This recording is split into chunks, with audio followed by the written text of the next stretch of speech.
Recorded Books and One Click Digital present King Solomon's Mines by H. Rider Haggard, narrated by Patrick Tull.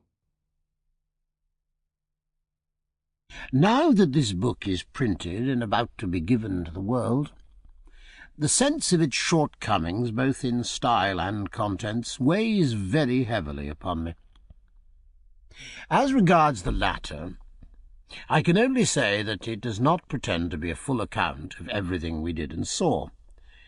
There are many things connected with our journey into Kukuanaland which I should have liked to dwell upon at length, and which have, as it is, been scarcely alluded to. Amongst these are the curious legends which I collected about the chain armour that saved us from destruction in the great Battle of Loo, and also about the Silent Ones, or Colossi, at the mouth of the stalactite cave.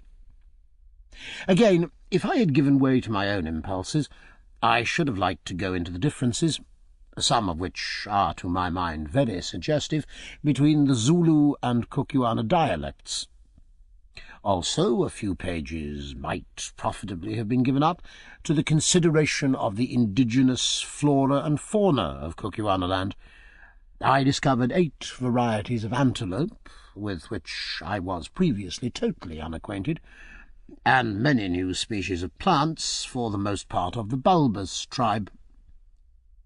Then there remains the most interesting subject. That, as it is, has only been incidentally alluded to, of the magnificent system of military organization in force in that country, which is, in my opinion, much superior to that inaugurated by Chaka in Zululand, inasmuch as it permits of even more rapid mobilization, and doesn't necessitate the employment of the pernicious system of forced celibacy. And lastly, I have scarcely touched on the domestic and family customs of the Kukuanas, many of which are exceedingly quaint, or on their proficiency in the art of smelting and welding metals. This last they carry to considerable perfection, of which a good example is to be seen in their tolas, or heavy throwing knives, the backs of these knives being made of hammered iron, and the edges of beautiful steel welded with great skill onto the iron backs. The fact of the matter is that I thought, and so did Sir Henry Curtis and Captain Good, that the best plan would be to tell the story in a plain, straightforward manner, and leave these matters to be dealt with subsequently in whatever way may ultimately appear to be desirable. In the meanwhile, I shall, of course, be delighted to give any information in my power to anybody interested in such things. And now it only remains for me to offer my apologies for my blunt way of writing. I can only say in excuse for it that I am more accustomed to handle a rifle than a pen, and cannot make any pretence to the grand literary flights and flourishes which I see in novels. For I sometimes like to read a novel. I suppose the flights and flourishes, are desirable, and I regret not being able to supply them. But at the same time I cannot help thinking that simple things are always the most impressive, and books are easier to understand when they're written in plain language, though I have perhaps no right to set up an opinion on such a matter. A sharp spear, runs the Kukuana saying, needs no polish. And on the same principle I venture to hope that a true story, however strange it may be, does not require to be decked out in fine words. Alan Quatermain.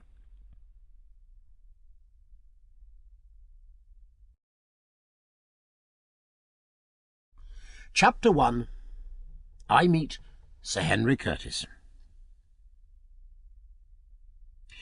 It is a curious thing that at my age, 55 last birthday, I should find myself taking up a pen to try and write a history. I wonder what sort of a history it'll be when I've done it, if I ever come to the end of the trip. I've done a good many things in my life, which seems a long one to me, owing to my having begun so young, perhaps. At an age when other boys are at school, I was earning my living as a trader in the old colony. I've been trading, hunting, fighting, or mining ever since. And yet it's only 8 months ago that I made my pile. It's a big pile now I've got it. I don't yet know how big, but I don't think I'd go through the last 15 or 16 months again for it. No, not if I knew that I should come out safe at the end, pile and all. But then I'm a timid man and don't like violence, and am pretty sick of adventure. I wonder why I'm going to write this book. It's not in my line. I'm not a literary man, though very devoted to the Old Testament, and also to the Ingoldsby legends. Let me try and set down my reasons, just to see if I have any. First reason, because Sir Henry Curtis and Captain John Good asked me to. Second reason, because I'm laid up here at Durban with the pain and trouble in my left leg. Ever since that confounded lion got hold of me, I've been liable to it, and its being rather bad just now makes me limp more than ever. There must be some poison in a lion's teeth, otherwise how is it that when your wounds are healed they break out again generally, mark you, at the same time of year that you got your mauling? It's a hard thing that when one has shot 65 lions, as I have in the course of my life, that the 66th should chew your leg like a quid of tobacco.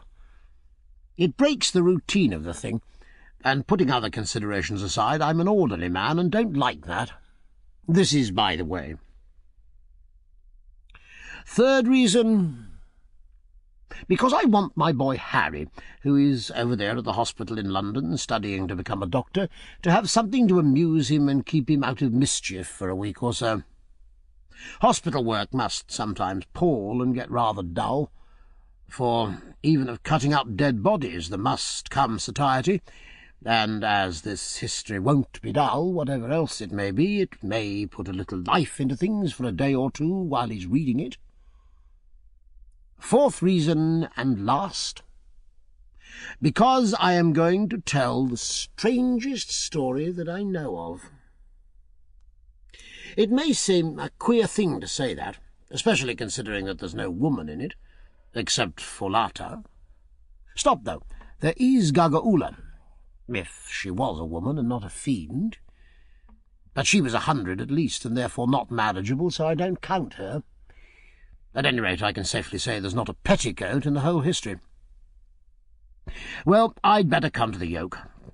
It's a stiff place, and I feel as though I were bogged up to the axle, but sutjes, as the Boers say. I'm sure I don't know how they spell it. Softly does it. A strong team will come through at last, that is, if they ain't too poor. You'll never do anything with poor oxen. Now, to begin. I, Alan Quatermain, of Durban, Natal, gentleman, make oath and say... That's how I began my deposition before the magistrate about poor Kiewer's and Ventvogel's sad deaths. But somehow it doesn't seem quite the right way to begin a book. And besides, am I a gentleman? What is a gentleman? I don't quite know. And yet I've had to do with niggers. No, I'll scratch that word niggers out, for I don't like it. I've known natives who are, and so you'll say, Harry, my boy, before you're done with this tale, and I've known mean whites with lots of money and fresh out from home too who ain't. Well, at any rate, I was born a gentleman, though I've been nothing but a poor travelling trader and hunter all my life. Whether I've remained so, I know not. You must judge of that. Heaven knows I've tried.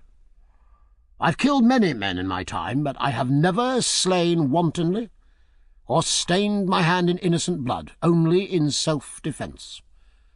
The Almighty gave us our lives, and I suppose he meant us to defend them. At least I've always acted on that, and I hope it won't be brought up against me when my clock strikes. There. It's a cruel and a wicked world, and for a timid man I've been mixed up in a deal of slaughter. I can't tell the rights of it, but at any rate I've never stolen, though I once cheated a Kaffir out of a herd of cattle. But then he had done me a dirty turn, and it's troubled me ever since into the bargain. Well, it's 18 months or so ago since I first met Sir Henry Curtis and Captain Good, and it was in this way. I'd been up elephant hunting beyond Bamangwato and had had bad luck. Everything went wrong that trip, and to top up with, I got the fever badly. So soon as I was well enough, I trekked down to the diamond fields, sold such ivory as I had, and also my waggon and oxen, discharged my hunters, and took the postcart to the Cape. After spending a week in Cape Town, finding that they overcharged me at the hotel, and having seen everything there was to see, including the botanical gardens, which seemed to me likely to confer a great benefit on the country, and the new Houses of Parliament, which I expect will do nothing of the sort, I determined to go on back to Natal by the Dunkeld, then lying in the docks waiting for the Edinburgh Castle due in from England. I took my berth and went aboard, and that afternoon the Natal passengers from the Edinburgh Castle transshipped, and we weighed and put out to sea. Among the passengers who came on board there were two who excited my curiosity. One, a man of about 30, was one of the biggest-chested and longest-armed men I ever saw. He had yellow hair, a big yellow beard, clear-cut features, and large grey eyes set deep into his head. I never saw a finer-looking man, and somehow he reminded me of an ancient Dane. Not that I know much of ancient Danes, though I remember a modern Dane who did me out of £10, but I remember once seeing a picture of some of those gentry who, I take it, were a kind of white Zulus. They were drinking out of big horns, and their long hair hung down their backs, and as I looked at my friend standing there by the companion ladder, I thought that if one only let his hair grow a bit, put one of those chain shirts under those great shoulders of his, and gave him a big battle-axe and a horn mug, he might have sat as a model for that picture. And by the way, it's a curious thing, and just shows how the blood will show out. I found out afterwards that Sir Henry Curtis, for that was the big man's name, was of Danish blood. He also reminded me strongly of somebody else, but at the time I couldn't remember who it was. The other man who stood talking to Sir Henry was short, stout, and dark, and of quite a different cut. I suspected at once that he was a naval officer. I don't know why, but it's difficult to mistake a navy man. I've gone shooting trips with several of them in the course of my life, and they've always been just the best and bravest and nicest fellows I ever met, though given to the use of profane language. I asked a page or two back, what is a gentleman? I'll answer it now. A Royal Naval Officer is, in a general sort of a way, though of course there may be a black sheep among them here and there. I fancy it's just the wide sea and the breath of God's winds that washes their hearts and blows the bitterness out of their minds and make them what men ought to be. Well, to return, I was right again. I found out that he was a naval officer, a lieutenant of 31, who, after 17 years' service, had been turned out of Her Majesty's employ with the barren honour of a commander's rank, because it was impossible that he should be promoted. That's what people who serve the Queen have to expect, to be shot out into the cold world to find a living just when they're beginning to really understand their work and to get to the prime of life. Well, I suppose they don't mind it, but for my part I'd rather earn my bread as a hunter. One's halfpence are as scarce, perhaps, but you don't get so many kicks. His name, I found out by referring to the passengers' list, was Good. Captain John Good. He was broad, of medium height, dark, stout, and rather a curious man to look at. He was so very neat and so very clean-shaved, and he always wore an eyeglass in his right eye. It seemed to grow there, for it had no string, and he never took it out except to wipe it. At first I thought he used to sleep in it, but I afterwards found out that this was a mistake. He put it in his trousers pocket when he went to bed, together with his false teeth, of which he had 2 beautiful sets that have often, my own being none of the best, caused me to break the 10th commandment, but I'm anticipating. Soon after we'd got under way, evening closed in, and brought with it very dirty weather. A keen breeze sprang up off land, and a kind of aggravated Scotch mist soon drove everybody from the deck. And as for that Dunkeld, she's a flat-bottomed punt, and going up light as she was, she rolled very heavily. It almost seemed as though she'd go right over, but she never did. It was quite impossible to walk about, so I stood near the engines where it was warm, and amused myself with watching the pendulum, which was fixed opposite to me, swinging slowly backwards and forwards as the vessel rolled, and marking the angle she touched at each lurch. "That pendulum's wrong. It's not properly weighted," suddenly said a voice at my shoulder, somewhat testily. Looking round, I saw the naval officer I'd noticed when the passengers came aboard. "Indeed, now what makes you think so?" I asked. "Think so? I don't think at all." "Why, there," as she righted herself after a roll, "if the ship had really rolled to the degree that thing pointed to, then she'd never have rolled again, that's all. But it's just like these merchant skippers, they're always so confoundedly careless." Just then the dinner bell rang, and I wasn't sorry, for it's a dreadful thing to have to listen to an officer of the Royal Navy when he gets onto that subject. I only know one worse thing, and that's to hear a merchant skipper express his candid opinion of officers of the Royal Navy. Captain Good and I went down to dinner together, and there we found Sir Henry Curtis already seated. He and Captain Good sat together, and I sat opposite to them. The captain and I soon got into talk about shooting and what not, he asking me many questions and I answering as well as I could. Presently he got on to elephants. "Ah, sir," called out somebody who was sitting near me, "you've got the right man for that. Hunter Quatermain should be able to tell you about elephants, if anybody can." Sir Henry, who'd been sitting quite quiet listening to our talk, started visibly. "Excuse me, sir," he said, leaning forward across the table and speaking in a low, deep voice, a very suitable voice it seemed to me to come out of those great lungs. "Excuse me, sir, but is your name Alan Quatermain?" I said it was. The big man made no further remark, but I heard him mutter "fortunate" into his beard. Presently dinner came to an end, and as we were leaving the saloon, Sir Henry came up and asked me if I would come into his cabin and smoke a pipe. I accepted, and he led the way to the Dunkeld deck cabin, and a very good cabin it was. It had been 2 cabins, but when Sir Garnet, or one of those big swells, went down the coast in the Dunkeld, they'd knocked away the partition and never put it up again. There was a sofa in the cabin, and a little table in front of it. Sir Henry sent the steward for a bottle of whisky, and the 3 of us sat down and lit our pipes.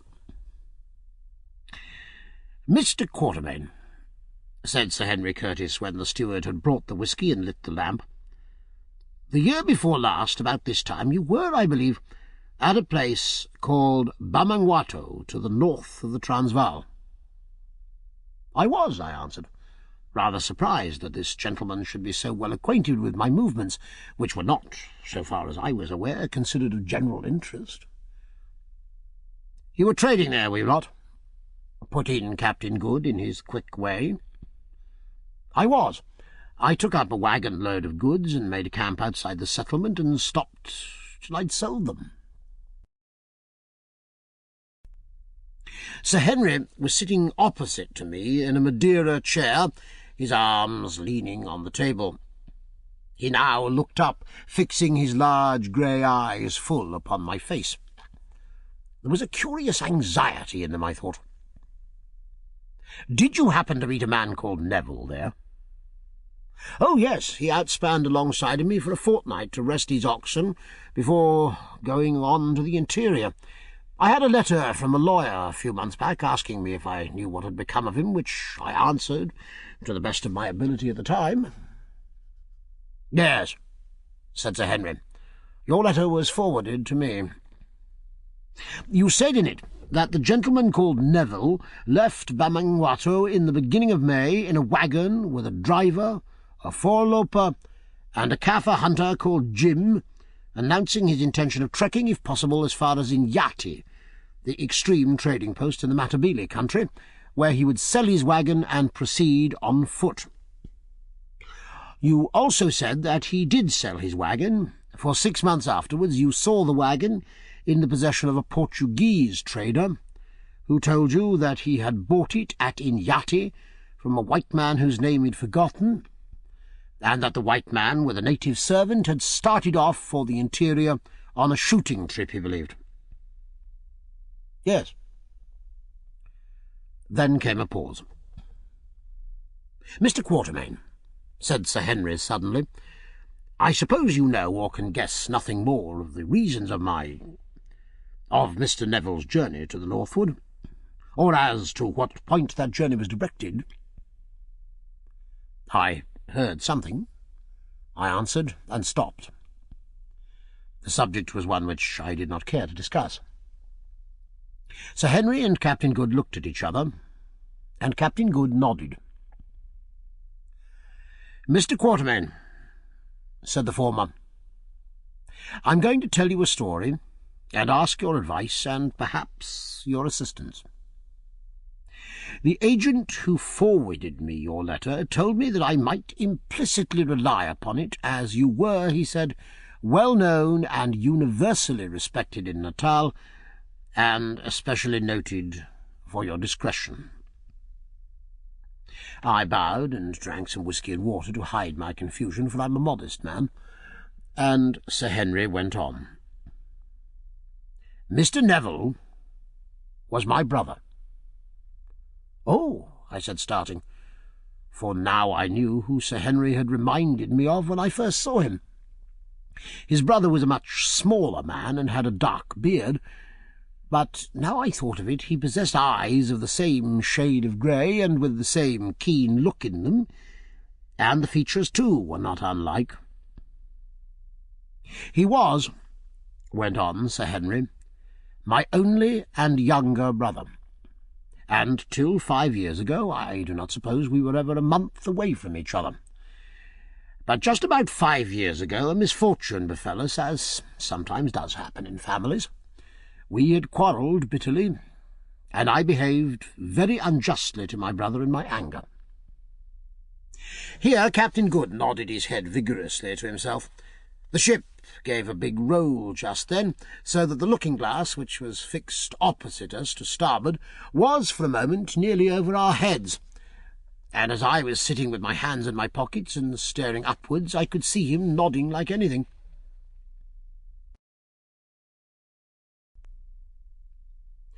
"As I dare say you know," went on Sir Henry, "if a man dies intestate and has no property but land, real property it's called in England, it all descends to his eldest son. It so happened that just at the time when we quarrelled our father died intestate. He'd put off making his will until it was too late.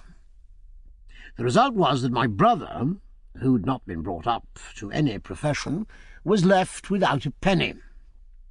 Of course, it would have been my duty to provide for him, but at the time the quarrel between us was so bitter that I did not, to my shame I say it, and he sighed deeply, offer to do anything. It was not that I grudged him anything, but I waited for him to make advances, and he made none. I'm sorry to trouble you with all this, Mr. Quatermain, but I must, to make things clear, Good?" Quite so, said the captain. "Mr. Quatermain will, I'm sure, keep this history to himself." "Of course," said I, for I rather pride myself on my discretion. "Well," went on Sir Henry, "my brother had a few £100 to his account at the time, and without saying anything to me he drew out this paltry sum, and having adopted the name of Neville, started off for South Africa in the wild hope of making a fortune. This I heard afterwards.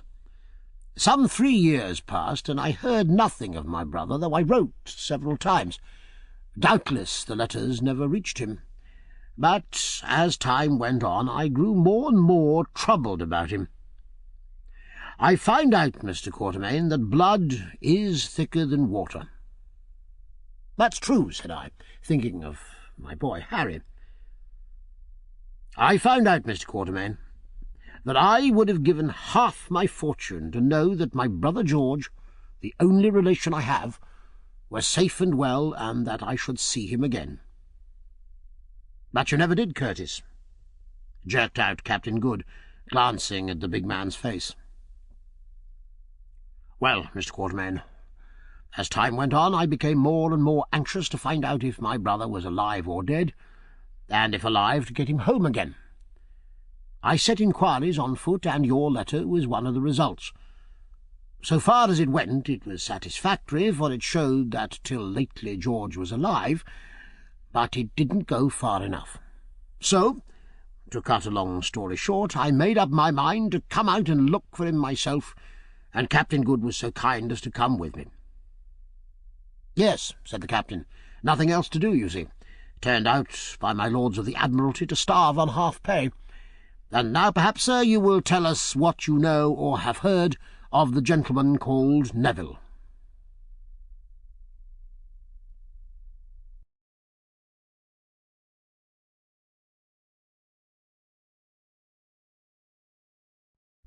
Chapter 2. The Legend of Solomon's Mines. "What was it that you heard about my brother's journey at Bamangwato?" said Sir Henry, as I paused to fill my pipe before answering Captain Good. "I heard this," I answered, "and I've never mentioned it to a soul till to-day. I heard that he was starting for Solomon's Mines." "Solomon's Mines?" ejaculated both my hearers at once. "Where are they?" "I don't know," I said. "I know where they're said to be. I once saw the peaks of the mountains that border them, but there was 130 miles of desert between me and them, and I'm not aware that any white man ever got across it save one. But perhaps the best thing I can do is to tell you the legend of Solomon's Mines as I know it, you passing your word not to reveal anything I tell you without my permission. Do you agree to that? I have my reasons for asking it." Sir Henry nodded, and Captain Good replied, "Certainly, certainly." "Well," I began, "as you may guess, in a general way, elephant hunters are a rough set of men, and don't trouble themselves with much beyond the facts of life and the ways of Kaffirs. But here and there you meet a man who takes the trouble to collect traditions from the natives, and tries to make out a little piece of the history of this dark land. It was such a man as this who first told me the legend of Solomon's Mines, now a matter of nearly 30 years ago. It was when I was on my first elephant hunt in the Matabele country. His name was Evans, and he was killed next year, poor fellow, by a wounded buffalo, and lies buried near the Zambezi Falls. I was telling Evans one night, I remember, of some wonderful workings I'd found whilst hunting kudu and eland in what is now the Leidenburg district of the Transvaal.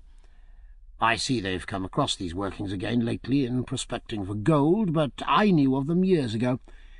There's a great wide wagon road cut out of the solid rock and leading to the mouth of the working or gallery. Inside the mouth of this gallery are stacks of gold quartz piled up ready for crushing, which shows that the workers, whoever they were, must have left in a hurry, and about 20 paces in the gallery's built across, and a beautiful bit of masonry it is. "Aye," said Evans, "but I'll tell you a queerer thing than that." And he went on to tell me how he had found in the far interior a ruined city which he believed to be the Ophir of the Bible. And, by the way, other more learned men have said the same long since poor Evans' time. I was, I remember, listening open-eared to all these wonders, for I was young at the time, and this story of an ancient civilization and of the treasure which those old Jewish or Phoenician adventurers used to extract from a country long since lapsed into the darkest barbarism took a great hold upon my imagination, when suddenly he said to me, "Lad, did you ever hear of the Suleiman Mountains up to the northwest of the Masharkulumwe country?" I told him I never had. "Ah, well," he said, "that was where Solomon really had his mines, his diamond mines, I mean." "How do you know that?" I asked. "Know it? Why, what is Suleiman but a corruption of Solomon? And besides, an old Isanusi witch-doctor up in the Manika country told me all about it. She said that the people who lived across those mountains were a branch of the Zulus, speaking a dialect of Zulu, but finer and bigger men even. That there lived among them great wizards, who had learned their art from white men when all the world was dark, and who had the secret of a wonderful mine of bright stones." Well, I laughed at this story at the time, though it interested me, for the diamond fields were not discovered then, and poor Evans went off and got killed, and for 20 years I never thought any more of the matter. But just 20 years afterwards, and that's a long time, gentlemen, an elephant hunter doesn't often live for 20 years at his business, I heard something more definite about Suleiman's Mountains and the country which lies beyond it. I was up beyond the Manika country, at a place called Sitanda's Kraal, and a miserable place it was, for one could get nothing to eat there, and there was but little game about. I had an attack of fever, and was in a bad way generally, when one day a Portuguese arrived with a single companion, a half-breed. Now I know your Delagoa Portuguese well. There's no greater devil unhung in a general way, battening as he does upon human agony and flesh in the shape of slaves. But this was quite a different type of man to the low fellows I'd been accustomed to meet. He reminded me more of the polite dons I've read about. He was tall and thin, with large dark eyes and curling grey mustachios. We talked together a little, for he could speak broken English, and I understood a little Portuguese, and he told me that his name was José Silvestre, and that he had a place near Delagoa Bay. And when he went on next day with his half-breed companion, he said "Goodbye," taking off his hat quite in the old style. "Goodbye, senor," he said. "If ever we meet again, I shall be the richest man in the world, and I will remember you." I laughed a little, I was too weak to laugh much, and watched him strike out for the great desert to the west, wondering if he was mad, or what he thought he was going to find there. A week passed, and I got the better of my fever.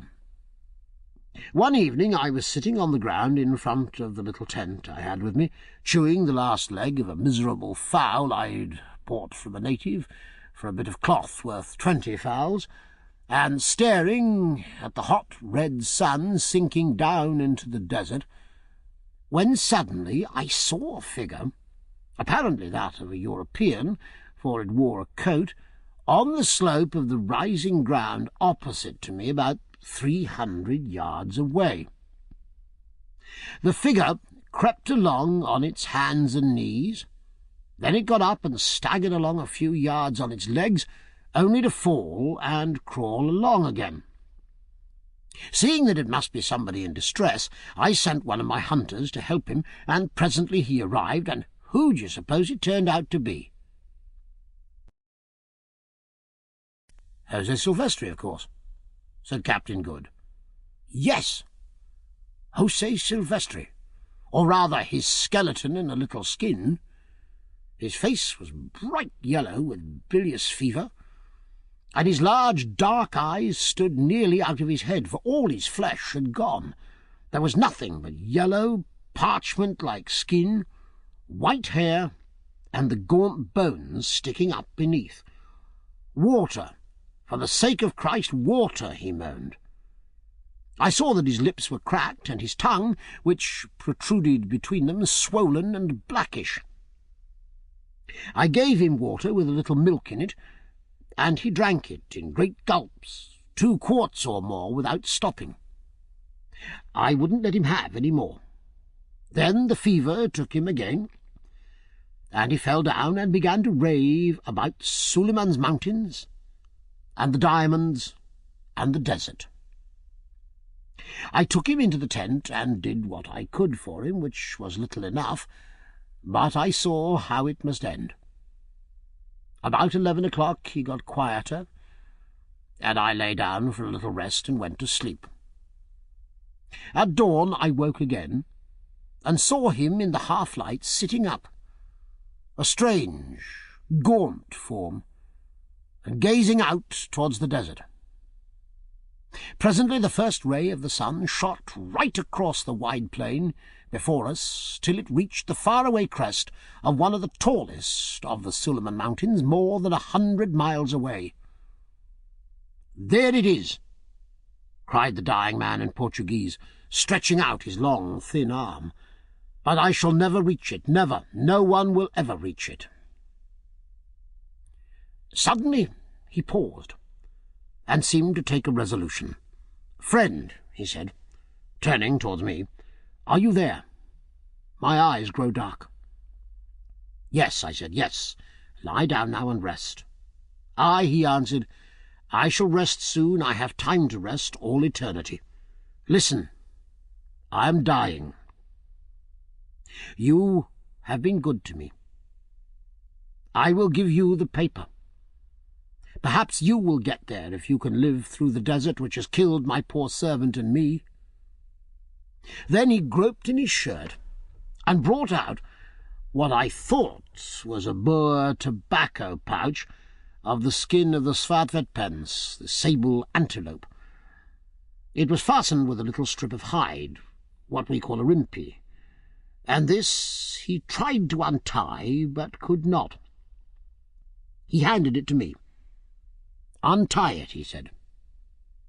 I did so, and extracted a bit of torn yellow linen, on which something was written in rusty letters. Inside was a paper. Then he went on feebly, for he was growing weak, "The paper has it all that is on the rag. It took me years to read.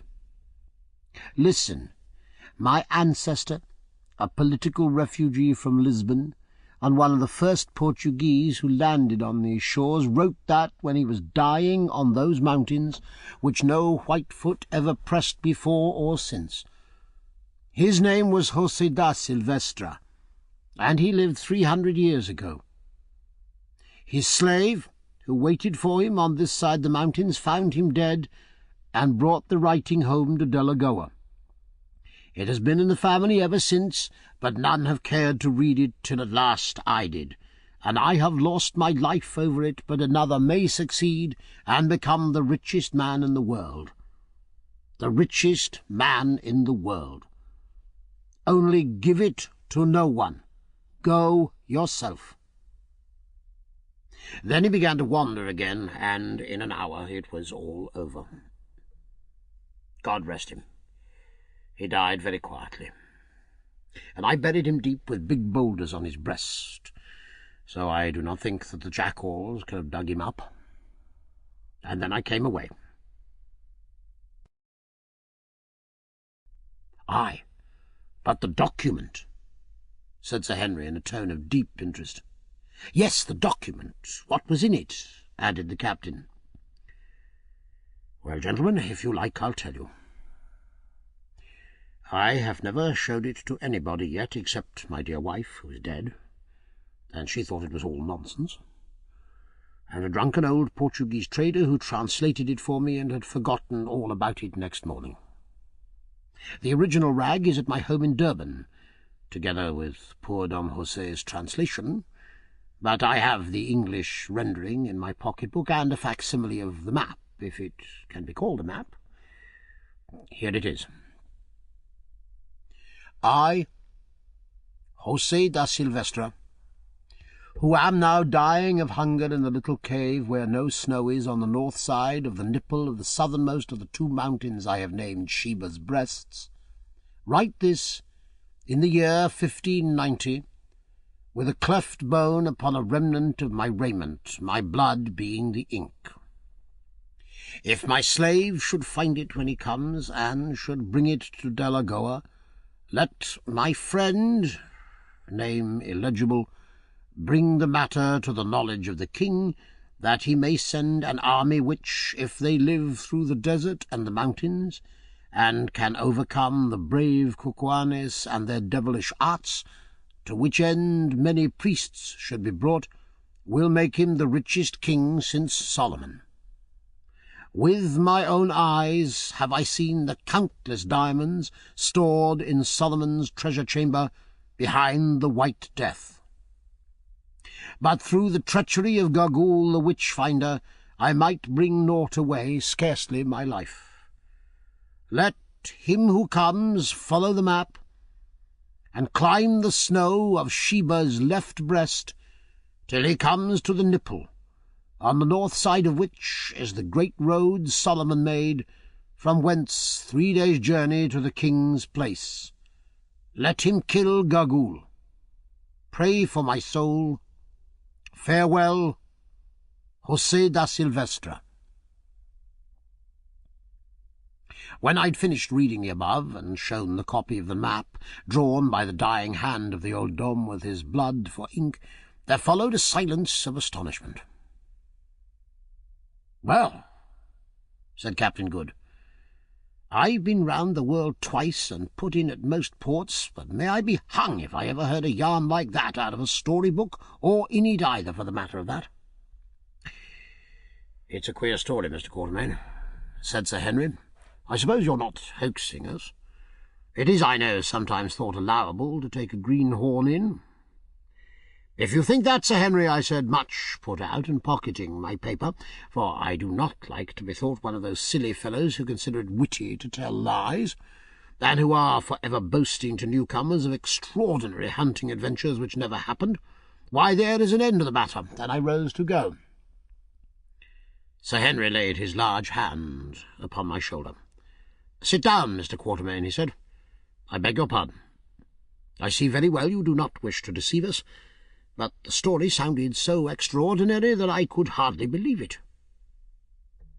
"You shall see the original map and writing when we reach Durban," I said, somewhat mollified, for really when I came to consider the matter it was scarcely wonderful that he should doubt my good faith. "But I haven't told you about your brother. I knew the man Jim who was with him. He was a Bechuana by birth, a good hunter, and for a native a very clever man. The morning Mr. Neville was starting I saw Jim standing by my waggon and cutting up tobacco on the Disselboom.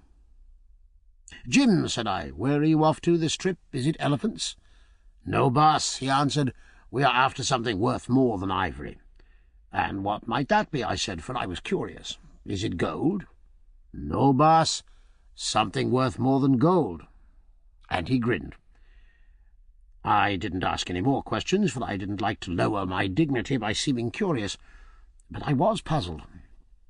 Presently Jim finished cutting his tobacco. 'Boss,' said he. I took no notice. 'Boss,' said he again. 'Hey, boy, what is it?' said I. 'Boss, we are going after diamonds.' 'Diamonds? Why, then you're going in the wrong direction. You should head for the fields.' 'Boss, have you ever heard of Sulemansberg? Solomon's Mountains?' 'Aye.' 'Have you ever heard of the diamonds there?' 'I've heard a foolish story, Jim.' 'It is no story, boss. I once knew a woman who came from there and got to Natal with her child. She told me. She's dead now. Your master will feed the aasvogels, the vultures, Jim, if he ever tries to reach Suleiman's country, and so will you if they can get any pickings off your worthless old carcass,' said I. He grinned. 'Mayhap, boss, man must die. I'd rather like to try a new country myself. The elephants are getting worked out about here.'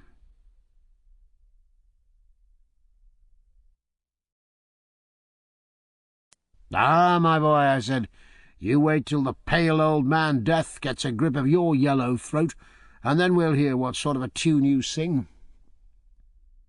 Half an hour after that I saw Neville's waggon move off. Presently Jim came running back. "Good-bye, boss," he said. "I didn't like to start without bidding you good-bye, for I dare say you're right, and we shall never come back again." "Is your master really going to Suleimansburg, Jim, or are you lying?" "No," says he, "he's going. He told me he was bound to make his fortune somehow, or try to, so he might as well try the diamonds." "Oh," said I, "wait a bit, Jim. Will you take a note to your master, Jim, and promise not to give it to him till you reach Inyati, which was some 100 miles off?" "Yes," said he.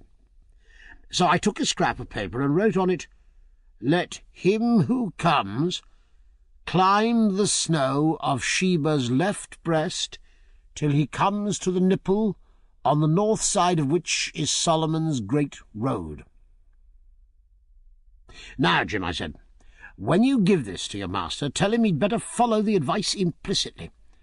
You're not to give it to him now, because I don't want him back asking me questions which I won't answer. Now be off, you idle fellow, the waggon's nearly out of sight." Jim took the note and went. And that's all I know about your brother, Sir Henry. But I'm much afraid. "Mr. Quatermain," said Sir Henry, "I am going to look for my brother. I'm going to trace him to Suleiman's mountains and over them, if necessary, till I find him or till I know that he's dead. Will you come with me?" I am, as I think I said, a cautious man, indeed a timid one, and I shrunk from such an idea. It seemed to me that to start on such a journey would be to go to certain death, and putting other things aside, as I had a son to support, I could not afford to die just then. "No, thank you, Sir Henry. I think I'd rather not," I answered. "I'm too old for wild goose chases of that sort, and we should only end up like my poor friend Silvestri. I have a son dependent on me, so cannot afford to risk my life." Both Sir Henry and Captain Good looked very disappointed. "Mr. Quatermain," said the former, "I am well off, and I'm bent upon this business. You may put the remuneration for your services at whatever figure you like in reason, and it shall be paid over to you before we start. Moreover, I will, before we start, arrange that in the event of anything happening to us or to you, that your son shall be suitably provided for. You'll see from this how necessary I think your presence. Also, if by any chance we should reach this place and find diamonds, they shall belong to you and Good equally. I do not want them. But of course the chance is as good as nothing, though the same thing would apply to any ivory we might get. You may pretty well make your own terms with me, Mr. Quatermain, and of course I shall pay all expenses." "Sir Henry," said I, "this is the most liberal offer I ever had, and one not to be sneezed at by a poor hunter and trader. But the job is the biggest I ever came across, and I must take time to think it over. I'll give you my answer before we get to Durban." "Very good," answered Sir Henry. And then I said good night and turned in, and dreamt about poor long-dead Silvestri and the diamonds.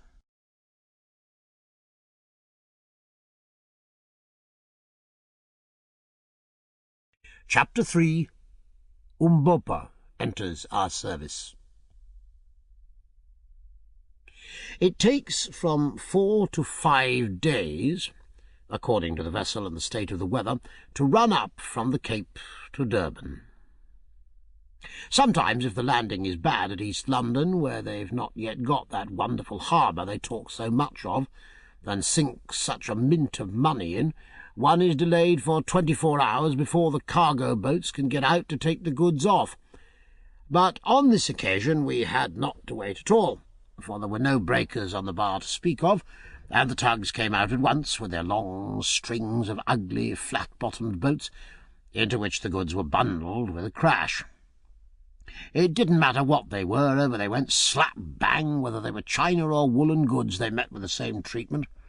I saw one case containing 4 dozen of champagne smashed all to bits, and there was the champagne fizzing and boiling about in the bottom of the dirty cargo boat. It was a wicked waste, and so evidently the Kaffirs in the boat thought, for they found a couple of unbroken bottles and, knocking the tops off, drank the contents. But they'd not allowed for the expansion caused by the fizz in the wine, and, feeling themselves swelling, rolled about in the bottom of the boat, calling out that the good liquor was tagati, or bewitched. I spoke to them from the vessel and told them that it was the white man's strongest medicine, and that they were as good as dead men. They went on to the shore in a very great fright, and I don't think they'll touch champagne again. Well, all the time we were running up to Natal, I was thinking over Sir Henry Curtis' offer. We did not speak any more on the subject for a day or two, though I told them many hunting yarns, all true ones. There's no need to tell lies about hunting, for so many curious things happen within the knowledge of a man whose business it is to hunt. But this is by the way. At last, one beautiful evening in January, which is our hottest month, we steamed along the coast of Natal, expecting to make Durban Point by sunset. It's a lovely coast all along from East London, with its red sand hills and wide sweeps of vivid green, dotted here and there with Kaffir kraals, and bordered by a ribbon of white surf, which spouts up in pillars of foam where it hits the rocks. But just before you get to Durban, there's a peculiar richness about it. There are the deep kloofs cut in the hills by the rushing rains of centuries, down which the rivers sparkle. There is the deepest green of the bush growing as God planted it, and the other greens of the mealie gardens and the sugar patches, while here and there a white house, smiling out at the placid sea, puts a finish and gives an air of homeliness to the scene. For to my mind, however beautiful a view may be, it requires the presence of man to make it complete. But perhaps that's because I've lived so much in the wilderness and therefore know the value of civilization, though to be sure it drives away the game. The Garden of Eden, no doubt, was fair before man was, but I always think it must have been fairer when Eve was walking about it. But we'd miscalculated a little, and the sun was well down before we dropped anchor off the point and heard the gun which told the good folk that the English mail was in. It was too late to think of getting over the bar that night, so we went down comfortably to dinner, after seeing the mails carried off in the lifeboat. When we came up again, the moon was up, and shining so brightly over sea and shore that she almost paled the quick large flashes from the lighthouse. From the shore floated sweet spicy odours that always remind me of hymns and missionaries, and in the windows of the houses on the Berea sparkled 100 lights. From a large brig lying near came the music of the sailors as they worked at getting the anchor up to be ready for the wind. Altogether it was a perfect night, such a night as you only get in southern Africa, and it threw a garment of peace over everybody as the moon threw a garment of silver over everything. Even the great bulldog belonging to a sporting passenger seemed to yield to the gentle influences, and giving up yearning to come to close quarters with the baboon in a cage on the forecastle, snored happily in the door of the cabin, dreaming no doubt that he'd finished him, and happy in his dream. We all, that is, Sir Henry Curtis, Captain Good, and myself, went and sat by the wheel, and were quiet for a while. "Well, Mr. Quatermain," said Sir Henry presently, "have you been thinking about my proposals?" "Aye," echoed Captain Good. "What do you think of them, Mr. Quatermain? I hope you're going to give us the pleasure of your company as far as Solomon's Mines, or wherever the gentleman you knew as Neville may have got to." I rose and knocked out my pipe before I answered. I had not made up my mind, and wanted the additional moment to complete it. Before the burning tobacco had fallen into the sea, it was completed. Just that little extra second did the trick. It's often the way when you've been bothering a long time over a thing. "Yes, gentlemen," I said, sitting down again, "I will go. And by your leave I will tell you why and on what terms. First for the terms which I ask. 1. You are to pay all expenses, and any ivory or other valuables we may get is to be divided between Captain Good and myself. 2. That you pay me £500 for my services on the trip before we start, I undertaking to serve you faithfully till you choose to abandon the enterprise, or till we succeed, or disaster overtakes us. 3. That before we start you execute a deed agreeing in the event of my death or disablement to pay my boy Harry, who is studying medicine over there in London at Guy's Hospital, a sum of £200 a year for 5 years, by which time he ought to be able to earn a living for himself. That is all, I think, and I dare say you will say quite enough too." "No," answered Sir Henry, "I accept them gladly. I'm bent upon this project, and would pay more than that for your help, especially considering the peculiar knowledge you possess." "Very well. And now that I've made my terms, I will tell you my reasons for making up my mind to go. First of all, gentlemen, I've been observing you both for the last few days, and if you'll not think me impertinent, I'll say that I like you, and think that we shall come up well to the yoke together. That's something, let me tell you, when one has a long journey like this before one. And now, as to the journey itself, I tell you flatly, Sir Henry and Captain Good, that I do not think it probable that we can come out of it alive. That is, if we attempt to cross the Suleiman Mountains. What was the fate of the old Dom da Silvestre 300 years ago? What was the fate of his descendant 20 years ago? What has been your brother's fate? I tell you frankly, gentlemen, that as their fate was, so I believe ours will be." I paused to watch the effect of my words. Captain Good looked a little uncomfortable, but Sir Henry's face did not change. "We must take our chance," he said.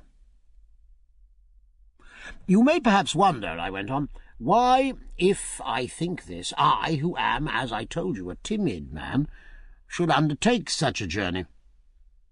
It is for 2 reasons.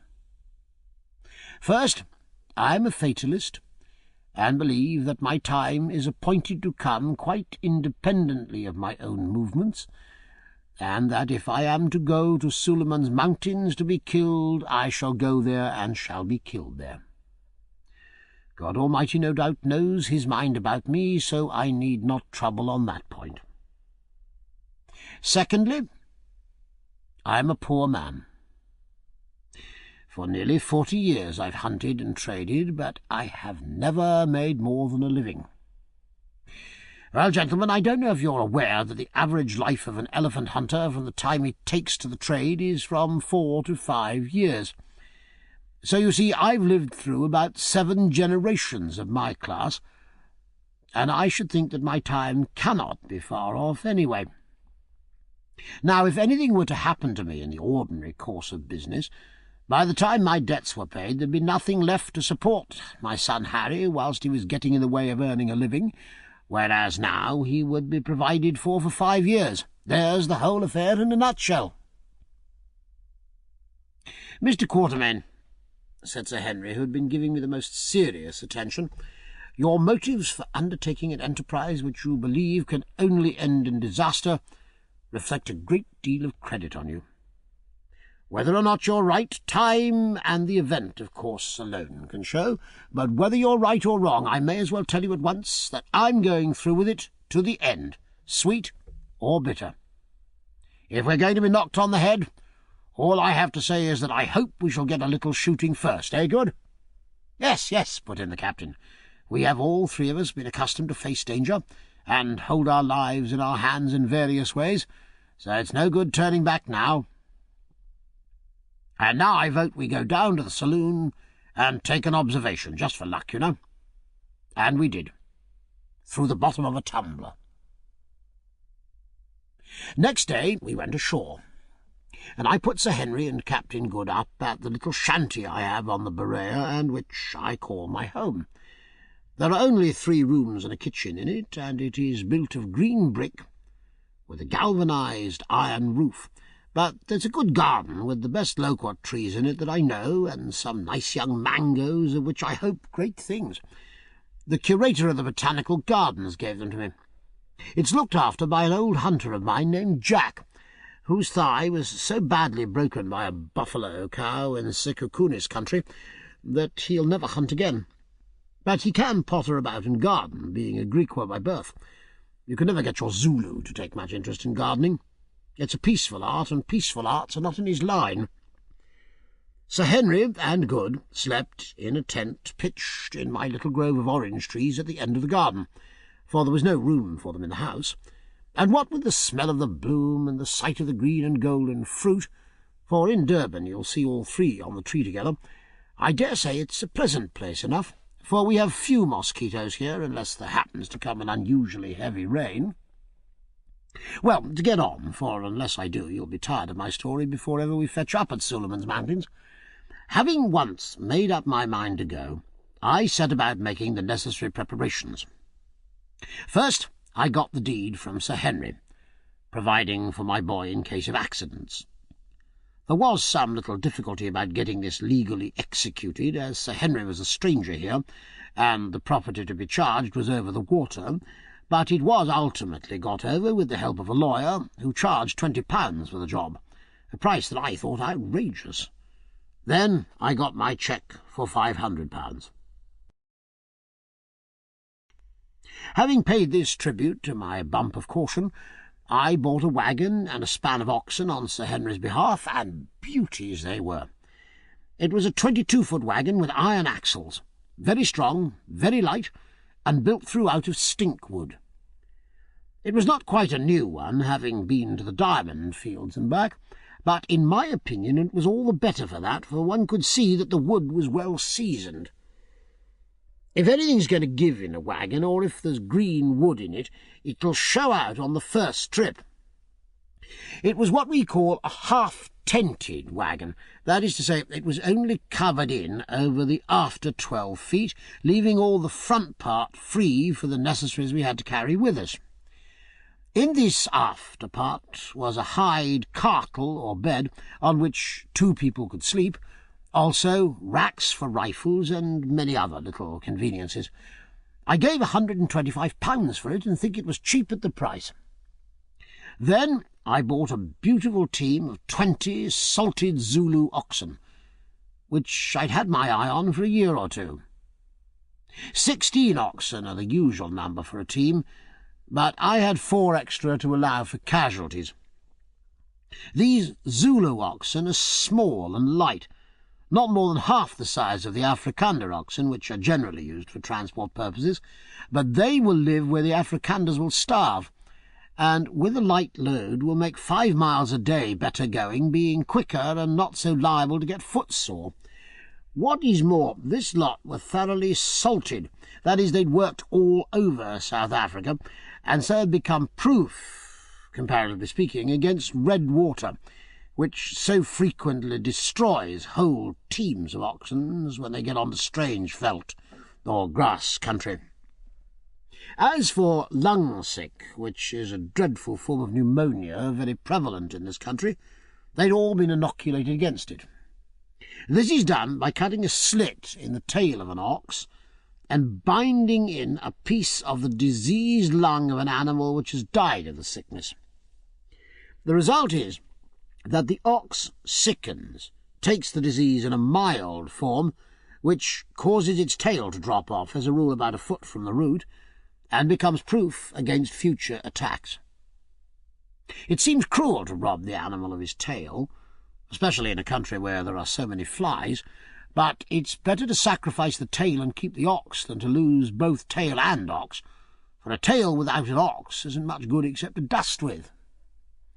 Still, it does look odd to trek along behind 20 stumps where there ought to be tails. It seems as though nature had made a trifling mistake and stuck the stern ornaments of a lot of prize bulldogs onto the rumps of the oxen.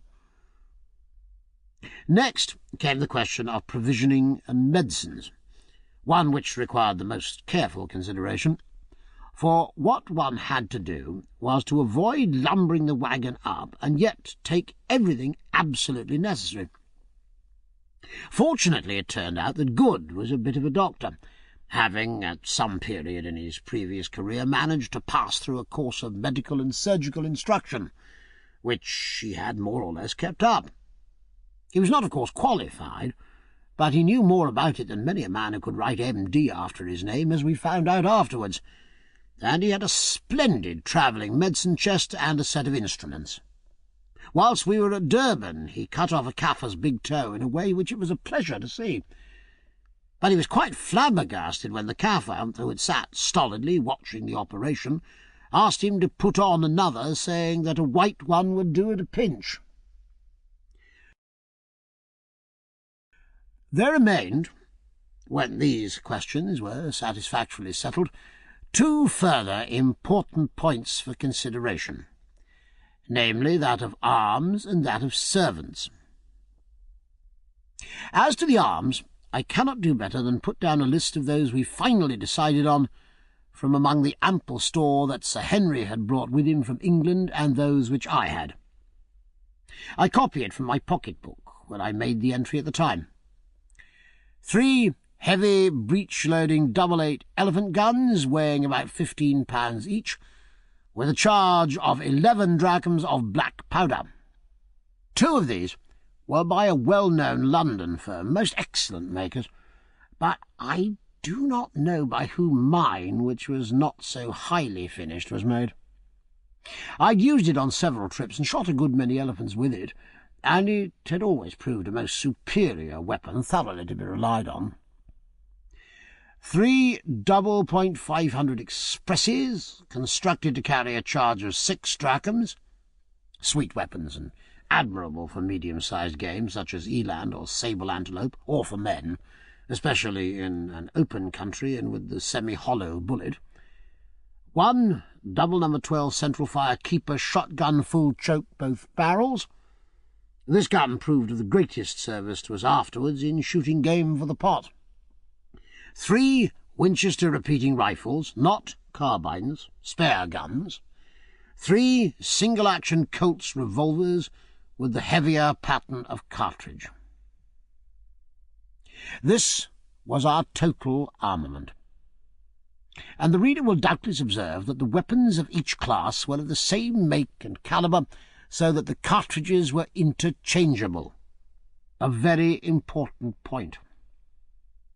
I make no apology for detailing it at length, for every experienced hunter will know how vital a proper supply of guns and ammunition is to the success of an expedition. Now, as to the men who were to go with us. After much consultation, we decided that their number should be limited to 5, namely a driver, a leader, and 3 servants. The driver and leader I got without much difficulty, 2 Zulus, named respectively Goza and Tom.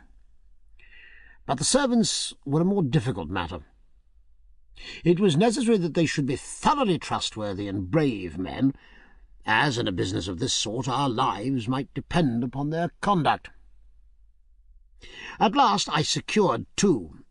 1, a Hottentot called Ventvögel, or Wind-Bird, and 1, a little Zulu named Kiva, who had the merit of speaking English perfectly. Ventvögel I had known before. He was one of the most perfect spoorers or game-trackers I ever had to do with, and tough as whipcord. He never seemed to tire. But he had one failing so common with his race, drink. Put him within reach of a bottle of grog, and you couldn't trust him. But as we were going beyond the region of grog shops, this little weakness of his didn't so much matter. Having got these 2 men, I looked in vain for a 3rd to suit my purpose. So we determined to start without one, trusting to luck to find a suitable man on our way up country. But on the evening before the day we'd fixed for our departure, the Zulu Kiva informed me that a man was waiting to see me. Accordingly, when we had done dinner, for we were at the table at the time, I told him to bring him in. Presently, a very tall, handsome-looking man, somewhere about 30 years of age and very light-coloured for a Zulu, entered, and, lifting his knobstick by way of salute, squatted himself down in the corner on his haunches and sat silent. I did not take any notice of him for a while, for it's a great mistake to do so. If you rush into conversation at once, a Zulu is apt to think you a person of little dignity or consideration. I observed, however, that he was a keshla, or ringed man, that is, that he wore on his head the black ring made of a species of gum polished with fat and worked in with the hair, usually assumed by Zulus on attaining a certain age or dignity. Also it struck me that his face was familiar to me. "Well," I said at last, "what's your name?" "Umbopa," answered the man in a slow, deep voice. "I've seen your face before." "Yes. The Inkusi, or chief, saw my face at the place of the Little Hand, known as Isandlwana, the day before the battle." Then I remembered. I'd been one of Lord Chelmsford's guides in that unlucky Zulu war, and had had the good fortune to leave the camp in charge of some wagons the day before the battle. While I'd been waiting for the cattle to be inspanned, I had fallen into conversation with this man, who held some small command among the native auxiliaries, and he had expressed to me his doubts of the safety of the camp. At the time I told him to hold his tongue and leave such matters to wiser heads. But afterwards I thought of his words. "I remember," I said. "What is it you want?" "It is this, Macumazahn." That's my Kaffir name, and means the man who gets up in the middle of the night, or in vulgar English, he who keeps his eyes open. "I hear that you go on a great expedition far into the north with the white chiefs from over the water. Is it a true word?" "It is." "I hear that you go even to the Lukanga River, a moon's journey beyond the Manika country. Is this so also, Macumazahn?" "Why do you ask whither we go? What is it to thee?" I answered, suspiciously, for the objects of our journey had been kept a dead secret. "It is this, O white men, that if indeed you travel so far, I would travel with you." There was a certain assumption of dignity in the man's mode of speech, and especially in his use of the words "O white men," instead of "O Inkosis," or chiefs, which struck me. "You forget yourself a little," I said. "Your words come out unawares. That's not the way to speak. What is your name, and where is your kraal? Tell us, that we may know with whom we have to deal." "My name is Umbopa. I am of the Zulu people, yet not of them. The house of my tribe is in the far north. It was left behind when the Zulus came down here 1,000 years ago, long before Chaka reigned in Zululand. I have no kraal.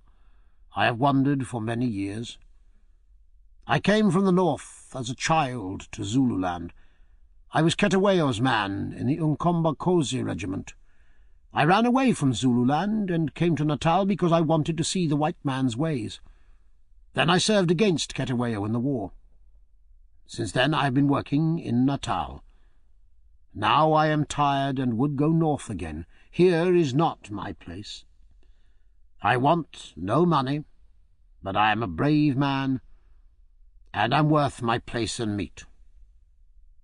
I have spoken." I was rather puzzled at this man and his way of speech. It was evident to me from his manner that he was in the main telling the truth, but he was somehow different from the ordinary run of Zulus, and I rather mistrusted his offer to come without pay. Being in a difficulty, I translated his words to Sir Henry and Good and asked them their opinion. Sir Henry told me to ask him to stand up. Umbopa did so, at the same time slipping off the long military greatcoat he wore, and revealing himself naked except for the muka round his centre and a necklace of lion's claws. He certainly was a magnificent-looking man. I never saw a finer native. Standing about 6'3" high, he was broad in proportion and very shapely. In that light, too, his skin looked scarcely more than dark, except here and there where deep black scars marked old assegai wounds. Sir Henry walked up to him and looked into his proud, handsome face. "They make a good pair, don't they?" said Good. "One as big as the other." "I like your looks, Mr. Umbopa, and I will take you as my servant," said Sir Henry in English. Umbopa evidently understood him, for he answered in Zulu, "It is well." And then, with a glance at the white man's great stature and breadth, "We are men, thou and I."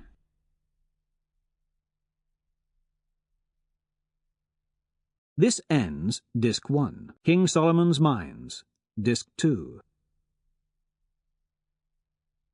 Chapter 4. An Elephant Hunt. Now, I do not propose to narrate at full length all the incidents of our long journey up to Sitanda's Kraal, near the junction of the Lukunga and Kalukwe rivers, a journey of more than 1,000 miles from Durban, the last 300 or so of which, owing to the frequent presence of the dreadful tsetse fly, whose bite is fatal to all animals except donkeys and men, we had to make on foot. We left Durban at the end of January, and it was in the second week of May that we camped near Sitanda's Kraal. Our adventures on the way were many and various, but as they were of the sort which befall every African hunter, I shall not, with one exception to be presently detailed, set them down here, lest I should render this history too wearisome. At Inyati, the outlying trading station in the Matabele country, of which Lubengula, a great scoundrel, is king, we, with many regrets, parted from our comfortable waggon.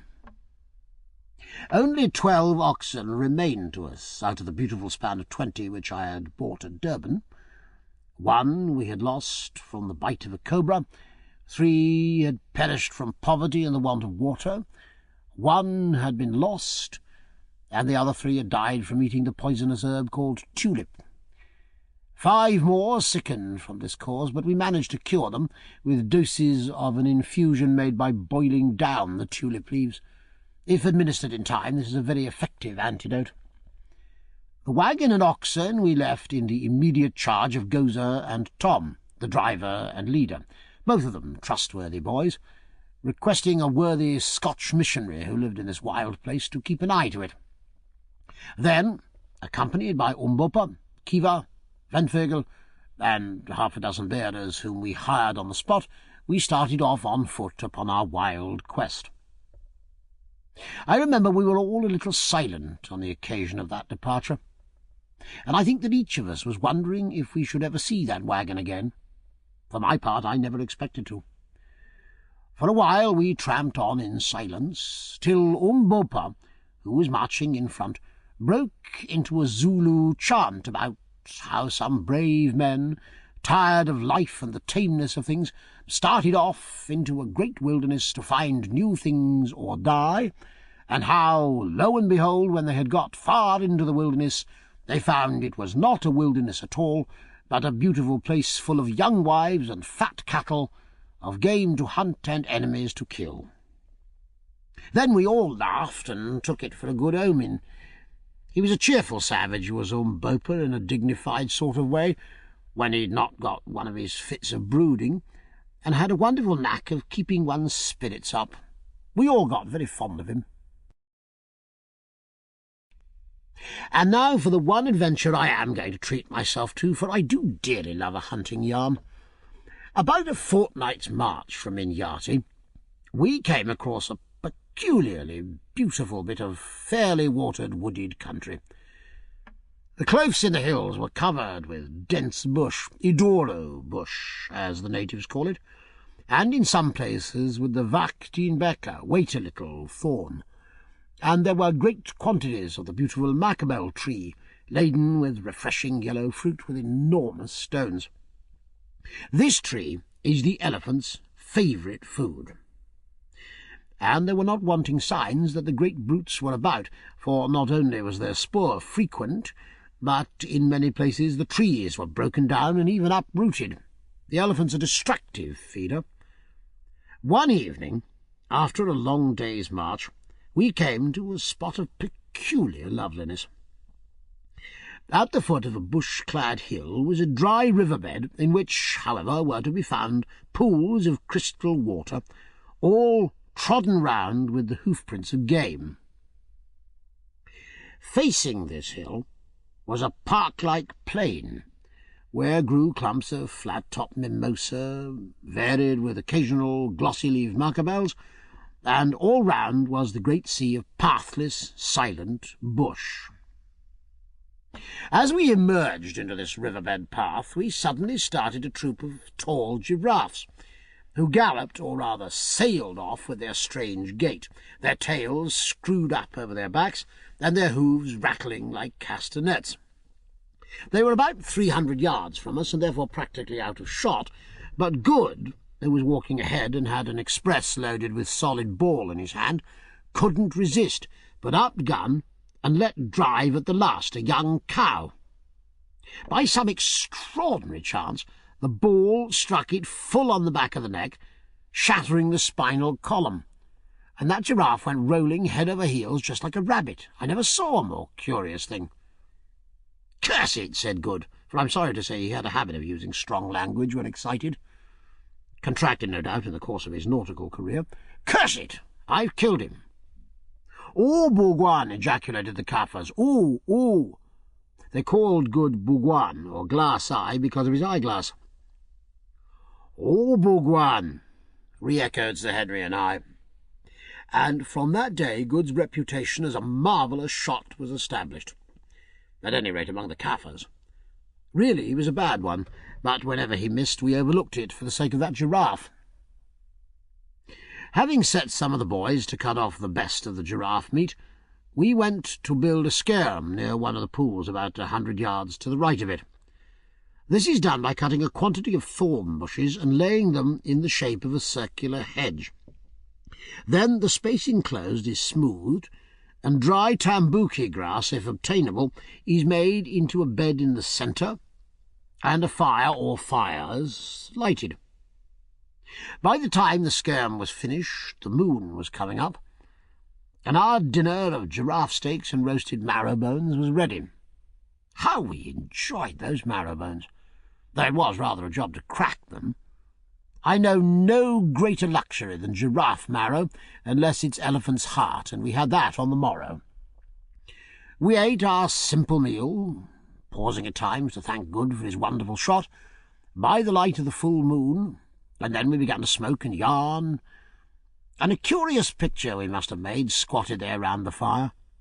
I, with my short grizzled hair sticking up straight, and Sir Henry, with his yellow locks, which were getting rather long, were rather a contrast, especially as I'm thin and short and dark, weighing only 9 stone and a half, and Sir Henry's tall and broad and fair and weighs 15.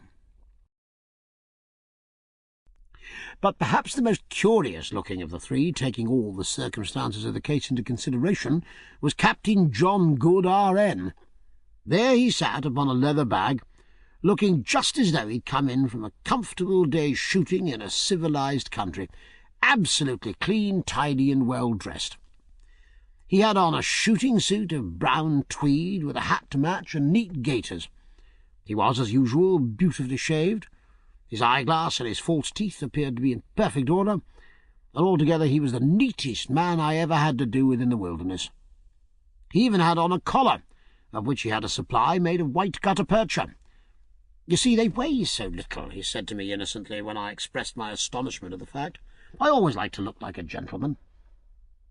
Well, there we all sat, yarning away in the beautiful moonlight, and watching the Kaffirs a few yards off, sucking their intoxicating duck-eye in a pipe of which the mouthpiece was made of the horn of an eland, till they one by one rolled themselves up in their blankets and went to sleep by the fire. That is, all except Umbopa, who sat a little apart. I noticed he never mixed much with the other Kaffirs, his chin resting on his hand, apparently thinking deeply. Presently, from the depths of the bush behind us came a loud woof, woof. "That's a lion," said I, and we all started up to listen. Hardly had we done so, when from the pool, about 100 yards off, came the strident trumpeting of an elephant. "Unkungunklovo! Unkungunklovo!" or "Elephant, elephant!" whispered the Kaffirs. And a few minutes afterwards we saw a succession of vast, shadowy forms moving slowly from the direction of the water towards the bush. Up jumped Good, burning for slaughter, and thinking perhaps that it was as easy to kill elephant as he'd found it to shoot giraffe. But I caught him by the arm and pulled him down. "It's no good," I said. "Let them go." "It seems that we're in a paradise of game. I vote we stop here a day or two and have a go at them," said Sir Henry presently. I was rather surprised, for hitherto Sir Henry had always been for pushing on as fast as possible, more especially since we had ascertained at Inyati that about 2 years ago an Englishman of the name of Neville had sold his waggon there and gone on up country. But I suppose his hunter instincts had got the better of him. Good jumped at the idea, for he was longing to have a go at those elephants. And so, to speak the truth, did I, for it went against my conscience to let such a herd as that escape without having a pull at them. "All right, my hearty," said I think we want a little recreation. And now let's turn in, for we ought to be off by dawn, and then perhaps we may catch them feeding before they move on." The others agreed, and we proceeded to make preparations. Good took off his clothes and shook them, put his eyeglass and his false teeth into his trousers pocket, and folding them all up neatly, placed them out of the dew under a corner of his mackintosh sheet. Sir Henry and I contented ourselves with rougher arrangements, and were soon curled up in our blankets and dropping off into the dreamless sleep that rewards the traveller. Going. What was that? Suddenly from the direction of the water came a sound of violent scuffling, and next instant there broke upon our ears a succession of the most awful roars. There was no mistaking what they came from. Only a lion could make such a noise as that. We all jumped up and looked towards the water, in the direction of which we saw a confused mass, yellow and black in colour, staggering and struggling towards us. We seized our rifles, and, slipping on our veldschoens, shoes made of untanned hide, ran out of the skerm towards it. By this time it had fallen, and was rolling over and over on the ground, and by the time we reached it, it struggled no longer, but was quite still. And this was what it was. On the grass there lay a sable antelope bull, the most beautiful of all the African antelopes, quite dead, and transfixed by its great curved horns was a magnificent black-maned lion, also dead. What had happened, evidently, was this. The sable antelope had come down to drink at the pool where the lion, no doubt the same we'd heard, had been lying in wait. While the antelope was drinking, the lion had sprung upon him, but was received upon the sharp, curved horns and transfixed. I once saw the same thing happen before. The lion, unable to free himself, had torn and bitten at the back and neck of the bull, which, maddened with fear and pain, had rushed on till it dropped dead. As soon as we had sufficiently examined the dead beasts, we called the Kaffirs, and between us managed to drag their carcasses up to the skerm. Then we went in and laid down to wake no more till dawn.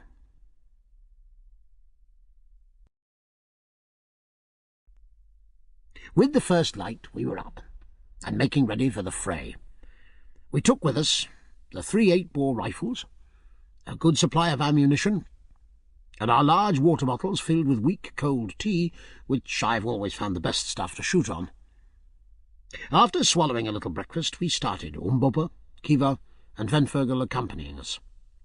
The other Kaffirs we left with instructions to skin the lion and the sable antelope and cut up the latter. We had no difficulty in finding the broad elephant trail, which Ventfogel, after examination, pronounced to have been made by between 20 and 30 elephants, most of them full-grown bulls. But the herd had moved on some way during the night, and it was 9 o'clock and already very hot before, from the broken trees, bruised leaves and bark, and smoking dung, we knew we could not be far off them. Presently we caught sight of the herd, numbering, as Ventfogel had said, between 20 and 30, standing in a hollow, having finished their morning meal and flapping their great ears. It was a splendid sight. They were about 200 yards from us.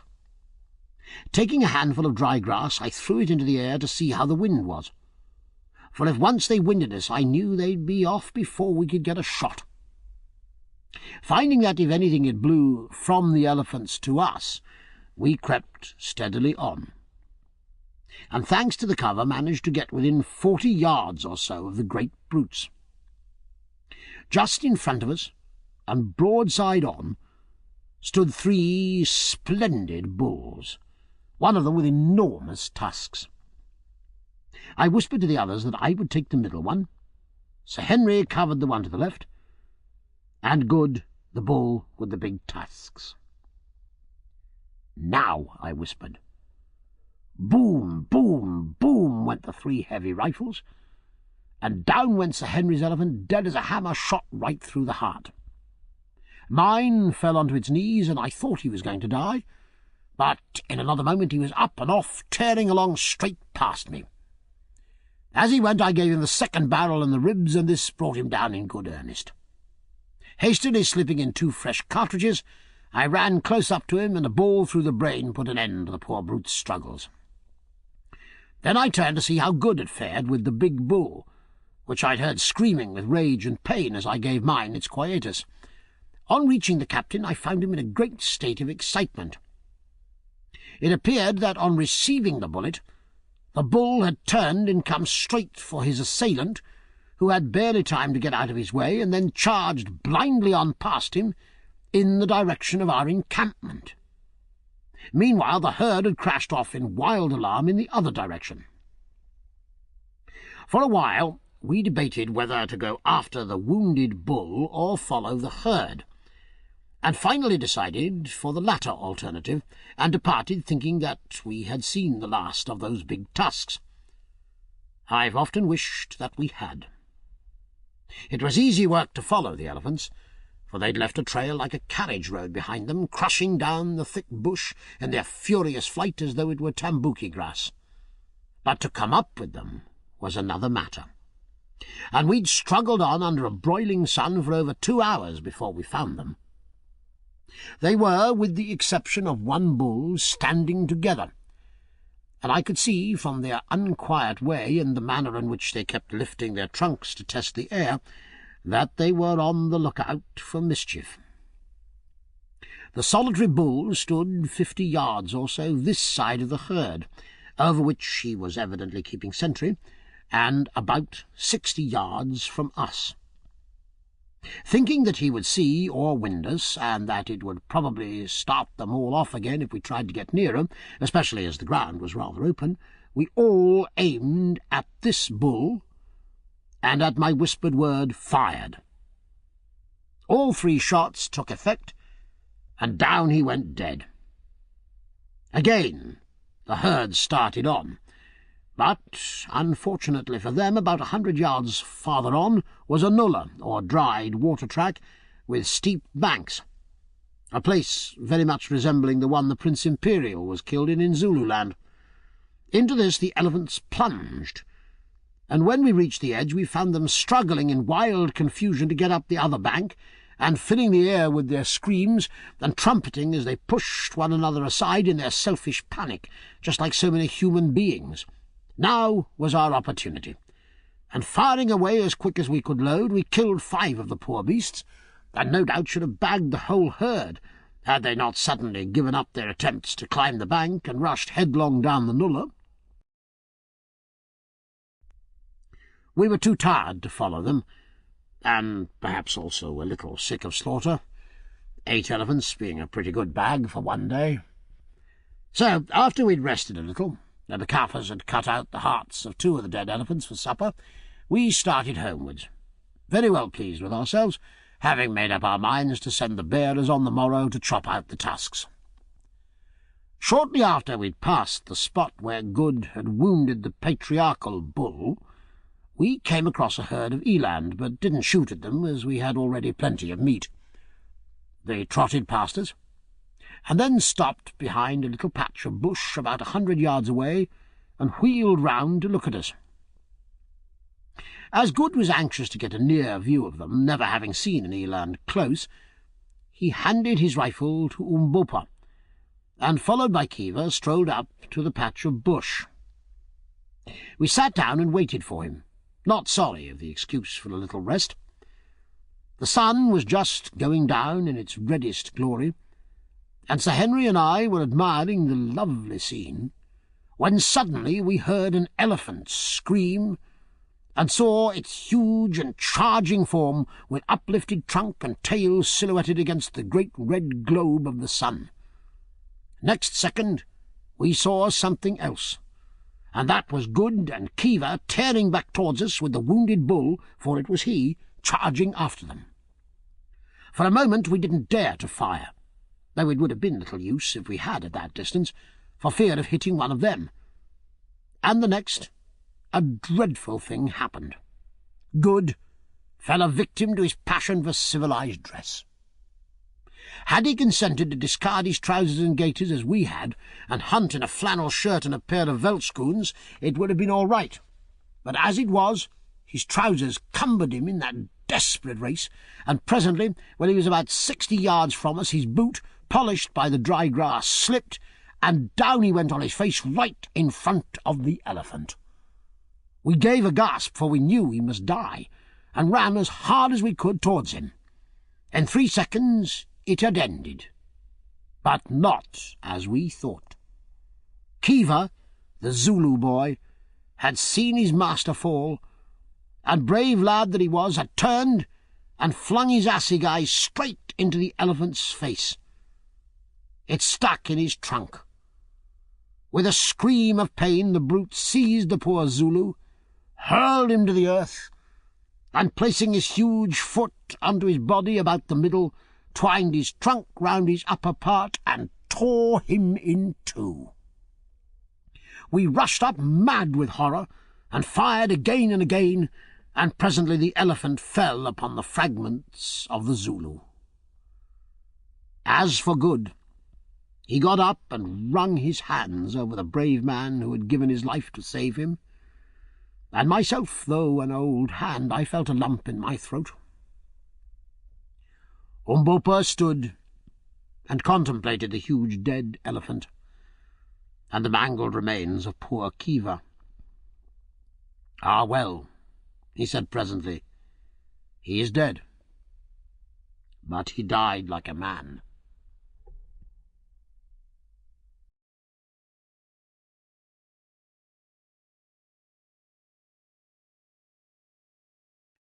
Chapter 5. Our March into the Desert. We had killed 9 elephants, and it took us 2 days to cut out the tusks and get them home and bury them carefully in the sand under a large tree, which made a conspicuous mark for miles round. It was a wonderfully fine lot of ivory. I never saw a better, averaging, as it did, between 40 and 50 pounds a tusk. The tusks of the great bull that killed poor Kiva scaled 170 pounds the pair, as nearly as we could judge. As for Kiva himself, we buried what remained of him in an ant-bear hole, together with an assegai to protect himself with on his journey to a better world. On the 3rd day we started on, hoping that we might one day return to dig up our buried ivory, and in due course, after a long and wearisome tramp and many adventures which I have not space to detail, reached Sitanda's kraal near the Lukanga River, the real starting point of our expedition. Very well do I recollect our arrival at that place. To the right was a scattered native settlement, with a few stone cattle kraals and some cultivated lands down by the water, where these savages grew their scanty supply of grain, and beyond it great tracts of waving veldt covered with tall grass, over which herds of the smaller game were wandering. To the left was the vast desert. This spot appeared to be the outpost of the fertile country, and it had been difficult to say to what natural causes such an abrupt change in the character of the soil was due. But so it was. Just below our encampment flowed a little stream, on the farther side of which was a stony slope, the same down which I had 20 years before seen poor Silvestri creeping back after his attempt to reach Solomon's Mines. And beyond that slope began the waterless desert, covered with a species of karoo shrub. It was evening when we pitched our camp, and the great fiery ball of the sun was sinking into the desert, sending glorious rays of many-coloured light flying over all the vast expanse. Leaving Good to superintend the arrangement of our little camp, I took Sir Henry with me, and we walked to the top of the slope opposite and gazed out across the desert. The air was very clear, and far, far away I could distinguish the faint blue outlines here and there, capped with white, of the great Suleimanberg. "There," I said. "There is the wall of Solomon's Mines. But God knows if we shall ever climb it. My brother should be there, and if he is, I shall reach him somehow," said Sir Henry, in that tone of quiet confidence which mocked the man. "I hope so," I answered, and turned to go back to the camp when I saw that we were not alone. Behind us, also gazing earnestly towards the far-off mountains, stood the great Zulu Umbopa. The Zulu spoke when he saw that I had observed him, but addressed himself to Sir Henry, to whom he had attached himself. "Is it to that land that thou wouldst journey in Kubu?" A native word meaning, I believe, an elephant, and the name given to Sir Henry by the Kaffirs, he said, pointing towards the mountains with his broad assegai. I asked him sharply what he meant by addressing his master in that familiar way. It's very well for natives to have a name for one among themselves, but it is not decent that they should call one by their heathenish appellations to one's face. The man laughed a quiet little laugh which angered me. "How dost thou know that I am not the equal of the Nkosi I serve?" he said. "He is of a royal house, no doubt. One can see it in his size and in his eye. So, mayhap, am I. At least I am as great a man. Be my mouth, O Macumazahn, and say my words to the Inkuzinkubu, my master, for I would speak to him and to thee."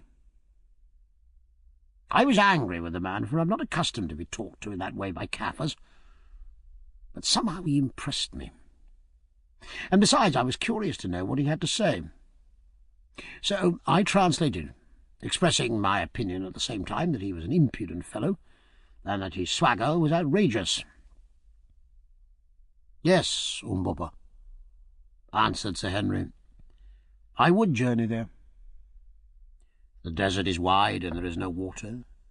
The mountains are high and covered with snow, and man cannot say what is beyond them behind the place where the sun sets. How shalt thou come thither, Inkubu, and wherefore dost thou go?" I translated again. "Tell him," answered Sir Henry, "that I go because I believe that a man of my blood, my brother, has gone there before me, and I go to seek him." "That is so, Inkubu. A man I met on the road told me that a white man went out into the desert 2 years ago towards those mountains with one servant, a hunter. They never came back. How do you know it was my brother? Asked Sir Henry. Nay, I know not. But the man, when I asked what the white man was like, said that he had thine eyes and a black beard. He said, too, that the name of the hunter with him was Jim, that he was a Bechuana hunter and wore clothes. There's no doubt about it, said I. I knew Jim well. Sir Henry nodded. I was sure of it, he said. If George set his mind upon a thing, he generally did it. It was always so from his boyhood. If he meant to cross the Suleiman Berg, he's crossed it, unless some accident has overtaken him, and we must look for him on the other side.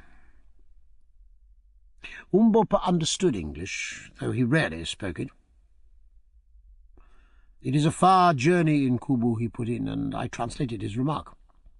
Yes, answered Sir Henry, it is far, but there is no journey upon this earth that a man may not make if he set his heart to it. There is nothing, Umbopa, that he cannot do. There are no mountains he may not climb. There are no deserts he cannot cross. Save a mountain and a desert of which you are spared the knowledge, if love leads him, and he holds his life in his hand, counting it as nothing, ready to keep it or to lose it, as Providence may order. I translated. Great words, my father, answered the Zulu. I always called him a Zulu, though he wasn't really one. Great, swelling words to fill the mouth of a man. Thou art right, my father in Kubu. Listen, what is life? It is a feather. It is the seed of the grass, blown hither and thither, sometimes multiplying itself and dying in the act, sometimes carried away into the heavens. But if the seed be good and heavy, it may perchance travel a little way on the road it wills. It is well to try and journey one's road and to fight with the air. Man must die. At the worst, he can but die a little sooner. I will go with thee across the desert and over the mountains, unless perchance I fall to the ground on the way, my father. He paused a while, and then went on with one of those strange bursts of rhetorical eloquence which Zulus sometimes indulge in, and which, to my mind, full as they are of vain repetition, show that the race is by no means devoid of poetic instinct and of intellectual power. What is life? Tell me, O white men who are wise, who know the secrets of the world and the world of stars, and the world that lies above and around the stars, who flash their words from afar without a voice, tell me, white men, the secret of our life, whither it goes and whence it comes. Ye cannot answer, ye know not. Listen, I will answer. Out of the dark we came, into the dark we go. Like a storm-driven bird at night, we fly out of the nowhere. For a moment our wings are seen in the light of the fire, and lo, we are gone again into the nowhere. Life is nothing, life is all. It is the hand with which we hold off death. It is the glowworm that shines in the night-time and is black in the morning. It is the white breath of the oxen in winter. It is the little shadow that runs across the grass and loses itself at sunset. You're a strange man, said Sir Henry when he ceased. Umbopa laughed. It seems to me that we are much alike in Kubu. Perhaps I seek a brother over the mountains. I looked at him suspiciously. What dost thou mean? I asked. What dost thou know of the mountains? A little. A very little. There is a strange land there, a land of witchcraft and beautiful things, a land of brave people and of trees and streams and white mountains and of a great white road. I've heard of it. But what is the good of talking? It grows dark. Those who live to see will see. Again I looked at him doubtfully. The man knew too much. "You need not fear me, Macumazahn," he said, interpreting my look. "I dig no holes for ye to fall in. I make no plots. If ever we cross those mountains behind the sun, I will tell what I know. But death sits upon them. Be wise and turn back. Go and hunt elephant. I have spoken."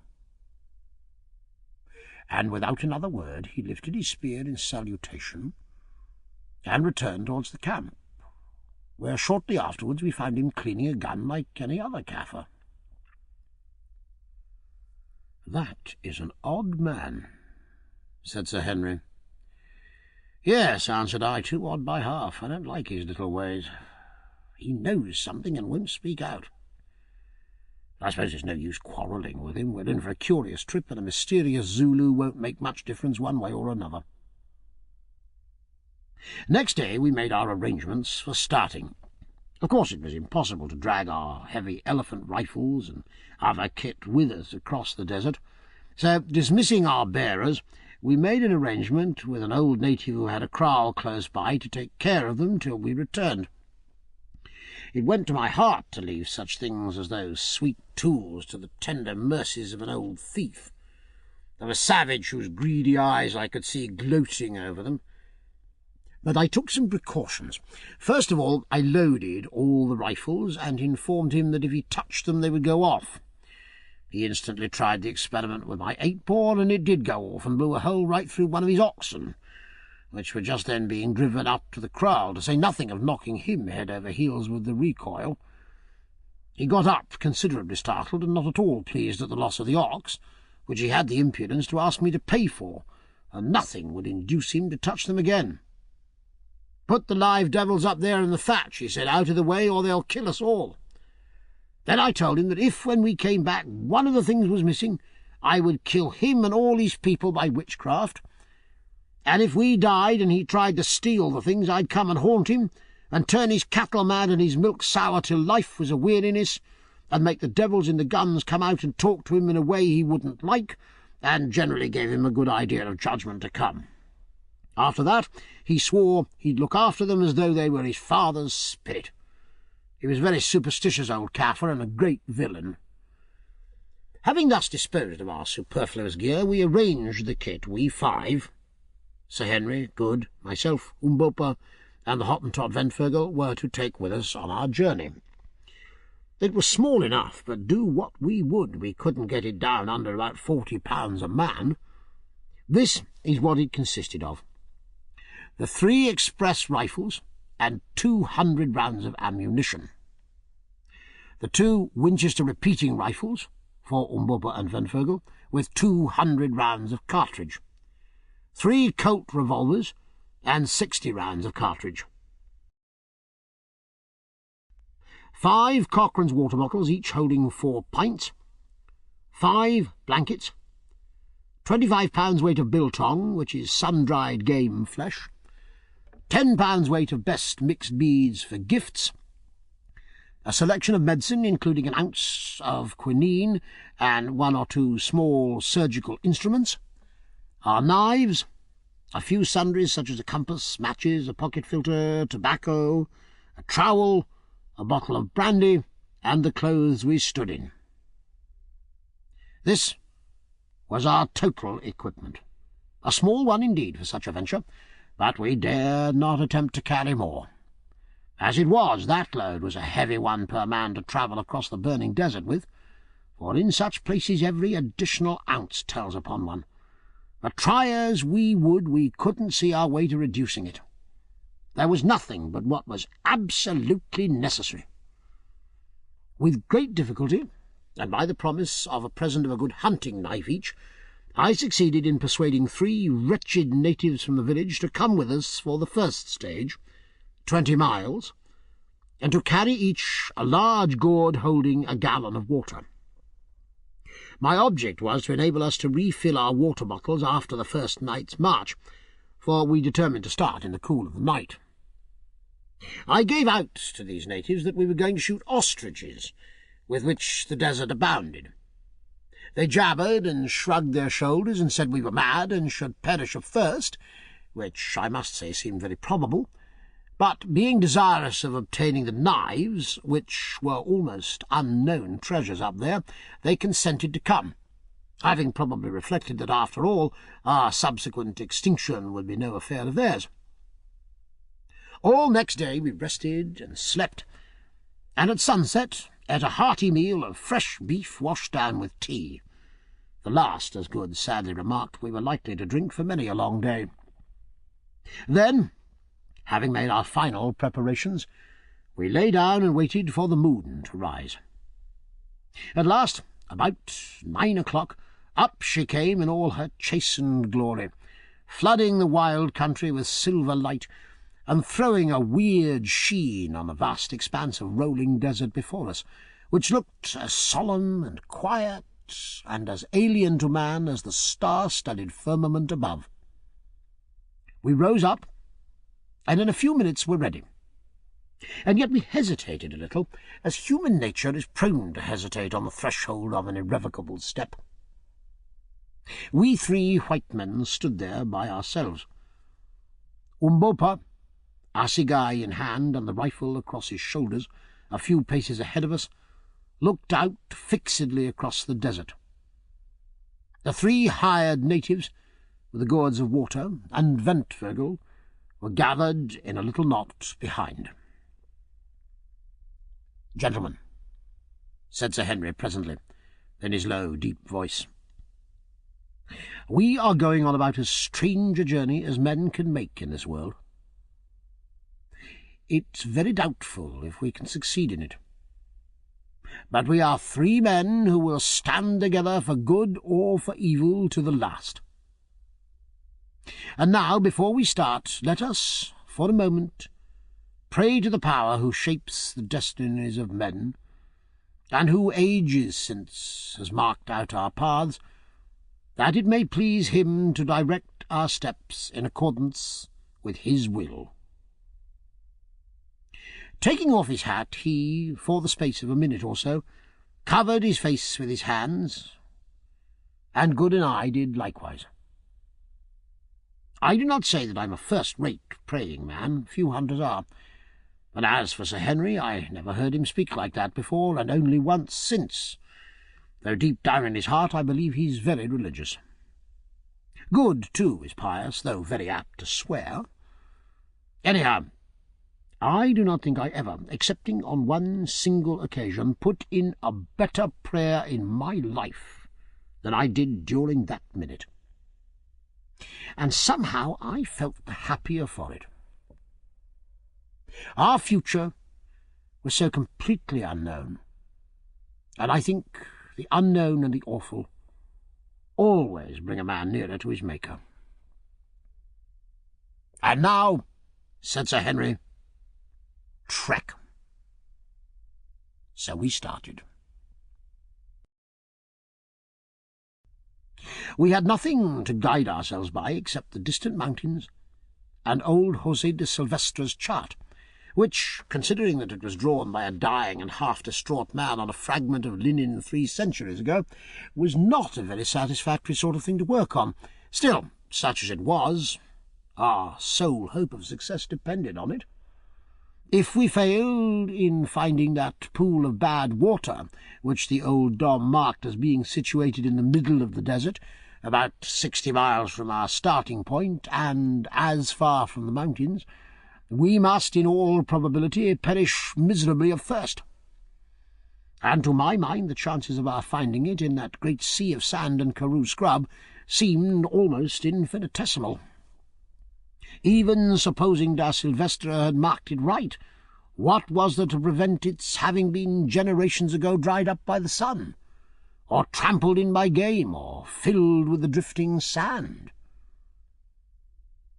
On we tramped silently, as shades, through the night and in the heavy sand. The karoo bushes caught our shins and retarded us, and the sand got into our veldschoons and good shooting boots, so that every few miles we had to stop and empty them. But still the night was fairly cool, though the atmosphere was thick and heavy, giving a sort of creamy feel to the air, and we made fair progress. It was very still and lonely there in the desert, oppressively so indeed. Good felt this, and once began to whistle The Girl I Left Behind Me, but the notes sounded lugubrious in that vast place, and he gave it up. Shortly afterward a little incident occurred which, though it made us jump at the time, gave rise to a laugh. Good, as the holder of the compass, which, being a sailor, of course he thoroughly understood, was leading, and we were toiling along in single file behind him, when suddenly we heard the sound of an exclamation, and he vanished. Next second there arose all round us a most extraordinary hubbub, snorts, groans, wild sounds of rushing feet. In the faint light, too, we could descry dim, galloping forms, half hidden by wreaths of sand. The natives threw down their loads and prepared to bolt, but, remembering that there was nowhere to bolt, cast themselves upon the ground and howled out that it was the devil. As for Sir Henry and myself, we stood amazed. Nor was our amazement lessened when we perceived the form of Good careering off in the direction of the mountains, apparently mounted on the back of a horse, and hallooing like mad. In another second he threw up his arms, and we heard him come to the earth with a thud. Then I saw what had happened. We had stumbled right on to a herd of sleeping quagga, onto the back of one of which Good had actually fallen. Then the brute had naturally enough got up and made off with him. Singing out to the others that it was all right, I ran towards Good, much afraid lest he should be hurt, but to my great relief found him sitting in the sand, his eyeglass still fixed firmly in his eye, rather shaken and very much startled, but not in any way injured.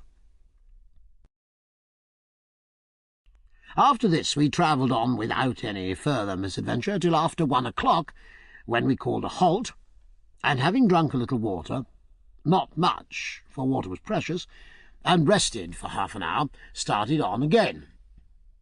On we went, till at last the east began to blush like the cheek of a girl. Then there came faint rays of primrose light that changed presently to golden bars, through which the dawn glided out across the desert. The stars grew pale and paler still, till at last they vanished. The golden moon waxed wan, and her mountain ridges stood out clear against her sickly face, like the bones on the face of a dying man. Then came spear upon spear of glorious light, flashing far away across the boundless wilderness, piercing and firing the veils of mist, till the desert was draped in a tremulous golden glow, and it was day. Still we didn't halt, though by this time we should have been glad enough to do so, for we knew that when once the sun was fully up it would be almost impossible for us to travel in it. At length, about 6 o'clock, we spied a little pile of rocks rising out of the plain, and to this we dragged ourselves. As luck would have it, here we found an overhanging slab of rock, carpeted beneath with smooth sand, which afforded a most grateful shelter from the heat. Underneath this we crept, and having drunk some water each, and eaten a bit of biltong, we laid down, and were soon sound asleep.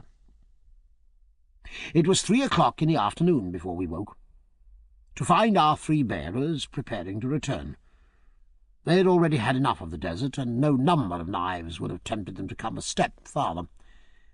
So we had a hearty drink, and having emptied our water bottles, filled them up again from the gourds they had brought with them, and then watched them depart on their 20 miles tramp home. At 4:30 we also started on. It was lonely and desolate work, for with the exception of a few ostriches there wasn't a single living creature to be seen on all the vast expanse of sandy plain. It was evidently too dry for game, and with the exception of a deadly-looking cobra or two, we saw no reptiles. One insect, however, was abundant, and that was the common or house fly. There they came, not as single spies, but in battalions, as I think the Old Testament says somewhere. He's an extraordinary animal, is the housefly. Go where you'll find him, and so it must always have been. I've seen him enclosed in amber, which must, I was told, have been 500,000 years old, looking exactly like his descendant of today, and I have little doubt but that when the last man lies dying on the earth he'll be buzzing round, if that event should happen to occur in summer, watching for an opportunity to settle on his nose. At sunset we halted, waiting for the moon to rise. At 10 she came up, beautiful and serene as ever, and with one halt about 2 o'clock in the morning, we trudged wearily on through the night, till at last the welcome sun put a period to our labours. We drank a little and flung ourselves down, thoroughly tired out on the sand, and were soon all asleep. There was no need to set a watch, for we had nothing to fear from anybody or anything in that vast, untenanted plain. Our only enemies were heat, thirst, and flies. But far rather would I have faced any danger from man or beast than that awful trinity. This time we were not so lucky as to find a sheltering rock to guard us from the glare of the sun, with the result that about 7 o'clock we woke up experiencing the exact sensations one would attribute to a beefsteak on a gridiron. We were literally being baked through and through. The burning sun seemed to be sucking our very blood out of us. We sat up and gasped. "Phew," said I, grabbing at the halo of flies which buzzed cheerfully round my head. The heat did not affect them. "My word," said Sir Henry. "It is hot," said Good. It was hot indeed, and there was not a bit of shelter to be had. Look where we would, there was no rock or tree, nothing but an unending glare rendered dazzling by the hot air which danced over the surface of the desert as it does over a red-hot stove. "What is to be done?" asked Sir Henry. "We can't stand this for long." We looked at each other blankly. "I have it," said Good. "We must dig a hole and get in it and cover ourselves with the karoo bushes." It didn't seem a very promising suggestion, but at least it was better than nothing, so we set to work, and with the trowel we brought with us and our hands succeeded in about an hour in delving out a patch of ground about 10 foot long by 12 wide to the depth of 2 feet. Then we cut a quantity of low scrub with our hunting knives, and, creeping into the hole, pulled it over us all with the exception of Ventvirgil, on whom, being a Hottentot, the sun had no particular effect. This gave us some slight shelter from the burning rays of the sun, but the heat in that amateur grave can be better imagined than described. The Black Hole of Calcutta must have been a fool to it. Indeed, to this moment, I don't know how he lived through the day. There we lay, panting, and every now and again moistening our lips from our scanty supply of water. Had we followed our inclinations, we should have finished all we had off in the first 2 hours, but we had to exercise the most rigid care, for if our water failed us, we knew that we must quickly perish miserably. But everything has an end if only you live long enough to see it, and somehow that miserable day wore on towards evening. About 3 o'clock in the afternoon we determined that we could stand it no longer. It would be better to die walking than to be slowly killed by heat and thirst in that dreadful hole. So, taking each of us a little drink from our fast diminishing supply of water, now heated to about the same temperature as a man's blood, we staggered on. We had now covered some 50 miles of desert. If my reader had seen the rough copy and translation of old da Silvestra's map, he would see that the desert is marked as being 40 leagues across, and the Panbad water is set down as being about in the middle of it. Now, 40 leagues is 120 miles. Consequently, we ought at the most to be within 12 or 15 miles of the water, if any should really exist. Through the afternoon we crept slowly and painfully along, scarcely doing more than 1.5 miles an hour. At sunset we again rested, waiting for the moon, and after drinking a little managed to get some sleep. Before we lay down, Umbopa pointed out to us a slight and indistinct hillock on the flat surface of the desert, about 8 miles away. At the distance it looked like an ant-hill, and as I was dropping off to sleep I fell to wondering what it could be. With the moon we started on again, feeling dreadfully exhausted and suffering tortures from thirst and prickly heat. Nobody who has not felt it can know what we went through. We no longer walked, we staggered, now and again falling from exhaustion, and being obliged to call a halt every hour or so. We had scarcely energy left in us to speak. Up to now Good had chatted and joked, for he was a merry fellow, but now he hadn't a joke left in him. At last, about 2 o'clock, utterly worn out in body and mind, we came to the foot of this queer hill or sand copy, which did at first sight resemble a gigantic ant-heap, about 100 feet high, and covering at the base nearly 2 acres of ground.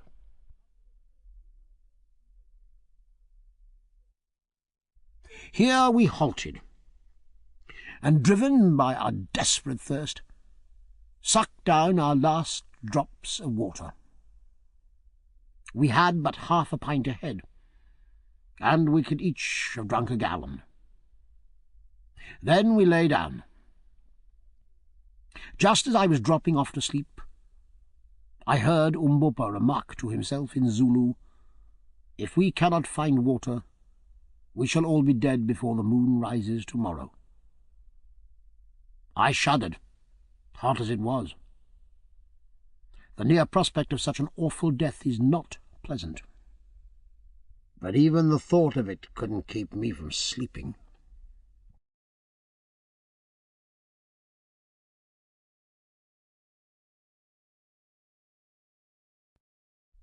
Chapter 6. Water, Water. In 2 hours' time, about 4 o'clock, I woke up. As soon as the first heavy demand of bodily fatigue had been satisfied, the torturing thirst from which I was suffering asserted itself. I could sleep no more. I had been dreaming that I was bathing in a running stream with green banks and trees upon them, and I awoke to find myself in that arid wilderness, and to remember that, as Umbopa had said, if we did not find water that day, we must certainly perish miserably. No human creature could live long without water in that heat. I sat up and rubbed my grimy face with my dry and horny hands. My lips and eyelids were stuck together, and it was only after some rubbing and with an effort that I was able to open them. It wasn't far off the dawn, but there was none of the bright feel of dawn in the air, which was thick with a hot murkiness I cannot describe. The others were still sleeping.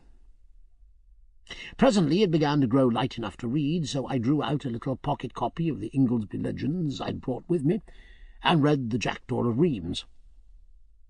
When I got to where a nice little boy held a golden ewer embossed and filled with water as pure as any that flows between Rheims and Namur, I literally smacked my cracked lips, or rather tried to smack them. The mere thought of that pure water made me mad.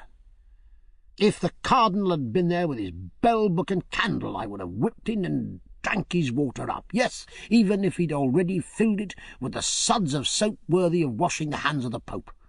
And I knew that the whole concentrated curse of the Catholic Church should fall upon me for so doing. I almost think I must have been a little light-headed with thirst and weariness and want of food, for I fell to thinking how astonished the cardinal and his nice little boy and the jackdaw would have looked to see a burnt-up, brown-eyed, grizzle-haired little elephant hunter suddenly bound in and put his dirty face into the basin and swallow every drop of the precious water. The idea amused me so that I laughed, or rather cackled aloud, which woke the others up, and they began to rub their dirty faces and get their gummed-up lips and eyelids apart. As soon as we were all well awake, we fell to discussing the situation, which was serious enough. Not a drop of water was left. We turned the water bottles upside down and licked the tops, but it was a failure. They were as dry as a bone. Good, who had charge of the bottle of brandy, got it out and looked at it longingly. But Sir Henry promptly took it away from him, for to drink raw spirit would only have been to precipitate the end. "If we do not find water, we shall die," he said. "If we can trust to the old Don's map, there should be some about," I said. But nobody seemed to derive much satisfaction from that remark. It was so evident that no great faith could be put in the map. It was now gradually growing light, and as we sat blankly staring at each other, I observed the Hottentot Ventfurgle rise and begin to walk about with his eyes on the ground. Presently he stopped short, and uttering a guttural exclamation, pointed to the earth. "What is it?" we exclaimed, and simultaneously rose and went to where he was standing, pointing at the ground. "Well," I said, "it's pretty fresh springbok spoor. What of it?" "Springboks do not go far from water," he answered in Dutch.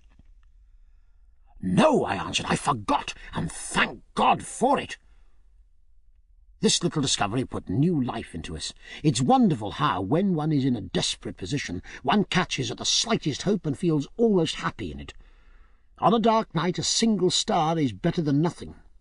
Meanwhile Ventfurgle was lifting his snub nose and sniffing the hot air, for all the world like an old impala ram who scents danger. Presently he spoke again. "I smell water," he said. Then we felt quite jubilant, for we knew what a wonderful instinct these wild-bred men possess. Just at that moment the sun came up gloriously, and revealed so grand a sight to our astonished eyes that for a moment or two we even forgot our thirst. For there, not more than 40 or 50 miles from us, glittering like silver in the early rays of the morning sun, were Sheba's breasts, and stretching away for hundreds of miles on each side of them was the great Suleimanberg. Now that I, sitting here, attempt to describe the extraordinary grandeur and beauty of that sight, language seems to fail me. I'm impotent even before its memory. There, straight before us, were two enormous mountains, the like of which are not, I believe, to be seen in Africa, if indeed there are any other such in the world, measuring each at least 15,000 feet in height, standing not more than a dozen miles apart, connected by a precipitous cliff of rock, and towering up in awful white solemnity straight into the sky. These mountains, standing thus like the pillars of a gigantic gateway, are shaped exactly like a woman's breasts.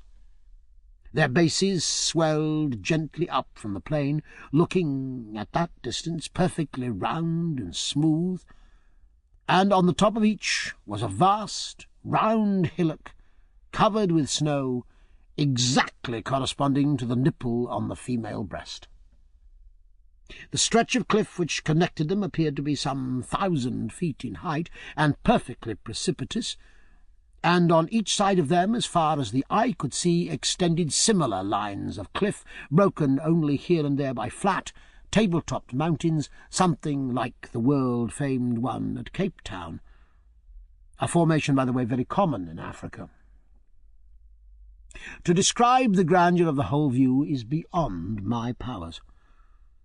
There was something so inexpressibly solemn and overpowering about those huge volcanoes, for doubtless they are extinct volcanoes, that it fairly took our breath away. For a while the morning lights played upon the snow and the brown and swelling masses beneath, and then, as though to veil the majestic sight from our curious eyes, strange mists and clouds gathered and increased around them, till presently we could only trace their pure and gigantic outline, swelling ghost-like through the fleecy envelope. Indeed, as we afterwards discovered, they were normally wrapped in this curious gauzy mist, which doubtless accounted for one not having made them out more clearly before. Scarcely had the mountains vanished into cloud-clad privacy before our thirst, literally a burning question, reasserted itself. It was all very well for Ventfogle to say he smelt water, but look which way we would, we could see no signs of it. So far as the eye could reach, there was nothing but arid, sweltering sand and karoo scrub. We walked round the hillock and gazed about anxiously on the other side, but it was the same story. Not a drop of water was to be seen. There was no indication of a pan, a pool, or a spring. "You're a fool," I said angrily to Ventfogle. "There's no water." But still he lifted his ugly snub nose and sniffed. "I smell it, boss," he answered. "It's somewhere in the air." "Yes," I said, "no doubt it's in the clouds, and about 2 months hence it'll fall and wash our bones." Sir Henry stroked his yellow beard thoughtfully. "Perhaps it's on the top of the hill," he suggested. "Rot," said Good. "Who ever heard of water being found on the top of a hill?" "Let's go and look," I put in, and hopelessly enough we scrambled up the sandy sides of the hillock, Umbopa leading. Presently he stopped as though he was petrified. "Manzi, Manzi! Here's water!" he cried with a loud voice. We rushed up to him, and there, sure enough, in a deep cup or indentation on the very top of the sand copy, was an undoubted pool of water. How it came to be in such a strange place we did not stop to inquire, nor did we hesitate at its black and uninviting appearance. It was water, or a good imitation of it, and that was enough for us. We gave a bound and a rush, and in another second we were all down on our stomachs, sucking up the uninviting fluid as though it were nectar fit for the gods. Heavens, how we did drink! Then, when we'd done drinking, we tore off our clothes and sat down in it, absorbing the moisture through our parched skins. You, my reader, who have only to turn on a couple of taps and summon hot and cold from an unseen vasty boiler, can have little idea of the luxury of that muddy wallow in brackish, tepid water.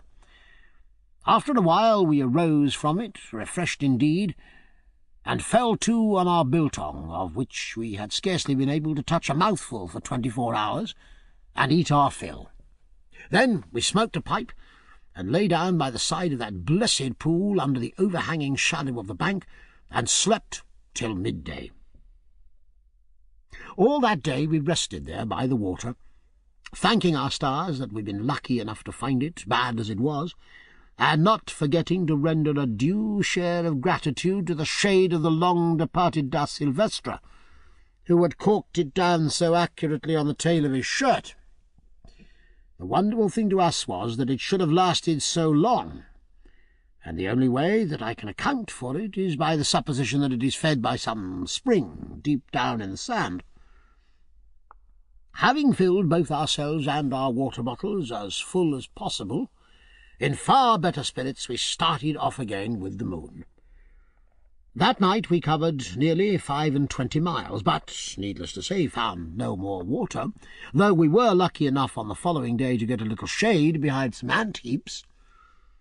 When the sun rose, and for a while cleared away the mysterious mists, Sulemansberg and the two majestic breasts, now only about 20 miles off, seemed to be towering right above us, and looked grander than ever. At the approach of evening we started on again. and to cut a long story short, by daylight next morning found ourselves upon the lowest slopes of Sheba's left breast, for which we had been steadily steering. By this time our water was again exhausted, and we were suffering severely from thirst, nor indeed could we see any chance of relieving it till we reached the snow line far, far above us. After resting an hour or two, driven to it by our torturing thirst, we went on again, toiling painfully in the burning heat up the lava slopes, for we found that the huge base of the mountain was composed entirely of lava beds belched out in some far-past age. By 11 o'clock we were utterly exhausted, and were, generally speaking, in a very bad way indeed. The lava clinker over which we had to make our way, though comparatively smooth compared with some clinker I've heard of, such as that on the island of Ascension, for instance, was yet rough enough to make our feet very sore, and this, together with our other miseries, had pretty well finished us. A few 100 yards above us were some large lumps of lava, and towards these we made with the intention of lying down beneath their shade.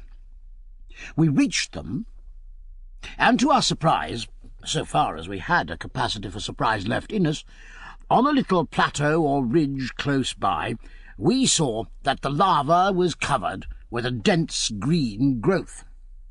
Evidently soil formed from decomposed lava had rested there, and in due course had become the receptacle of seeds deposited by birds.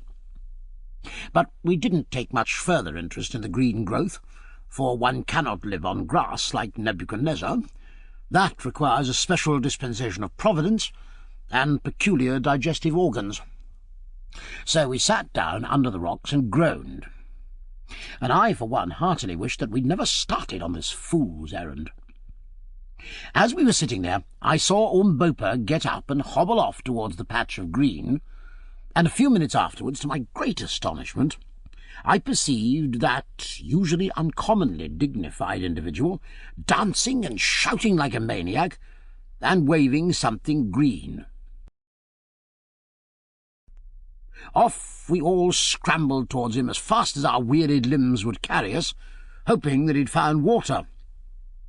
"What is it, Umbopa, son of a fool?" I shouted in Zulu. "It is food and water, Macumazahn." And again he waved the green thing. Then I saw what he'd got. It was a melon. We'd hit upon a patch of wild melons, thousands of them, and dead ripe. "Melons!" I yelled to Good, who was next to me, and in another second he had his false teeth fixed in one. I think we ate about 6 each before we'd done, and, poor fruit as they were, I doubt if I ever thought anything nicer. But melons are not very satisfying, and when we'd satisfied our thirst with their pulpy substance, and set a stock to cool by the simple process of cutting them in two and setting them end on in the hot sun to get cold by evaporation, we began to feel exceedingly hungry. We had still some biltong left, but our stomachs turned from biltong, and besides we had to be very sparing of it, for we couldn't say when we should get more food. Just at this moment a lucky thing happened. Looking towards the desert, I saw a flock of about 10 large birds flying straight towards us. "Skeet, Baas, skeet!" "Shoot, master, shoot," whispered the Hottentot, throwing himself on his face, an example which we all followed. Then I saw that the birds were a flock of bustards, and that they would pass within 50 yards of my head. Taking one of the repeating Winchesters, I waited till they were nearly over us, and then jumped onto my feet. On seeing me, the bustard bunched up together, as I expected they would, and I fired 2 shots straight into the thick of them, and, as luck would have it, brought one down, a fine fellow that weighed about 20 pounds. In half an hour we had a fire made of dry melon stalks, and he was toasting over it, and we had such a feed as we'd not had for a week. We ate that bustard. Nothing was left of him but his bones and his beak, and felt not a little the better afterwards. That night we again went on with the moon, carrying as many melons as we could with us. As we got higher up, we found the air get cooler and cooler, which was a great relief to us.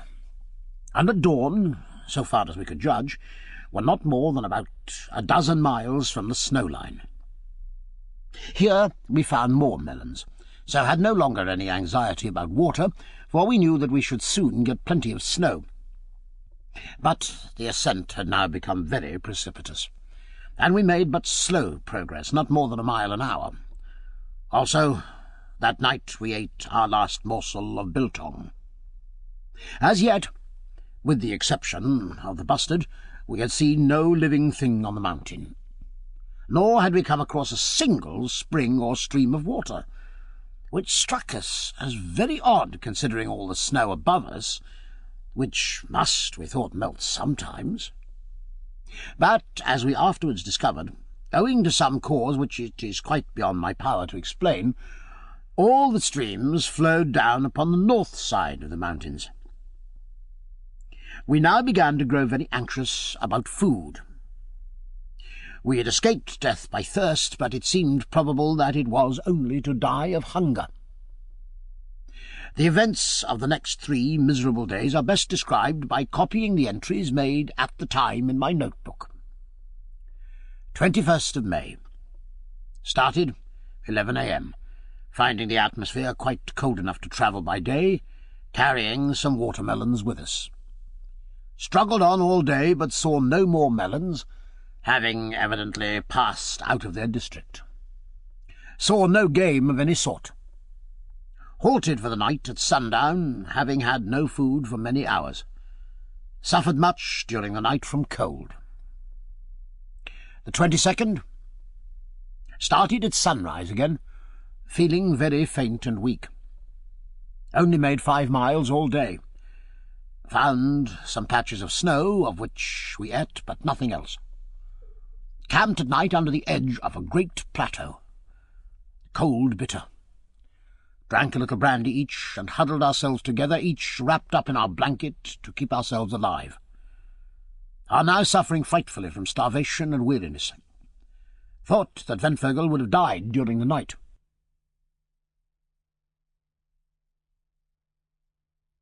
This ends Disc 2, King Solomon's Mines, Disc 3. The 23rd. Struggled forward once more as soon as the sun was well up, and had thawed our limbs a little. We are now in a dreadful plight, and I fear that unless we get food this will be our last day's journey. But little brandy left. Good. Sir Henry and Umbopa bear up wonderfully. But Ventvögel is in a very bad way. Like most Hottentots, he cannot stand cold. Pangs of hunger not so bad, but have a sort of numb feeling about the stomach. Others say the same.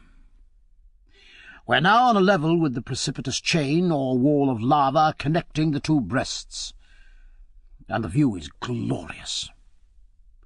Behind us, the great glowing desert rolls away to the horizon, and before us lies mile upon mile of smooth, hard snow, almost level, but swelling gently upwards, out of the centre of which the nipple of the mountain, which appears to be some miles in circumference, rises about 4,000 feet into the sky. Not a living thing is to be seen. God help us, I fear our time has come. And now I'll drop the journal, because it's not very interesting reading, and partly because what follows requires perhaps rather more accurate telling. All that day, the 23rd of May, we struggled slowly on up the incline of snow, lying down from time to time to rest.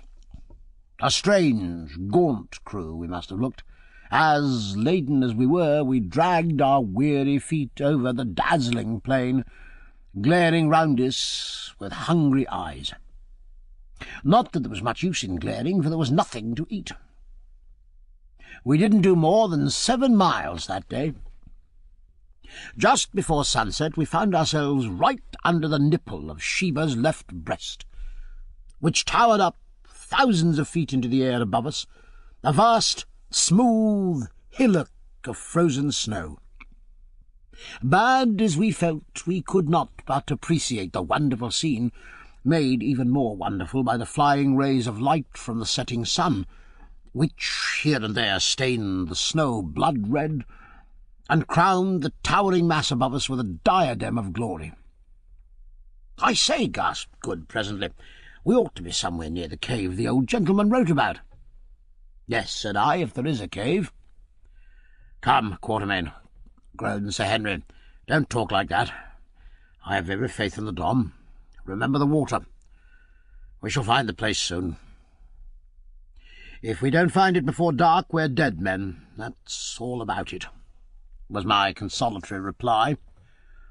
For the next 10 minutes we trudged on in silence, when suddenly Umbopa, who was marching along beside me, wrapped up in his blanket and with a leather belt strapped so tight round his stomach to make his hunger small, as he said, that his waist looked like a girl's, caught me by the arm.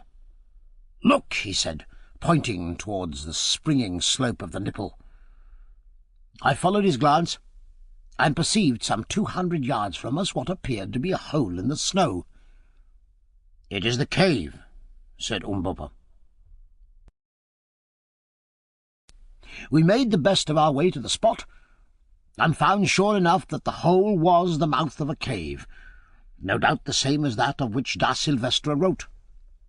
We were none too soon, for just as we reached shelter the sun went down with startling rapidity, leaving the whole place nearly dark. In these latitudes there is but little twilight. We crept into the cave, which did not appear to be very big, and huddling ourselves together for warmth, swallowed what remained of our brandy, barely a mouthful each, and tried to forget our miseries in sleep. But this the cold was too intense to allow us to do. I am convinced that at that great altitude the thermometer cannot have been less than 14 or 15 degrees below freezing point. What this meant to us, enervated as we were by hardship, want of food, and the great heat of the desert, my reader can imagine better than I can describe. Suffice it to say that it was something as near death from exposure as I have ever felt. There we sat, hour after hour through the bitter night, feeling the frost wander round and nip us now in the finger, now in the foot, and now in the face. In vain did we huddle up closer and closer. There was no warmth in our miserable, starved carcasses. Sometimes one of us would drop into an uneasy slumber for a few minutes, but we couldn't sleep long, and perhaps it was fortunate, for I doubt if we should ever have woke again. I believe it was only by force of will that we kept ourselves alive at all. Not very long before dawn, I heard the Hottentot Ventvirgel, whose teeth had been chattering all night like castanets, give a deep sigh, and then his teeth stopped chattering. I didn't think anything of it at the time, concluding that he'd gone to sleep. His back was resting against mine, and it seemed to grow colder and colder, until at last it was like ice. At length the air began to grow grey with light, then swift golden arrows came flashing across the snow, and at last the glorious sun peeped up above the lava wall, and looked in upon our half-frozen forms, and upon Ventvirgel sitting there amongst us, stone dead. No wonder his back had felt cold, poor fellow. He had died when I heard him sigh, and was now almost frozen stiff.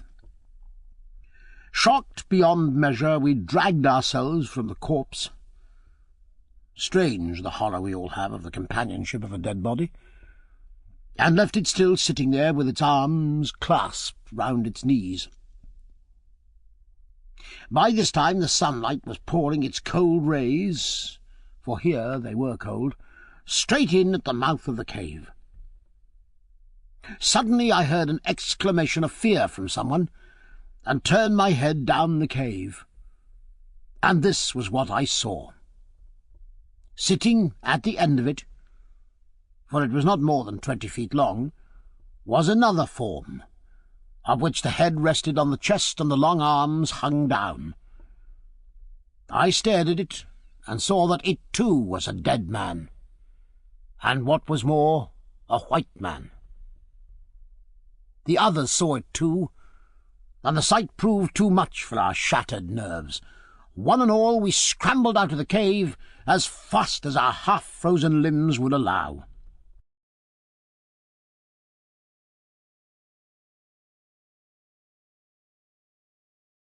Chapter 7. Solomon's Road. Outside the cave we halted, feeling rather foolish. "I'm going back," said Sir Henry. "Why?" asked Good. "Because it struck me that what we saw may be my brother." This was a new idea, and we re-entered the cave to put it to the proof. After the bright light outside, our eyes, weak as they were with staring at the snow, could not for a while pierce the gloom of the cave. Presently, however, we grew accustomed to the semi-darkness and advanced on the dead form. Sir Henry knelt down and peered into its face. "Thank God," he said with a sigh of relief, "it's not my brother." Then I went and looked. The corpse was that of a tall man in middle life, with aquiline features, grizzled hair, and a long black moustache. The skin was perfectly yellow and stretched tightly over the bones.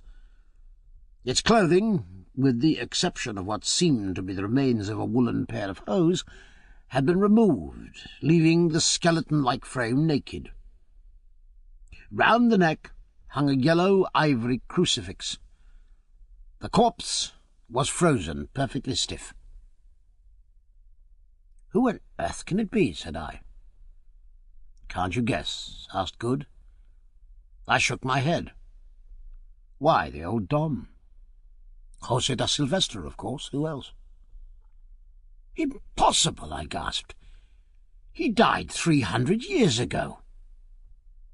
"And what is there to prevent his lasting for 3,000 years in this atmosphere, I should like to know?" asked Good. "If only the air's cold enough, flesh and blood will keep as fresh as New Zealand mutton forever. And heaven knows it's cold enough here. The sun never gets in here. No animal comes here to tear or destroy. No doubt his slave, of whom he speaks on the map, took off his clothes and left him. He couldn't have buried him alone.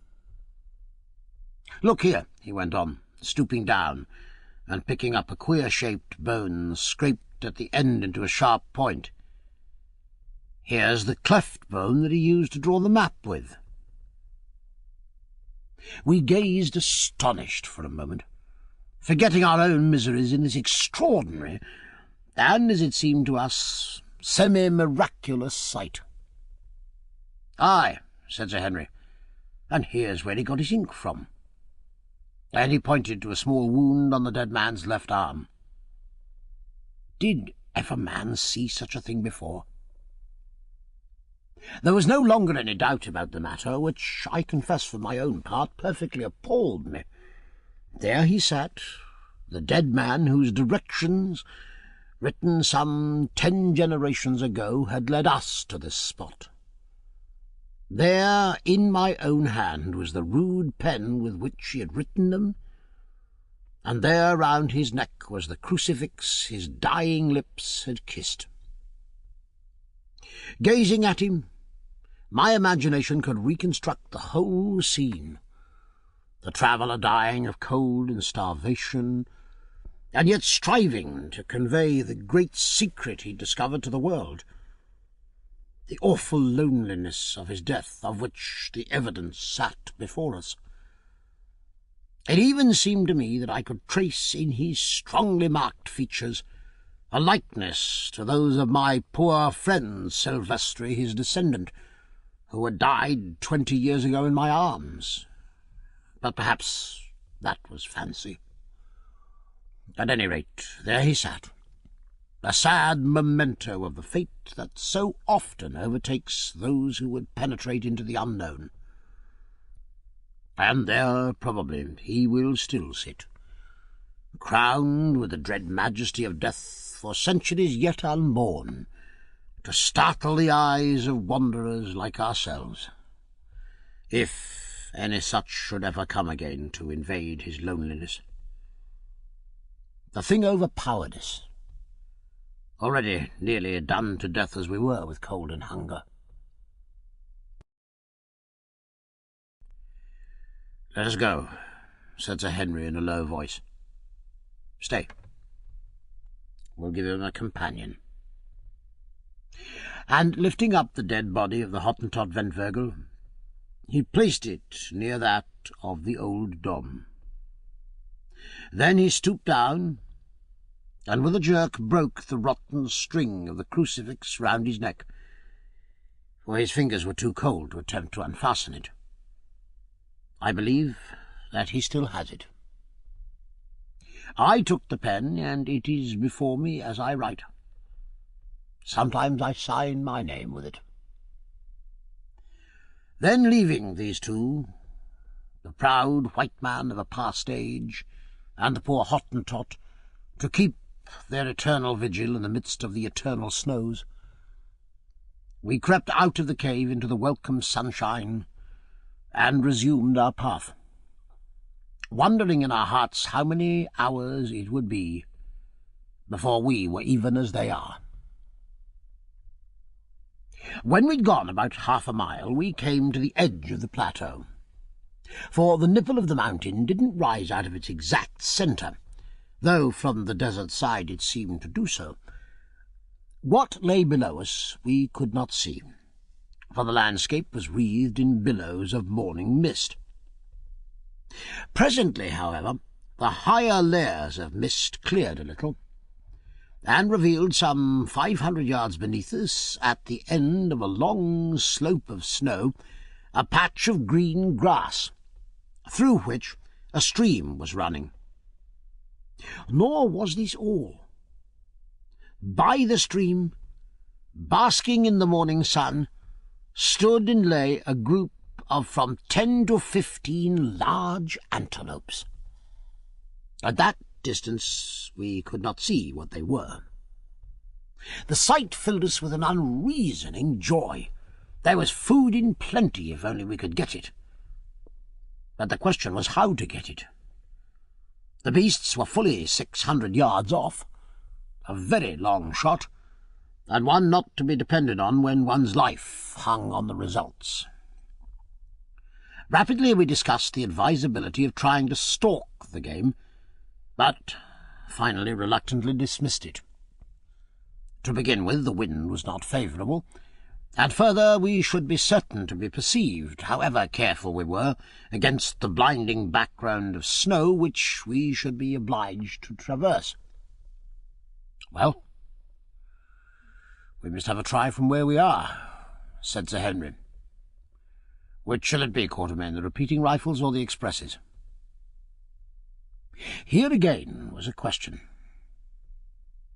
The Winchester repeaters, of which we had two, Umbopa carrying poor Ventvirgel's as well as his own, were sighted up to 1,000 yards, whereas the expresses were only sighted to 350, beyond which distance shooting with them was more or less guesswork. On the other hand, if they did hit, the express bullets, being expanding, were much more likely to bring the game down. It was a knotty point, but I made up my mind that we must risk it and use the expresses. "Let each of us take the buck opposite to him. Aim well at the point of the shoulder and high up," said I. "Olumbopa, do you give the word so that we may all fire together." Then came a pause, each man aiming his level best, as indeed one is likely to do when one knows that life itself depends upon the shot. "Fire," said Umbopa in Zulu, and at almost the same instant the 3 rifles rang out loudly. 3 clouds of smoke hung for a moment before us, and 100 echoes went flying away over the silent snow. Presently the smoke cleared and revealed, oh joy, a great buck lying on its back and kicking furiously in its death agony. We gave a yell of triumph. We were saved. We would not starve. Weak as we were, we rushed down the intervening slope of snow, and in 10 minutes from the time of firing, the animal's heart and liver were lying smoking before us. But now a new difficulty arose. We had no fuel, and therefore could make no fire to cook them at. We gazed at each other in dismay. "Starving men must not be fanciful," said Good. "We must eat raw meat." There was no other way out of the dilemma, and our gnawing hunger made the proposition less distasteful than it would otherwise have been. So we took the heart and liver and bedded them for a few minutes in a patch of snow to cool them. Then we washed them in the ice-cold water of the stream, and lastly ate them greedily. It sounds horrible enough, but honestly, I never tasted anything so good as that raw meat. In a quarter of an hour we were changed men. Our life and our vigour came back to us, our feeble pulses grew strong again, and the blood went coursing through our veins. But mindful of the results of overfeeding on starving stomachs, we were careful not to eat too much, stopping whilst we were still hungry. "Thank God," said Sir Henry, "that brute has saved our lives." "What is it, Quatermain?" I rose and went to look at the antelope, for I was not certain. It was about the size of a donkey, with large, curved horns. I'd never seen one like it before. The species was new to me. It was brown, with faint red stripes, and a thick coat. I afterwards discovered that the natives of that wonderful country called the species Inco. It was very rare, and only found at a great altitude where no other game would live. The animal was fairly shot high up in the shoulder, though whose bullet it was that had brought it down we could not, of course, discover. I believe that Good, mindful of his marvellous shot at the giraffe, secretly set it down to his own prowess, and we didn't contradict him. We had been so busy satisfying our starving stomachs that we had hitherto not found time to look about us. But now, having set Umbopa to cut off as much of the best meat as we were likely to be able to carry, we began to inspect our surroundings. The mist had now cleared away, for it was 8 o'clock, and the sun had sucked it up, so we were able to take in all the country before us at a glance. I know not how to describe the glorious panorama which unfolded itself to our enraptured gaze. I've never seen anything like it before, nor shall, I suppose, again. Behind us and over us towered Sheba's snowy breasts, and below, some 5,000 feet beneath where we stood, lay league on league of the most lovely champaign country. Here were dense patches of lofty forest, there a great river wound its silvery way. To the left stretched a vast expanse of rich, undulating veldt or grassland, on which we could just make out countless herds of game or cattle. At that distance we could not tell which. This expanse appeared to be ringed in by a wall of distant mountains. To the right, the country was more or less mountainous, that is, solitary hills stood up from its level, with stretches of cultivated lands between, amongst which we could distinctly see groups of dome-shaped huts.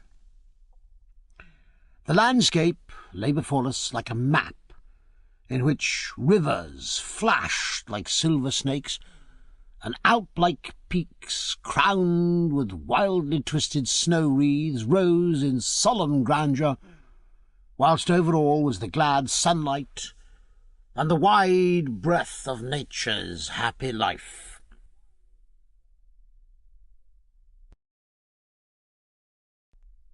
Two curious things struck us as we gazed.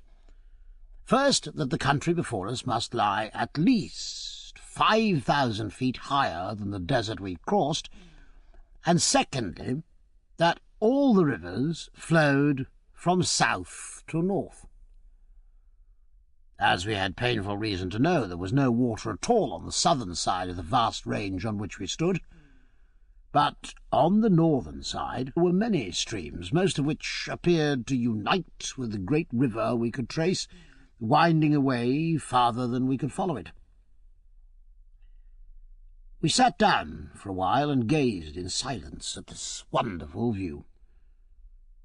Presently Sir Henry spoke. "Isn't there something on the map about Solomon's Great Road?" he said. I nodded, my eyes still looking out over the far country.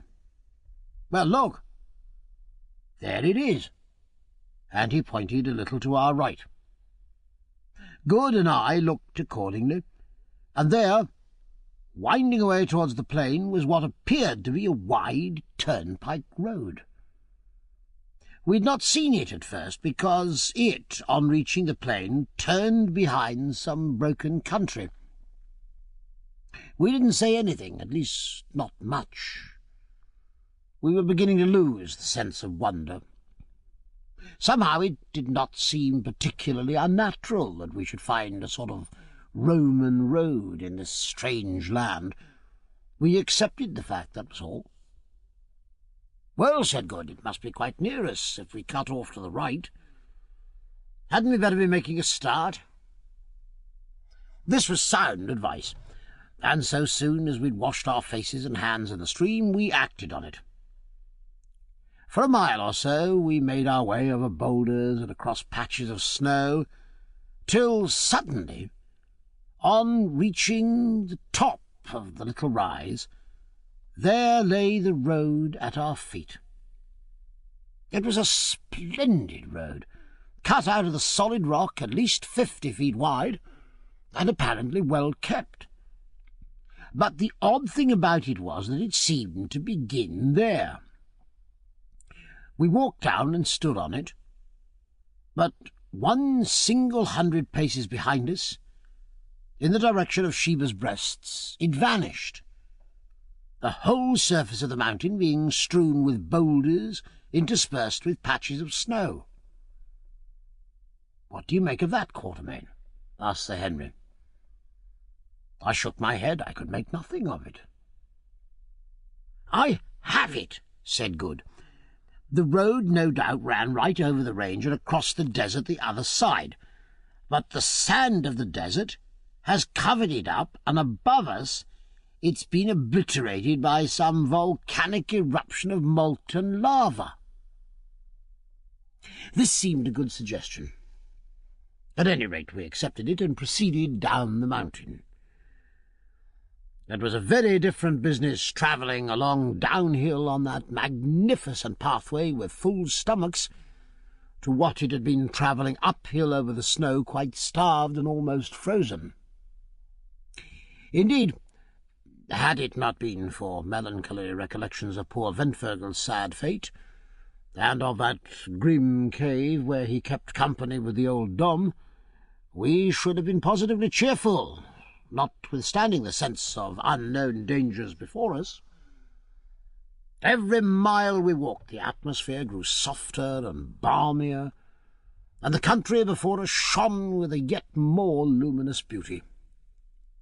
As for the road itself, I never saw such an engineering work, though Sir Henry said that the great road over the Saint-Gothard in Switzerland was very like it. No difficulty had been too great for the old-world engineer who designed it. At one place we came to a great ravine, 300 feet broad and at least 100 deep. This vast gulf was actually filled in, apparently with huge blocks of dressed stone, with arches pierced at the bottom for a waterway over which the road went sublimely on.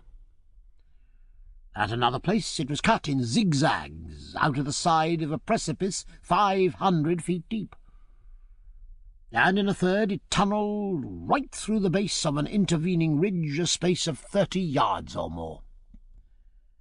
Here we noticed that the sides of the tunnel were covered with quaint sculptures, mostly of mailed figures driving in chariots. One, which was exceedingly beautiful, represented a whole battle scene with a convoy of captives being marched off in the distance. "Well," said Sir Henry, after inspecting this ancient work of art, "it's very well to call this Solomon's Road, but my humble opinion is that the Egyptians have been here before Solomon's people ever set a foot on it. If that isn't Egyptian handiwork, all I have to say is it's very like it." By midday we had advanced sufficiently far down the mountain to reach the region where wood was to be met with. First we came to scattered bushes, which grew more and more frequent, till at last we found the road winding through a vast grove of silver trees, similar to those which are to be seen on the slopes of Table Mountain at Cape Town. I had never before met with them in all my wanderings, except at the Cape, and their appearance here astonished me greatly. "Ah," said Good, surveying these shining-leaved trees with evident enthusiasm, "here's lots of wood. Let's stop and cook some dinner. I've about digested that raw meat." Nobody objected to this.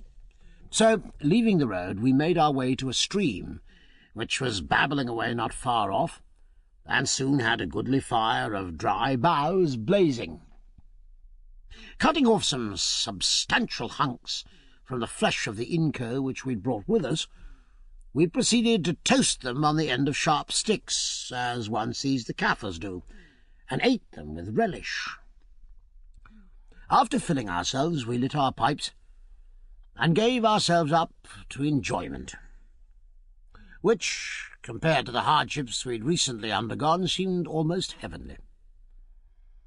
The brook, of which the banks were clothed with dense masses of a gigantic species of maidenhair fern, interspersed with feathery tufts of wild asparagus, bubbled away merrily at our side.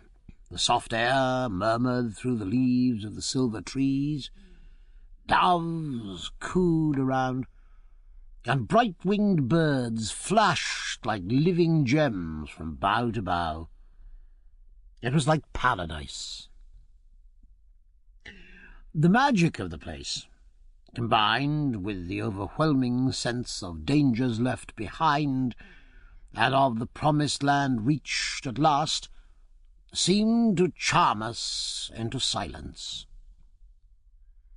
Sir Henry and Umbopa sat conversing in a mixture of broken English and kitchen Zulu in a low voice, but earnestly enough, and I lay with my eyes half shut upon that fragrant bed of fern and watched them. Presently I missed Good and looked to see what had become of him. As I did so, I observed him sitting by the bank of the stream in which he had been bathing.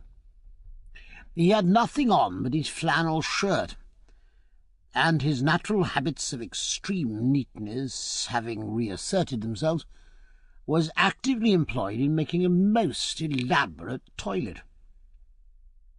He'd washed his gutta-percha collar, thoroughly shaken out his trousers, coat, and waistcoat, and was now folding them up neatly till he was ready to put them on, shaking his head sadly as he did so over the numerous rents and tears in them which had naturally resulted from our frightful journey. Then he took his boots, scrubbed them with a handful of fern, and finally rubbed them over with a piece of fat which he had carefully saved from the inco meat, till they looked, comparatively speaking, respectable.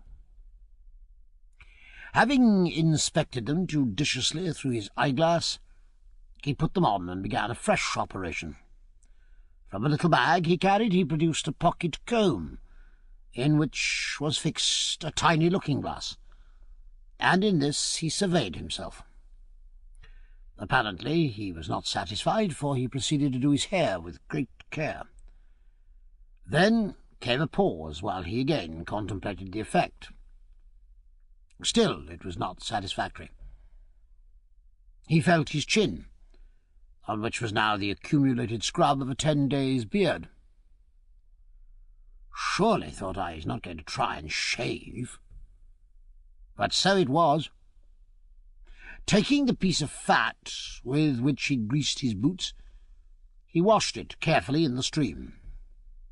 Then, diving again into the bag, he brought out a little pocket razor with a guard to it, such as are sold to people afraid of cutting themselves, or to those about to undertake a sea voyage. Then he vigorously scrubbed his face and chin with the fat, and began. But it was evidently a painful process, for he groaned very much over it, and I was convulsed with inward laughter as I watched him struggling with that stubbly beard. It seemed so very odd that a man should take the trouble to shave himself with a piece of fat in such a place and under such circumstances. At last he succeeded in getting the worst of the scrub off the right side of his face and chin, when suddenly I, who was watching, became aware of a flash of light that passed just by his head. Good sprang up with a profane exclamation. If it had not been a safety razor, he would certainly have cut his throat, and so did I, without the exclamation, and this was what I saw. Standing there, not more than 20 paces from where I was, and 10 from Good, were a group of men. They were very tall and copper-coloured, and some of them wore great plumes of black feathers and short cloaks of leopard skins. This was all I noticed at the moment. In front of them stood a youth of about 17, his hands still raised and his body bent forward in the attitude of a Grecian statue of a spear-thrower. Evidently the flash of light had been a weapon, and he had thrown it. As I looked, an old soldier-like looking man stepped forward out of the group, and catching the youth by the arm, said something to him. Then they advanced upon us. Sir Henry, Good, and Umbopa had by this time seized their rifles and lifted them threateningly. The party of natives still came on. It struck me that they could not know what rifles were, or they wouldn't have treated them with such contempt. "Put down your guns," I halloed to the others, seeing that our only chance of safety lay in conciliation. They obeyed, and walking to the front I addressed the elderly man who had checked the youth. "Greeting," I said in Zulu, not knowing what language to use. To my surprise I was understood. "Greeting," answered the man, not indeed in the same tongue, but in a dialect so closely allied to it that neither Umbopa or myself had any difficulty in understanding it. Indeed, as we afterwards found out, the language spoken by this people was an old-fashioned form of the Zulu tongue, bearing about the same relationship to it that the English of Chaucer does to the English of the 19th century. "Whence come ye?" he went on. "What are ye? And why are the faces of 3 of ye white, and the faces of the 4th as the face of our mother's sons?" And he pointed to Umbopa. I looked at Umbopa as he said it, and it flashed across me that he was right. Umbopa was like the faces of the men before me. So was his great form. But I had not time to reflect on this coincidence. "We are strangers, and come in peace," I answered, speaking very slow, so that he might understand me. "And this man is our servant. "Ye lie," he answered. "No strangers can cross the mountains where all things die. But what do your lies matter? If ye are strangers, then ye must die. For no strangers may live in the land of the Kukuanas. It is the king's law. Prepare then to die, O strangers." I was slightly staggered at this, more especially as I saw the hands of some of the party of men steal down to their sides, where hung on each what looked to me like a large and heavy knife. "What does that beggar say?" asked Good. "He says we're going to be scragged," I answered grimly. "Oh, Lord," groaned Good, and, as was his way when perplexed, put his hand to his false teeth, dragging the top set down and allowing them to fly back to his jaw with a snap. It was a most fortunate move, for next second the dignified crowd of Kukuanas gave a simultaneous yell of horror and bolted back some yards. "What's up?" said I. "It's his teeth," whispered Sir Henry excitedly. "He moved them. Take them out, Good, take them out." He obeyed, slipping the set into the sleeve of his flannel shirt. In another second curiosity had overcome fear, and the men advanced slowly. Apparently they had now forgotten their amiable intentions of doing for us. "How is it, O strangers," asked the old man solemnly, "that the teeth of the man," pointing to Good, who had nothing on but a flannel shirt, and had only half finished his shaving, whose body is clothed, and whose legs are bare, who grows hair on one side of his sickly face and not on the other, and who has one shining and transparent eye, and teeth that move of themselves, coming away from the jaws and returning of their own will. "Open your mouth," I said to Good, who promptly curled up his lips and grinned at the old gentleman like an angry dog, revealing to their astonished gaze 2 thin red lines of gum as utterly innocent of ivories as a new-born elephant.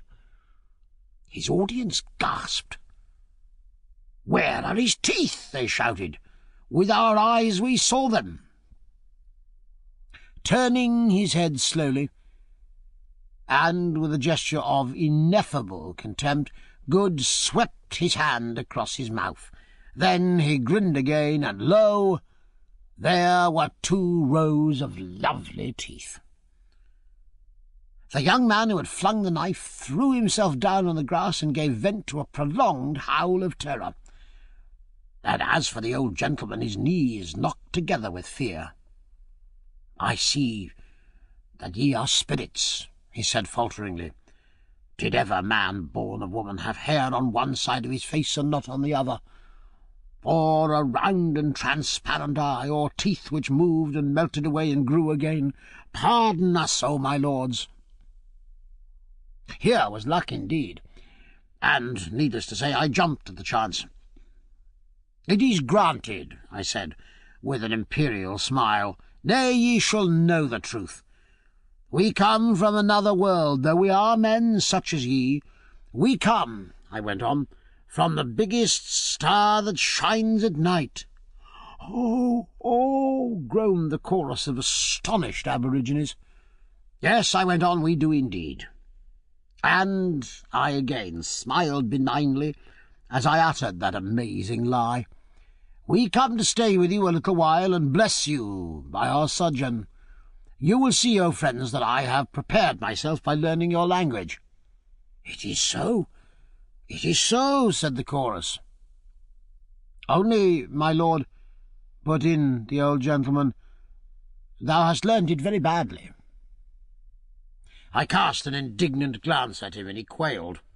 "Now, friends," I continued, "ye might think that after so long a journey we should find it in our hearts to avenge such a reception, mayhap to strike cold in death the impious hand that, in short, threw a knife at the head of him whose teeth come and go." "Spare him, my lords," said the old man in supplication. "He is the king's son, and I am his uncle. If anything befalls him, his blood will be required at my hands." "Yes, that is certainly so," put in the young man with great emphasis. "You may perhaps doubt our power to avenge," I went on, heedless of this byplay. "Stay, I'll show you. Here, you dog and slave," addressing Umbopa in a savage tone, "give me the magic tube that speaks." And I tipped a wink towards my express rifle. Umbopa rose to the occasion, and with something as nearly resembling a grin as I have ever seen on his dignified face, handed me the rifle. "It is here, O Lord of Lords," he said with a deep obeisance. Now, just before I asked for the rifle, I had perceived a little klipspringer antelope standing on a mass of rock about 70 yards away, and determined to risk a shot at it. "Ye see that buck?" I said, pointing the animal out to the party before me. "Tell me, is it possible for man, born of woman, to kill it from here with a noise?" "It is not possible, my lord," answered the old man. "Yet shall I kill it," said I quietly. The old man smiled. "That my lord cannot do," he said. I raised the rifle and covered the buck. It was a small animal, and one which one might well be excused for missing. But I knew that it would not do to miss. I drew a deep breath and slowly pressed on the trigger. The buck stood still as stone. Bang! Thud! The buck sprang into the air and fell on the rock dead as a doornail.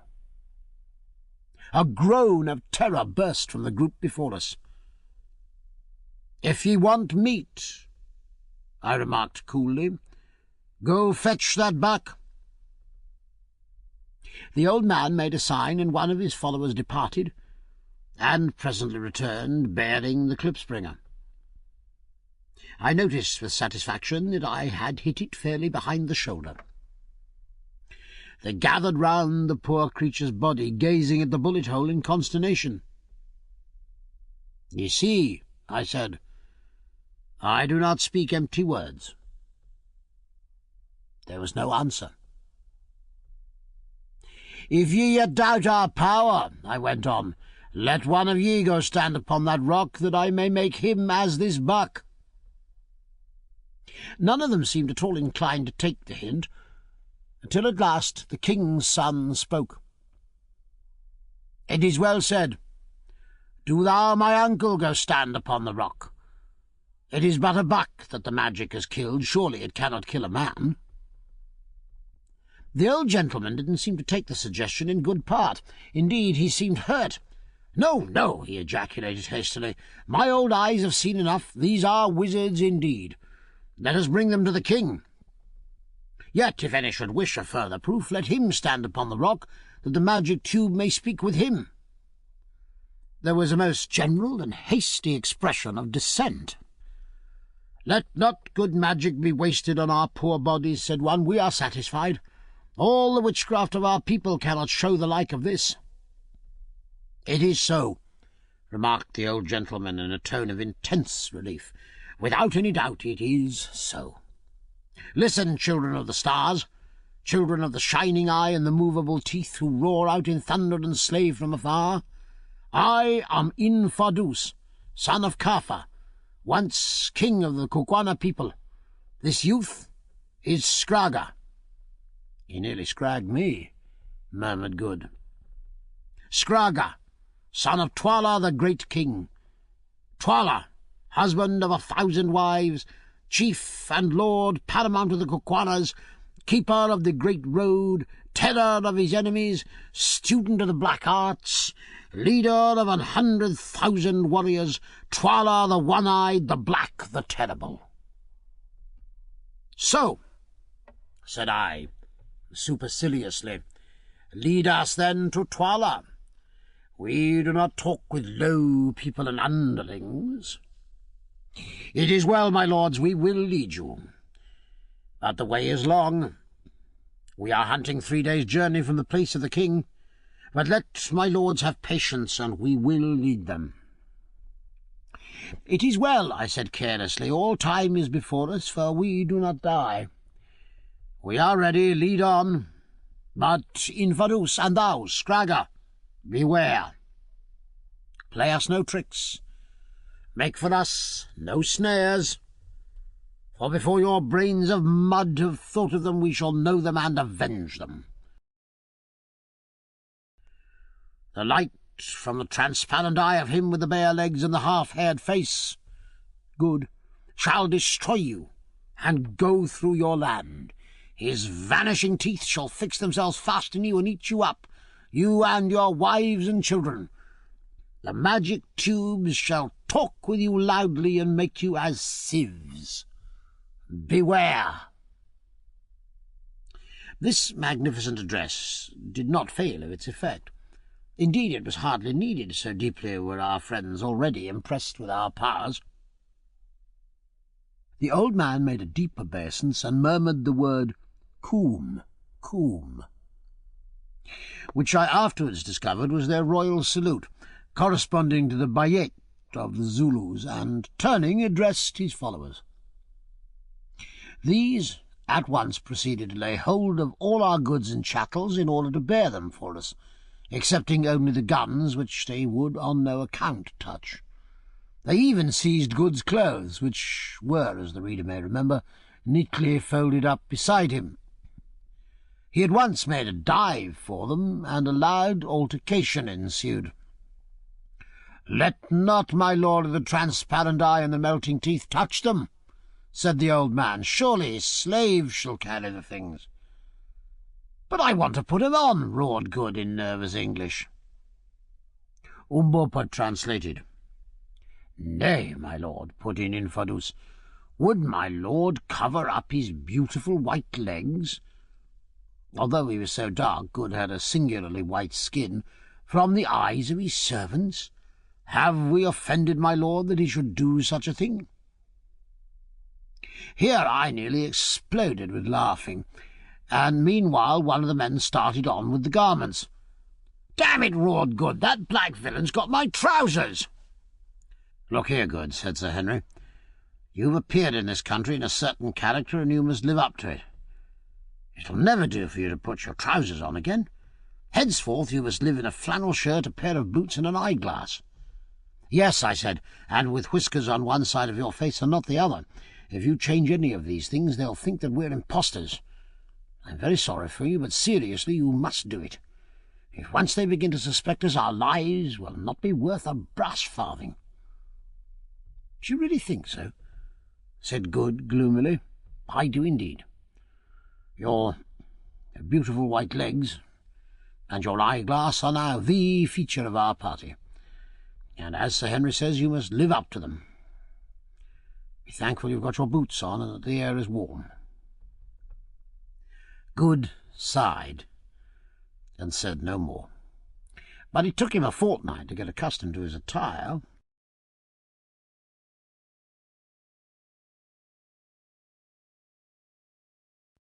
Chapter 8. We enter Kukuanaland. All that afternoon we travelled on along the magnificent roadway, which headed steadily in a northwesterly direction. Infadus and Scragga walked with us, but their followers marched about 100 paces ahead. "Infadus," I said at length, "who made this road?" "It was made, my lord, of old time. None know how or when, not even the wise woman Gagool, who has lived for generations. We are not old enough to remember its making. None can make such roads now, but the king lets no grass grow upon it." "And whose are the writings on the walls of the caves through which we've passed on the road?" I asked, referring to the Egyptian-like sculptures we'd seen. "My lord, the hands that made the road wrote the wonderful writings. We know not who wrote them." "When did the Kikiwana race come into this country?" "My lord, the race came down here like the breath of a storm 10,000 moons ago from the great lands which lie beyond there." And he pointed to the north. "They could travel no farther, so say the old voices of our fathers that have come down to us, the children. And so says Gagul, the wise woman, the smeller out of witches, because of the great mountains which ring in the land." And he pointed to the snow-clad peaks. "The country, too, was good, so they settled here, and grew strong and powerful, and now our numbers are like the sea sand, and when Twala the king calls up his regiments, their plumes cover the plain as far as the eye of man can reach." "And if the land is walled in with mountains, who is there for the regiments to fight with?" "Nay, my lord, the country is open there."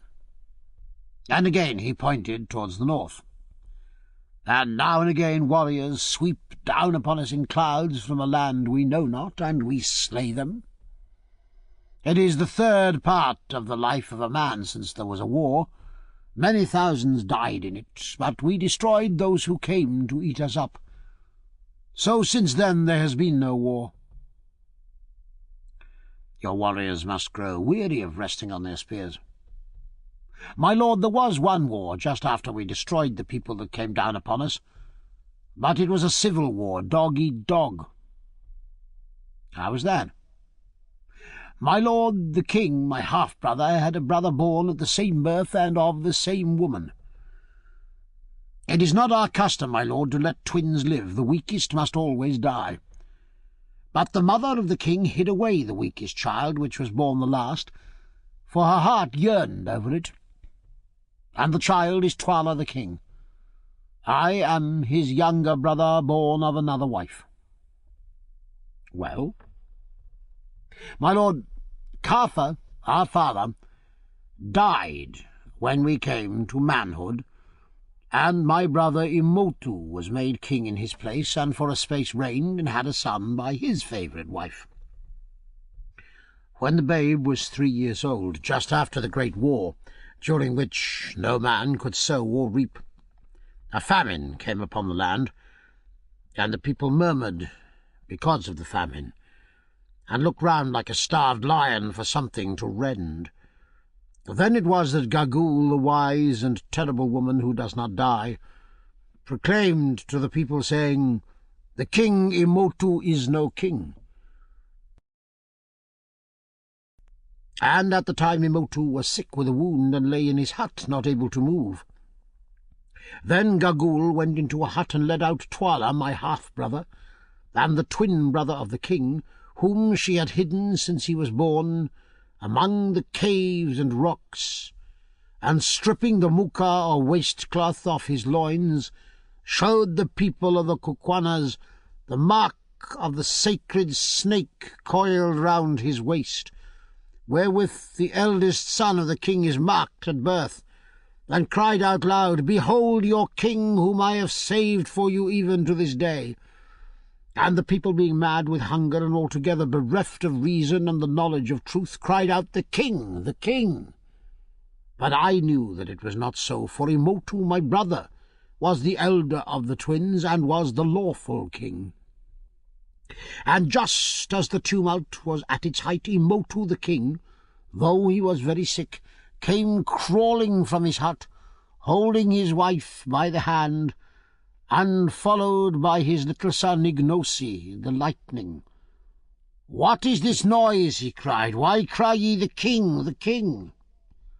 Then Twala, his own brother, born of the same woman and in the same hour, ran to him, and taking him by the hair, stabbed him through the heart with his knife.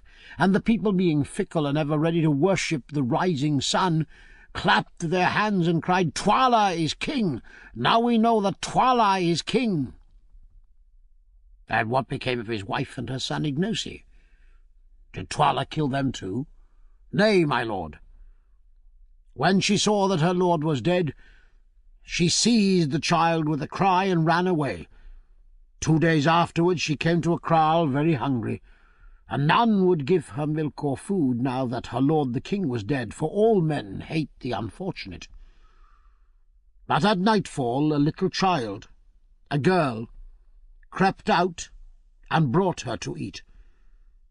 And she blessed the child and went on towards the mountains with her boy before the sun rose again, where she must have perished, for none have seen her since, nor the child Ignosi. Then, if this child Ignosi had lived, he would be the true king of the Kukuana people.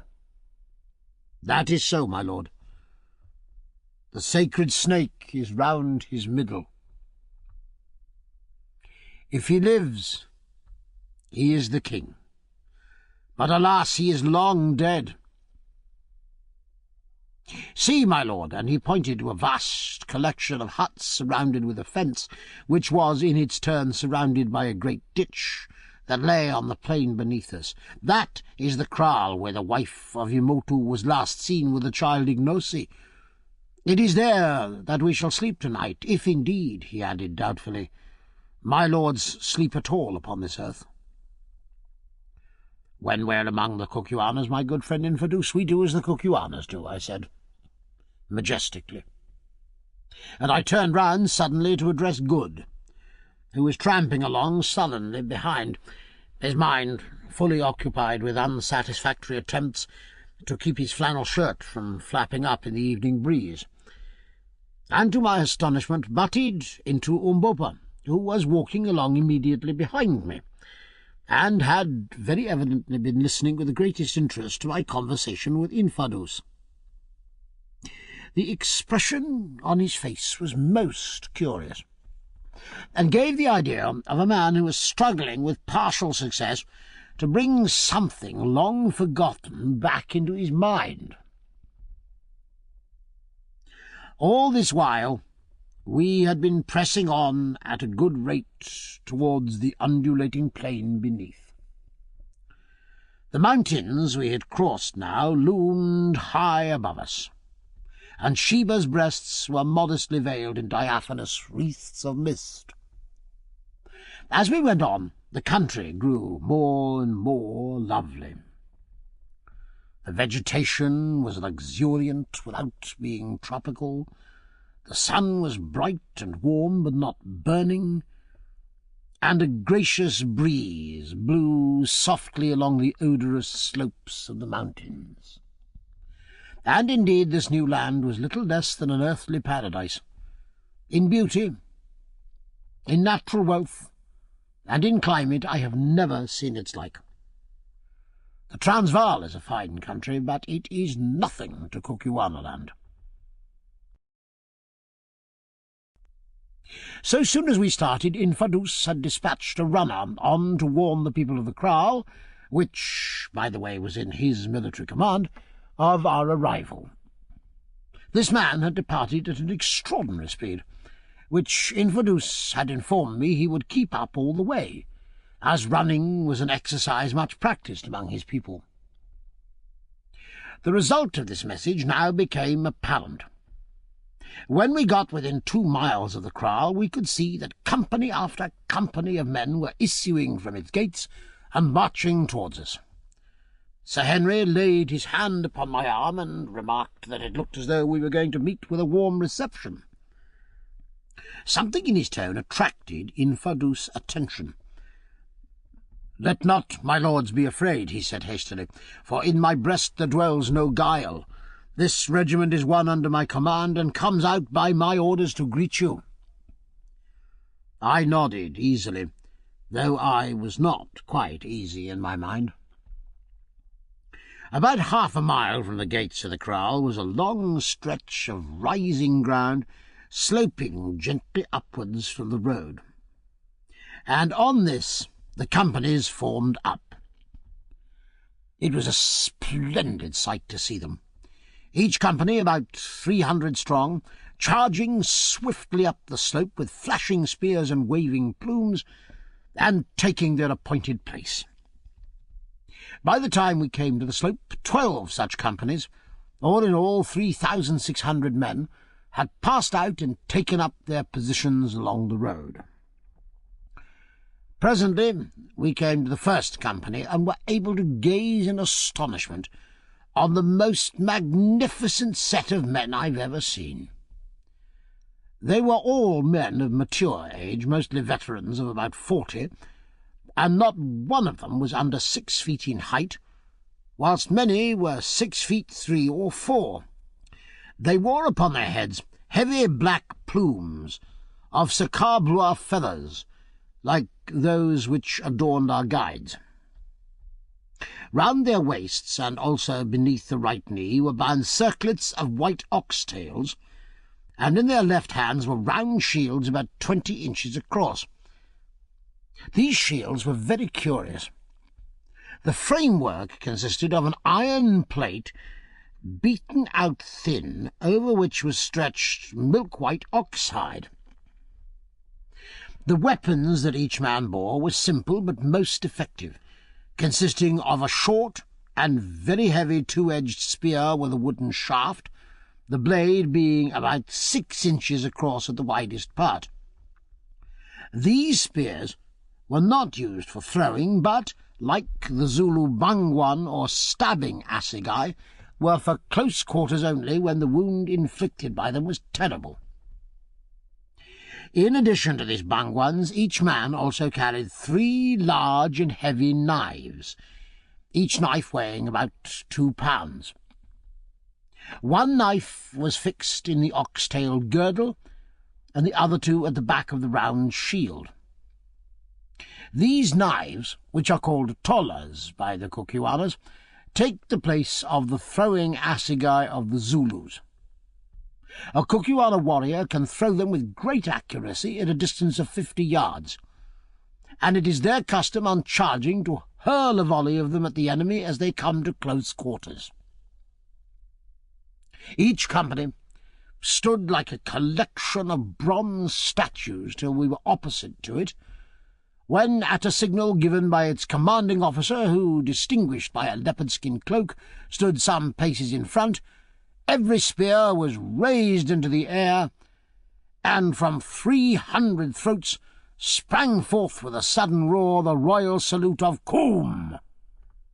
Then, when we passed, the company formed up behind us and followed us towards the kraal, till at last the whole regiment of the Greys, so called from their white shields, the crack corps of the Kukuana people, was marching behind us with a tread that shook the ground. At length, branching off from Solomon's Great Road, we came to the wide fosse surrounding the kraal, which was at least a mile round, and fenced with a strong palisade of piles formed of the trunks of trees. At the gateway this fosse was spanned by a primitive drawbridge, which was let down by the guard to allow us to pass in. The kraal was exceedingly well laid out. Through the centre ran a wide pathway, intersected at right angles by other pathways, so arranged as to cut the huts into square blocks, each block being the quarters of a company. The huts were dome-shaped and built, like those of the Zulus, of a framework of wattle beautifully thatched with grass. But unlike the Zulu huts, they had doorways through which one could walk. Also, they were much larger, and surrounded with a veranda about 6 feet wide, beautifully paved with powdered lime trodden hard.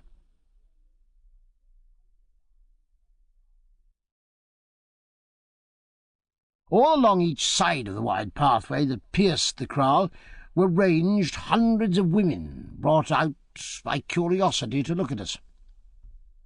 These women are, for a native race, exceedingly handsome. They are tall and graceful, and their figures are wonderfully fine. The hair, though short, is rather curly than woolly. The features are frequently aquiline, and the lips are not unpleasantly thick, as is the case in most African races. But what struck us most was their exceedingly quiet, dignified air. They were as well-bred in their way as the habitués of a fashionable drawing-room, and in this respect differ from Zulu women and their cousins the Maasai, who inhabit the district behind Zanzibar. Their curiosity had brought them out to see us, but they allowed no rude expressions of wonder or savage criticism to pass their lips as we trudged wearily in front of them. Not even when old Infadus, with a surreptitious motion of the hand, pointed out the crowning wonder of poor Good's beautiful white legs, did they allow the feeling of intense admiration which evidently mastered their minds to find expression. They fixed their dark eyes upon their snowy loveliness. Good's skin is exceedingly white, and that was all. But this was quite enough for Good, who is modest by nature. When we got to the centre of the kraal, Infadus halted at the door of a large hut, which was surrounded at a distance by a circle of smaller ones.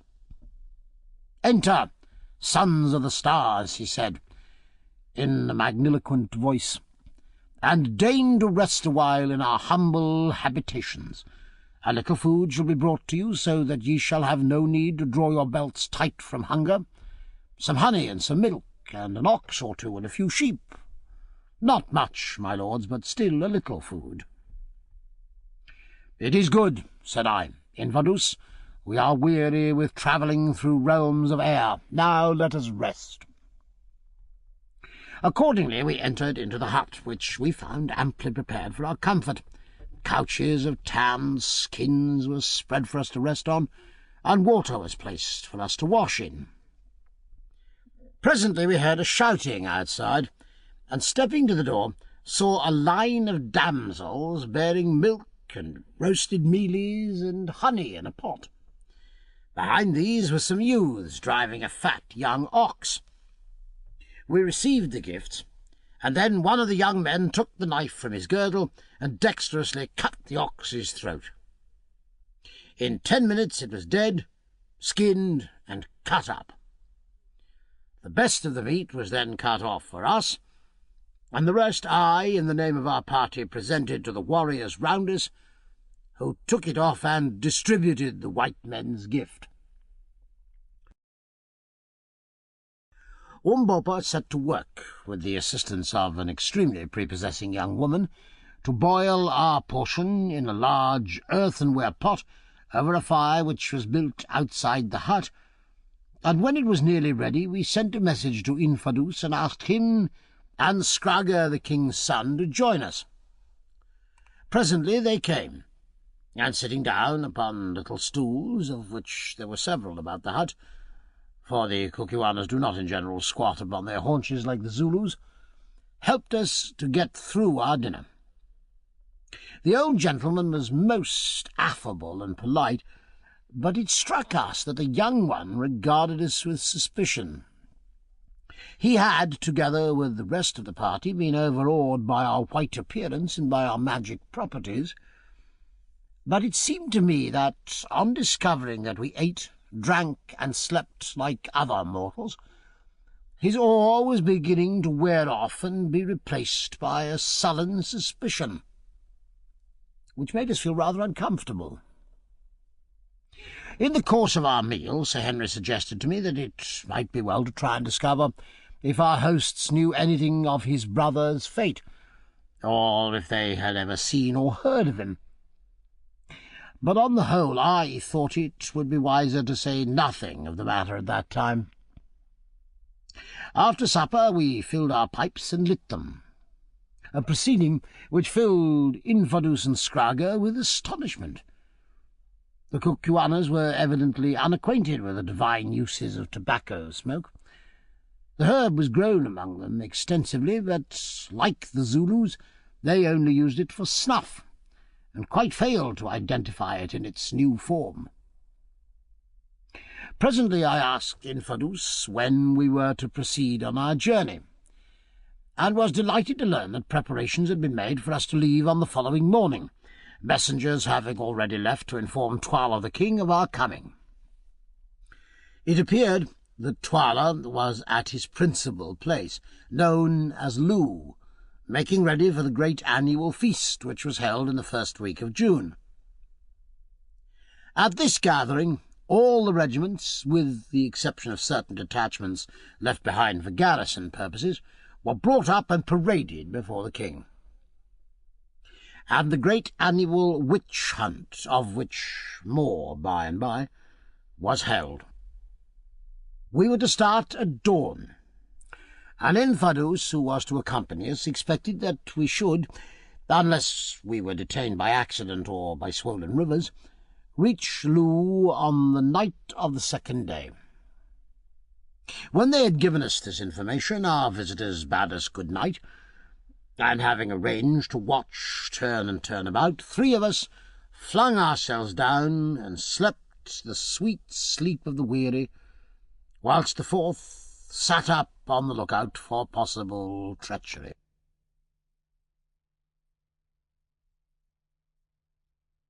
This ends Disc 3. King Solomon's Mines, Disc 4. Chapter 9. Twala the King. It will not be necessary for me to detail at length the incidents of our journey to Loo. It took 2 good days' travelling along Solomon's Great Road, which pursued its even course right into the heart of Kukuanaland. Suffice it to say that as we went, the country seemed to grow richer and richer, and the kraals, with their wide surrounding belts of cultivation, more and more numerous. They were all built upon the same principles as the first one we'd reached, and were guarded by ample garrisons of troops. Indeed, in Kukuanaland, as among the Germans, the Zulus, and the Maasai, every able-bodied man is a soldier, so that the whole force of the nation is available for its wars, offensive or defensive. As we travelled along, we were overtaken by thousands of warriors hurrying up to Loo to be present at the great annual review and festival. And a grander series of troops I never saw. At sunset on the second day we stopped to rest a while upon the summit of some heights over which the road ran, and there, on a beautiful and fertile plain before us, was Loo itself. For a native town it was an enormous place, quite 5 miles round, I should say, with outlying kraals jutting out from it, which served on grand occasions as cantonments for the regiments, and a curious horseshoe-shaped hill, with which we were destined to become better acquainted, about 2 miles to the north.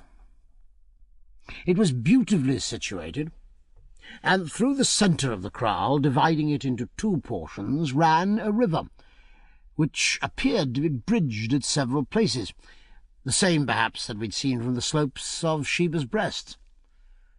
60 or 70 miles away, 3 great snow-capped mountains, placed like the points of a triangle, started up out of the level plain. The conformation of these mountains was unlike that of Sheba's Breasts, being sheer and precipitous instead of smooth and rounded. Infidus saw us looking at them and volunteered a remark. "The road ends there," he said, pointing to the mountains known among the Kukwanas as the 3 Witches. "Why does it end?" I asked. "Who knows?" he answered with a shrug. "The mountains are full of caves, and there is a great pit between them. It is there that the wise men of old time used to go to get whatever it was they came to this country for, and it is there now that our kings are buried in the place of death." "What was it they came for?" I asked eagerly. "Nay, I know not. My lords who come from the stars should know," he answered with a quick look. Evidently he knew more than he chose to say. "Yes," I went on, "you're right. In the stars we know many things. I have heard, for instance, that the wise men of old came to those mountains to get bright stones, pretty playthings, and yellow iron. My lord is wise, he answered coldly. I am but a child and cannot talk with my lord on such things. My lord must speak with Gagul the Old at the king's place, who is wise even as my lord. And he turned away. As soon as he was gone, I turned to the others and pointed out the mountains. There are Solomon's diamond mines, I said. Umbopa was standing with them, apparently plunged in one of the fits of abstraction which were common to him, and caught my words. Yes, Macumazahn, he put in Zulu. The diamonds are surely there, and you shall have them, since you white men are so fond of toys and money. How dost thou know that, Umbopa? I asked sharply, for I didn't like his mysterious ways. He laughed. I dreamt it in the night, white men. And then he too turned upon his heel and went. Now what, said Sir Henry, is our black friend at? He knows more than he chooses to say, that's clear. By the way, Quatermain, has he heard anything of my brother? Nothing. He's asked everyone he's got friendly with, but they all declare no white man has ever been seen in the country before. Do you suppose he ever got here at all? Suggested Good. We've only reached the place by a miracle. Is it likely he could have reached it at all without the map? I don't know, said Sir Henry gloomily, but somehow I think that I shall find him. Slowly the sun sank, and then suddenly darkness rushed down on the land like a tangible thing. There was no breathing space between the day and the night, no soft transformation scene, for in these latitudes twilight does not exist. The change from day to night is as quick and as absolute as the change from life to death.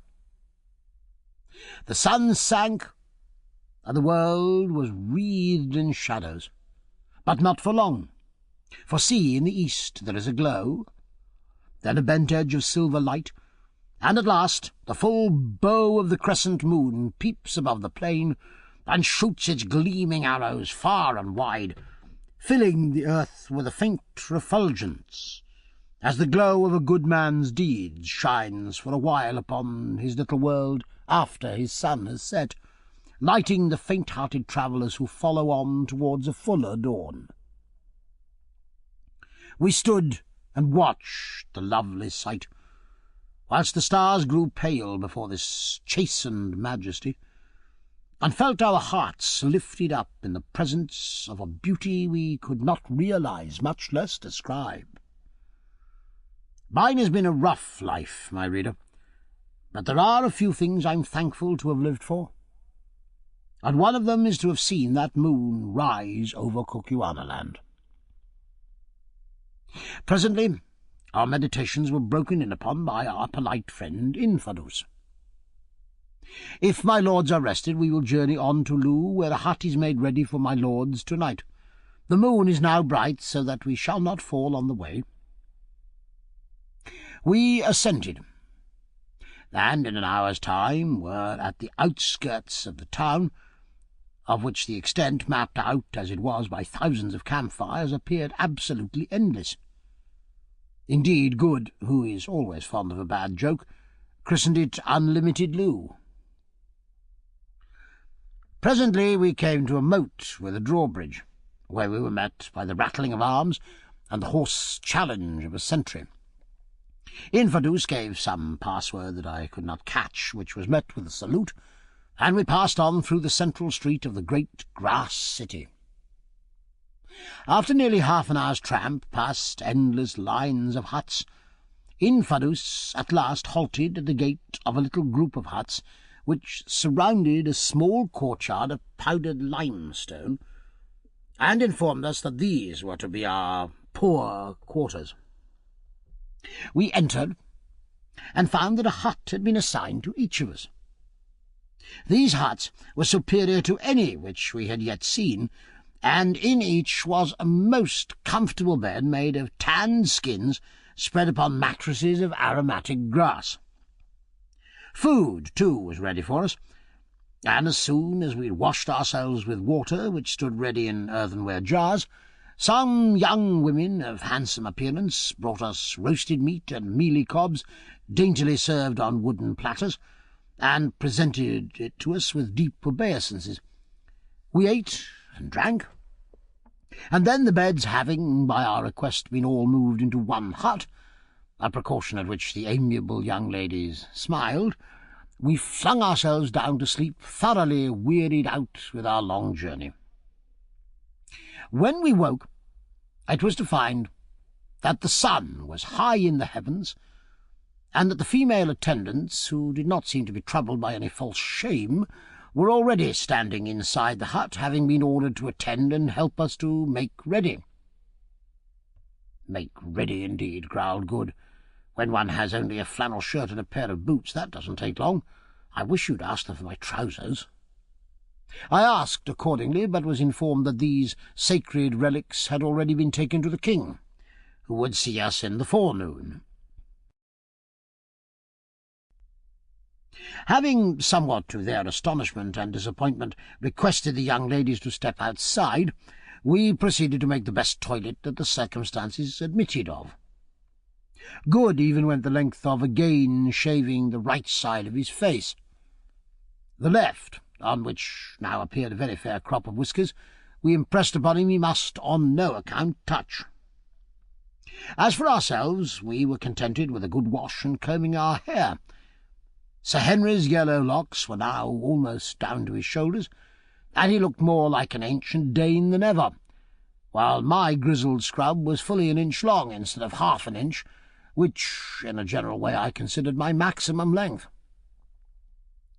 By the time that we'd eaten our breakfasts and smoked a pipe, a message was brought to us by no less a person than Infidus himself, that Twala the king was ready to see us if we would be pleased to come. We remarked in reply that we should prefer to wait till the sun was a little higher, we were yet weary with our journey, etc., etc. It is always well, when dealing with uncivilized people, not to be in too great a hurry. They are apt to mistake politeness for awe or servility.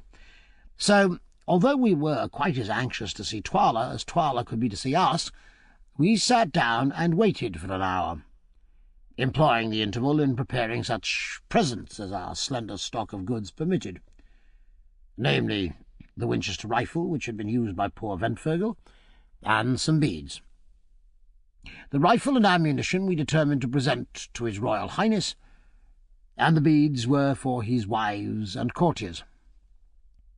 We had already given a few to Infidus and Scragga, and found that they were delighted with them, never having seen anything like them before. At length we declared that we were ready, and, guided by Infidus, started off to the levee, Umbopa carrying the rifle and beads.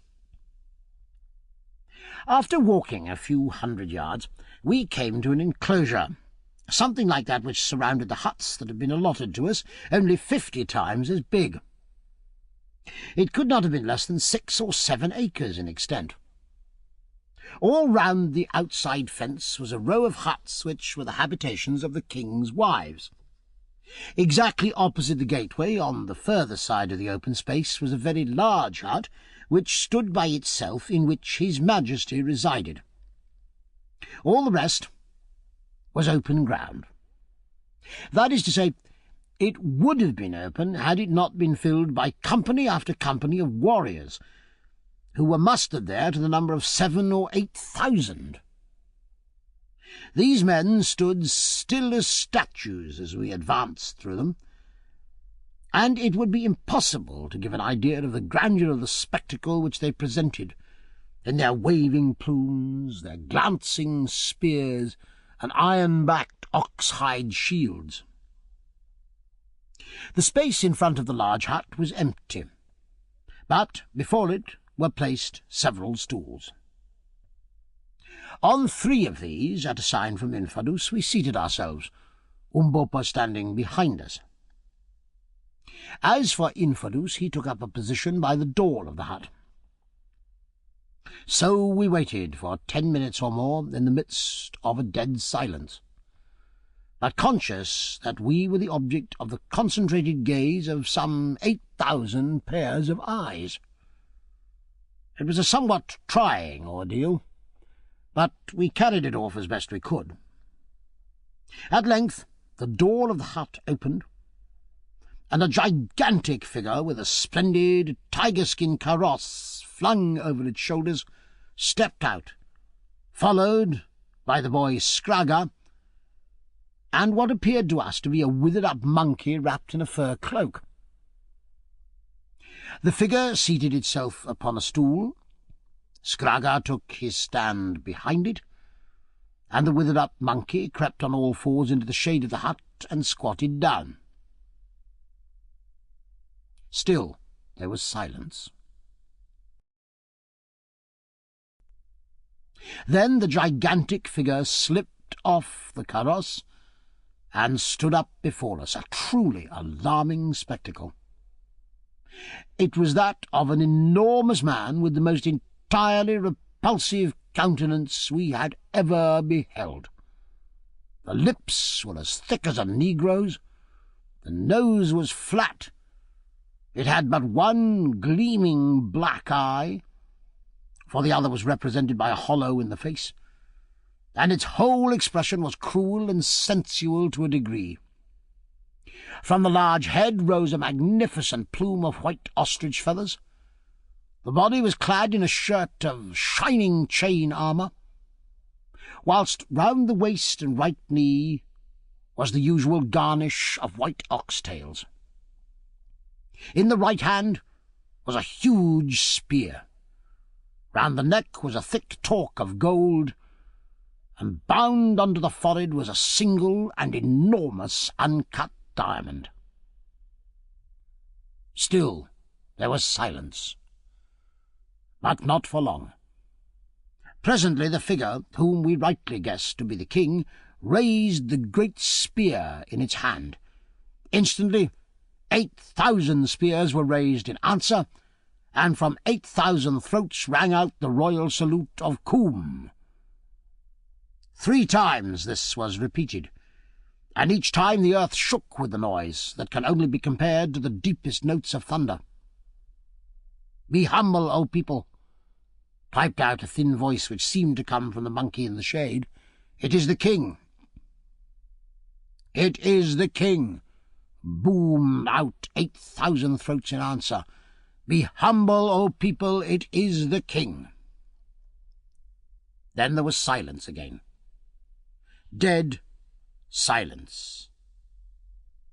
Presently, however, it was broken. A soldier on our left dropped his shield, which fell with a clatter on the limestone flooring. Twala turned his one cold eye in the direction of the noise. "Come hither, thou," he said, in a voice of thunder.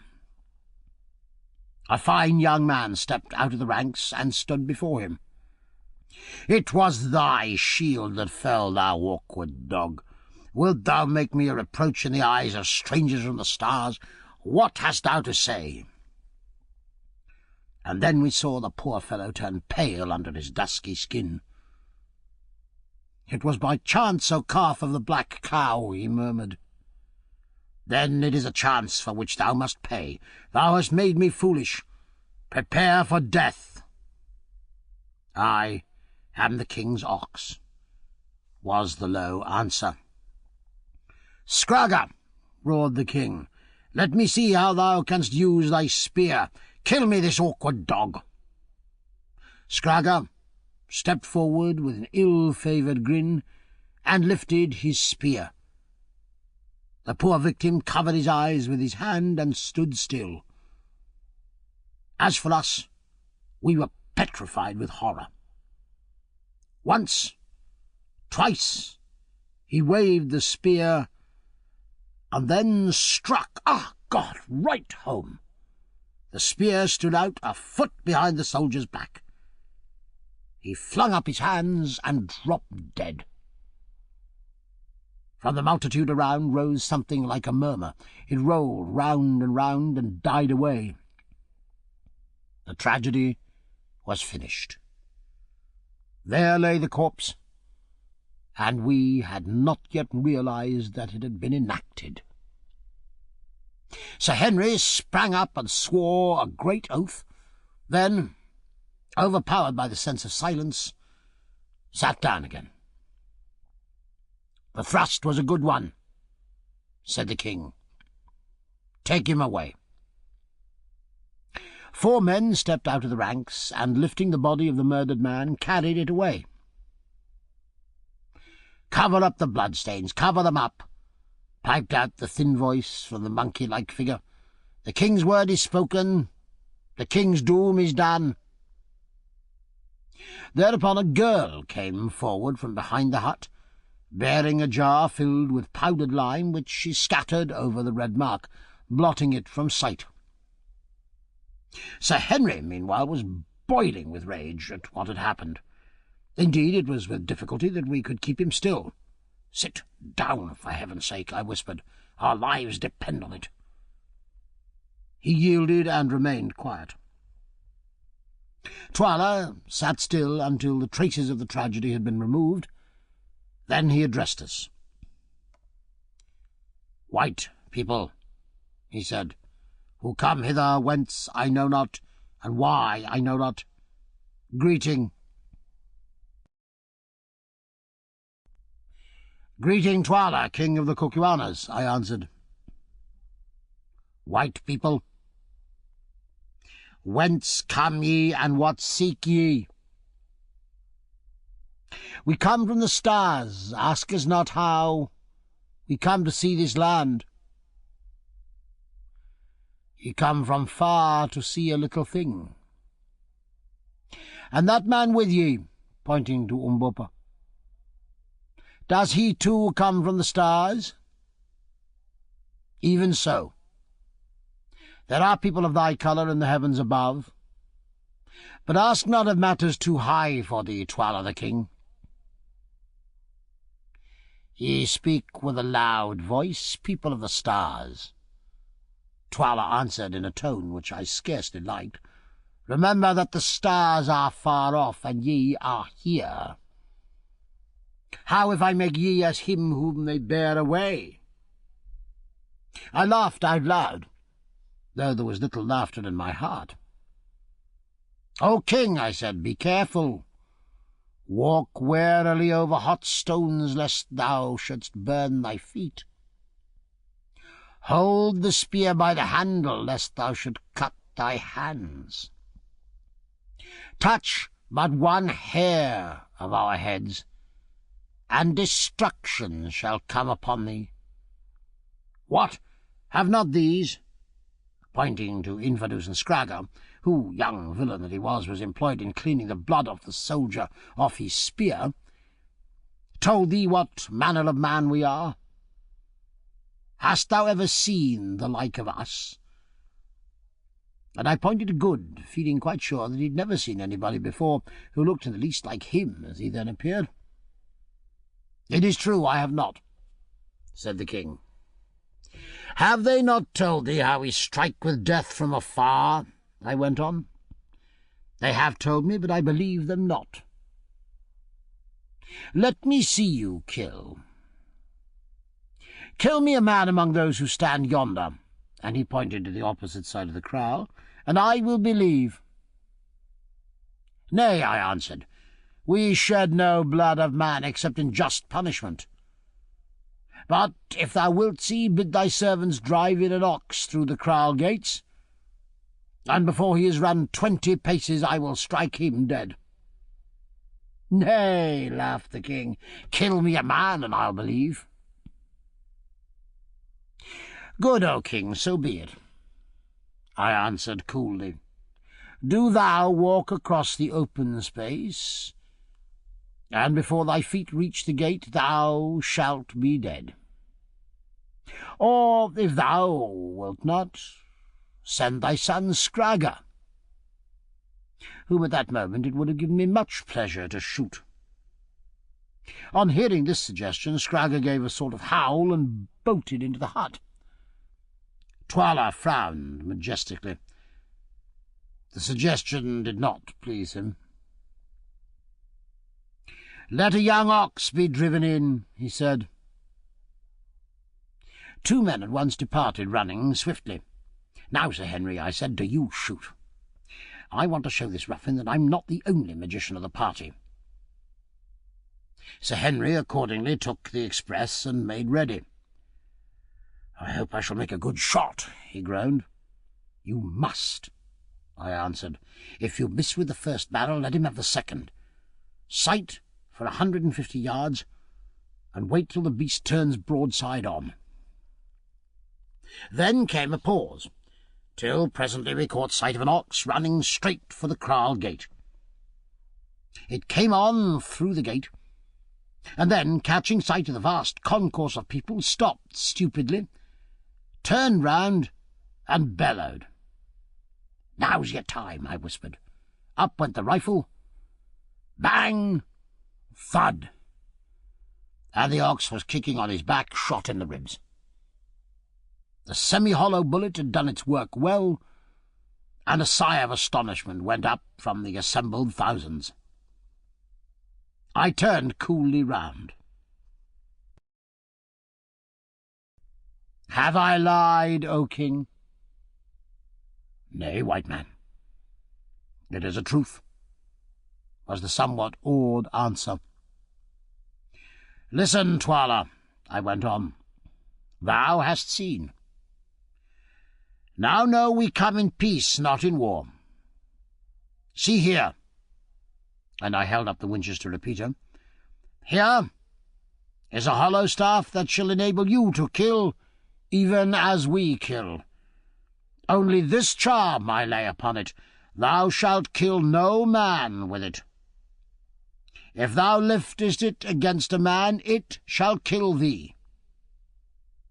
Stay, I will show thee.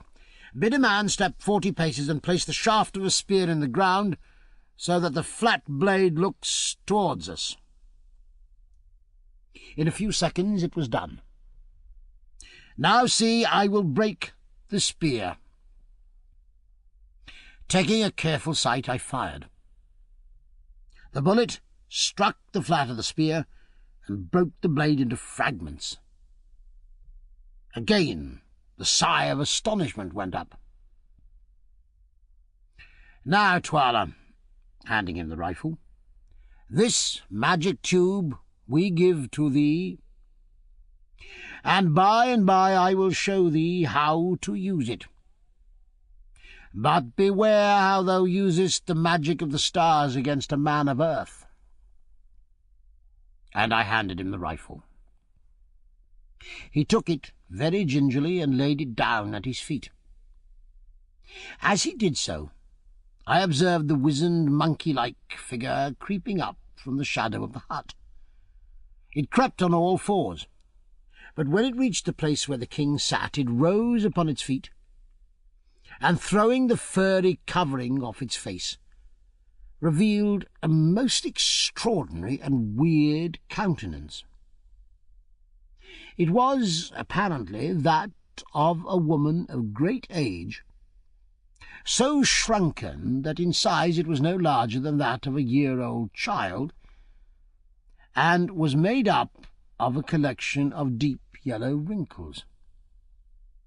Set in the wrinkles was a sunken slit that represented the mouth, beneath which the chin curved outwards to a point. There was no nose to speak of.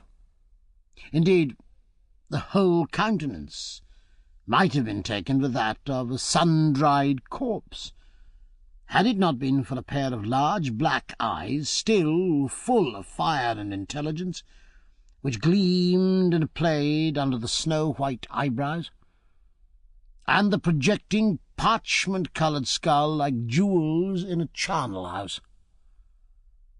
As for the skull itself, it was perfectly bare and yellow in hue, while its wrinkled scalp moved and contracted like the hood of a cobra. The figure to whom this fearful countenance, which caused a shiver of fear to pass through us as we gazed on it, belonged, stood still for a moment, and then suddenly projected a skinny claw armed with nails nearly an inch long, and laid it on the shoulder of Twala the king, and began to speak in a thin, piercing voice. "Listen, O king! Listen, O people! Listen, O mountains and plains and rivers, home of the Kukwana race! Listen, O skies and sun, O rain and storm and mist! Listen, all things that live and must die! Listen, all dead things that must live again, again to die! Listen! The spirit of life is in me, and I prophesy! I prophesy! I prophesy!" The words died away in a faint wail, and terror seemed to seize upon the hearts of all who heard them, including ourselves. The old woman was very terrible. "Blood! Blood! Blood! Rivers of blood! Blood everywhere! I see it, I smell it, I taste it. It is salt. It runs red upon the ground. It rains down from the skies. Footsteps, footsteps, footsteps, the tread of the white man coming from afar. It shakes the earth. The earth trembles before her master. Blood is good. The red blood is bright. There is no smell like the smell of new shed blood. The lion shall lap it and roar. The vultures shall wash their wings in it and shriek in joy. I am old. I am old. I have seen much blood. Ha! But I shall see more ere I die, and be merry. How old am I, think ye? Your fathers knew me, and their fathers knew me, and their fathers' fathers. I have seen the white man and know his desires. I am old, but the mountains are older than I. Who made the great road, tell me? Who wrote in pictures on the rocks, tell me? Who reared up the three silent ones yonder who gaze across the pit, tell me? And she pointed towards the three precipitous mountains we'd noticed on the previous night. Ye know not, but I know. It was a white people, who were before ye are, who shall be when ye are not, who shall eat ye up and destroy ye, yea, yea, yea. And what came they for, the white ones, the terrible ones, the skilled in magic and all learning, the strong, the unswerving? What is that bright stone upon thy forehead, O king? Whose hands made the iron garments upon thy breast, O king? Ye know not, but I know. I, the old one. I, the wise one. I, the Isanusi. Then she turned her bold vulture head towards us. What seek ye, white men of the stars? Ah, yes, of the stars. Do ye seek a lost one? Ye shall not find him here. He is not here. Never for ages upon ages has a Whitefoot pressed this land. Never but once, and he left it but to die. Ye come for bright stones, I know it. I know it. Ye shall find them when the blood is dry. But shall ye return whence ye came, or shall ye stop with me? Ha, ha, ha!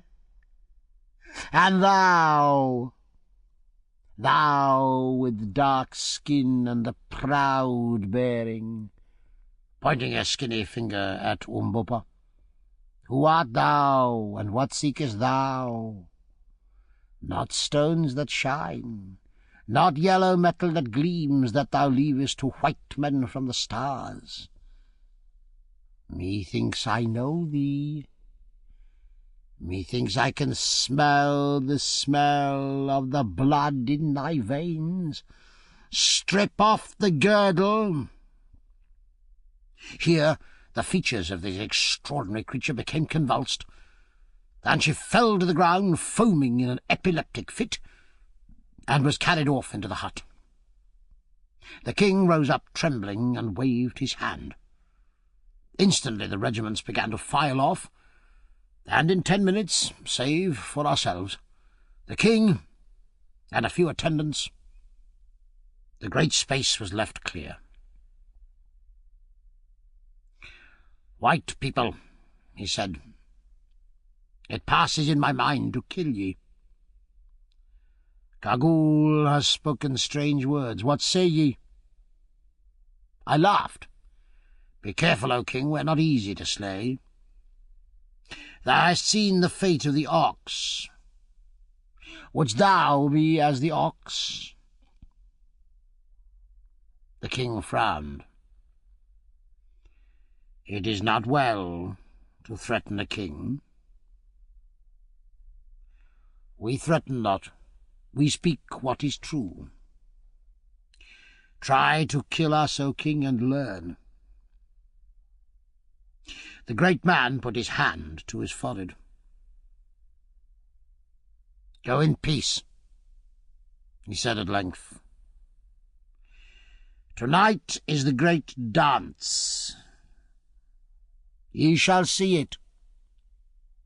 Fear not that I shall set a snare for ye. Tomorrow I shall think." "It is well, O king," I answered, unconcernedly. And then, accompanied by Infidus, we rose and went back to our kraal.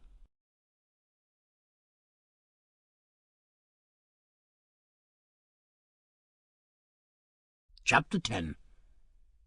The Witch Hunt. On reaching our hut, I motioned to Infidus to enter with us. "Now, Infidus," I said, "we would speak with thee. Let my lords say on. It seems to us, Infidus, that Twala the king is a cruel man." "It is so, my lords. Alas, the land cries out with his cruelties. Tonight ye will see. It is the great witch hunt, and many will be smelled out as wizards and slain. No man's life is safe. If the king covets a man's cattle or a man's life, or if he fears a man that he should excite a rebellion against him, then Gagool, whom ye saw, or some of the witch-finding women whom she has taught, will smell that man out as a wizard, and he will be killed. Many will die before the moon grows pale tonight. It is ever so. Perhaps I too shall be killed. As yet I have been spared because I am skilled in war and beloved by the soldiers. But I know not how long I shall live. The land groans at the cruelties of Twala the king. It is wearied of him and his red ways." "Then why is it, Infidus, that the people do not cast him down?"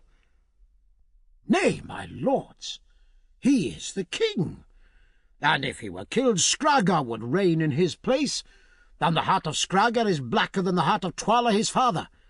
If Skraga were king, the yoke upon our neck would be heavier than the yoke of Twala. If Imotu had never been slain, or if Ignosi his son had lived, it had been otherwise, but they are both dead." "How know you that Ignosi is dead?" said a voice behind us. We looked round with astonishment to see who spoke. It was Umbopa. "What meanest thou, boy?" asked Infidus. "Who told thee to speak?" "Listen, Infidus," was the answer, "and I will tell thee a story. Years ago the king Imotu was killed in this country, and his wife fled with the boy Ignosi. Is it not so?" "It is so." "It was said that the woman and the boy died upon the mountains. Is it not so?" "It is even so." "Well, it came to pass that the mother and the boy Ignosi did not die. They crossed the mountains and were led by a tribe of wandering desert men across the sands beyond, till at last they came to water and grass and trees again. How knowest thou that? Listen. They travelled on and on, many months' journey, till they reached a land where a people called the Amazulu, who too are of the Kukwana stock, live by war. And with them they tarried many years, till at length the mother died. Then the son, Ignosi, again became a wanderer, and went on into a land of wonders where white people live, and for many more years learned the wisdom of the white people. "It is a pretty story," said Infadus incredulously. For many years he lived there, working as a servant and a soldier, but holding in his heart all that his mother had told him of his own place, and casting about in his mind to find how he might get back there to see his own people and his father's house before he died. For many years he lived and waited, and at last the time came, as it ever comes to him who can wait for it, and he met some white men who would seek this unknown land, and joined himself to them. The white men started and journeyed on, seeking for one who is lost. They crossed the burning desert, they crossed the snow-clad mountains, and reached the land of the Kukwanas, and there they met thee, O Infadus. "Surely thou art mad to talk thus," said the astonished old soldier. "Thou thinkest so. See, I will show thee, O my uncle. I am Ignosi, rightful king of the Kukwanas." Then, with a single movement, he slipped off the muka or girdle round his middle, and stood naked before us. "Look," he said, "what is this?"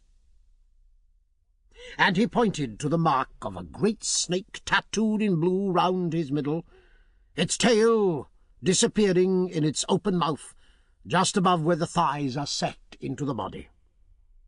Infadus looked, his eyes starting nearly out of his head, and then fell upon his knees. "Come, come," he ejaculated, "it is my brother's son. It is the king." "Did I not tell thee so, my uncle? Rise. I am not yet the king, but with thy help and with the help of these brave white men who are my friends, I shall be. But the old woman Gagool was right.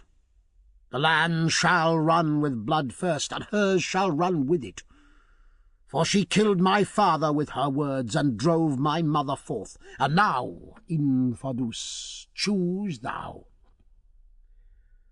Wilt thou put thy hands between my hands, and be my man?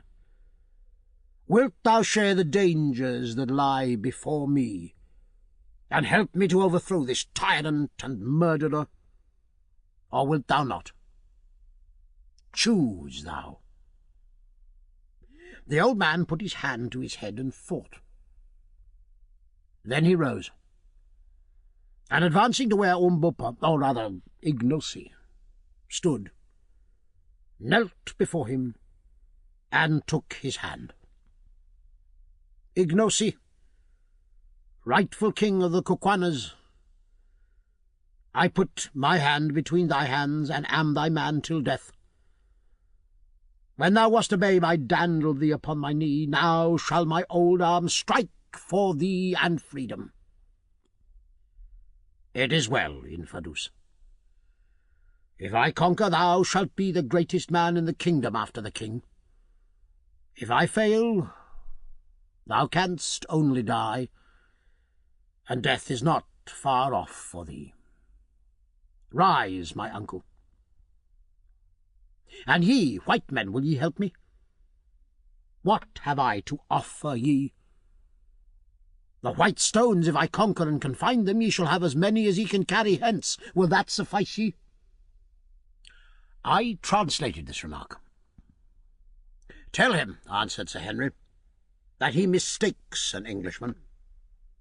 Wealth is good, and if it comes in our way, we'll take it.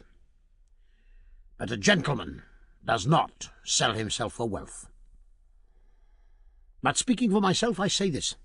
I've always liked Umberpa, and so far as lies in me will stand by him in this business. It will be very pleasant to me to try and square matters with that cruel devil Twala. What do you say, Good, and you, Quatermain?"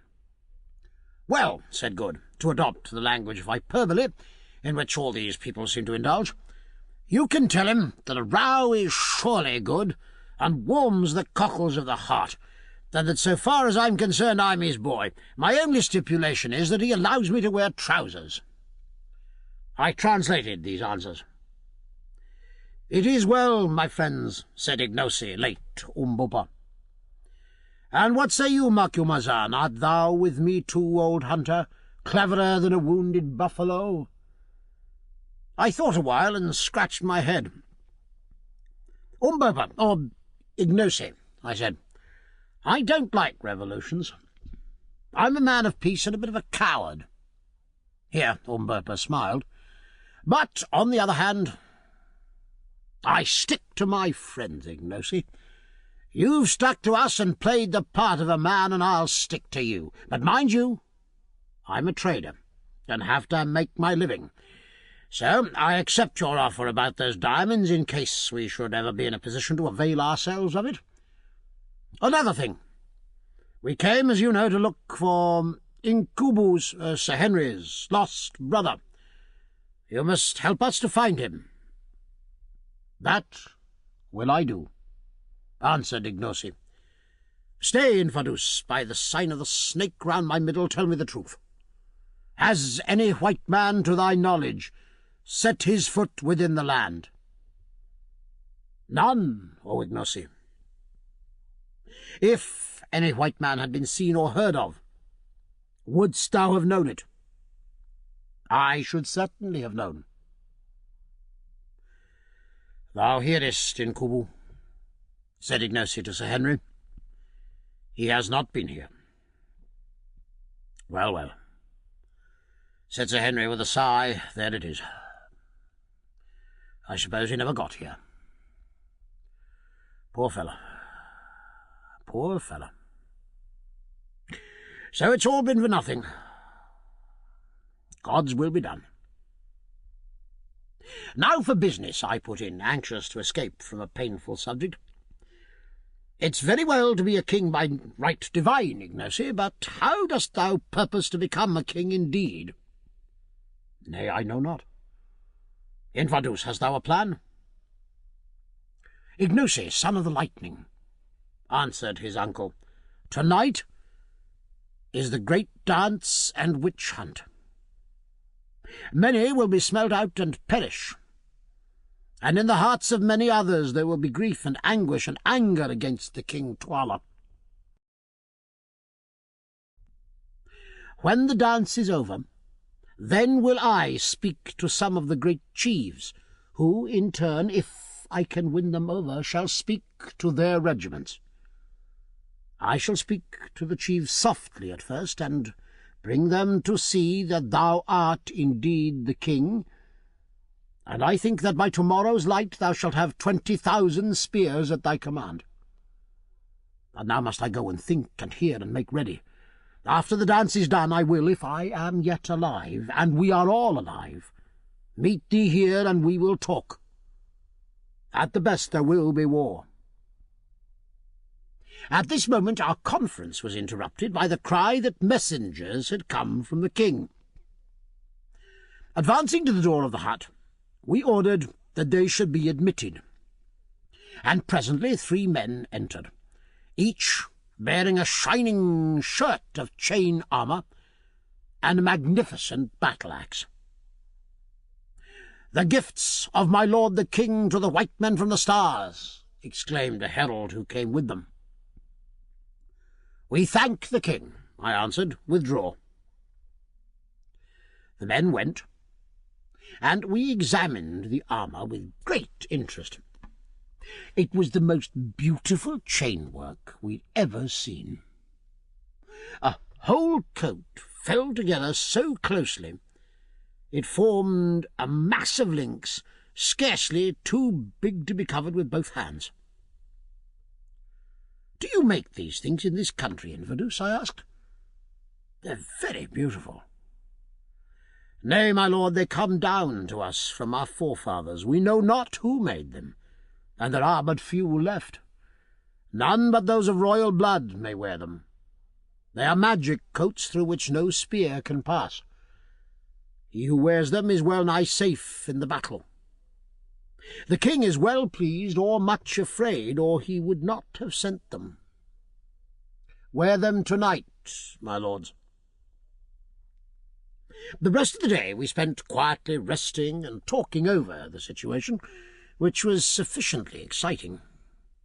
At last the sun went down, the 1,000 watchfires glowed out, and through the darkness we heard the tramp of many feet and the clashing of hundreds of spears as the regiments passed to their appointed places to be ready for the great dance.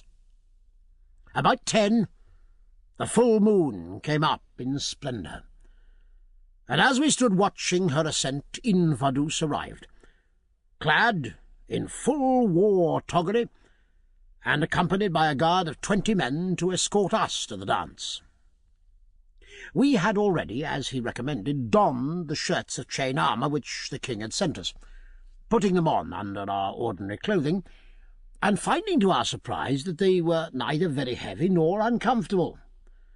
These steel shirts, which had evidently been made for men of a very large stature, hung somewhat loosely upon Good and myself, but Sir Henry's fitted his magnificent frame like a glove. Then, strapping our revolvers round our waists and taking the battle-axes which the king had sent with the armour in our hands, we started. On arriving at the great kraal where we had that morning been interviewed by the king, we found that it was closely packed with some 20,000 men arranged in regiments round it. The regiments were, in turn, divided into companies, and between each company was a little path to allow free passage to the witch-finders to pass up and down. Anything more imposing than the sight that was presented by this vast and orderly concourse of armed men it is impossible for one to conceive. There they stood, perfectly silent, and the moonlight poured its light upon the forest of their raised spears, upon their majestic forms, waving plumes, and the harmonious shading of their various-coloured shields. Wherever we looked was line upon line of set faces, surmounted by range upon range of glittering spears. "Surely," I said to Infidus, "the whole army is here." "Nay, Macumazahn," he answered, "but a third part of it. 1/3 part is present at this dance each year. Another 1/3 part is mustered outside in case there should be trouble when the killing begins. 10,000 more garrison the outposts round Loo, and the rest watch at the kraals in the country. Thou seest it is a very great people." "They're very silent," said Good. And indeed the intense stillness among such a vast concourse of living men was almost overpowering. "What says Bhagwan?" asked Infidus. I translated. "Those over whom the shadow of death is hovering are silent," he answered grimly.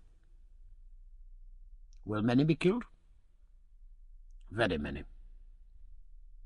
"It seems," I said to the others, "that we are going to assist at a gladiatorial show arranged regardless of expense."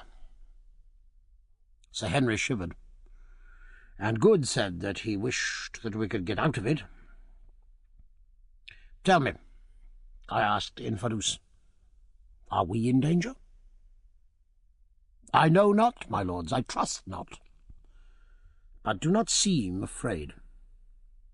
If ye live through the night, all may go well. The soldiers murmur against the king. All this while we'd been advancing steadily towards the centre of the open space, in the midst of which were placed some stools.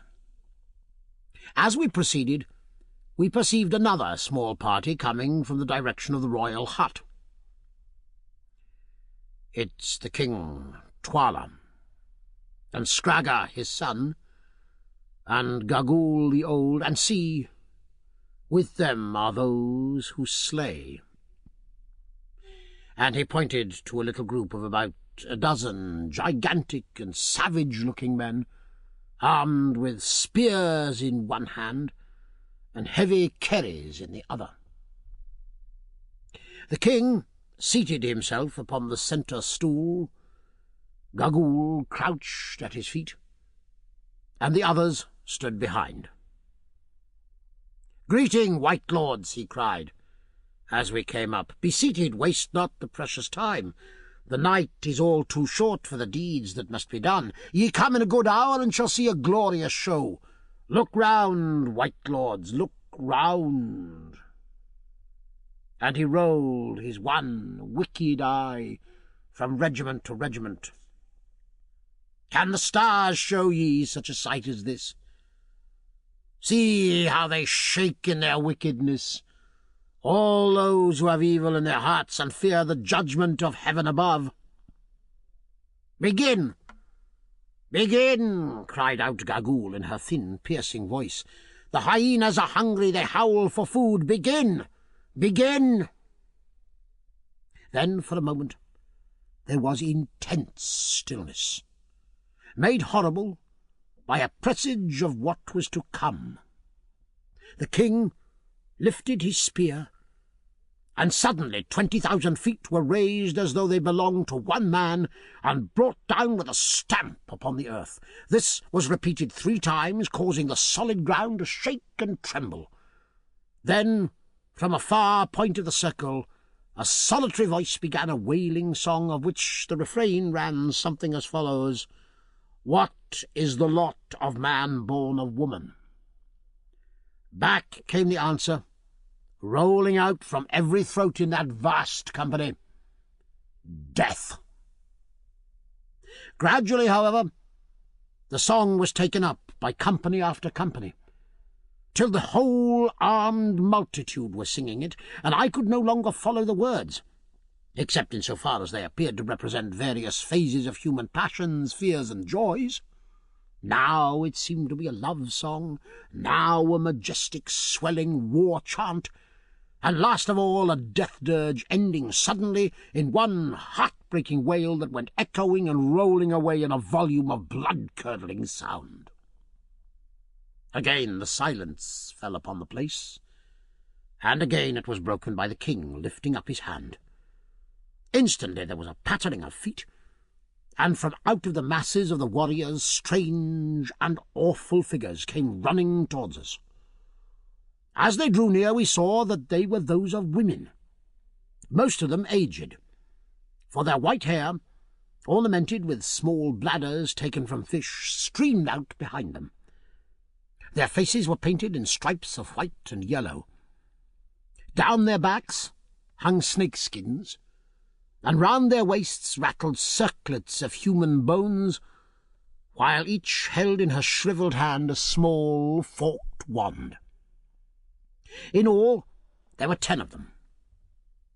When they arrived in front of us, they halted, and one of them, pointing with her wand toward the crouching figure of Gagul, cried out, "Mother!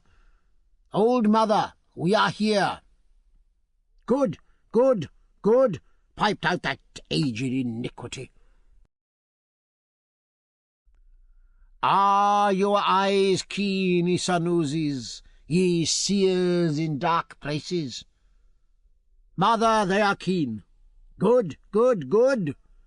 "Are your ears open, Isanusis, ye who hear words that come not from the tongue?" "Mother, they are open." "Good, good, good!" "Are your senses awake, Isanusis? Can ye smell blood? Can ye purge the land of the wicked ones, who compass evil against the king and against their neighbours? Are ye ready to do the justice of heaven above, ye whom I have taught, who have eaten of the bread of my wisdom and drunk of the water of my magic? Mother, we can. Then go. Tarry not, ye vultures. See, the slayers, pointing to the ominous group of executioners behind, make sharp their spears. The white men from afar are hungry to see. Go!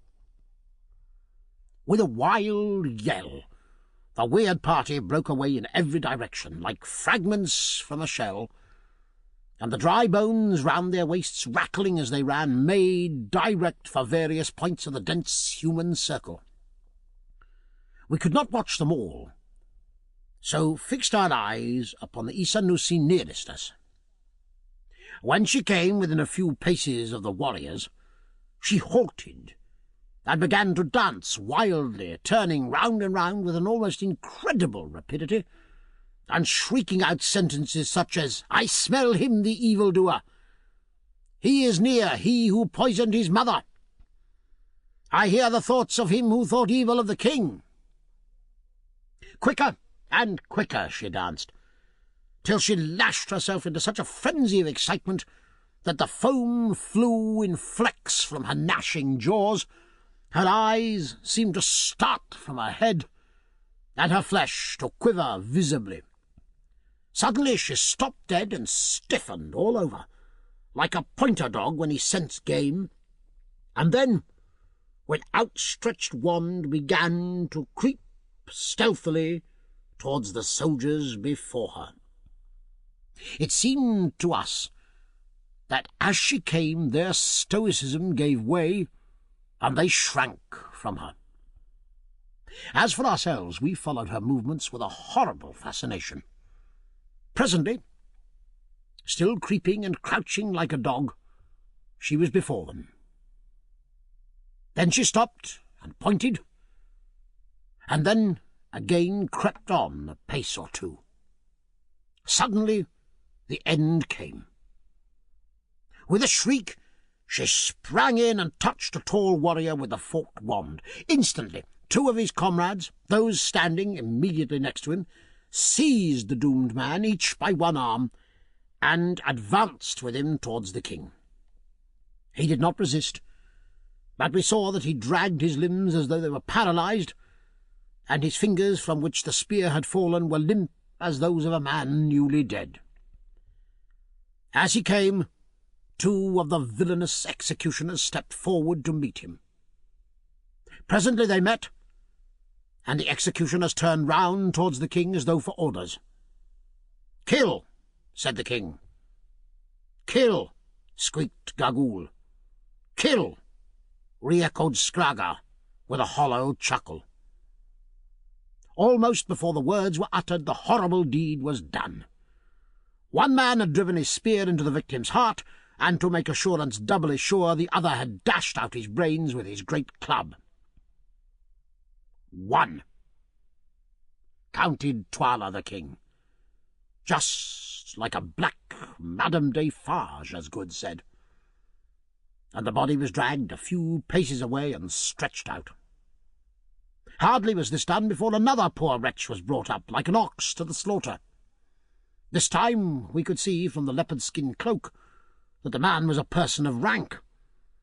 Again the awful syllables were spoken, and the victim fell dead. "Two," counted the king.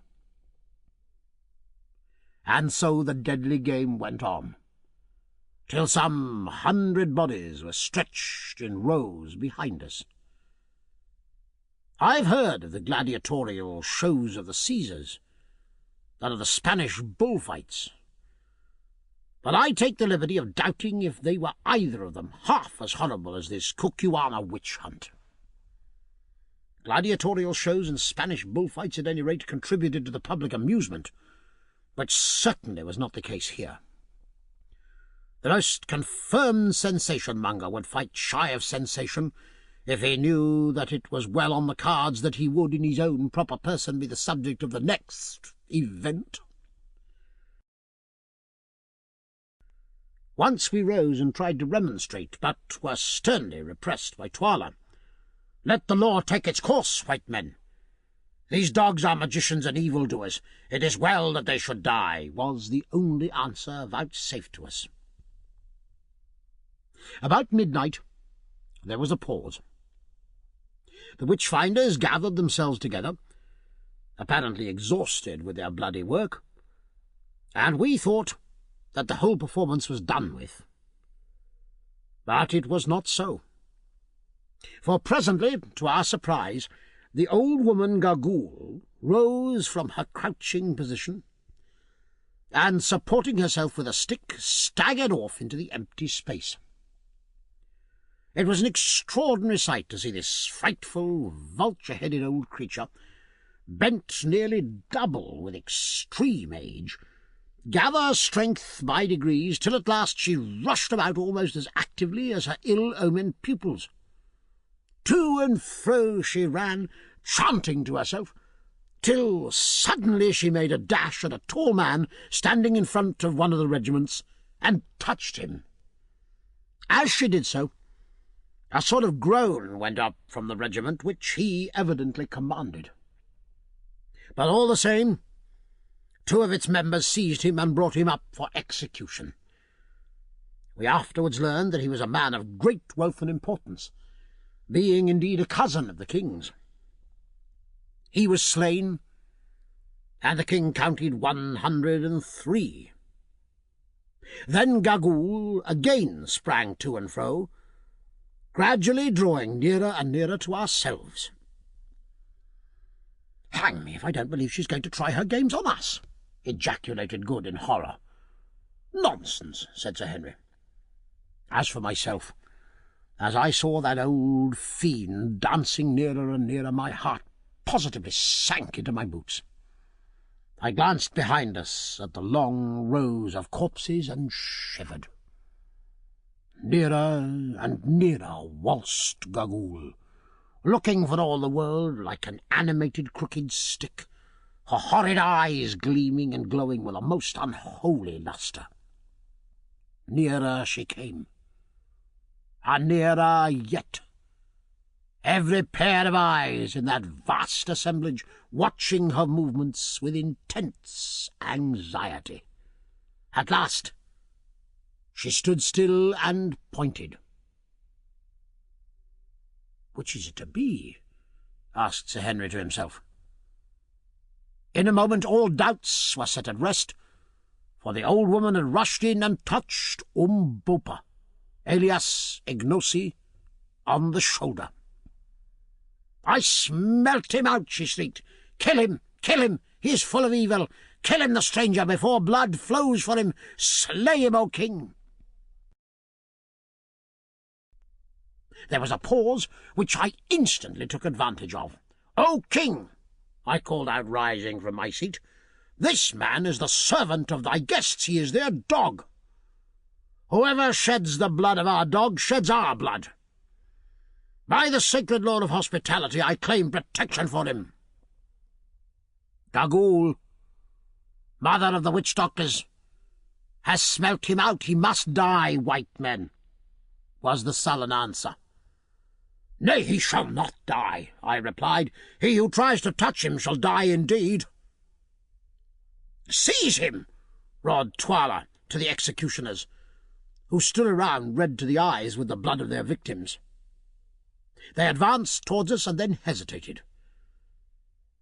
As for Ignosi, he raised his spear, and raised it as though determined to sell his life dearly.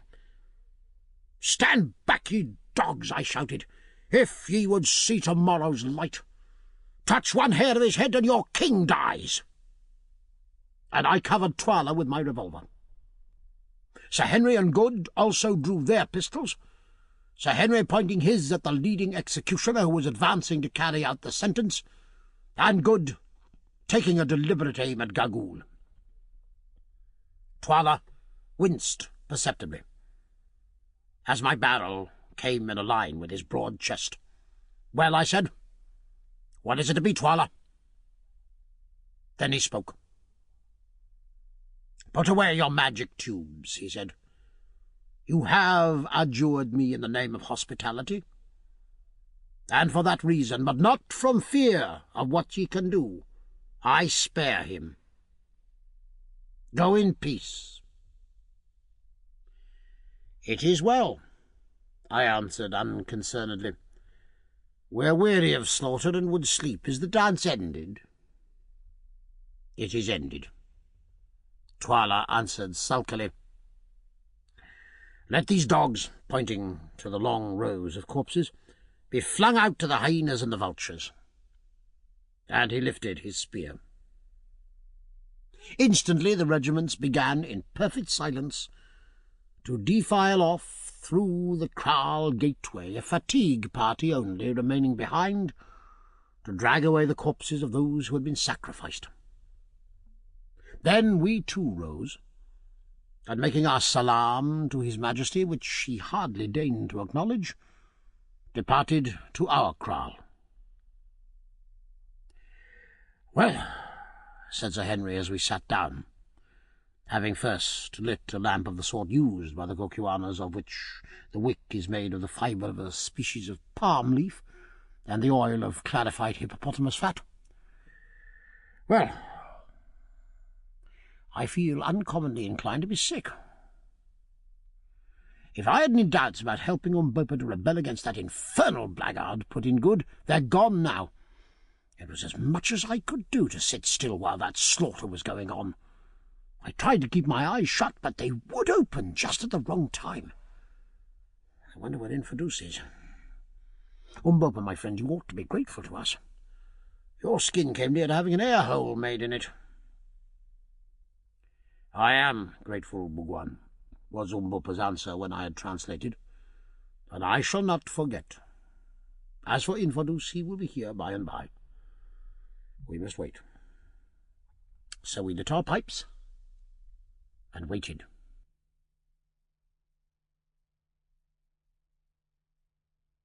This ends Disc 4, King Solomon's Mines, Disc 5. Chapter 11. We give a sign. For a long while, 2 hours, I should think, we sat there in silence, for we were too overwhelmed by the recollection of the horrors we had seen to talk. At last, just as we were thinking of turning in, for already there were faint streaks of light in the eastern sky, we heard the sound of steps. Then came the challenge of the sentry who was posted at the kraal gate, which was apparently answered, though not in an audible tone, for the steps came on. And in another second Infidus had entered the hut, followed by some half-dozen stately-looking chiefs. "My lords," he said, "I have come according to my word. My lords and Ignosi, rightful king of the Kokwanas, I have brought with me these men," pointing to the row of chiefs, "who are great men among us, having each one of them the command of 3,000 soldiers, who live but to do their bidding under the king's. I have told them of what I have seen and what my ears have heard. Now let them also see the sacred snake around thee, and hear thy story, Ignosi, that they may say whether or no they will make cause with thee against Twala the king." For answer, Ignosi again stripped off his girdle and exhibited the snake tattooed around him. Each chief in turn drew near and examined it by the dim light of the lamp, and without saying a word passed on to the other side. Then Ignosi resumed his muka, and addressing them repeated the history he had detailed in the morning. "Now ye have heard, chiefs," said Infidus when he had done. "What say ye? Will ye stand by this man and help him to his father's throne, or will ye not? The land cries out against Twala, and the blood of the people flows like the waters in spring. Ye have seen tonight. 2 other chiefs there were with whom I had it in my mind to speak, and where are they now? The hyenas howl over their corpses. Soon will ye be as they are if ye strike not. Choose then, my brothers. The eldest of the 6 men, a short, thick-set warrior with white hair, stepped forward a pace and answered, Thy words are true, Infadus. The land cries out. My own brother is among those who died tonight, but this is a great matter, and the thing is hard to believe. How know we that if we lift our spears it may not be for an impostor? It is a great matter, I say, and none may see the end of it. For of this be sure, blood will flow in rivers before the deed is done. Many will still cleave to the king, for men worship the sun that still shines bright in the heavens, and not that which has not risen. These white men from the stars, their magic is great, and Ignosi is under the cover of their wing. If he be indeed the rightful king, let them give us a sign, and let the people have a sign that all may see. So shall men cleave to us, knowing that the white man's magic is with them. Ye have the sign of the snake, I answered. My lord, it is not enough. The snake may have been placed there since the man's birth. Show us a sign. We will not move without a sign. The others gave a decided assent, and I turned in perplexity to Sir Henry and Good and explained the situation. I think I have it, said Good exultingly. Ask them to give us a moment to think. I did so, and the chiefs withdrew. As soon as they were gone, Good went to the little box in which his medicines were, unlocked it, and took out a notebook, in the front of which was an almanac. Now, look here, you fellows. Isn't tomorrow the 4th of June? We kept a careful note of the days, so we're able to answer that it was. Very good. Then here we have it. 4th of June. Total eclipse of the sun commences at 11:15 Greenwich time, visible in these islands, Africa, etc. There's a sign for you. Tell them that you'll darken the sun tomorrow. The idea was a splendid one. Indeed, the only fear about it was a fear lest Good's almanac might be incorrect. If we made a false prophecy on such a subject, our prestige would be gone forever, and so would Ignosi's chance of the throne of the Kukuanas. Suppose the almanac's wrong, suggested Sir Henry to Good, who was busily employed in working out something on the fly-leaf of the book. I don't see any reason to suppose anything of the sort, was his answer. Eclipses always come up to time, at least that's my experience of them, and it especially states that it will be visible in Africa. I've worked out the reckonings as well as I can without knowing our exact position, and I make out that the eclipse should begin here about 1 o'clock tomorrow and last till 2:30. For half an hour or more there should be total darkness. Well, said Sir Henry, I suppose we'd better risk it. I acquiesced, though doubtfully, for eclipses are queer cattle to deal with, and sent Umbopa to summon the chiefs back. Presently they came, and I addressed them thus. Great men of the Kukuanas, and thou, Infadus, listen. We are not fond of showing our powers, since to do so is to interfere with the course of nature, and plunge the world into fear and confusion.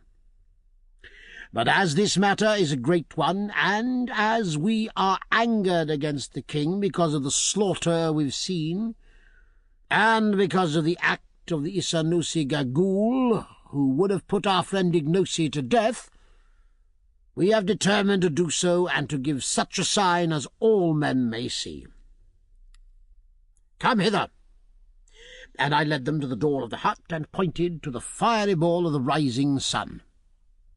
What see ye there? We see the rising sun, answered the spokesman of the party. It is so.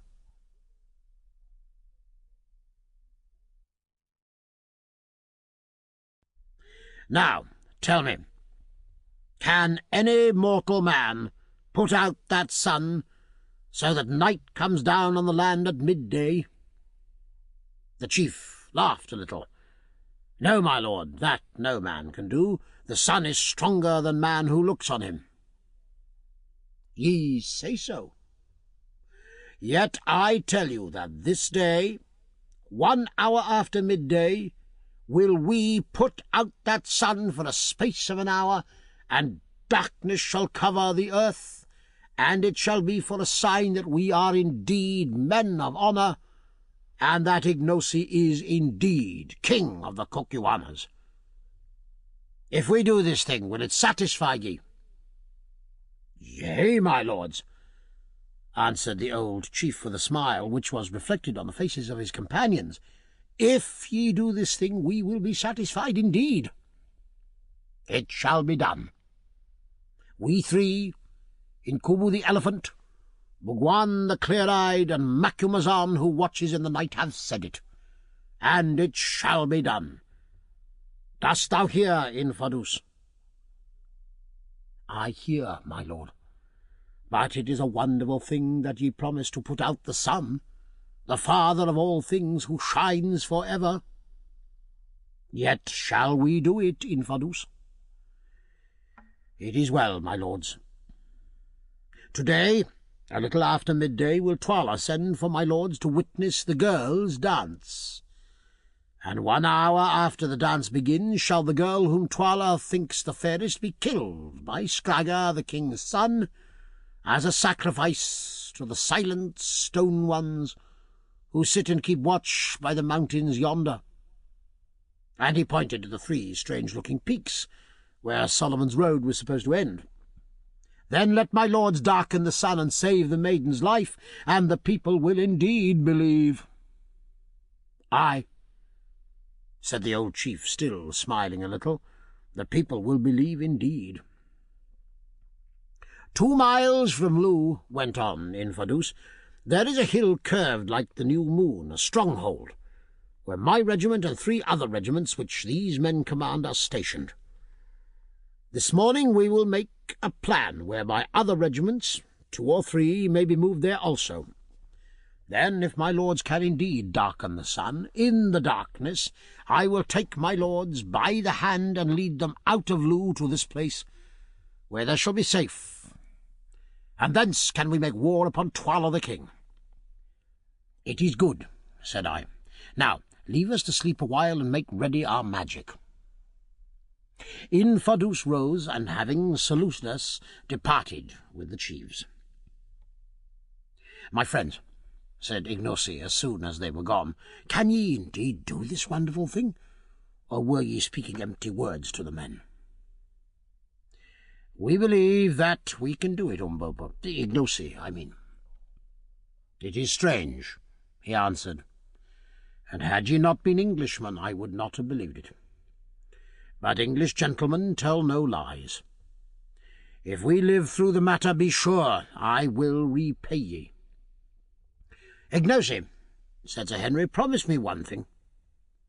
I will promise, Incubu, my friend, even before I hear it, answered the big man with a smile. What is it? This, that if you ever come to be king of this people, you will do away with the smelling out of witches such as we've seen last night, and that the killing of men without trial shall not take place in the land. Ignosi thought for a moment, after I'd translated this, and then answered, The ways of black people are not as the ways of white men, Incubu, nor do we hold life so high as ye. Yet will I promise it. If it be in my power to hold them back, the witch-finders shall hunt no more, nor shall any man die the death without judgment. That's a bargain, then, said Sir Henry. And now let's get a little rest. Thoroughly wearied out, we were soon sound asleep, and slept till Ignacy woke us about 11 o'clock. Then we got up, washed, and ate a hearty breakfast, not knowing when we should get any more food.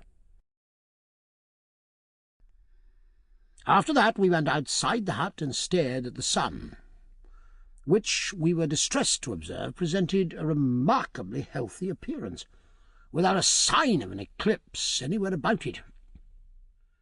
"I hope it'll come off," said Sir Henry doubtfully. "False prophets often find themselves in painful positions." "If it does not, it will soon be up with us," I answered mournfully.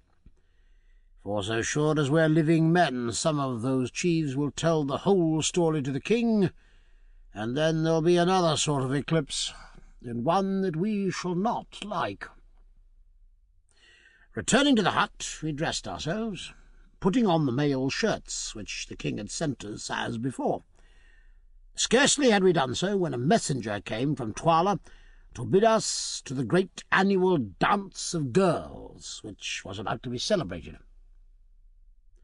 Taking our rifles and ammunition with us, so as to have them handy in case we had to fly, as suggested by Infidus, we started boldly enough, though with inward fear and trembling.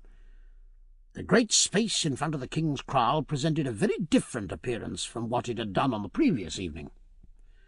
In the place of the grim ranks of serried warriors were company after company of Kukuana girls, not overdressed so far as clothing went, but each crowned with a wreath of flowers, and holding a palm leaf in one hand and a tall white arum lily in the other. In the centre of the open space sat Twala the king, with old Gagool at his feet, attended by Infidus, the boy Scragga, and about a dozen guards.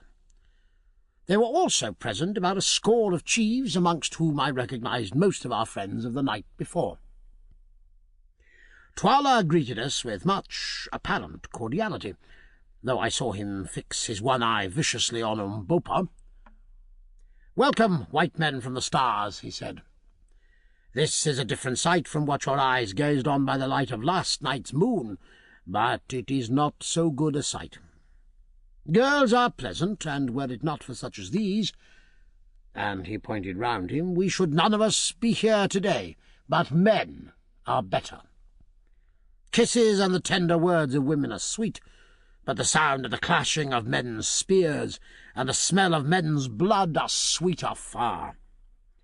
Would ye have wives from among our people, white men? If so, choose the fairest here, and ye shall have them, as many as ye will." And he paused for an answer. As the prospect didn't seem to be without attractions to Good, who was, like most sailors, of a susceptible nature, I, being elderly and wise, and foreseeing the endless complications that anything of the sort would involve, for women bring trouble as surely as the night follows the day, put in a hasty answer, "Thanks, O king, but we white men wed only with white women like ourselves. Your maidens are fair, but they are not for us." The king laughed. "It is well. In our land there is a proverb which says, 'Woman's eyes are always bright, whatever the colour,' and another which says, 'Love her who is present, for be sure she who is absent is false to thee.' But perhaps these things are not so in the stars.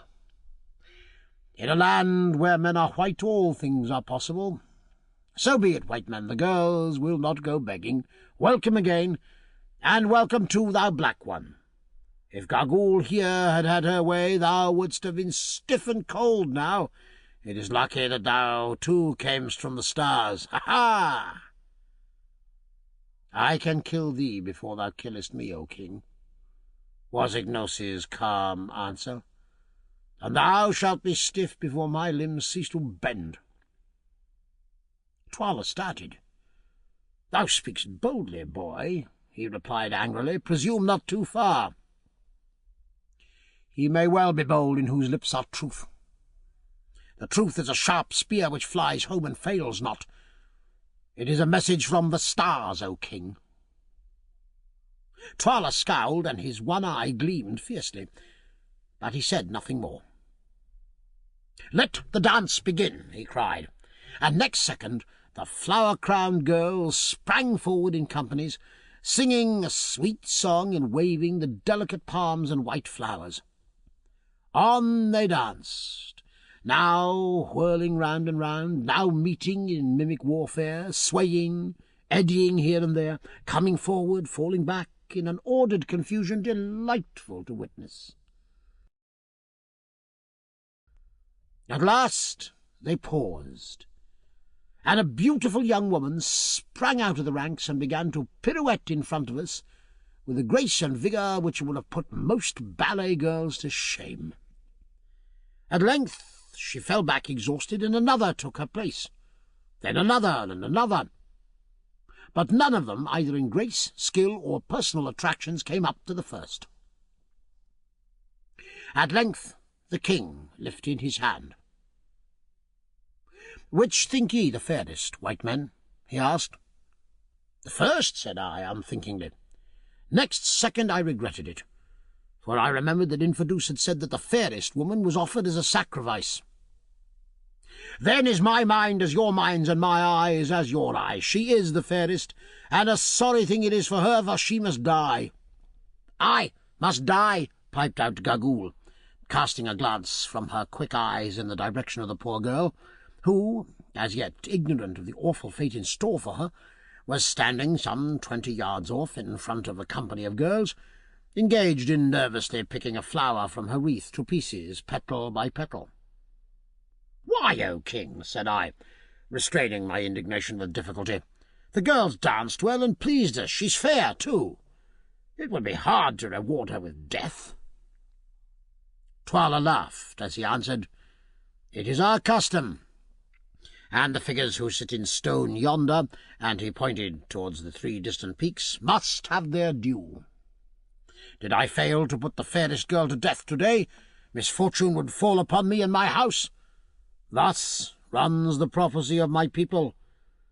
If the king offer not a sacrifice of a fair girl on the day of the dance of maidens to the old ones who sit and watch on the mountains, then shall he fall and his house. Look ye, white men, my brother who reigned before me offered not the sacrifice because of the tears of the woman, and he fell and his house, and I reign in his stead. It is finished. She must die." Then, turning to the guards, "Bring her hither. Scragga, make sharp thy spear." 2 of the men stepped forward, and as they did so, the girl, for the first time realizing her impending fate, screamed aloud and turned to fly. But the strong hands caught her fast and brought her, struggling and weeping, up before us. "What is thy name, girl?" piped Gagool. "What? Wilt thou not answer? Shall the king's son do his work at once?" At this hint, Scragga, looking more evil than ever, advanced a step and lifted his great spear, and as he did so I saw Good's hand creep to his revolver. The poor girl caught the glint of the cold steel through her tears, and it sobered her anguish. She ceased struggling, but merely clasped her hands convulsively and stood shuddering from head to foot.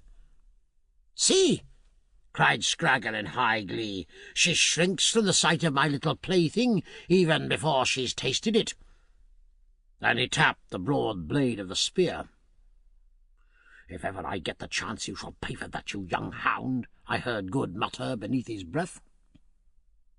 "Now that thou art quiet, give us thy name, my dear." "Come, speak up and fear not," said Gagool in mockery. "O mother," answered the girl in trembling accents, "my name is Folata, of the house of Suko. O mother, why must I die? I have done no wrong." "Be comforted," went on the old woman in a hateful tone of mockery. "Thou must die indeed as a sacrifice to the old ones who sit yonder," and she pointed to the peaks. "But it is better to sleep in the night than to toil in the daytime. It is better to die than to live, and thou shalt die by the royal hand of the king's own son." The girl Folata wrung her hands in anguish, and cried out aloud, "O cruel, and I so young! What have I done that I should never again see the sun rise out of the night, or the stars come following on his track in the evening, that I should no more gather the flowers when the dew is heavy, or listen to the laughing of the waters? Woe is me, that I shall never see my father's hut again, nor feel my mother's kiss, nor tend the kid that is sick. Woe is me, that no lover shall put his arm around me and look into my eyes, nor shall men children be born of me. Oh, cruel, cruel!" And again she wrung her hands, and turned her tear-stained, flower-crowned face to heaven, looking so lovely in her despair, for she was indeed a beautiful woman, that it would assuredly have melted the hearts of anyone less cruel than the three fiends before us. Prince Arthur's appeal to the ruffians who came to blind him was not more touching than this savage girl's. But it did not move Gagul, or Gagul's master, though I saw signs of pity among the guard behind, and on the faces of the chiefs. And as for Good, he gave a sort of snort of indignation, and made a motion as though to go to her. With all a woman's quickness, the doomed girl interpreted what was passing in his mind, and with a sudden movement flung herself before him, and clasped his beautiful white legs with her hands. "O white father from the stars," she cried, "throw over me the mantle of thy protection. Let me creep into the shadow of thy strength, that I may be saved. Oh, keep me from these cruel men, and from the mercies of Gagul." "All right, my hearty, I'll look after you," sang out Good in nervous Saxon. "Come, get up, there's a good girl." And he stooped and caught her hand.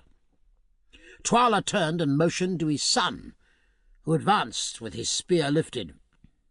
"Now's your time," whispered Sir Henry to me. "What are you waiting for?" "I'm waiting for the eclipse," I answered. "I've had my eye on the sun for the last half-hour, and I never saw it look healthier." "Well, you must risk it now, or the girl will be killed. Twala's losing patience."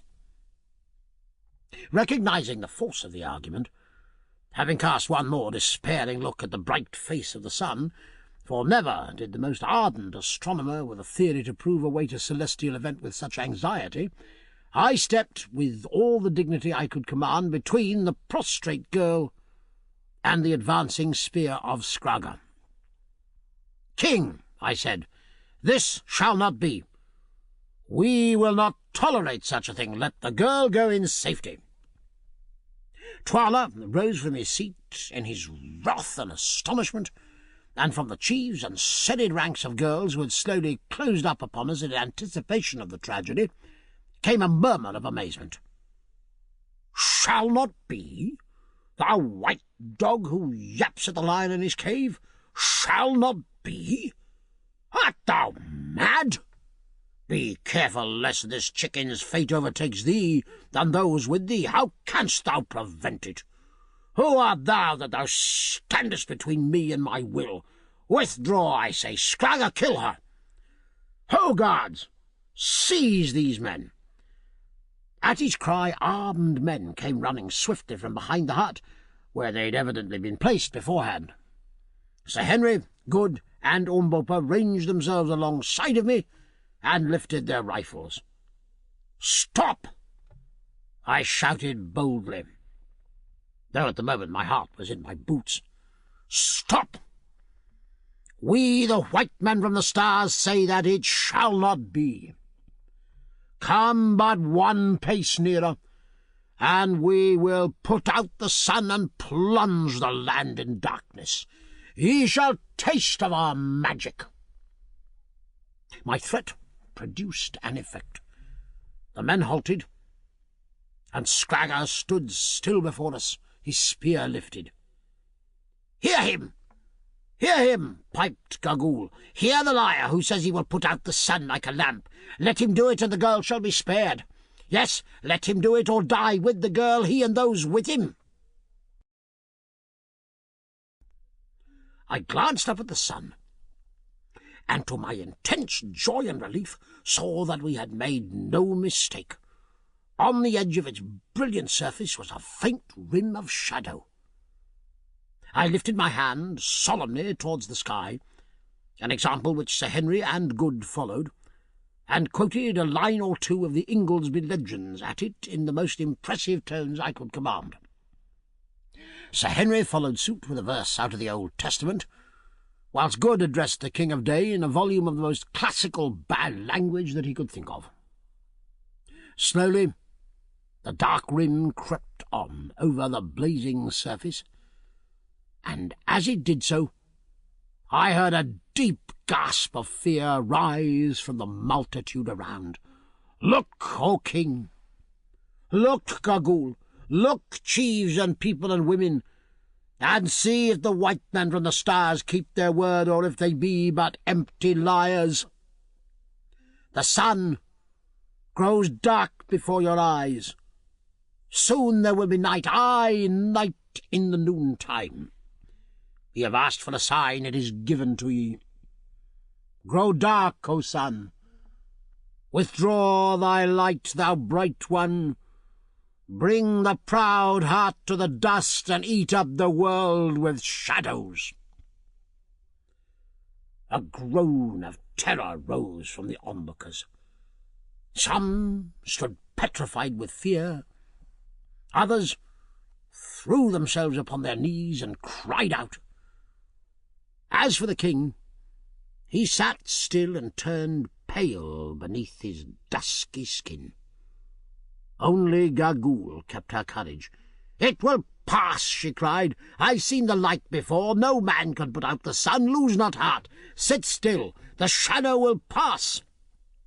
"Wait, and ye shall see," I replied, hopping with excitement. "Keep it up, Good. I can't remember any more poetry. Curse away, there's a good fellow." Good responded nobly to the tax upon his inventive faculties. Never before had I the faintest conception of the breadth and depth and height of a naval officer's objurgatory powers. For 10 minutes he went on without stopping, and he hardly ever repeated himself. Meanwhile the dark ring crept on.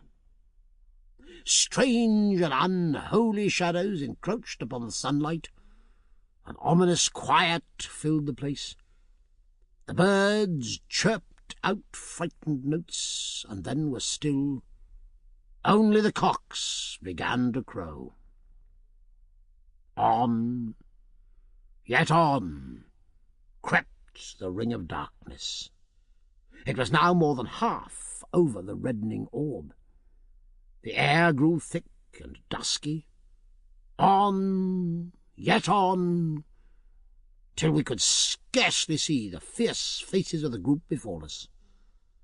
No sound rose now from the spectators, and Good stopped swearing.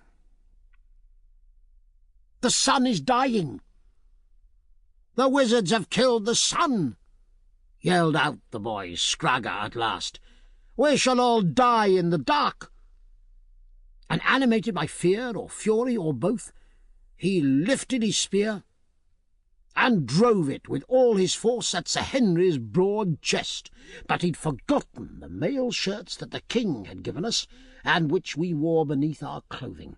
The steel rebounded harmless, and before he could repeat the blow, Sir Henry had snatched the spear from his hand and sent it straight through him.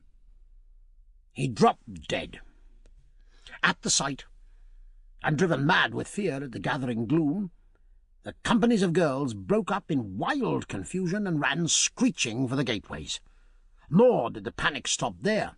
The king himself, followed by the guards, some of the chiefs, and Gagool, who hobbled away after them with marvellous alacrity, fled for the huts, so that in another minute or so ourselves, the would-be victim Faulata, Infadus, and some of the chiefs who had interviewed us on the previous night were left alone upon the scene with the dead body of Scragga.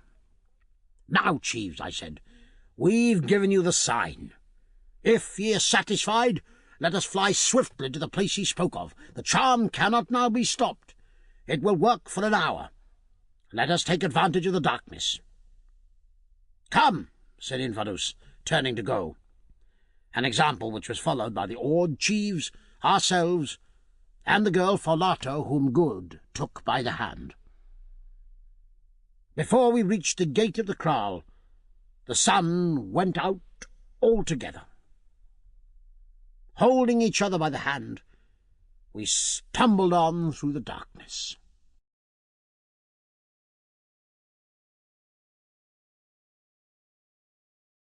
Chapter 12. Before the Battle. Luckily for us, Infidus and the chiefs knew all the pathways of the great town perfectly, so that, notwithstanding the intense gloom, we made fair progress. For an hour or more we journeyed on, till at length the eclipse began to pass, and that edge of the sun which had disappeared the first became again visible. In another 5 minutes there was sufficient light to see our whereabouts, and we then discovered that we were clear of the town of Loo and approaching a large, flat-topped hill measuring some 2 miles in circumference. This hill, which was of a formation very common in southern Africa, was not very high. Indeed, its greatest elevation was not more than 200 feet, but it was shaped like a horseshoe, and its sides were rather precipitous and strewn with boulders. On the grass table-land at the top was ample camping ground, which had been utilized as a military cantonment of no mean strength. Its ordinary garrison was 1 regiment of 3,000 men, but as we toiled up the steep side of the hill in the returning daylight, we perceived that there were many more warriors than that upon it. Reaching the tableland at last, we found crowds of men huddled together in the utmost consternation at the natural phenomenon which they were witnessing. Passing through these without a word, we gained a hut in the centre of the ground, where we were astonished to find 2 men waiting, laden with our few goods and chattels, which of course we'd been obliged to leave behind in our hasty flight. "I sent for them," explained Infidus. "Also for these," and he lifted up Good's long-lost trousers. With an exclamation of rapturous delight, Good sprang at them and instantly proceeded to put them on. "Surely my lord will not hide his beautiful white legs," exclaimed Infidus regretfully, but Good persisted. And once only did the Kukuana people get the chance of seeing his beautiful legs again. Good is a very modest man. Henceforward they had to satisfy their aesthetic longings with his 1 whisker, his transparent eye, and his movable teeth. Still gazing with fond remembrance at Good's trousers, Infidus next informed us that he had summoned the regiments to explain to them fully the rebellion which was decided on by the chiefs, and to introduce to them the rightful heir to the throne, Ignosi. In half an hour the troops, in all nearly 20,000 men, constituting the flower of the Kukuana army, were mustered on a large open space, to which we proceeded. The men were drawn up in 3 sides of a dense square, and presented a magnificent spectacle. We took our station on the open side of the square, and were speedily surrounded by all the principal chiefs and officers. These, after silence had been proclaimed, Infidus proceeded to address. He narrated to them in vigorous and graceful language, for like most Kukuanas of high rank he was a born orator, the history of Ignosi's father, how he'd been basely murdered by Twala the king, and his wife and child driven out to starve. Then he pointed out how the land suffered and groaned under Twala's cruel rule, instancing the proceedings of the previous night when, under pretence of their being evildoers, many of the noblest in the land had been hauled forth and cruelly done to death. Next, he went on to say that the White Lords from the stars, looking down on the land, had perceived its trouble, and determined at great personal inconvenience to alleviate its lot. How they had accordingly taken the real king of the country, Ignosi, who was languishing in exile, by the hand and led him over the mountains. How they had seen the wickedness of Twala's doings, and for a sign to the wavering, and to save the life of the girl Faulata, had actually, by the exercise of their high magic, put out the sun, and slain the young fiend Scragga, and how they were prepared to stand by them, and assist them to overthrow Twala, and set up the rightful king Ignosi in his place. He finished this discourse amidst a murmur of approbation, and then Ignosi stepped forward and began to speak. Having reiterated all that Infadus his uncle had said, he concluded a powerful speech in these words: "O chiefs, captains, soldiers, and people, ye have heard my words. Now must ye make choice between me and him who sits upon my throne, the uncle who killed his brother and hunted his brother's child forth to die in the cold and the night. That I am indeed the king, these," pointing to the chiefs, "can tell ye, for they have seen the snake about my middle. If I were not the king, would these white men be on my side with all their magic? Tremble, chiefs, captains, soldiers, and people. Is not the darkness they have brought upon the land to confound Twala and cover our flight yet before your eyes?" "It is," answered the soldiers. "I am the king. I say to ye, I am the king," went on Ignosi, drawing up his great stature to its full, and lifting his broad-bladed battle-axe above his head. "If there be any man among ye who says that it is not so, let him stand forth, and I will fight him now, and his blood shall be a red token that I tell ye true. Let him stand forth, I say." And he shook the great axe till it flashed in the sunlight. As nobody seemed inclined to respond to this heroic version of "Dilly-dilly, come and be killed," our late henchman proceeded with his address. "I am indeed the king, and if ye do stand by my side in the battle, if I win the day, ye shall go with me to victory and honour. I will give ye oxen and wives, and ye shall take place of all the regiments. And if ye fall, I will fall with ye. And behold, this promise do I give ye, that when I sit upon the seat of my fathers, bloodshed shall cease in the land. No longer shall ye cry for justice to find slaughter. No longer shall the witch-finder hunt ye out so that ye be slain without a cause. No man shall die save he who offendeth against the laws. The eating up of your kraals shall cease. Each shall sleep secure in his own hut, and fear not, and justice shall walk blind throughout the land. Have ye chosen chiefs, captains, soldiers, and people?" "We have chosen, O king," came back the answer. "It is well.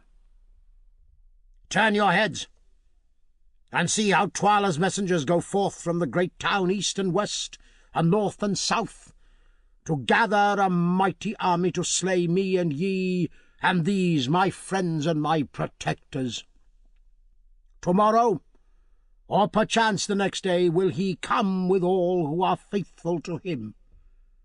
Then shall I see the man who is indeed my man, the man who fears not to die for his cause. And I tell ye, He shall not be forgotten in the time of spoil. I have spoken, O chiefs, captains, soldiers, and people. Now go to your huts and make you ready for war." There was a pause, and then one of the chiefs lifted his hand, and out rolled the royal salute. Cum! It was a sign that the regiments accepted Ignosi as their king. Then they marched off in battalions. Half an hour afterwards we held a council of war, at which all the commanders of regiments were present. It was evident to us that before very long we should be attacked in overwhelming force. Indeed, from our point of vantage on the hill, we could see troops mustering and messengers going forth from Loo in every direction, doubtless to summon regiments to the king's assistance.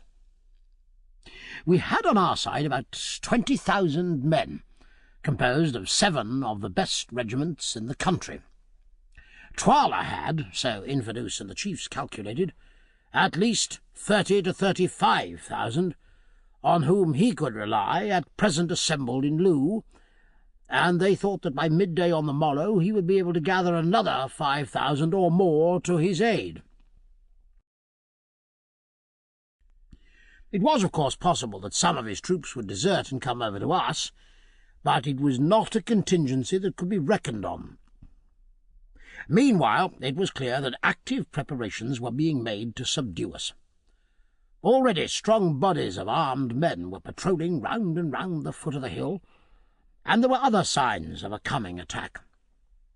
Infadoos and the chiefs, however, were of opinion that no attack would take place that night, which would be devoted to preparation and to the removal by every possible means of the moral effect produced upon the minds of the soldiery by the supposedly magical darkening of the sun.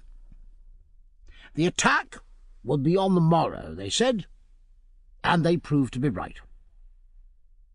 Meanwhile, we set to work to strengthen the position as much as possible.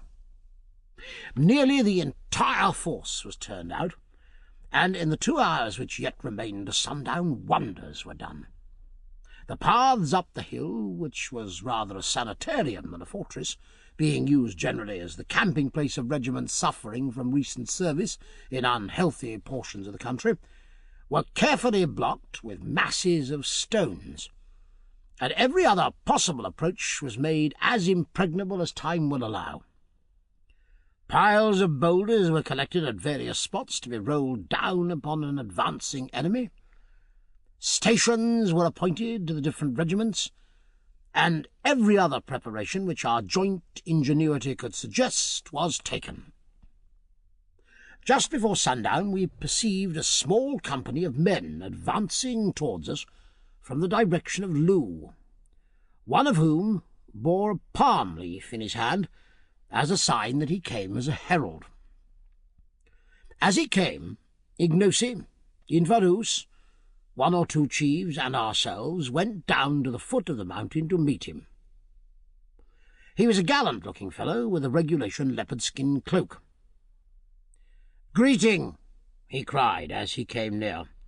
"The king's greeting to those who make unholy war against the king.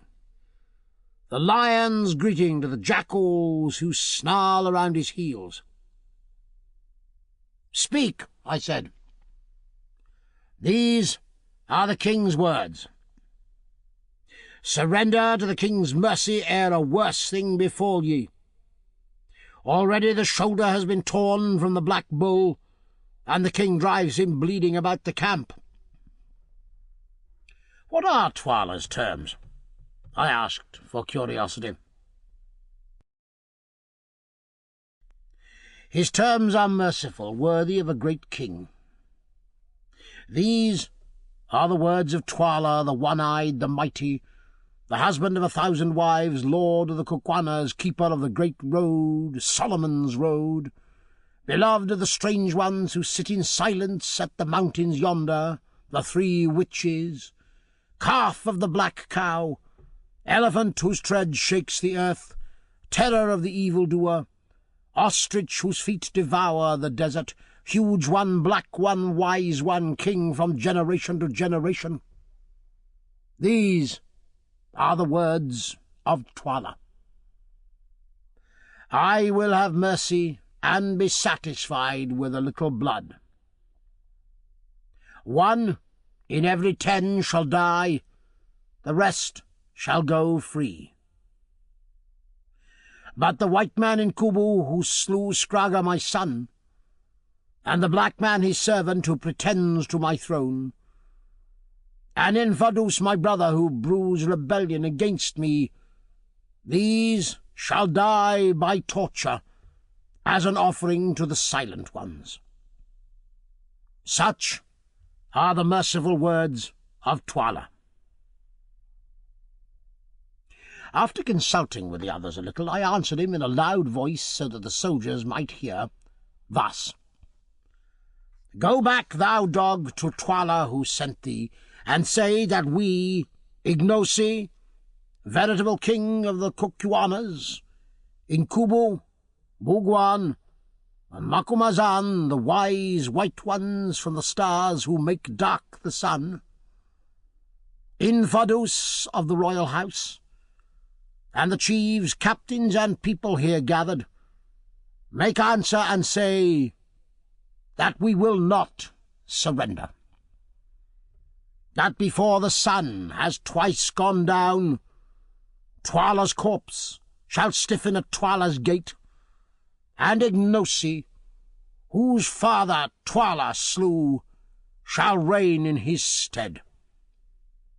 Now go, ere we whip thee away, and beware how ye lift a hand against such as we. The herald laughed loud. Ye frighten not men with such swelling words, he cried out. Show yourselves as bold tomorrow, O ye who darken the sun. Be bold, fight, and be merry before the crows pick your bones till they are whiter than your faces. Farewell. Perhaps we may meet in the fight. Wait for me, I pray, white men. And with this shaft of sarcasm he retired, and almost immediately the sun sank.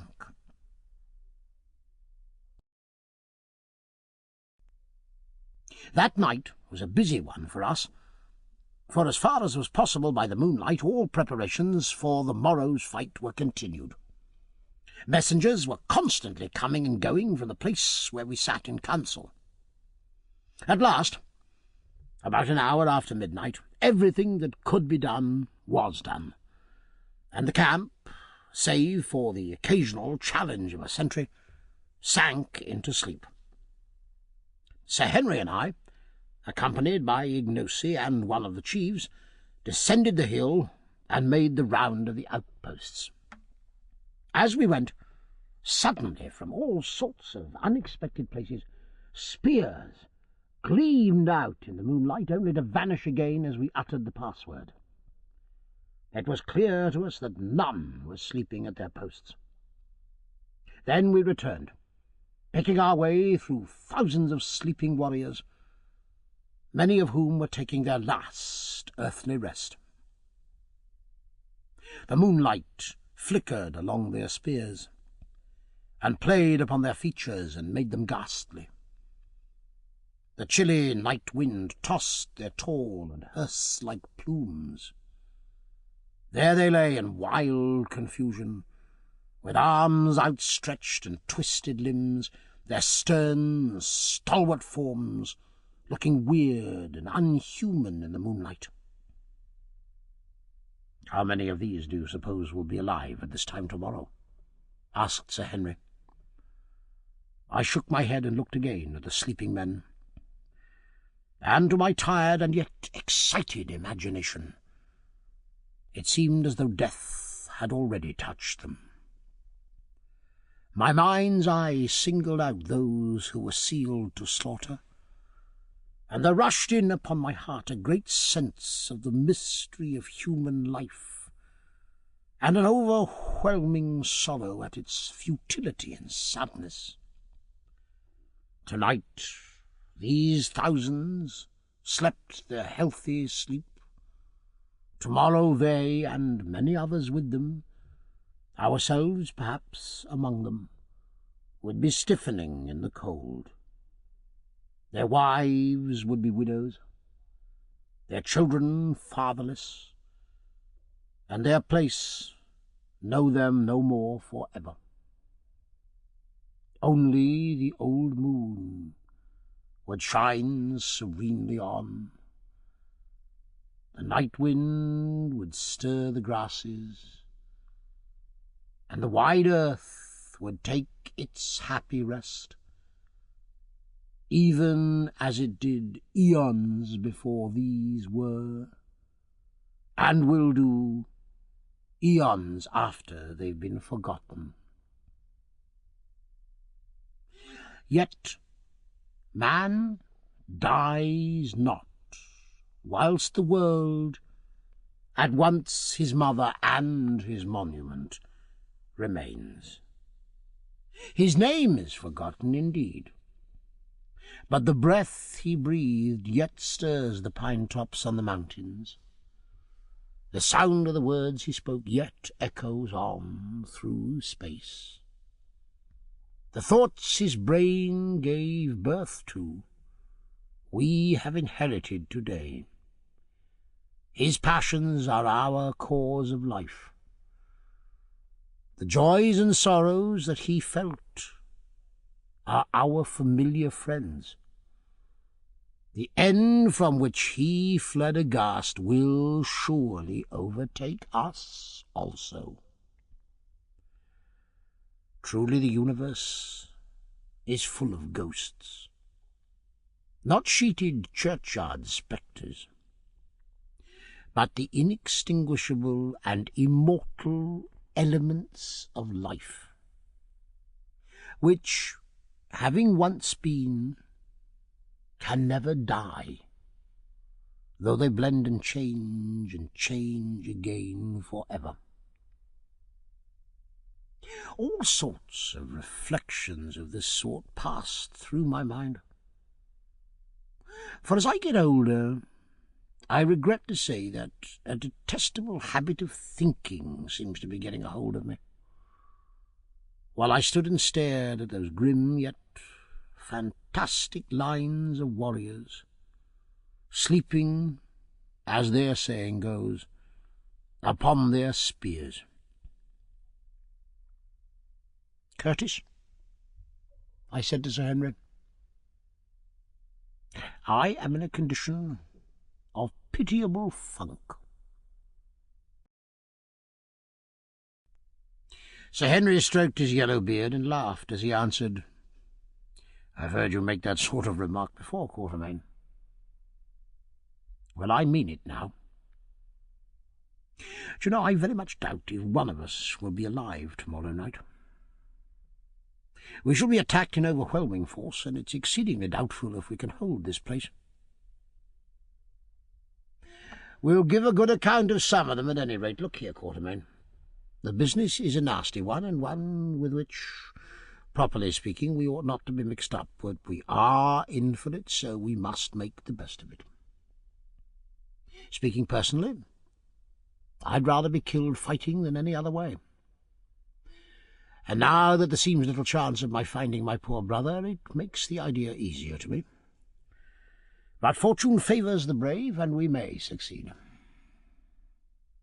Anyway, the slaughter will be awful, and as we have a reputation to keep up, we shall have to be in the thick of it." Sir Henry made this last remark in a mournful voice, but there was a gleam in his eye which belied it. I have a sort of idea that Sir Henry Curtis actually likes fighting. After this we went and slept for a couple of hours. Just about dawn we were awakened by Infidus, who came to say that great activity was to be observed in Loo, and that parties of the king's skirmishers were driving in our outposts. We got up and dressed ourselves for the fray, each putting on our chain armour shirt, for which at the present juncture we felt exceedingly thankful. Sir Henry went the whole length about the matter, and dressed himself like a native warrior. "When you're in Kukuana land, do as the Kukuanas do," he remarked, as he drew the shining steel over his broad shoulders, which had fitted like a glove. Nor did he stop there. At his request, Infidus had provided him with a complete set of war uniform. Round his throat he fastened the leopard-skin cloak of a commanding officer.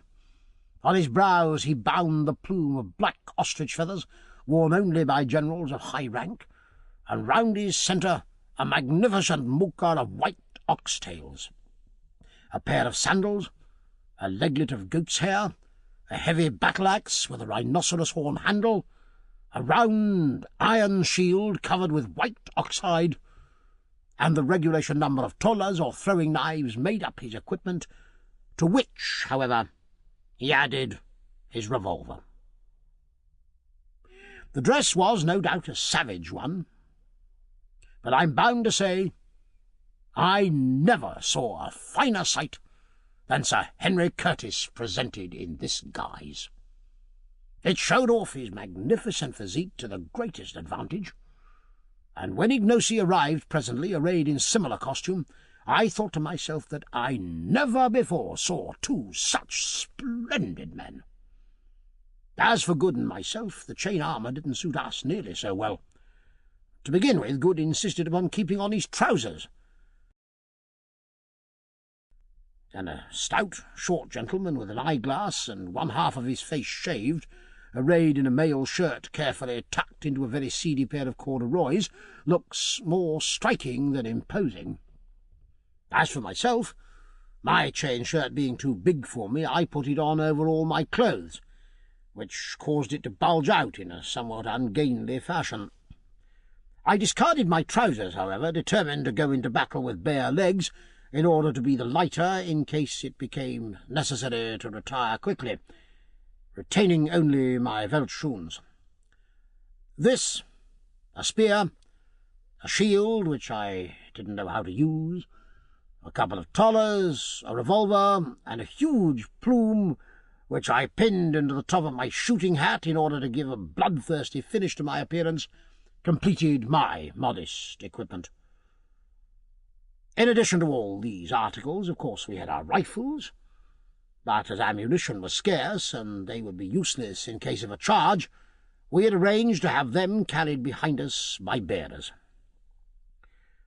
As soon as we'd equipped ourselves, we hastily swallowed some food, and then started out to see how things were progressing.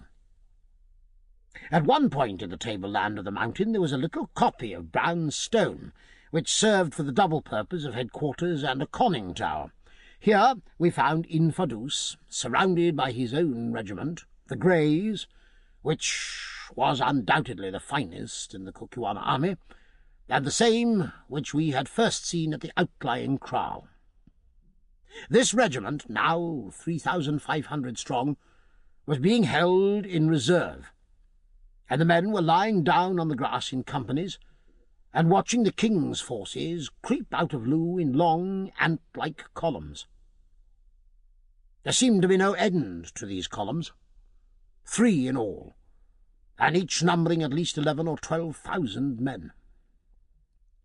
As soon as they were clear of the town, they formed up.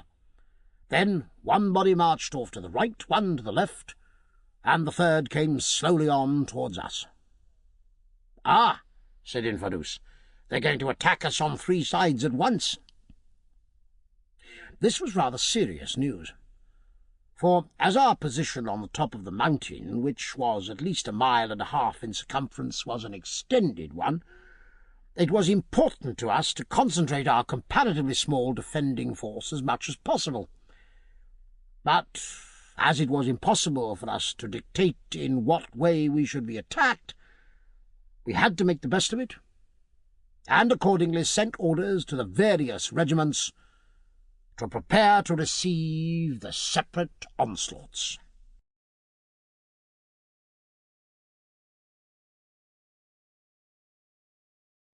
Chapter 13.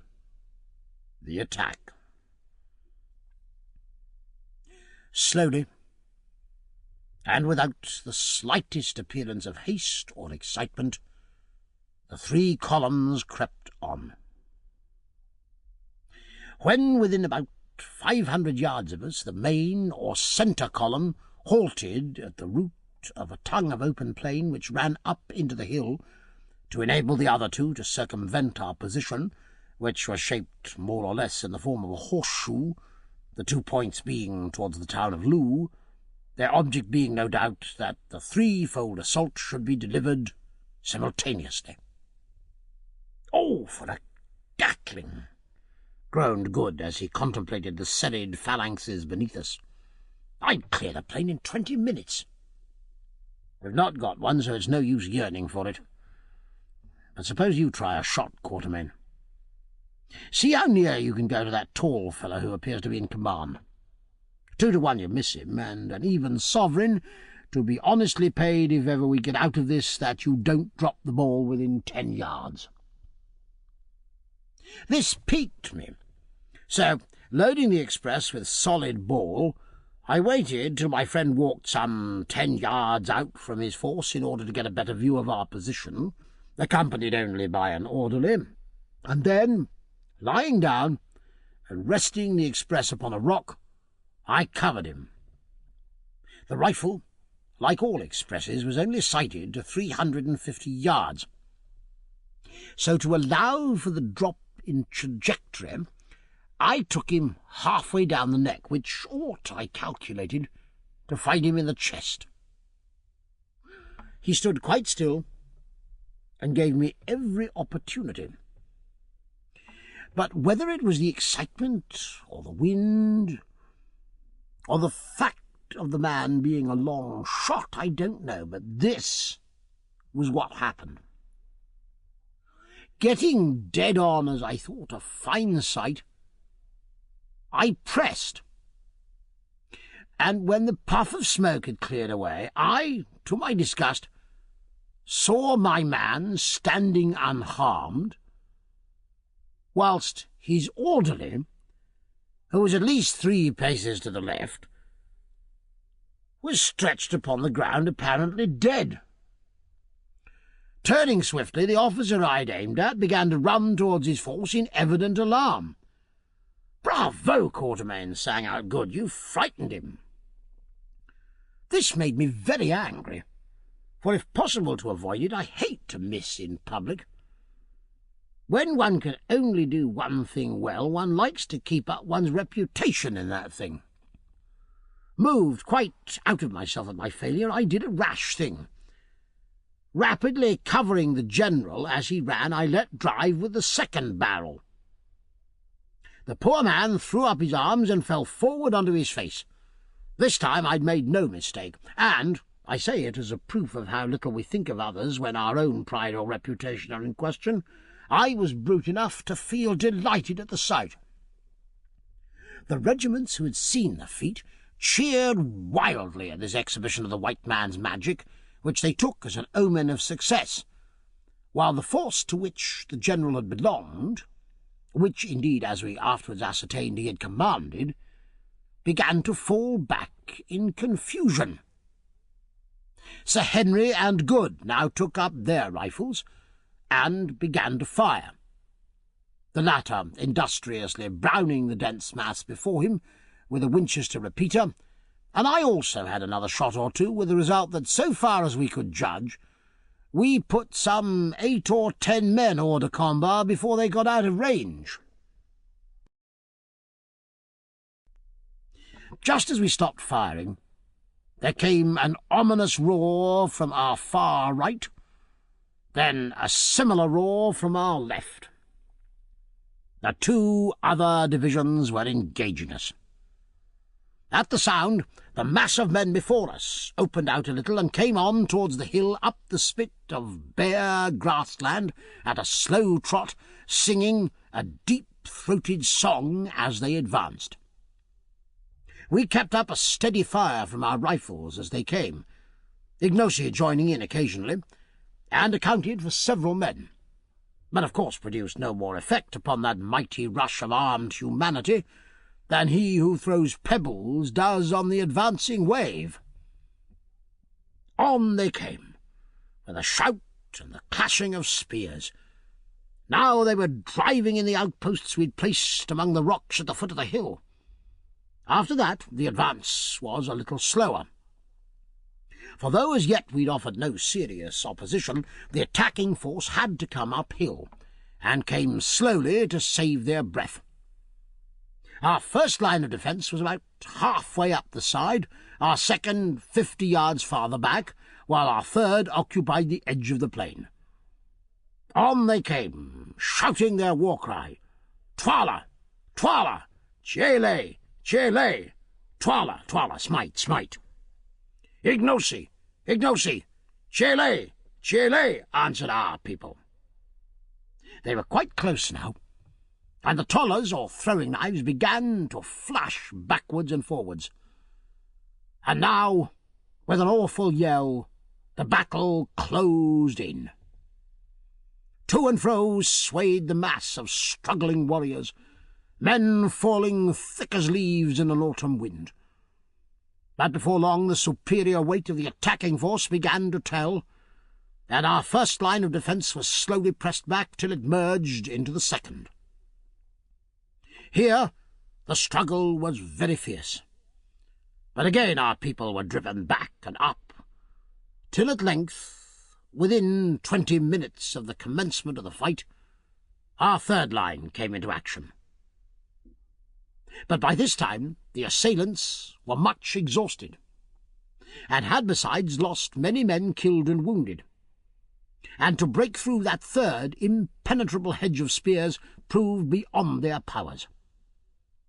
For a while the dense mass of struggling warriors swung backwards and forwards in the fierce ebb and flow of battle, and the issue was doubtful. Sir Henry watched the desperate struggle with a kindling eye, and then, without a word, he rushed off, followed by Good, and flung himself into the hottest of the fray. As for myself, I stopped where I was. The soldiers caught sight of his tall form as he plunged into the battle, and there rose a cry of "Manze in Kubu! Here is the elephant! Chile! Chile!" From that moment the issue was no longer in doubt. Inch by inch, fighting with desperate gallantry, the attacking force was pressed back down the hillside, till at last it retreated upon its reserves in something like confusion.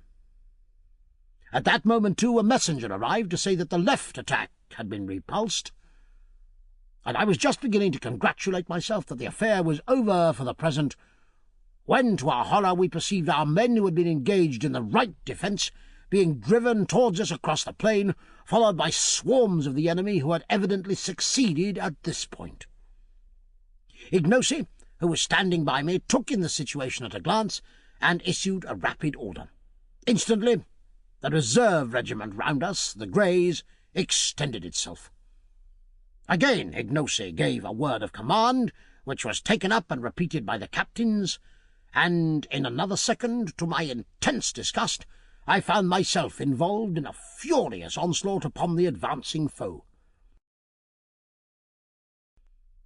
Getting as much as I could behind Ignosi's huge frame, I made the best of a bad job and toddled along to be killed as though I liked it. In a minute or two, the time seemed all too short to me, we were plunging through the flying groups of our men, who at once began to reform behind us, and then I'm sure I don't know what happened. All I can remember is a dreadful rolling noise of the meeting of shields, and the sudden apparition of a huge ruffian whose eyes seemed literally to be starting out of his head, making straight at me with a bloody spear. But, I say it with pride, I rose to the occasion. It was an occasion before which most people would have collapsed once and for all. Seeing that if I stood where I was I must be done for, I, as the horrid apparition came, flung myself down in front of him so cleverly that, being unable to stop himself, he took a header right over my prostrate form. Before he could rise again I had risen and settled the matter from behind with my revolver. Shortly after this somebody knocked me down, and I remember no more of the charge. When I came to, I found myself back at the copy, with Good bending over me with some water in a gourd. "How do you feel, old fellow?" he asked anxiously. I got up and shook myself before answering. "Pretty well, thank you," I answered. "Thank heaven! When I saw them carry you in, I felt quite sick. I thought you were done for." "Not this time, my boy. I fancy I only got a rap on the head which knocked me out of time. How's it ended?" "They're repulsed at every point for the time. The loss is dreadfully heavy. We've lost quite 2,000 killed and wounded, and they must have lost 3. Look, there's a sight." And he pointed to long lines of men advancing by 4s. In the centre of, and being borne by each group of 4, was a kind of hide tray, of which a Kukuana force always carried a quantity, with a loop for a handle at each corner. On these trays, and their number seemed endless, lay wounded men, who, as they arrived, were hastily examined by the medicine men, of whom 10 were attached to each regiment. If the wound was not of a fatal character, the sufferer was taken away and attended to as carefully as circumstances would allow. But if, on the other hand, the wounded man's condition was hopeless, what followed was very dreadful, though doubtless it was the truest mercy. One of the doctors, under pretence of carrying out an examination, swiftly opened an artery with a sharp knife, and in a minute or 2 the sufferer expired painlessly. There were many cases that day in which this was done. In fact, it was done in most cases when the wound was in the body, for the gash made by the entry of the enormously broad spears used by the Kukuanas generally rendered recovery hopeless. In most cases the poor sufferers were already unconscious, and in others the fatal nick of the artery was done so swiftly and painlessly that they did not seem to notice it. Still, it was a ghastly sight, and one from which we were glad to escape. Indeed, I never remember one which affected me more than seeing those gallant soldiers thus put out of pain by the red-handed medicine men, except, indeed, on an occasion when, after an attack, I saw a force of Swazis burying their hopelessly wounded alive. Hurrying from this dreadful scene to the further side of the copy, we found Sir Henry, who still held a bloody battle-axe in his hand, Ignosi, Invadus, and 1 or 2 of the chiefs in deep consultation. "Thank heavens, here you are, Quatermain. I can't quite make out what Ignosi wants to do. It seems that though we've beaten off the attack, Twala is now receiving large reinforcements, and is showing a disposition to invest us with a view of starving us out." "That's awkward." "Yes, especially as Invadus says that the water supply is given out." "My lord, that is so," said Invadus. "The spring cannot supply the wants of so great a multitude, and is failing rapidly. By night we shall all be thirsty. Listen, Macumazahn, thou art wise, and hast doubtless seen many wars in the lands from whence thou camest. That is, if indeed they make wars in the stars. Now tell us, what shall we do? Twala has brought up many fresh men to take the place of those who have fallen, but Twala has learned a lesson. The hawk did not think to find the heron ready. But our beak has pierced his breast. He will not strike at us again. We too are wounded, and he will wait for us to die. He will wind himself round us like a snake round a buck, and fight the fight of sit down." "I hear you," I said. "So, Macumazahn, thou seest we have no water here, and but a little food, and we must choose between these 3 things: to languish like a starving lion in his den, or to strive to break away towards the north, or—" and here he rose and pointed towards the dense mass of our foes, "to launch ourselves straight at Twala's throat. In Kubu, the great warrior, for today he fought like a buffalo in a net, and Twala's soldiers went down before his axe like corn before the hail. With these eyes I saw it. In Kubu says, 'Charge!' but the elephant is ever prone to charge. Now what says Macumazahn, the wily old fox who has seen much and loves to bite his enemy from behind? The last word is in Ignosi the king, for it is a king's right to speak of war. But let us hear thy voice, O Macumazahn, who watchest by night, and the voice too of him of the transparent eye.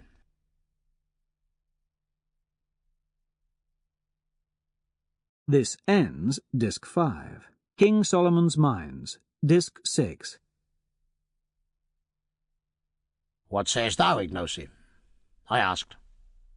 Nay, my father, answered our quondam servant, who now, clad as he was in the full panoply of savage war, looked every inch a warrior king. Do thou speak, and let me, who am but a child in wisdom beside thee, hearken to thy words. Thus abjured, I, after taking hasty counsel with Good and Sir Henry, delivered my opinion briefly to the effect that, being trapped, our best chance, especially in view of the failure of our water supply, was to initiate an attack upon Twala's forces, and then I recommended that the attack should be delivered at once, before our wounds grew stiff, and also before the sight of Twala's overpowering force caused the hearts of our soldiers to wax small like fat before a fire. Otherwise, I pointed out, some of the captains might change their minds, and, making peace with Twala, desert to him, or even betray us into his hands. This expression of opinion seemed on the whole to be favourably received.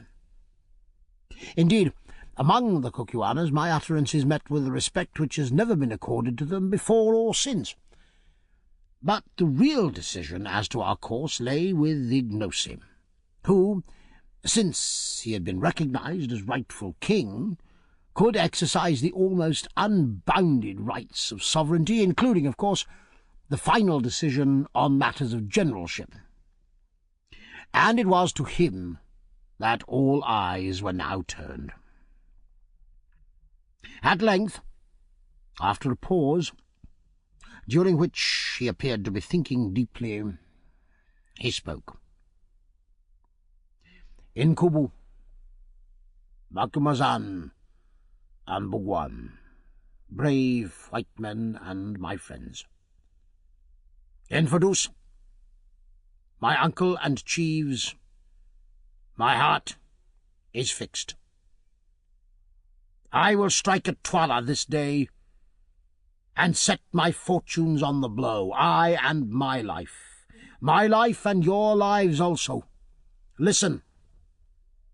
Thus will I strike.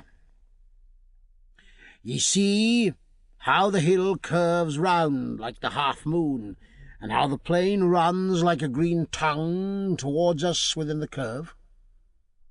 We see, I answered. Good. It is now midday, and the men eat and rest after the toil of battle. When the sun has turned and travelled a little way towards the dark, let thy regiment, my uncle, advance with one other down to the green tongue. And it shall be that when Twala sees it, he shall hurl his force at it to crush it. But the spot is narrow, and the regiments can come against thee one at a time only. So shall they be destroyed one by one, and the eyes of all Twala's army shall be fixed upon a struggle, the like of which has not been seen by living men.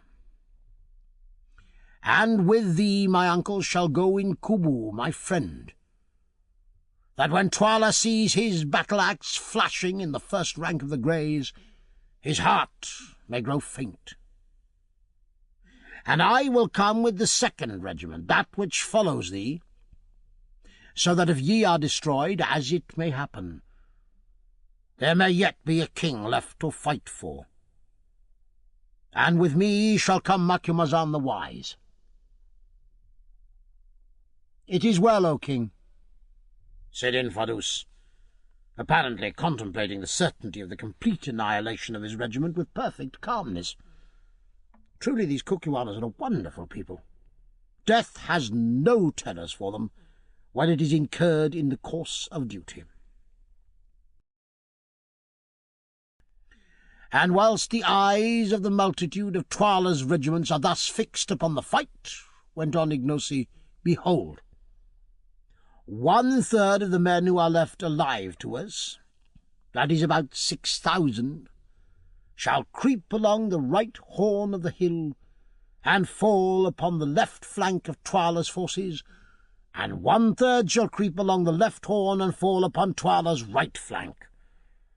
And when I see that the horns are ready to toss Twala, then will I, with the men who are left to me, charge home in Twala's face.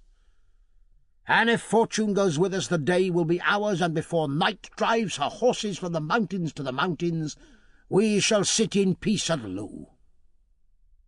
And now let us eat and make ready. And in Vaduz do thou prepare that the plan be carried out. And stay, let my white father Bhagwan go with the right horn, that his shining eye may give courage to the men. The arrangements for attack thus briefly indicated were set in motion with a rapidity that spoke well for the perfection of the Kukuana military system. Within little more than an hour, rations had been served out to the men and devoured. The 3 divisions were formed, the plan of attack explained to the leaders, and the whole force, with the exception of a guard left with the wounded, now numbering about 18,000 men in all, was ready to be put in motion. Presently Good came up and shook hands with Sir Henry and myself. "Good-bye, you fellows," he said. "I'm off with the right wing according to orders, and so I've come to shake hands in case we should not meet again, you know," he added significantly. We shook hands in silence, and not without the exhibition of as much emotion as Englishmen are wont to show. "It's a queer business," said Sir Henry, his deep voice shaking a little, "and I confess I never expect to see tomorrow's sun. As far as I can make out, the Greys with whom I am to go are to fight until they are wiped out in order to enable the wings to slip round unawares and outflank Twala. Well, so be it. At any rate, it'll be a man's death. Good-bye, old fellow. God bless you.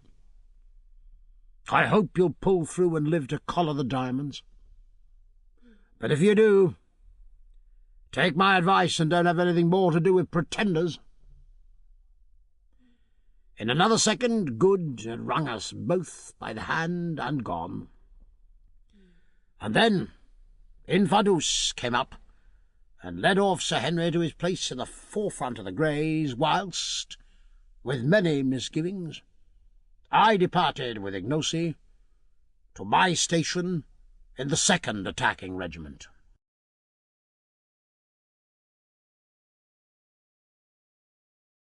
Chapter 14. The Last Stand of the Greys.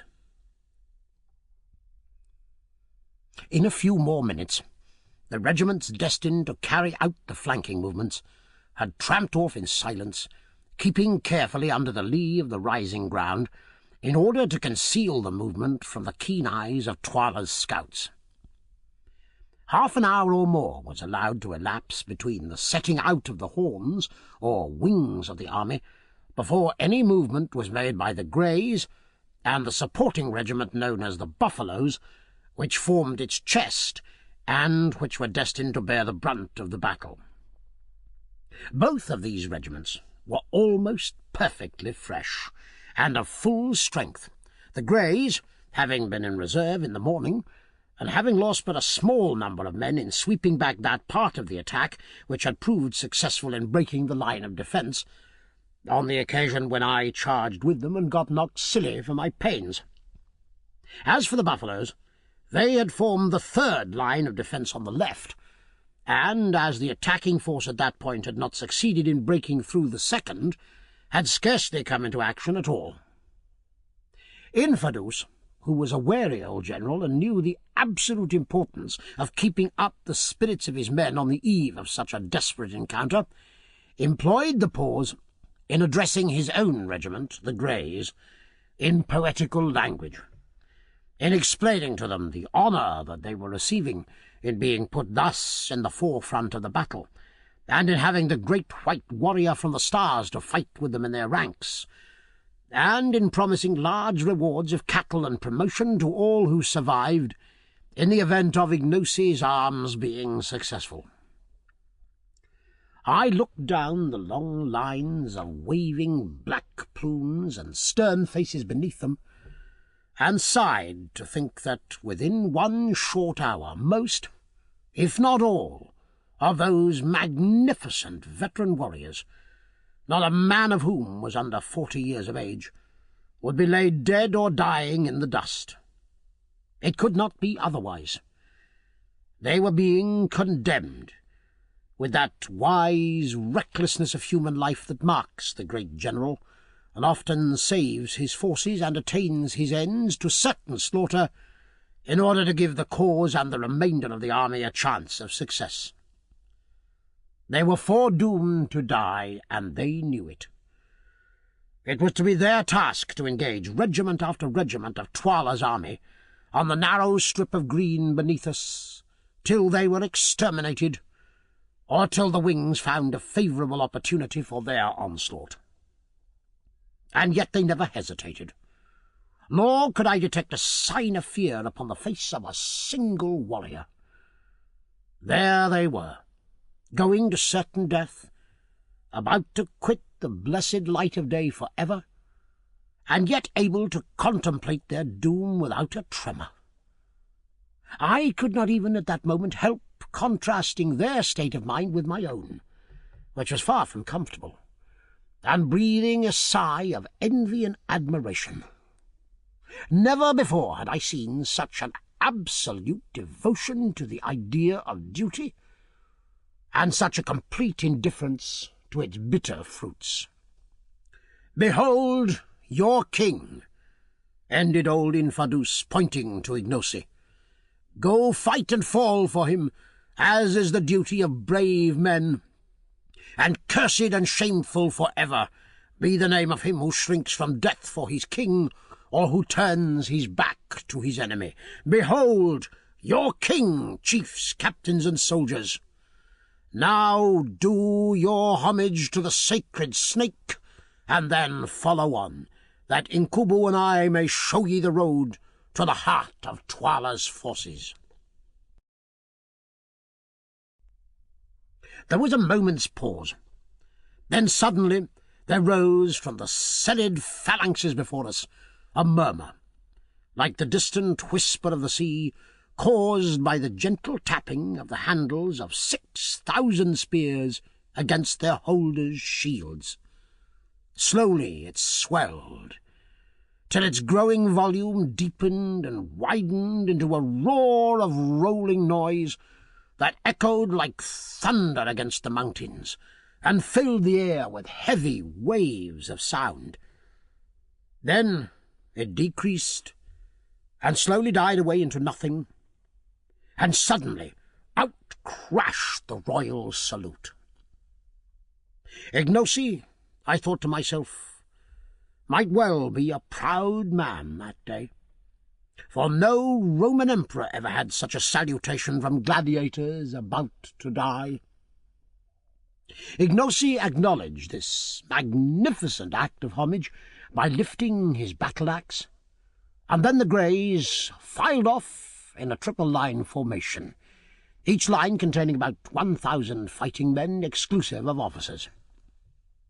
When the last line had gone some 500 yards, Ignosi put himself at the head of the buffaloes, which regiment was drawn up in a similar 3-line formation, and gave the word to march, and off we went. I, needless to say, uttering the most heartfelt prayers that I might come out of that job with a whole skin.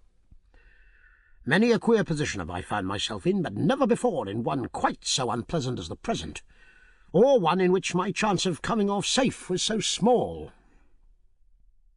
By the time that we reached the edge of the plateau, the greys were already halfway down the slope ending in the tongue of grassland that ran up into the bend of the mountain, something as the frog of a horse's foot runs up into the shoe. The excitement in Twala's camp on the plain beyond was very great, and regiment after regiment was starting forward at a long, swinging trot in order to reach the root of the tongue of land before the attacking force could emerge into the plain of Looe. This tongue of land, which was some 300 yards in depth, was even at its root or widest part not more than 350 paces across, while at its tip it scarcely measured 90. The greys, who, in passing down the side of the hill and on to the tip of the tongue, had formed in column, on reaching the spot where it broadened out again, reassumed their triple-line formation and halted dead. Then we, that is, the buffaloes, moved down the tip of the tongue and took our stand in reserve about 100 yards behind the last line of the greys and on slightly higher ground. Meanwhile, we had leisure to observe Twala's entire force, which had evidently been reinforced since the morning attack, and could not now, notwithstanding their losses, number less than 40,000, moving swiftly up towards us. But as they drew near the root of the tongue, they hesitated, having discovered that only one regiment could advance into the gorge at a time, and that there, some 70 yards from the mouth of it, unassailable except in front on account of the high walls of boulder-strewn ground on either side, stood the famous regiment of Greys, the pride and glory of the Kukuana army, ready to hold the way against their forces, as the 3 Romans once held the bridge against thousands. They hesitated, and finally stopped their advance. There was no eagerness to cross spears with those 3 lines of grim warriors who stood so firm and ready. Presently, however, a tall general, with the customary headdress of nodding ostrich plumes, came running up, attended by a group of chiefs and orderlies, being, I thought, none other than Twala himself, and gave an order, and the first regiment raised a shout and charged up towards the Greys, who remained perfectly still and silent till the attacking troops were within 40 yards, and a volley of tolas or throwing knives came rattling among their ranks. Then suddenly, with a bound and a roar, they sprang forward with uplifted spears, and the 2 regiments met in deadly strife. Next second, the roll of the meeting shields came to our ears like the sound of thunder, and the whole plain seemed to be alive with flashes of light reflected from the stabbing spears. To and fro swung the heaving mass of struggling, stabbing humanity, but not for long. Suddenly, the attacking lines seemed to grow thinner, and then, with a slow, long heave, the Greys passed over them, just as a great wave heaves up and passes over a sunken ridge. It was done. That regiment was completely destroyed, but the Greys had but 2 lines left now. A third of their number were dead. Closing up shoulder to shoulder once more, they halted in silence and awaited attack, and I was rejoiced to catch sight of Sir Henry's yellow beard as he moved to and fro, arranging the ranks, so he was yet alive. Meanwhile we moved up on to the ground of the encounter, which was cumbered by about 4,000 prostrate human beings, dead, dying, and wounded, and literally stained red with blood. Ignosi issued an order, which was rapidly passed down the ranks, to the effect that none of the enemy's wounded were to be killed, and so far as we could see, this order was scrupulously carried out. It would have been a shocking sight if we had had time to think of it, But now a second regiment, distinguished by white plumes, kilts, and shields, was moving up to the attack of the 2,000 remaining Greys, who stood waiting in the same ominous silence as before, till the foe was within 40 yards or so, when they hurled themselves with irresistible force upon them. Again there came the awful roll of the meeting shields, and as we watched, the grim tragedy repeated itself. But this time the issue was left longer in doubt. Indeed, it seemed for a while almost impossible that the Greys should again prevail. The attacking regiment, which was one formed of young men, fought with the utmost fury, and at first seemed by sheer weight to be driving the veterans back.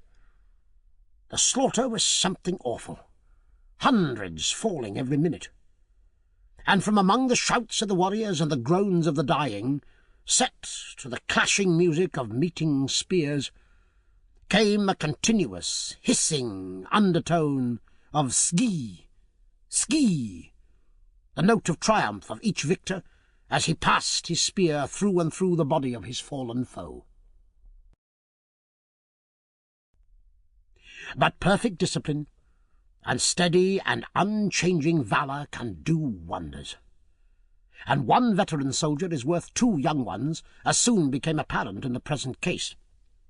For just as we thought that it was all up with the Greys, and were preparing to take their place so soon as they made room by being destroyed, I heard Sir Henry's deep voice ringing out above the din, and caught a glimpse of his circling battle-axe as he waved it high above his plumes.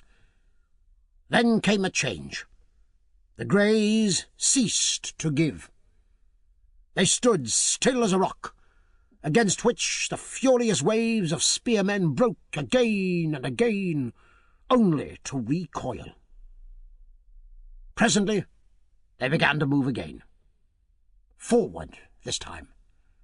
As they had no firearms, there was no smoke, so we could see it all. Another minute, and the onslaught grew fainter.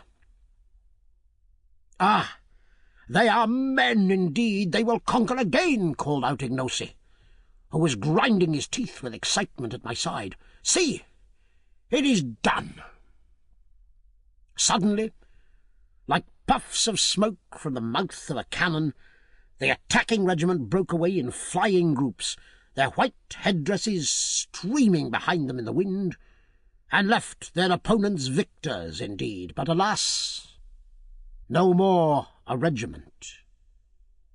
Of the gallant triple line which, 40 minutes before, had gone into action 3,000 strong, there remained at most some 600 blood-bespattered men.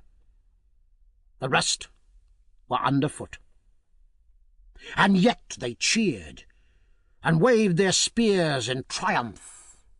And then, instead of falling back upon us as we expected, they ran forward for 100 yards or so after the flying groups of foemen took possession of a gently rising knoll of ground, and resuming the old triple formation, formed a threefold ring around it. And then, thanks be to God, standing on the top of the mound for a minute, I saw Sir Henry, apparently unharmed, and with him our old friend Infadus. Then Twala's regiments rolled down upon the doomed band, and once more the battle closed in. As those who read this history will probably long ago have gathered, I am, to be honest, a bit of a coward, and certainly in no way given to fighting, though somehow it's often been my lot to get into unpleasant positions and to be obliged to shed man's blood. But I've always hated it, and kept my own blood as undiminished in quantity as possible, sometimes by a judicious use of my heels. At this moment, however, for the first time in my life, I felt my bosom burn with martial ardour. Warlike fragments from the Ingoldsby legends, together with numbers of sanguinary verses from the Old Testament, sprang up in my brain like mushrooms in the dark. My blood, which hitherto had been half frozen with horror, went beating through my veins, and there came upon me a savage desire to kill and spare not. I glanced round at the serried ranks of warriors behind us, and somehow, all in an instant, began to wonder if my face looked like theirs. There they stood, their heads craned forward over their shields, the hands twitching, the lips apart, the fierce features instinct with the hungry lust of battle, and in the eyes a look like the glare of a bloodhound when he sights his quarry. Only Ignosi's heart seemed, to judge from his comparative self-possession, to all appearance to beat as calmly as ever beneath his leopard-skin cloak, though even he still kept on grinding his teeth. I could stand it no longer. Are we to stand here till we put out roots, Umbopa? The Ignosi, I mean, while Twala swallows our brothers yonder? I asked. Nay, Macumazahn, was the answer. See, now is the ripe moment. Let us pluck it. As he spoke, a fresh regiment rushed past the ring upon the little mound, and wheeling round attacked it from the hither side. Then, lifting his battle-axe, Ignosi gave the signal to advance, and raising the Kukuana battle-cry, the buffaloes charged home with a rush like the rush of the sea. What followed immediately on this it is out of my power to tell. All I can remember is a wild yet ordered rushing that seemed to shake the ground, a sudden change of front and forming up on the part of the regiment against which the charge was directed, then an awful shock, a dull roar of voices, and a continuous flashing of spears seen through a red mist of blood. When my mind cleared, I found myself standing inside the remnant of the Greys near the top of the mound, and just behind no less a person than Sir Henry himself. How I got there I had at the moment no idea, but Sir Henry afterwards told me that I was borne up by the first furious charge of the buffaloes almost to his feet, and then left as they in turn were pressed back. Thereon he dashed out of the circle and dragged me into it. As for the fight that followed, who can describe it? Again and again the multitude surged up against our momentarily lessening circle, and again we beat them back. The stubborn spearmen still made good the dark, impenetrable wood, each stepping where his comrade stood the instant that he fell. As I think the Inglesby Legends beautifully puts it. It was a splendid thing to see those brave battalions come on, time after time, over the barriers of their dead, sometimes holding corpses before them to receive our spear thrusts, only to leave their own corpses to swell the rising piles. It was a gallant sight to see that sturdy old warrior in Fadus, as cool as though he were on parade, shouting out orders, taunts, and even jests to keep up the spirit of his few remaining men, and then, as each charge rolled up, stepping forward to wherever the fighting was thickest, to bear his share in repelling it. And yet more gallant was the vision of Sir Henry, whose ostrich plumes had been shorn off by a spear-stroke, so that his long yellow hair streamed out in the breeze behind him. There he stood, the great Dane, for he was nothing else, his hands, his axe, and his armour all red with blood, and none could live before his stroke. Time after time I saw it come sweeping down, as some great warrior ventured to give him battle, and as he struck he shouted, "Oh, hoy! Oh, hoy!"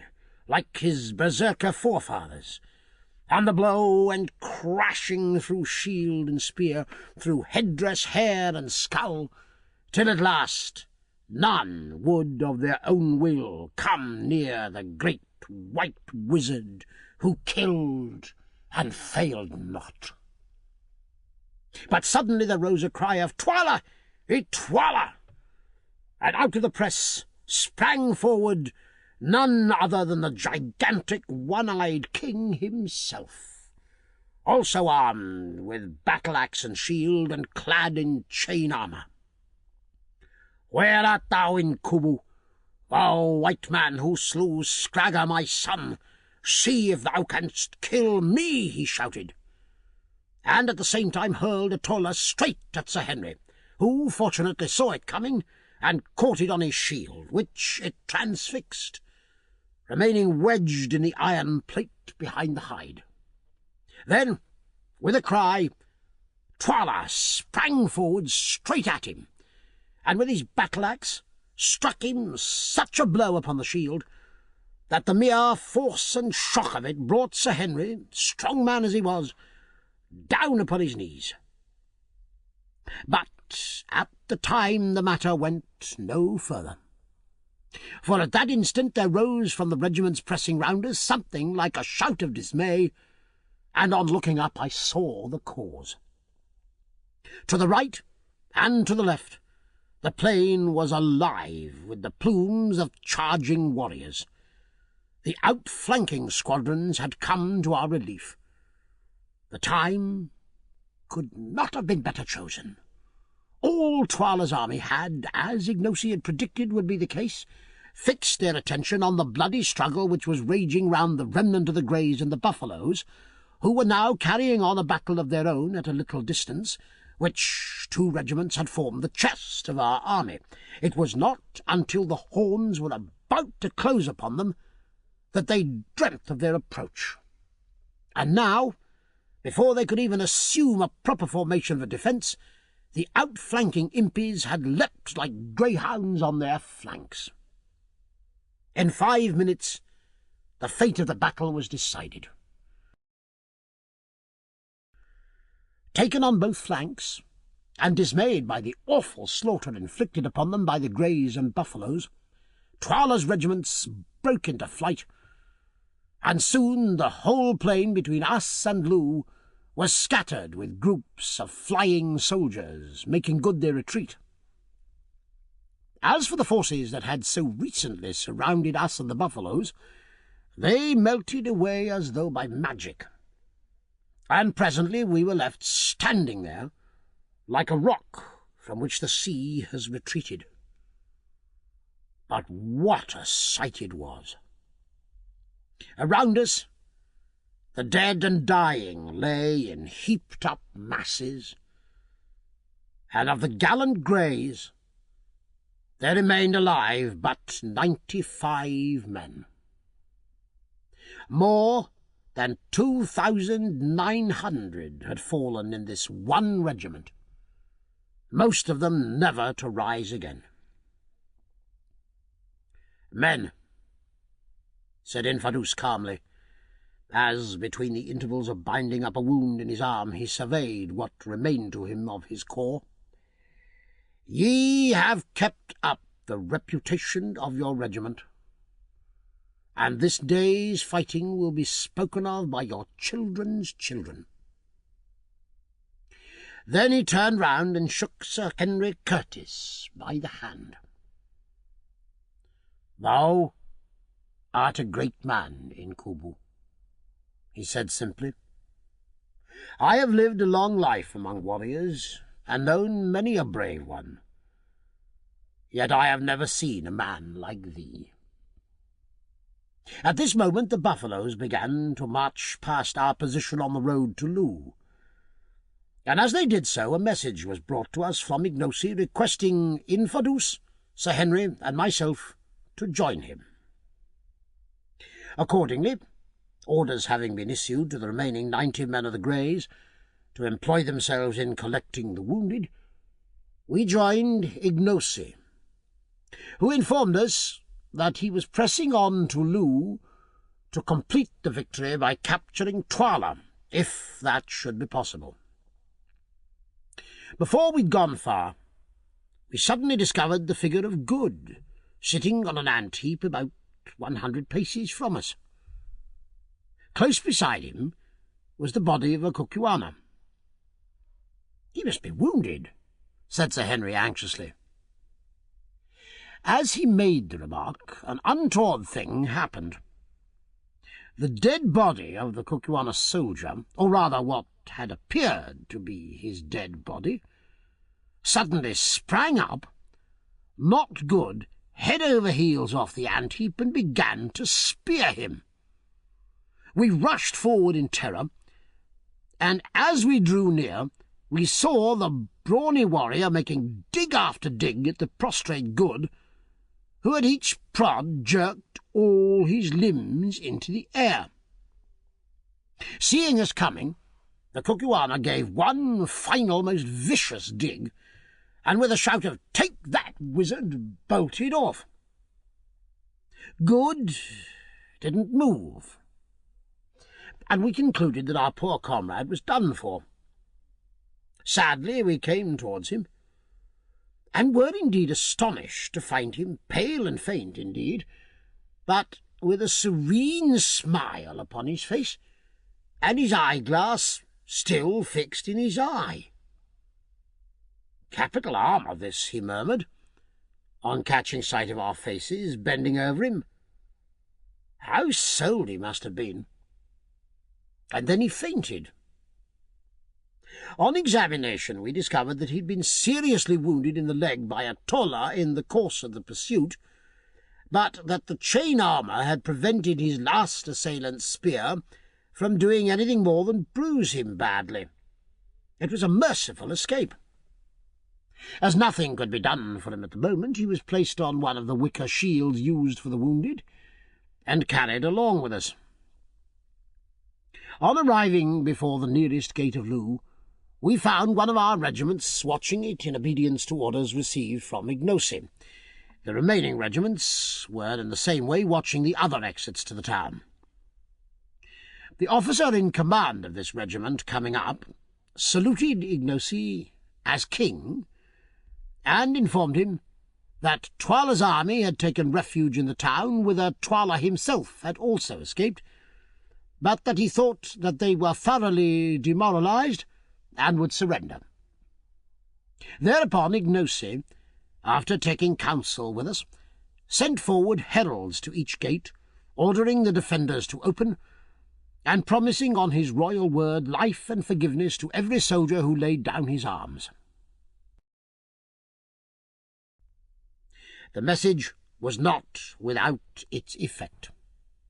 Presently, amid the shouts and cheers of the buffaloes, the bridge was dropped across the fosse, and the gates upon the further side flung open.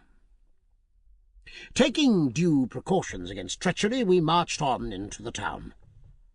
All along the roadways stood dejected warriors, their heads drooping, and their shields and spears at their feet, who, as Ignosi passed, saluted him as king. On we marched, straight to Twala's kraal.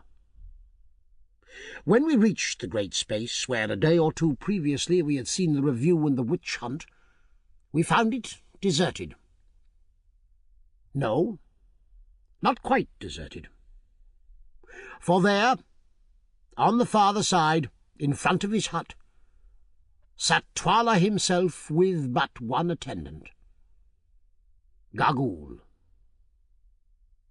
It was a melancholy sight to see him seated there, his battle-axe and shield by his side, his chin upon his mailed breast, with but one old crone for companion.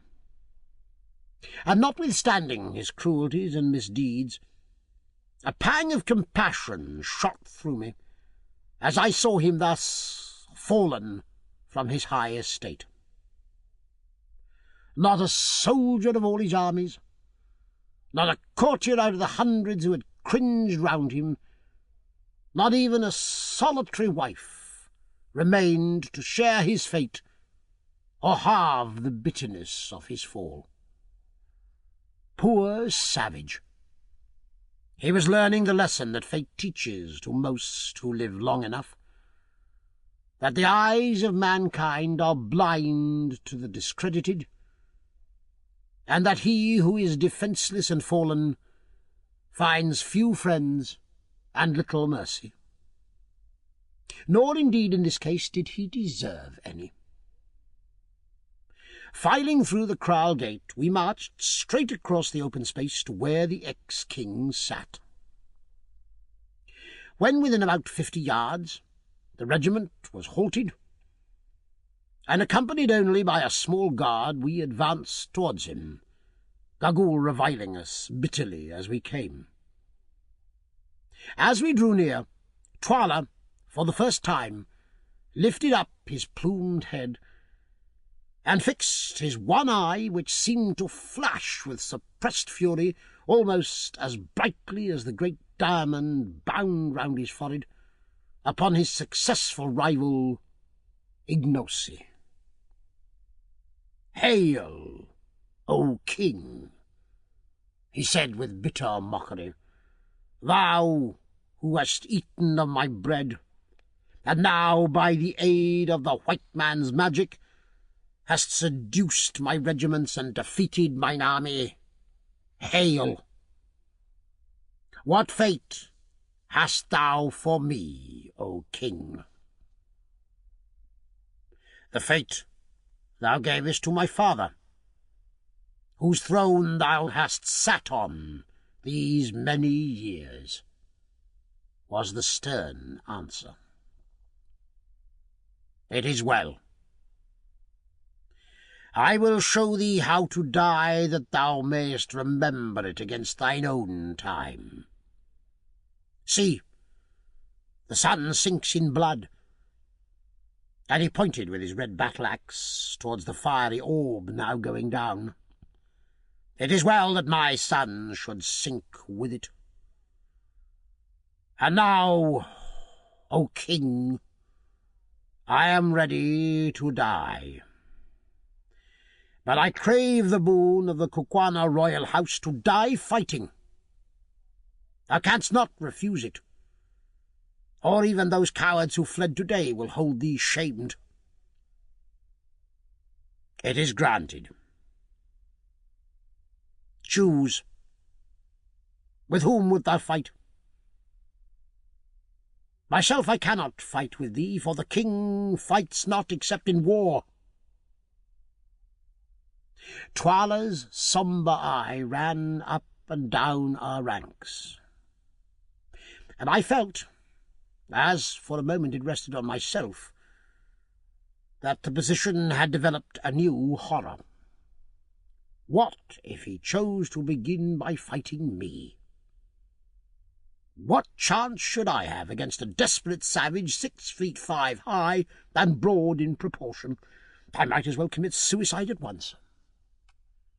Hastily I made up my mind to decline the combat, even if I were hooted out of Kukuana land as a consequence. It is, I think, better to be hooted than to be quartered with a battle-axe. Presently he spoke. "Inkubu, what sayest thou?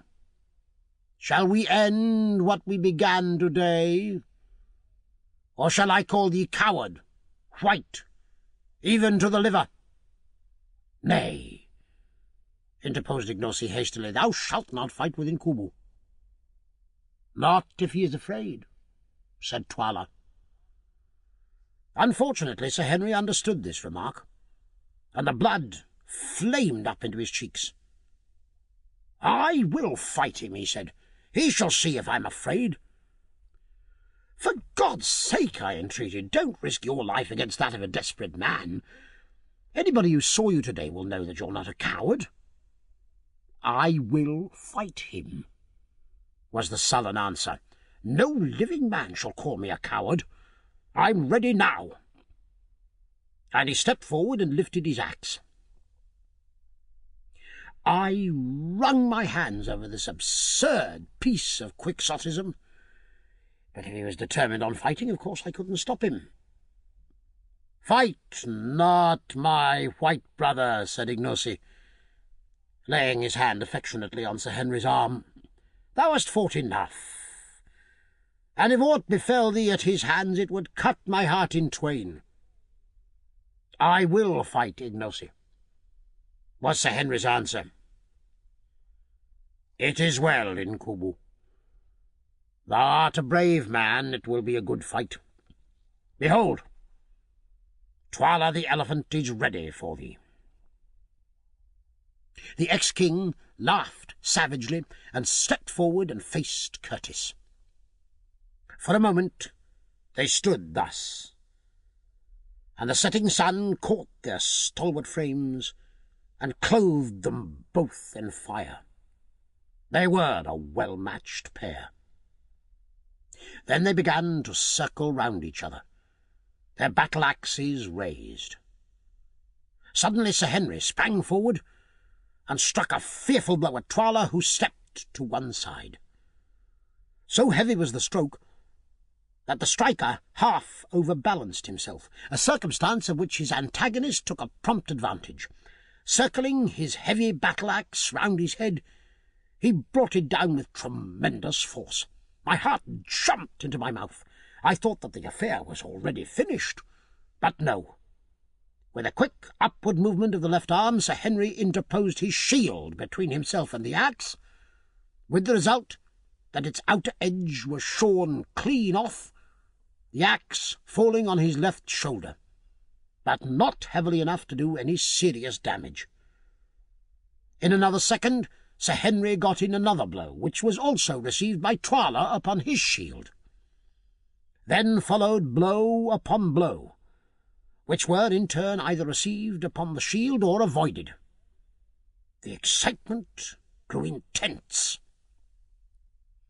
The regiment, which was watching the encounter, forgot its discipline, and drawing near, shouted and groaned at every stroke. Just at this time, too, Good, who had been laid upon the ground by me, recovered from his faint, and sitting up, perceived what was going on. In an instant he was up, and catching hold of my arm, hopped about from place to place on one leg, dragging me after him, yelling out encouragements to Sir Henry. "Go it, old fellow," he hallooed. "That was a good one. Give it him amidships," and so on. Presently Sir Henry, having caught a fresh stroke upon his shield, hit out with all his force. The stroke cut through Twala's shield and through the tough chain armour behind it, gashing him in the shoulder. With a yell of pain and fury, Twala returned the stroke with interest, and, such was his strength, shore right through the rhinoceros horn handle of his antagonist's battle-axe, strengthened as it was with bands of steel, wounding Curtis in the face. A cry of dismay rose from the buffaloes as our hero's broad axe-head fell to the ground, and Twala, again raising his weapon, flew at him with a shout. I shut my eyes. When I opened them again, it was to see Sir Henry's shield lying on the ground, and Sir Henry himself with his great arms twined round Twala's middle. To and fro they swung, hugging each other like bears, straining with all their mighty muscles for dear life and dearer honour.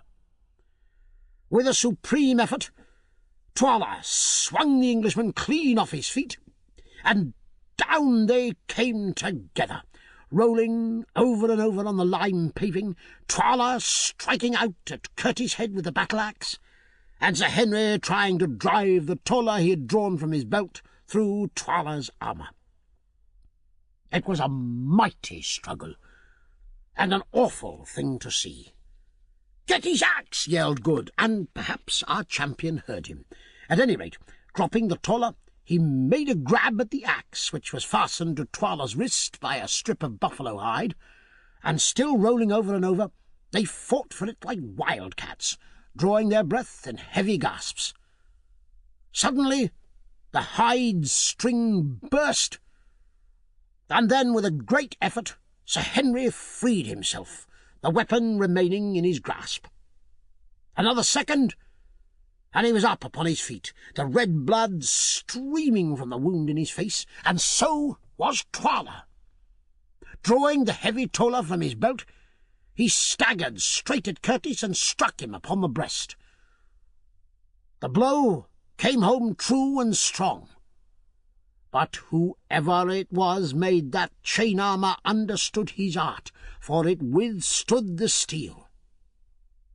Again Twala struck out with a savage yell, and again the heavy knife rebounded, and Sir Henry went staggering back. Once more Twala came on, and as he came, our great Englishman gathered himself together, and swinging the heavy axe round his head, hit at him with all his force.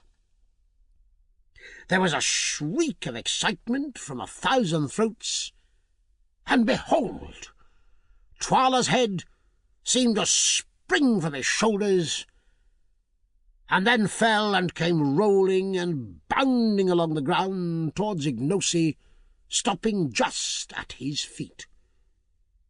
For a second the corpse stood upright, the blood spouting in fountains from the severed arteries. Then, with a dull crash, it fell to the earth, and the gold torque from the neck went rolling away across the pavement. As it did so, Sir Henry, overpowered by faintness and loss of blood, fell heavily across it. In a second he was lifted up, and eager hands were pouring water on his face. Another minute, and the great grey eyes opened wide. He was not dead.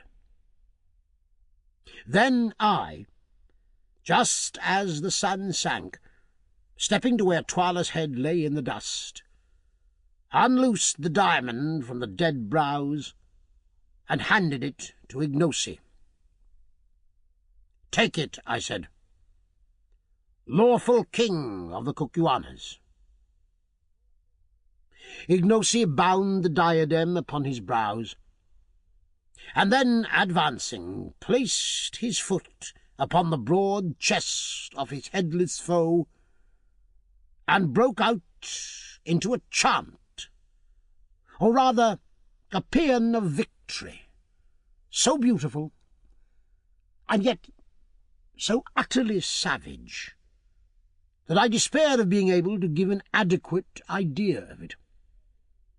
I once heard a scholar with a fine voice read aloud from the Greek poet Homer, and I remember that the sound of the rolling lines seemed to make my blood stand still. Ignosi's chant, uttered as it was in a language as beautiful and sonorous as the old Greek, produced exactly the same effect on me, although I was exhausted with toil and many emotions. "Now," he began, "now is our rebellion swallowed up in victory, and our evil-doing justified by strength. In the morning the oppressors rose up and shook themselves. They bound on their plumes and made them ready for war. They rose up and grasped their spears. The soldiers called to the captains, 'Come, lead us!' And the captains cried to the king, 'Direct thou the battle.' They rose up in their pride, 20,000 men, and yet a 20,000. Their plumes covered the earth as the plumes of a bird cover her nest. They shook their spears and shouted, yea, they hurled their spears into the sunlight. They lusted for the battle and were glad. They came up against me. Their strong ones came running swiftly to crush me. They cried, 'Ha, ha! He is as one already dead.' Then breathed I on them, and my breath was as the breath of a storm, and lo, they were not. My lightnings pierced them. I licked up their strength with the lightning of my spears. I shook them to the earth with the thunder of my shouting. They broke. They scattered. They were gone as the mists of the morning. They are food for the crows and the foxes, and the place of battle is fat with their blood. Where are the mighty ones who rose up in the morning? Where are the proud ones who tossed their plumes and cried, "He is as one already dead"? They bow their heads, but not in sleep. They are stretched out, but not in sleep. They are forgotten. They have gone into the blackness and shall not return. Yea, others shall lead away their wives, and their children shall remember them no more. And I, the king, like an eagle, have I found my eyrie. Behold, far have I wandered in the night time, yet have I returned to my little ones at the daybreak. Creep ye under the shadow of my wings, O people, and I will comfort ye, and ye shall not be dismayed. Now is the good time, the time of spoil. Mine are the cattle in the valleys. The virgins and the kraals are mine also. The winter is overpast, the summer is at hand. Now shall evil cover up her face, and prosperity shall bloom in the land like a lily. Rejoice, rejoice, my people, let all the land rejoice in that the tyranny is trodden down, in that I am the king. He paused, and out of the gathering gloom there came back the deep reply, "Thou art the king." Thus it was that my prophecy to the herald came true, and within the 48 hours Twala's headless corpse was stiffening at Twala's gate.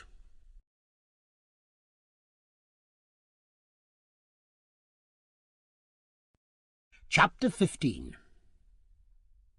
Good falls sick.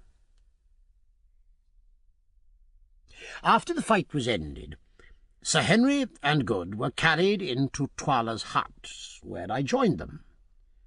They were both utterly exhausted by exertion and loss of blood, and indeed my own condition was little better. I am very wiry and can stand more fatigue than most men, probably on account of my light weight and long training. But that night I was fairly done up, and, as is always the case with me when exhausted, that old wound the lion gave me began to pain me. Also my head was aching violently from the blow I had received in the morning when I was knocked senseless. Altogether, a more miserable trio than we were that evening it would have been difficult to discover, and our only comfort lay in the reflection that we were exceedingly fortunate to be there to feel miserable, instead of being stretched dead upon the plain as so many thousands of brave men were that night who had risen well and strong in the morning. Somehow, with the assistance of the beautiful Faulata, who, since we had been the means of saving her life, had constituted herself our handmaiden, and especially Goods, we managed to get off the chain shirts, which had certainly saved the lives of 2 of us that day, when we found that the flesh underneath was terribly bruised. For though the steel links had prevented the weapons from entering, they had not prevented them from bruising. Both Sir Henry and Good were a mass of bruises, and I was by no means free. As a remedy, Falata brought us some pounded green leaves with an aromatic odour, which, when applied as a plaster, gave us considerable relief. But though the bruises were painful, they didn't give us such anxiety as Sir Henry's and Good's wounds. Good had a hole right through the fleshy part of his beautiful white leg, from which he'd lost a great deal of blood, and Sir Henry had a deep cut over the jaw inflicted by Twala's battle-axe. Luckily, Good was a very decent surgeon, and as soon as his small box of medicines was forthcoming, he, having thoroughly cleansed the wounds, managed to stitch up first Sir Henry's and then his own pretty satisfactorily, considering the imperfect light given by the primitive Kukuana lamp in the hut. Afterwards he plentifully smeared the wounds with some antiseptic ointment, of which there was a pot in the little box, and we covered them with the remains of a pocket handkerchief which we possessed. Meanwhile, Falata had prepared us some strong broth, for we were too weary to eat. This we swallowed, and then threw ourselves down on the piles of magnificent karosses, or fur rugs, which were scattered about the dead king's great hut. By a very strange instance of the irony of fate, it was on Twala's own couch, and wrapped in Twala's own particular kaross, that Sir Henry, the man who had slain him, slept that night. I say slept, but after that day's work, sleep was indeed difficult. To begin with, in very truth, the air was full of farewells to the dying and mournings for the dead. From every direction came the sound of the wailing of women whose husbands, sons, and brothers had perished in the fight. No wonder that they wailed, for over 20,000 men, or nearly a third of the Kukuana army, had been destroyed in that awful struggle. It was heart-rending to lie and listen to their cries for those who would never return, and it made one realize the full horror of the work done that day to further man's ambition. Towards midnight, however, the ceaseless crying of the women grew less frequent, till at length the silence was only broken at intervals of a few minutes by a long, piercing howl that came from a hut in our immediate rear, and which I afterwards discovered proceeded from Gagool wailing for the dead King Twala. After that I got a little fitful sleep, only to wake from time to time with a start, thinking that I was once more an actor in the terrible events of the last 24 hours. Now I seemed to see that warrior, whom my hand had sent to his last account, charging at me on the mountain-top. Now I was once more in that glorious ring of greys, which made its immortal stand against all Twala's regiments upon the little mound. And now again I saw Twala's plumed and gory head roll past my feet with gnashing teeth and glaring eye. At last, somehow or other, the night passed away. But when dawn broke, I found that my companions had slept no better than myself. Good, indeed, was in a high fever, and very soon afterwards began to grow light-headed, and also, to my alarm, to spit blood, the result, no doubt, of some internal injury inflicted by the desperate efforts made by the Kukuana warrior on the previous day to get his big spear through the chain armour. Sir Henry, however, seemed pretty fresh, notwithstanding his wound on the face, which made eating difficult and laughter an impossibility, though he was so sore and stiff that he could scarcely stir. About 8 o'clock we had a visit from Infadus, who seemed but little the worse, tough old warrior that he was, for his exertions on the previous day, though he informed us he had been up all night. He was delighted to see us, though much grieved at Good's condition, and shook hands cordially. But I noticed that he addressed Sir Henry with a kind of reverence, as though he were something more than man. And indeed, as we afterwards found out, the great Englishman was looked on throughout Kukuanaland as a supernatural being. No man, the soldiers said, could have fought as he fought, or could, at the end of a day of such toil and bloodshed, have slain Twala, who, in addition to being the king, was supposed to be the strongest warrior in Kukuanaland in single combat, shearing through his bull neck at a stroke. Indeed, that stroke became proverbial in Kukuanaland, and any extraordinary blow or feat of strength was thenceforth known as Inkubu's blow. Infadus told us also that all Twala's regiments had submitted to Ignosi, and that like submissions were beginning to arrive from chiefs in the country. Twala's death at the hands of Sir Henry had put an end to all further chance of disturbance, for Scragga had been his only son, and there was no rival claimant left alive. I remarked that Ignosi had swum to the throne through blood. The old chief shrugged his shoulders. "Yes," he answered, "but the Kukwana people can only be kept cool by letting the blood flow sometimes. Many were killed indeed, but the women were left, and others would soon go up to take the places of the fallen. After this the land would be quiet for a while." Afterwards, in the course of the morning, we had a short visit from Ignosi, on whose brows the royal diadem was now bound. As I contemplated him advancing with kingly dignity, an obsequious guard following his steps, I couldn't help recalling to my mind the tall Zulu who had presented himself to us at Durban some few months back, asking to be taken into our service, and reflecting on the strange revolutions of the wheel of fortune. "Hail, O king," I said, rising.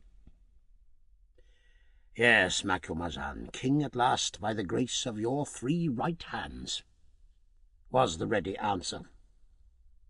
All was, he said, going on well, and he hoped to arrange a great feast in 2 weeks' time in order to show himself to the people.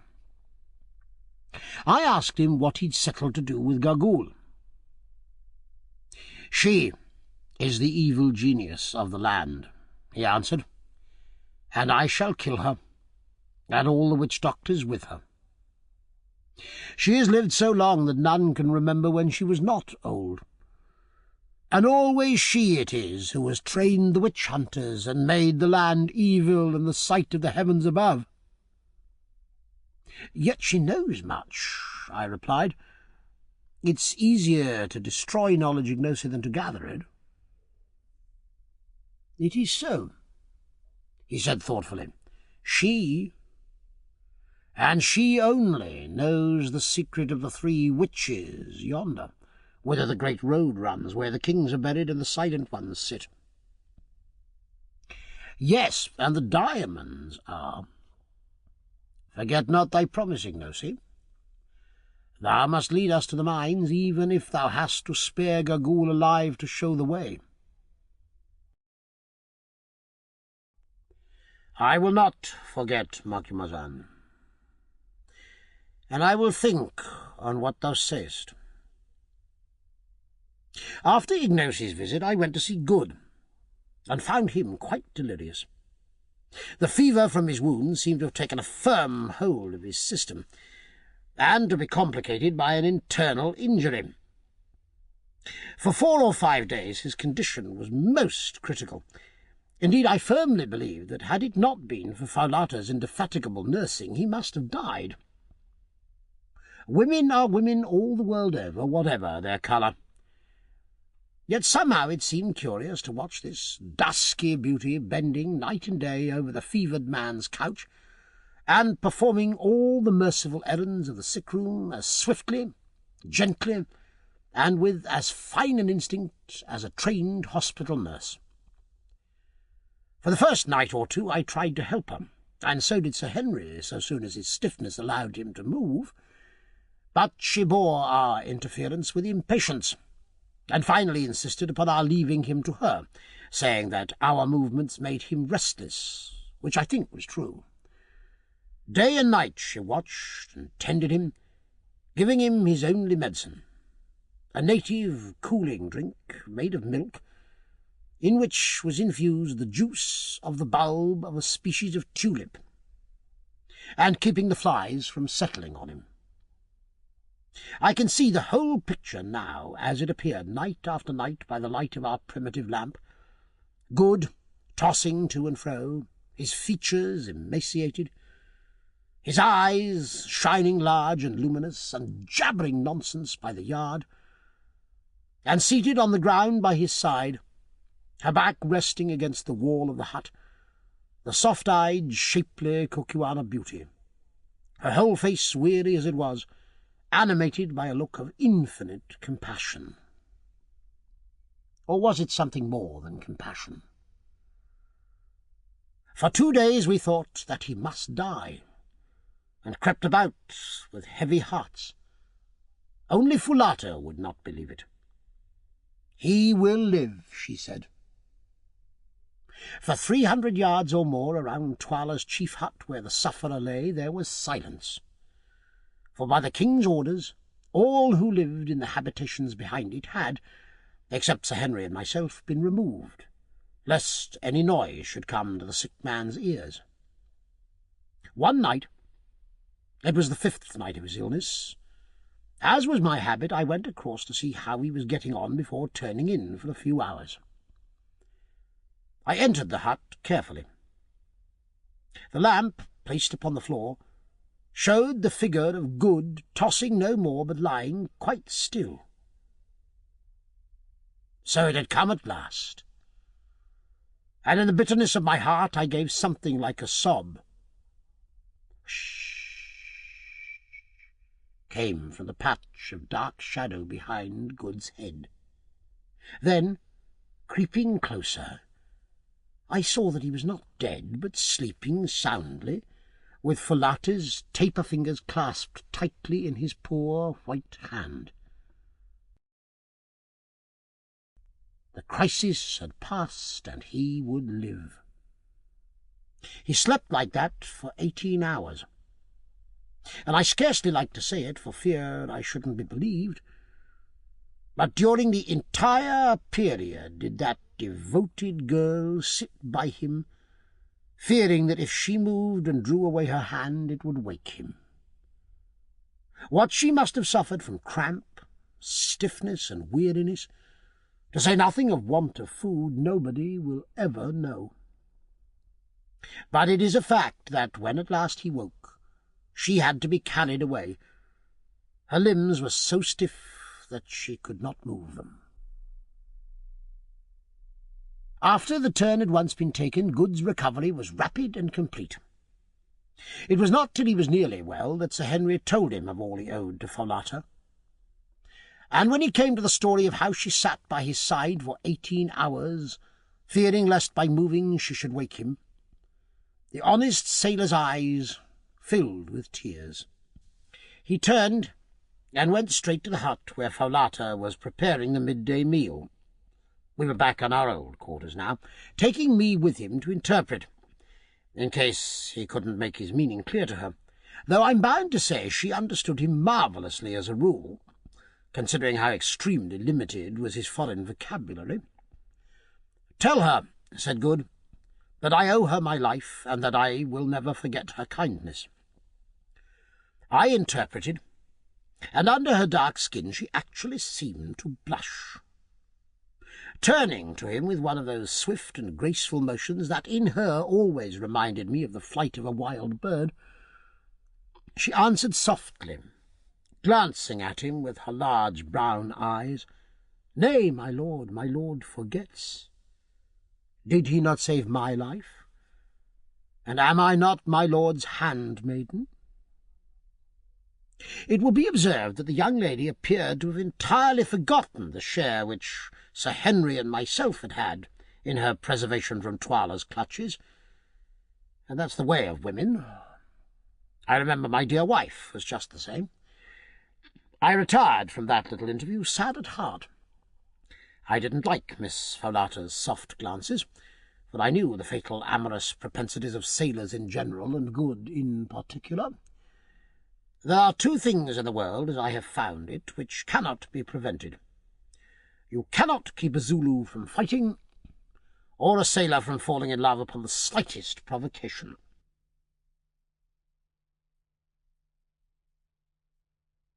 This ends Disc 6. King Solomon's Mines, Disc 7.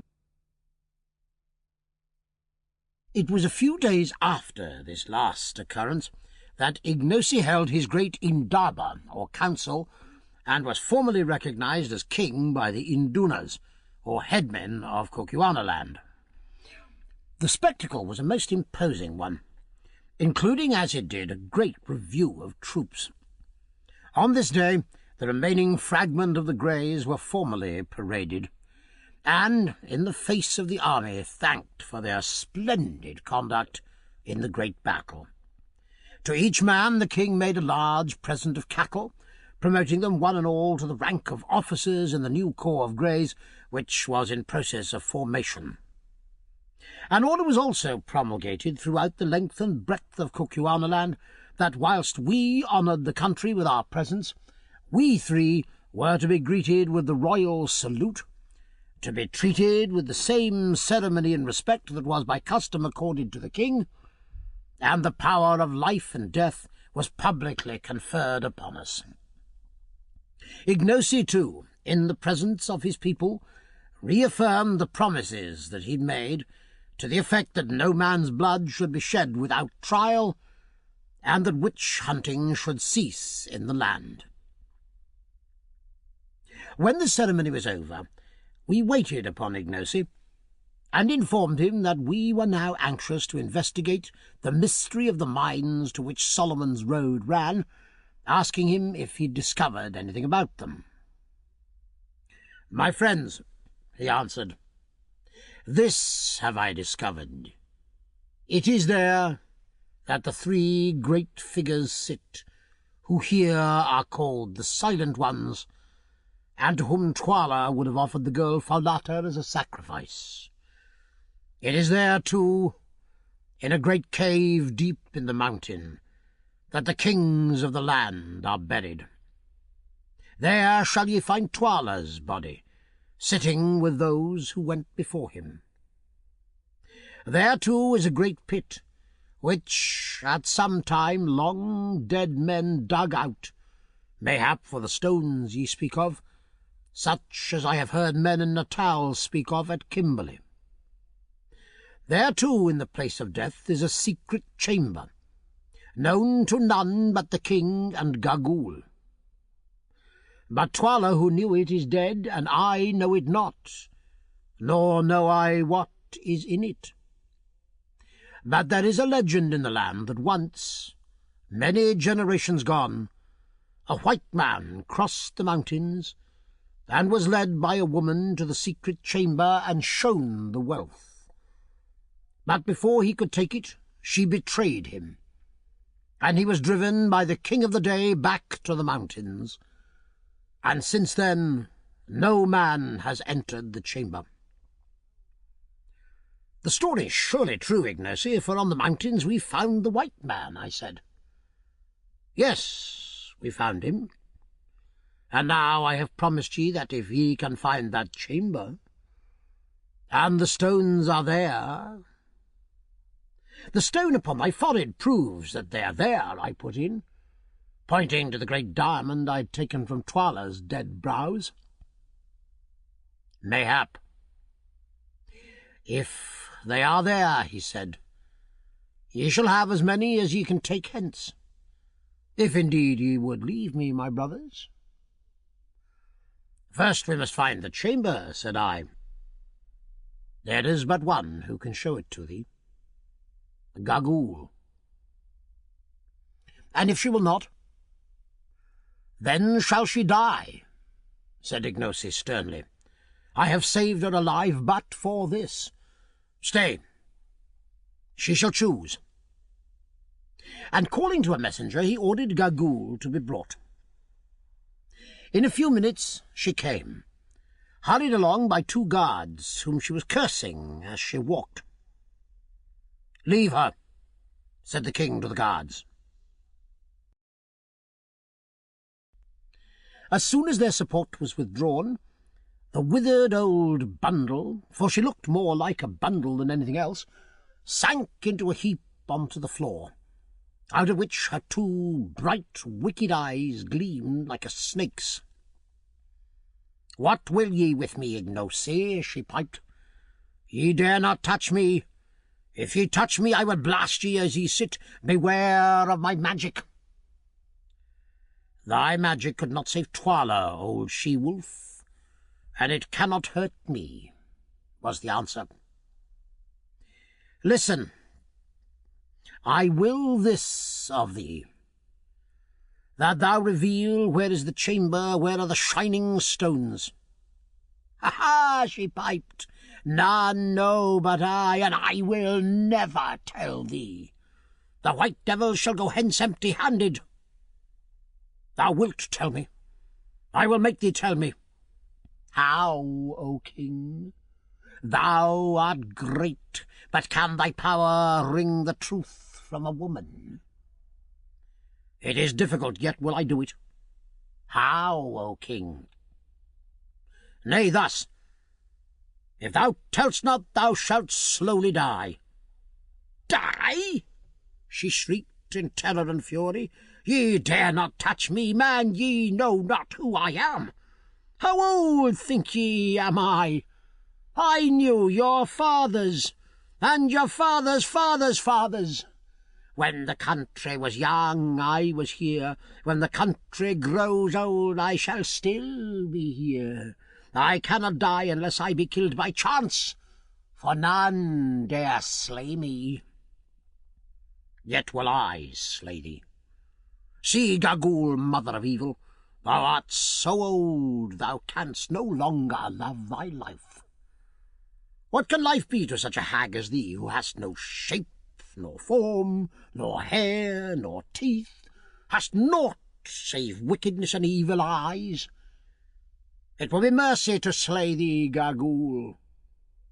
"Thou fool!" shrieked the old fiend. "Thou accursed fool! Think'st thou that life is sweet only to the young? It is not so, and naught thou knowest of the heart of man to think it. To the young, indeed, death is sometimes welcome, for the young can feel. They love and suffer, and it wrings them to see their beloved pass to the land of shadows. But the old feel not. They love not, and they laugh to see another go out into the dark. They laugh to see the evil that is done under the sun. All they love is life, the warm, warm sun and the sweet, sweet air. They are afraid of the cold and the dark. And the old hag writhed in ghastly merriment on the ground. "Cease thine evil talk and answer me," said Ignosi angrily. "Wilt thou show the place where the stones are, or wilt thou not? If thou wilt not, thou diest even now." And he seized a spear and held it over her. "I will not show it. Thou darest not kill me, darest not. He who slays me will be accursed forever." Slowly Ignosi brought down the spear, till it pricked the prostrate heap of rags. With a wild yell she sprang to her feet, and then again fell and rolled upon the floor. "Nay, I will show it. Only let me live, let me sit in the sun, and have a bit of meat to suck, and I will show thee." "It is well. I thought I should find a way to reason with thee. Tomorrow shalt thou go with Infadoos and my white brothers to the place And beware how thou failest, for if thou showest it not, then shalt thou slowly die. I have spoken. I will not fail, Ignosi. I always keep my word. Once a woman showed the place to a white man before, and behold, evil befell him. And here her wicked eyes glinted. Her name was Gagool, too. Perchance I was that woman. Thou liest, I said. That was 10 generations gone. Mayhap, mayhap. When one lives long, one forgets. Perhaps it was my mother's mother who told me. Surely her name was Gagool also. But mark, ye will find in the place where the bright playthings are a bag of hide full of stones. The man filled that bag, but he never took it away. Evil befell him, I say, evil befell him. Perhaps it was my mother's mother who told me. It will be a merry journey. We can see the bodies of those who died in the battle as we go. Their eyes will be gone by now, and their ribs will be hollow. Ha ha ha!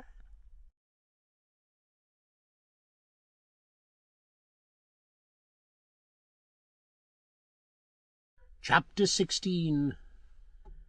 The Place of Death. It was already dark on the 3rd day after the scene described in the previous chapter, when we camped in some huts at the foot of the 3 Witches, as the triangle of mountains were called to which Solomon's great road ran. Our party consisted of our 3 selves and Faulata, who waited on us, especially on Good, Invarus, Gagool, who was borne along in a litter, inside which she could be heard muttering and cursing all day long, and a party of guards and attendants. The mountains, or rather the 3 peaks of the mountains, for the whole mass evidently consisted of a solitary upheaval, were, as I've said, in the form of a triangle, of which the base was towards us, 1 peak being on our right, 1 on our left, and 1 straight in front of us.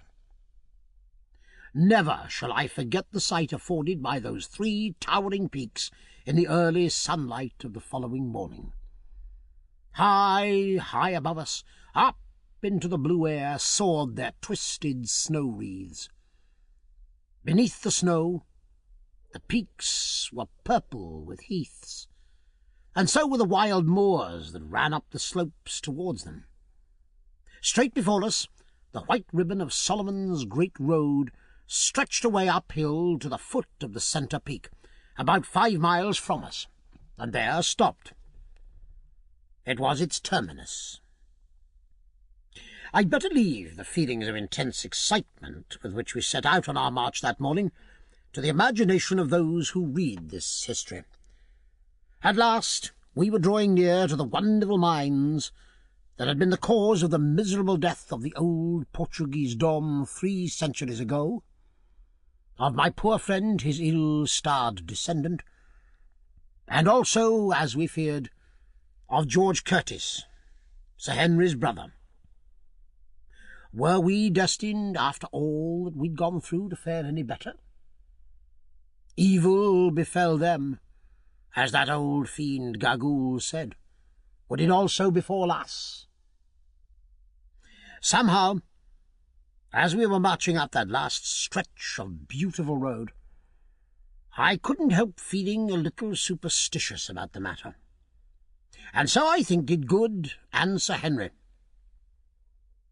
For an hour and a half or more we tramped on up the heather-fringed road, going so fast in our excitement that the bearers with Gagool's hammock could scarcely keep pace with us, and its occupant piped out to us to stop.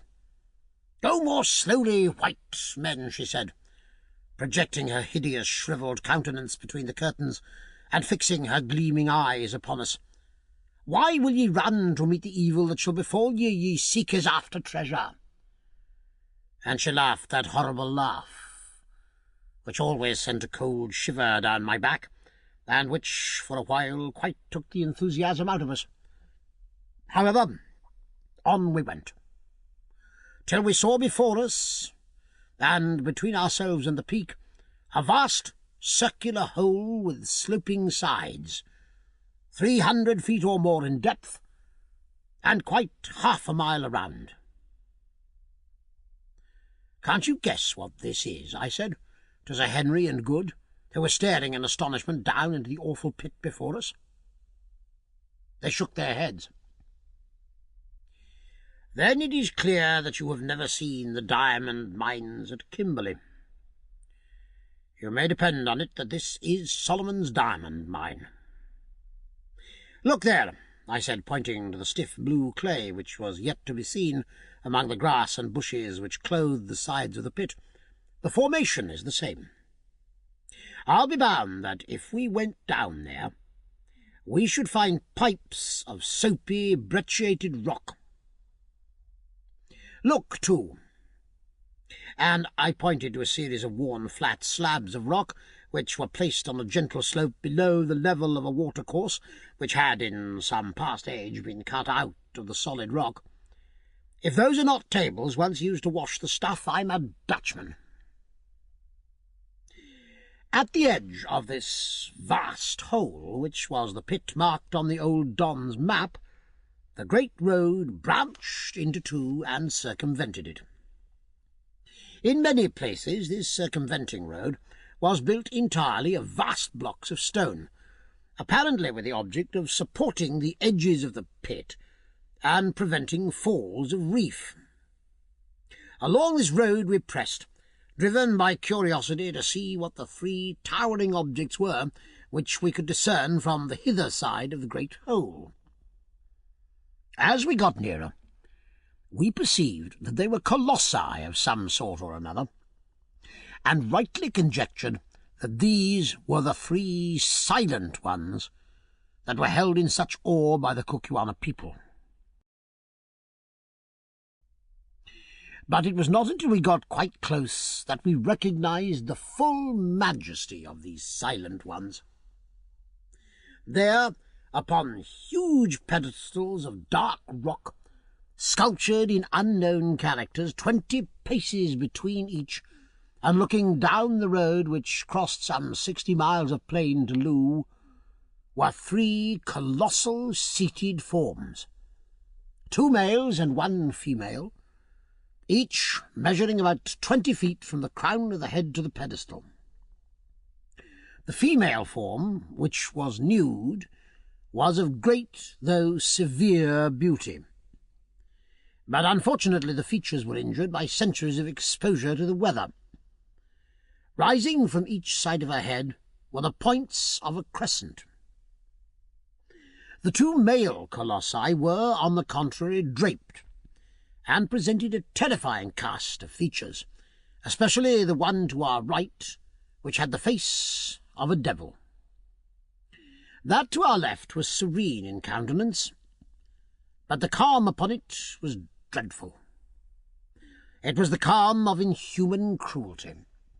The cruelty, Sir Henry remarked, that the ancients attributed to beings potent for good, who could yet watch the sufferings of humanity, if not with rejoicing, at least without suffering themselves. The 3 formed a most awe-inspiring trinity, as they sat there in their solitude and gazed out across the plain for ever. Contemplating these silent ones, as the Kukuanas called them, an intense curiosity again seized us to know whose were the hands that had shaped them, who was it that had dug the pit and made the road. Whilst I was gazing and wondering, it suddenly occurred to me, being familiar with the Old Testament, that Solomon went astray after strange gods, the names of 3 of whom I remembered: Ashtoreth, the goddess of the Zidonians; Chemosh, the god of the Moabites; and Milcom, the god of the children of Ammon. And I suggested to my companions that the 3 figures before us might represent these false divinities. Said Sir Henry, who was a scholar, having taken a high degree in classics at college. There may be something in that. Ashtoreth of the Hebrews was the Astarte of the Phoenicians, who were the great traders of Solomon's time. Astarte, who afterwards was the Aphrodite of the Greeks, was represented with horns like the half-moon, and there on the brow of the female figure are distinct horns.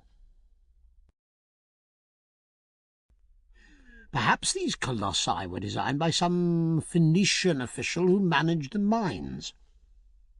Who can say? Before we'd finished examining these extraordinary relics of remote antiquity, Infidus came up, and having saluted the silent ones by lifting his spear, asked us if we intended entering the place of death at once, or if we would wait till after we had taken food at midday. If we were ready to go at once, Gagool had announced her willingness to guide us. As it wasn't more than 11 o'clock, we, driven to it by a burning curiosity, announced our intention of proceeding instantly, and I suggested that in case we should be detained in the cave, we should take some food with us. Accordingly, Gagool's litter was brought up, and that lady herself assisted out of it, and meanwhile Faulata, at my request, stored some biltong or dried game flesh, together with a couple of gourds of water in a reed basket. Straight in front of us, at a distance of some 50 paces from the backs of the colossi, rose a sheer wall of rock, 80 feet or more in height, that gradually sloped up till it formed the base of the lofty snow-wreathed peak which soared up into the air 3,000 feet above us. As soon as she was clear of her hammock, Gagool cast one evil grin upon us, and then, leaning on a stick, hobbled off towards the sheer face of the rock. We followed her till we came to a narrow portal solidly arched that looked like the opening of a gallery of a mine. Here Gagool was waiting for us, still with that evil grin upon her horrid face. "Now, white men from the stars," she piped, "great warriors, Incubu Bigwan, and Macumazan the Wise, are ye ready? Behold, I am here to do the bidding of my lord the king, and to show ye the store of bright stones." "We are ready," I said. "Good, good. Make strong your hearts to bear what ye shall see. Comest thou too, Infidus, who didst betray thy master?" Infidus frowned as he answered, "Nay, I come not. It is not for me to enter there. But thou, Gagool, curb thy tongue, and beware how thou dealst with my lords. At thy hands will I require them, and if a hair of them be hurt, Gagool, be'st thou 50 times a witch, thou shalt die. Hear'st thou?"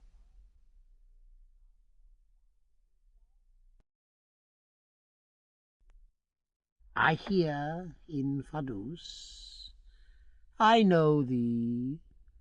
Thou didst ever love big words. When thou wast a babe, I remember thou didst threaten thy own mother. That was but the other day. But fear not, I live but to do the bidding of the king. I have done the bidding of many kings, Infidus, till in the end they did mine. Ha, ha! I go to look upon their faces once more, And toilers, too. Come on, here's the lamp." And she drew a great gourd full of oil, and fitted with a rush wick from under her fur cloak. "Art thou coming, Foulata?" asked Good in his villainous kitchen Kukuana, in which he had been improving himself under that young lady's tuition. "I fear, my lord," the girl answered timidly. "Then give me the basket." "Nay, my lord, whither thou goest, there will I go also." "The deuce you will," thought I to myself. "That'll be rather awkward if ever we get out of this."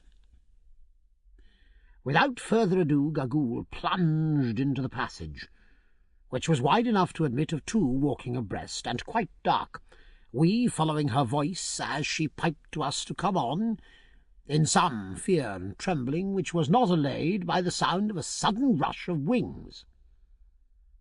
"Hullo, what's that?" halloed Good. "Somebody hit me in the face." "Bats," said I. "On you go." When we had, so far as we could judge, gone some 50 paces, we perceived that the passage was growing faintly light. Another minute, and we stood in the most wonderful place that the eyes of living man ever lit on.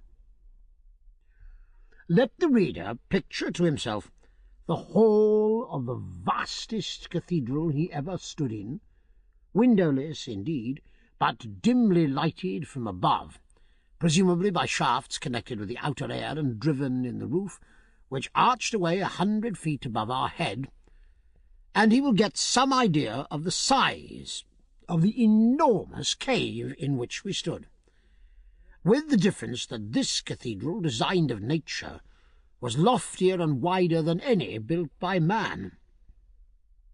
But its stupendous size was the least of the wonders of the place, for running in rows down its length were gigantic pillars of what looked like ice, but were, in reality, huge stalactites.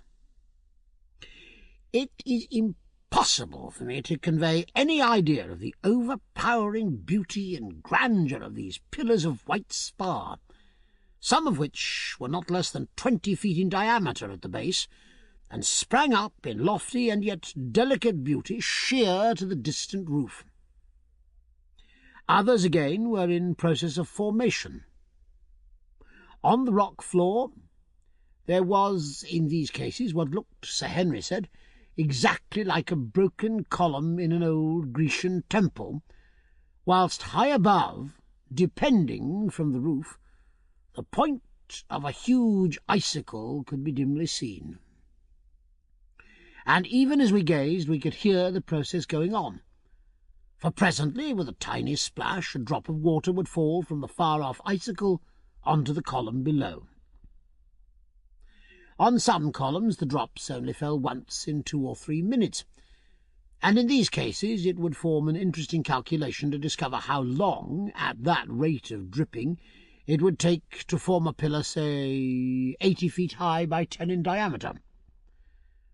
That the process was, in at least one instance, incalculably slow, the following instance will suffice to show. Cut on one of these pillars, we discovered a rude likeness of a mummy, by the head of which sat what appeared to be one of the Egyptian gods, doubtless the handiwork of some old-world labourer in the mine.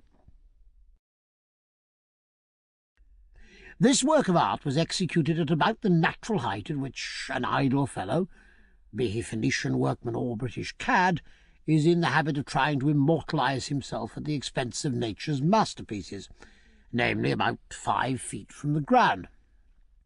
Yet at the time that we saw it, which must have been nearly 3,000 years after the date of the execution of the drawing, the column was only 8 feet high, and was still in process of formation, which gives a rate of growth of 1 foot to 1,000 years, or 1 inch and a fraction to a century. This we knew because, as we were standing by it, we heard a drop of water fall. Sometimes the stalactites took strange forms, presumably where the dropping of the water hadn't always been on the same spot. Thus one huge mass, which must have weighed 100 tons or so, was in the form of a pulpit, beautifully fretted over outside with what looked like lace. Others resembled strange beasts, and on the sides of the cave were fan-like ivory tracings, such as the frost leaves upon a pane. Out of the vast main aisle there opened here and there smaller caves, exactly, Sir Henry said, as chapels open out of great cathedrals. Some were large, but one or two, and this is a wonderful instance of how nature carries out her handiwork by the same unvarying laws, utterly irrespective of size, were tiny. One little nook, for instance, was no larger than an unusually big doll's house, and yet it might have been the model of the whole place, for the water dropped, the tiny icicles hung, and the spar columns were forming in just the same way. We had not, however, as much time to examine this beautiful place as thoroughly as we should have liked to do, for unfortunately Gagool seemed to be indifferent to stalactites, and only anxious to get her business over. This annoyed me the more, as I was particularly anxious to discover, if possible, by what system the light was admitted into the place, and whether it was done by the hand of man or of nature that this was done, also if it had been used in any way in ancient times, as seemed probable. However, we consoled ourselves with the idea that we would examine it thoroughly on our return, and followed on after our uncanny guide. On she led us, straight to the top of the vast and silent cave, where we found another doorway, not arched as the first was, but squared at the top, something like the doorways of Egyptian temples. "Are ye prepared to enter the place of death?" asked Gagool, evidently with a view to making us feel uncomfortable. "Lead on, Macduff," said Good solemnly, trying to look as though he wasn't at all alarmed, as indeed did we all except Foulata, who caught Good by the arm for protection. "This is getting rather ghastly," said Sir Henry, peeping into the dark doorway. "Come on, Quatermain, signores priores. Don't keep the old lady waiting." And he politely made way for me to lead the van, for which I inwardly did not bless him. Tap, tap, went old Gagool's stick down the passage as she trotted along, chuckling hideously. And still overcome by some unaccountable presentiment of evil, I hung back. "Come, get on, old fellow," said Good, "or we shall lose our fair guide." Thus adjured, I started down the passage, and after about 20 paces found myself in a gloomy apartment some 40 feet long by 30 broad and 30 high, which in some past age had evidently been hollowed by hand labour out of the mountain.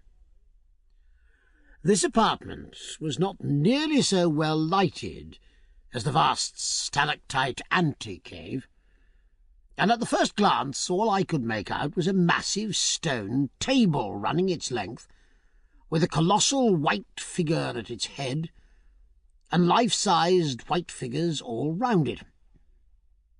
Next I made out a brown thing seated on the table in the centre, and in another moment my eyes grew accustomed to the light, and I saw what all these things were, and I was tailing out of it as hard as my legs would carry me. I'm not a nervous man in a general way, and very little troubled with superstitions, of which I've lived to see the folly, but I'm free to own that that sight quite upset me, and had it not been that Sir Henry caught me by the collar and held on, I do honestly believe that in another 5 minutes I should have been outside that stalactite cave, and that the promise of all the diamonds in Kimberley wouldn't have induced me to enter it again. But he held me tight, so I stopped because I couldn't help myself. But next second his eyes got accustomed to the light too, and he let go of me and began to mop the perspiration off his forehead. As for good, he swore feebly, and Falata threw her arms round his neck and shrieked. Only Gagool chuckled loud and long. It was a ghastly sight. There, at the end of the long stone table, holding in his skeleton fingers a great white spear, sat Death himself, shaped in the form of a colossal human skeleton, 15 feet or more in height. High above his head he held the spear, as though in the act to strike. One bony hand rested on the stone table before him, in the position a man assumes on rising from his seat, whilst his frame was bent forward, so that the vertebrae of the neck and the grinning, gleaming skull projected towards us, and fixed its hollow eye-places upon us, the jaws a little open, as though it were about to speak. "Great heavens," said I, faintly at last. "What can it be?" "And what are those things?" said Good, pointing to the white company round the table. "And what on earth is that thing?" said Sir Henry, pointing to the brown creature seated on the table. "He, he, he!" laughed Gagool. "To those who enter the hall of the dead, evil comes. He, he, ha, ha!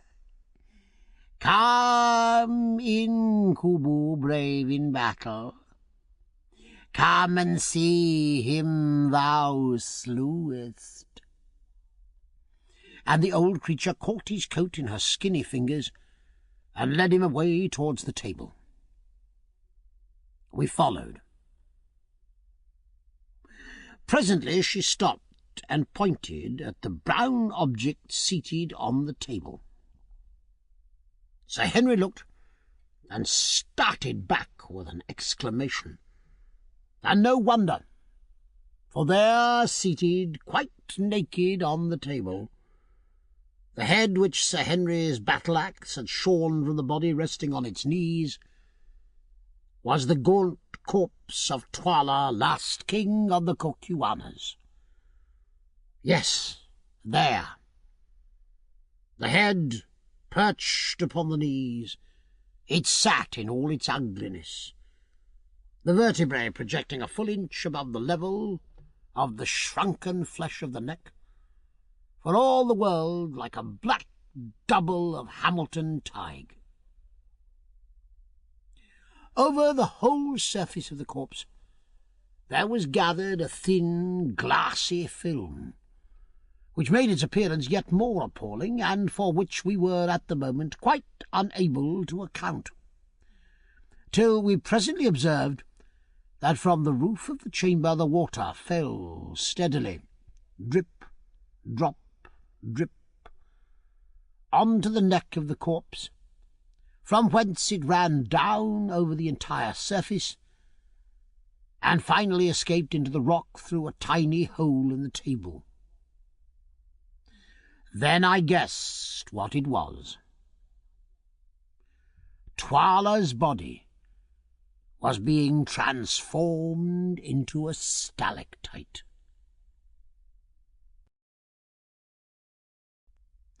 A look at the white forms seated on the stone bench that ran around that ghastly board confirmed this view. They were human forms indeed, or rather had been human forms. Now they were stalactites. This was the way in which the Cocuana people had from time immemorial preserved their royal dead. They petrified them. What the exact system was, if there was any, beyond placing them for a long period of years under the drip, I never discovered. But there they sat, iced over and preserved for ever by the siliceous fluid. Anything more awe-inspiring than the spectacle of this long line of departed royalties, wrapped in a shroud of ice-like spar through which the features could be dimly made out.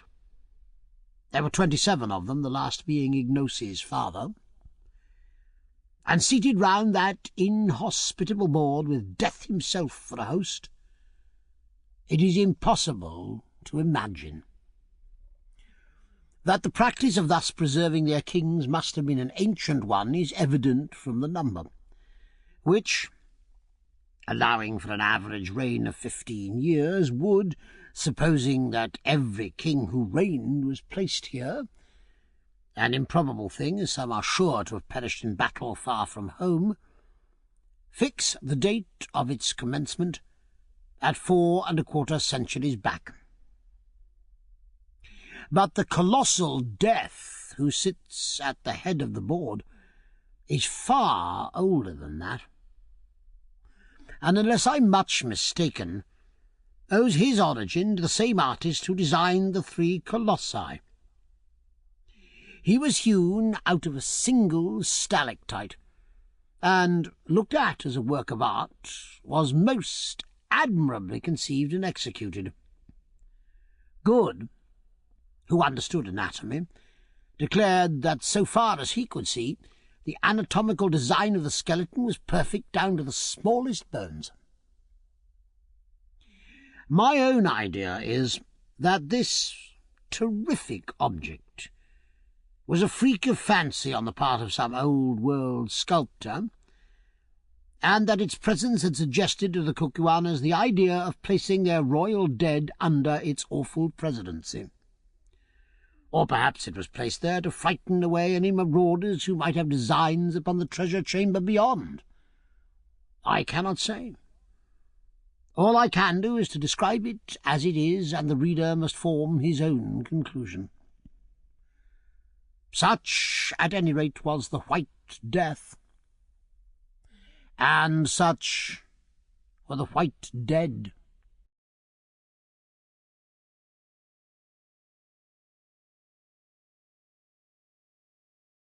Chapter 17.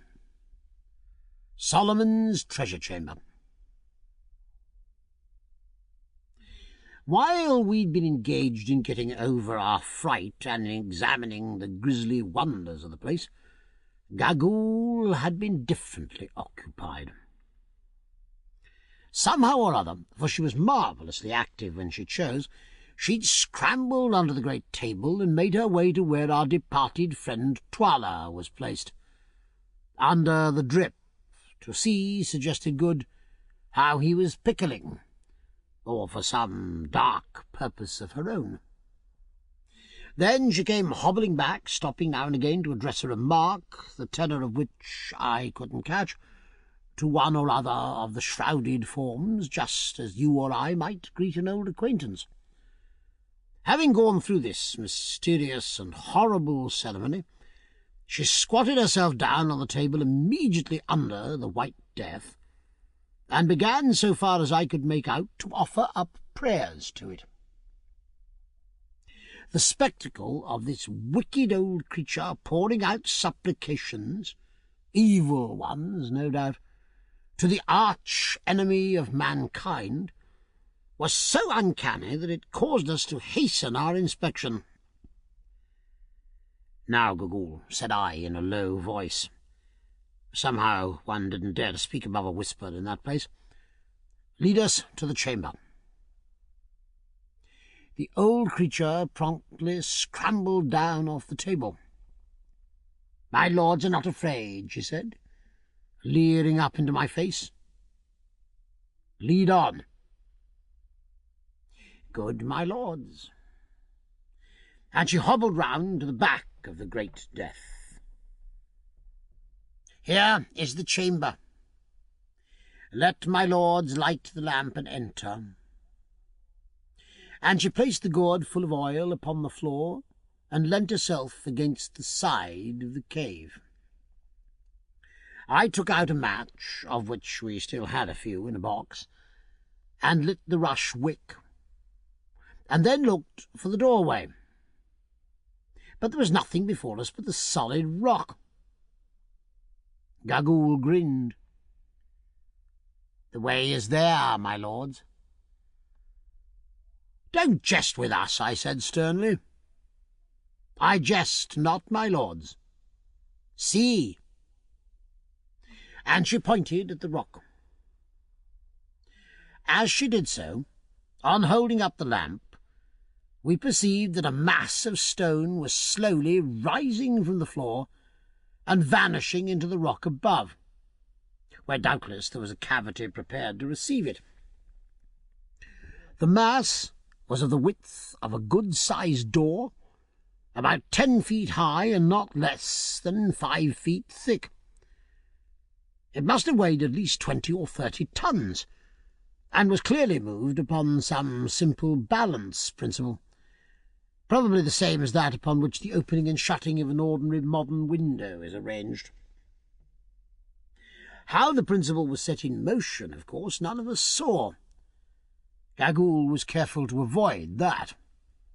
But I have little doubt that there was some very simple lever which was moved ever so little by pressure on a secret spot, thereby throwing additional weight on to the hidden counterbalances and causing the whole huge mass to be lifted from the ground.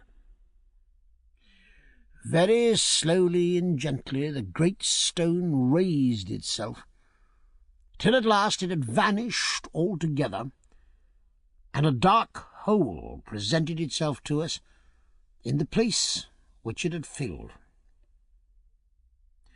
Our excitement was so intense, as we saw the way to Solomon's treasure chamber at last thrown open, that I, for one, began to tremble and shake. Would it prove a hoax after all, I wondered, or was old Da Silvestra right? And were there vast hoards of wealth stored in that dark place, hoards which would make us the richest men in the whole world? We should know in a minute or two. "Enter, white men from the stars," said Gagool, advancing into the doorway. "But first, hear your servant, Gagaoola the Old. The bright stones that ye will see were dug out of the pit over which the silent ones are set, and stored here I know not by whom.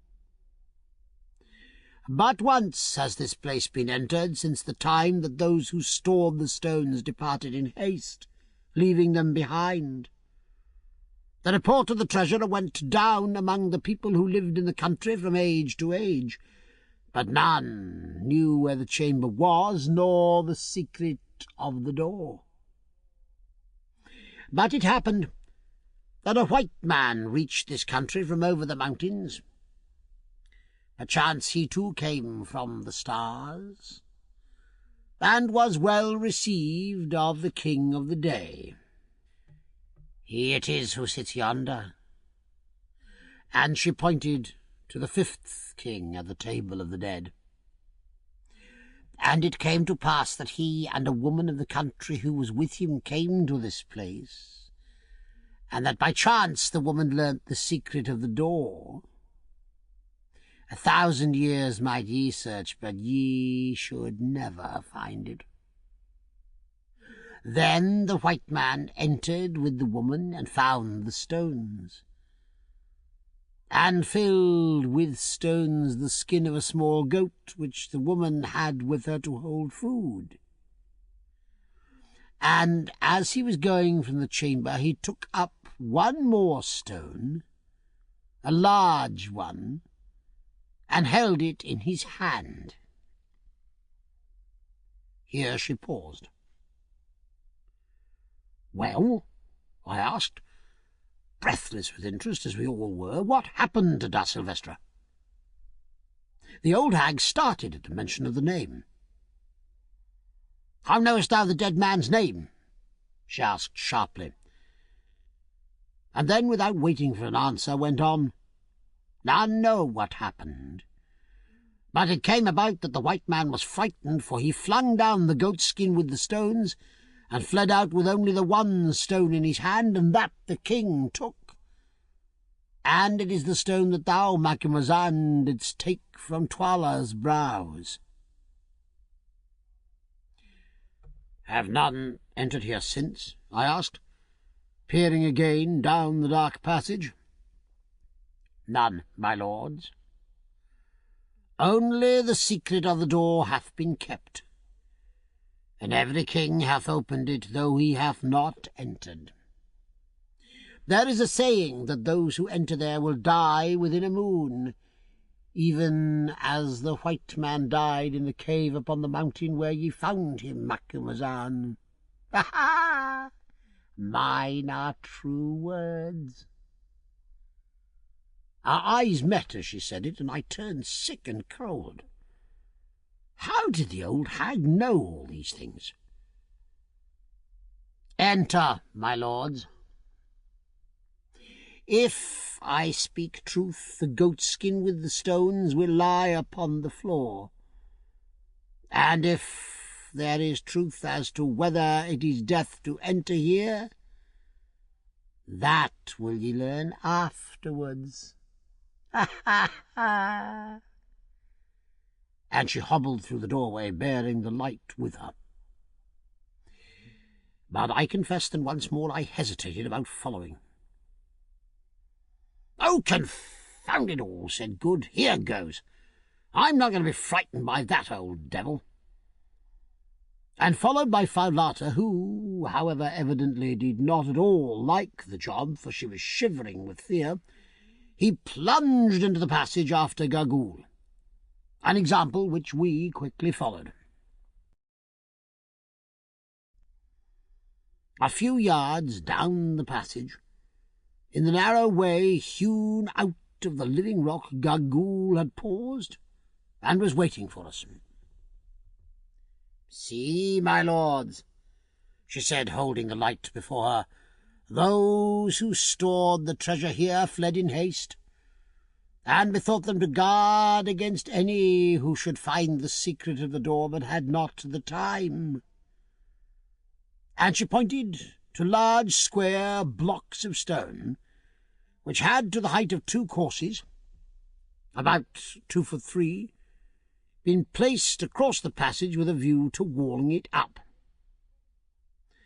Along the side of the passage were similar blocks ready for use, and, most curious of all, a heap of mortar and a couple of trowels, which, so far as we had time to examine them, appeared to be of a similar shape and make to those used by workmen to this day. Here Faulata, who had throughout been in a state of great fear and agitation, said that she felt faint and could go no farther, but would wait there. Accordingly, we set her down on the unfinished wall, placing the basket of provisions by her side, and left her to recover. Following the passage for about 15 paces farther, we suddenly came to an elaborately painted wooden door. It was standing wide open. Whoever was last there had either not had the time or had forgotten to shut it. Across the threshold lay a skin bag formed of a goatskin that appeared to be full of pebbles. "He, white men!" sniggered Gagool, as the light from the lamp fell upon it. "What did I tell ye? That the white man who came here fled in haste and dropped the woman's bag. Behold it!" Good stooped down and lifted it. It was heavy and jingled. "By Jove, I believe it's full of diamonds," he said in an awed whisper. And indeed the idea of a small goat skin full of diamonds is enough to awe anybody. "Go on," said Sir Henry impatiently. "Here, old lady, give me the lamp." And taking it from Gagool's hand, he stepped through the doorway and held it high above his head. We pressed in after him, forgetful for the moment of the bag of diamonds, and found ourselves in Solomon's treasure chamber. At first, all that the somewhat faint light given by the lamp revealed was a room hewn out of the living rock, and apparently not more than 10 feet square. Next there came into sight, stored one on the other as high as the roof, a splendid collection of elephant tusks. How many of them there were we didn't know, for of course we couldn't see how far they went back, but there could not have been less than the ends of 400 or 500 tusks of the first quality visible to our eyes. There alone was enough ivory before us to make a man wealthy for life. Perhaps I thought it was from this very store that Solomon drew his material for his great throne of ivory, of which there was not the like made in any kingdom. On the opposite side of the chamber were about a score of wooden boxes, something like Martini Henry ammunition boxes, only rather larger and painted red.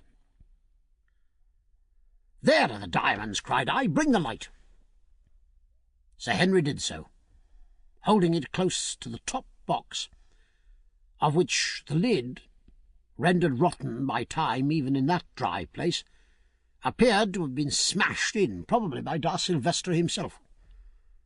Pushing my hand through the hole in the lid, I drew it out full, not of diamonds, but of gold pieces, of a shape that none of us had seen before, and with what looked like Hebrew characters stamped upon them. "Ah," I said, replacing the coin, "we shan't go back empty-handed, anyhow. There must be a couple of 1,000 pieces in each box, and there are 18 boxes. I suppose it was the money to pay the workmen and merchants." "Well," put in Good, "I think that's the lot. I don't see any diamonds, unless the old Portuguese put them all into this bag." "Let my lords look yonder where it is darkest, if they would find the stones," said Gagool, interpreting our looks. "There my lords will find a nook, and 3 stone chests in the nook, 2 sealed and 1 open." Before interpreting this to Sir Henry, who had the light, I couldn't resist asking how she knew these things if no one had entered the place since the white man generations ago. "Ah, Macumazahn, who watchest by night," was the mocking answer, "ye who live in the stars, do ye not know that some have eyes that can see through rock? "Look in that corner, Curtis," I said, indicating the spot Gagool had pointed out. "Hullo, you fellows," he said. "Here's a recess. Great heavens, look here!" We hurried up to where he was standing in a nook, something like a small bow window. Against the wall of this recess were placed 3 stone chests, each about 2 feet square. 2 were fitted with stone lids. The lid of the third rested against the side of the chest, which was open. "Look," he repeated hoarsely, holding the lamp over the open chest. We looked, and for a moment could make nothing out on account of a silvery sheen that dazzled us. When our eyes got used to it, we saw that the chest was 3 parts full of uncut diamonds. most of them of considerable size. Stooping, I picked some up. Yes, there was no mistake about it. There was the unmistakable soapy feel about them. I fairly gasped as I dropped them. "We're the richest men in the whole world," I said. "Monte Cristo's a fool to us." "We shall flood the market with diamonds," said Good. "Got to get them there first," suggested Sir Henry. And we stood with pale faces and stared at each other with the lantern in the middle and the glimmering gems below, as though we were conspirators about to commit a crime instead of being, as we thought, the three most fortunate men on earth. "He, he, he," went old Gagool behind us, as she flitted about like a vampire bat. "There are the bright stones that ye love, white men, as many as ye will. Take them, run them through your fingers, eat of them, drink of them." There was something so ridiculous at that moment, to my mind, in the idea of eating and drinking diamonds, that I began to laugh outrageously, an example which the others followed without knowing why.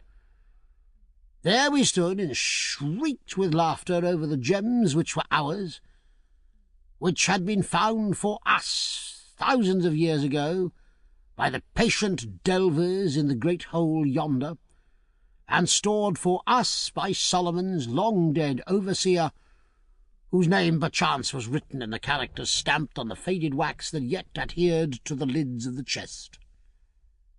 Solomon never got them, nor David, nor Da Silvestra, nor anybody else. We had got them.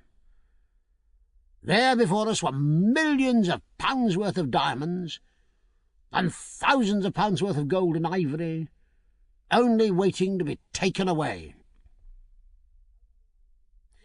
Suddenly the fit passed off, and we stopped laughing. "Open the other chests, white men," croaked Gagool. "There are surely more therein. Take your fill, white lords." Thus adjured, we set to work to pull up the stone lids on the other two first, not without a feeling of sacrilege, breaking the seals that fastened them. Hurrah! They were full too, full to the brim. At least the second one was. No wretched Da Silvestra had been filling goat-skins out of that. As for the third chest, it was only about a fourth full, but the stones were all picked ones, none less than 20 carats, and some of them as large as pigeon eggs. Some of these biggest ones, however, we could see by holding them up to the light, were a little yellow, off-coloured, as they call it at Kimberley. What we did not see, however, was the look of fearful malevolence that old Gagool favoured us with as she crept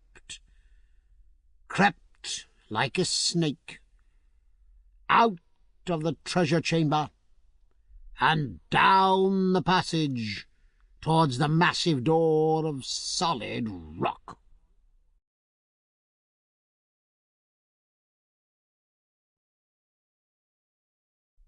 Hark!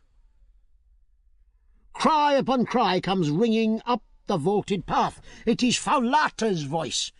"Oh, Bhagwan, help! Help! The rock falls!" "Leave go, girl, then! Help! Help! She stabbed me!" By now we're running down the passage, and this is what the light from the lamp falls on. The door of rock is slowly closing down. It's not 3 feet from the floor. Near it struggle Faulata and Gagool. The red blood of the former runs to her knee, but still the brave girl holds the old witch, who fights like a wildcat. Ah, she's free! Foulata falls, and Gagool throws herself on the ground to twist herself like a snake through the crack of the closing stone. She's under. Ah, God, too late, too late! The stone nips her, and she yells in agony. Down, down it comes, all the 30 tons of it, slowly pressing her old body against the rock below. Shriek upon shriek, such as we never heard. Then a long, sickening crunch, and the door was shut, just as we, rushing down the passage, hurled ourselves against it. It was all done in 4 seconds. Then we turned to Foulata. The poor girl was stabbed in the body and could not, I saw, live long. "Ah, Bhagwan, I die," gasped the beautiful creature. She crept out. Gagool. I did not see her, I was faint. And the door began to fall. Then she came back and was looking up the path, and I saw her come in through the slowly falling door and caught her and held her, and she stabbed me, and I die, Bhagwan. Poor girl, Good cried, and then, as he could do nothing else, he fell to kissing her. Bhagwan, she said after a pause, is Macumazahn there? It grows so dark I cannot see. Here I am, Foulata. Macumazahn, be my tongue for a moment, I pray thee, for Bhagwan cannot understand me, and before I go into the darkness, I would speak a word. Say on, Foulata. I will render it.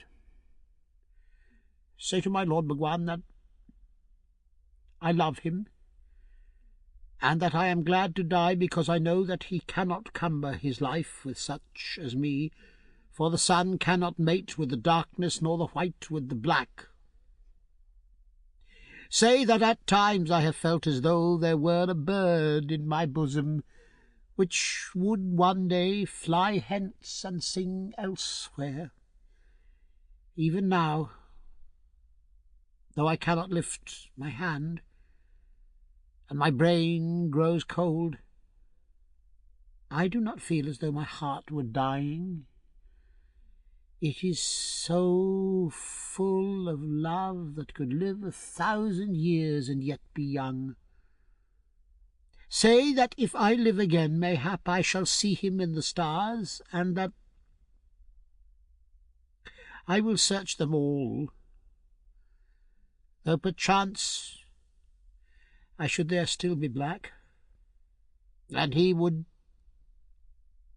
still be white. Say,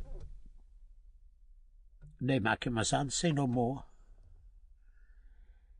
Say that I love.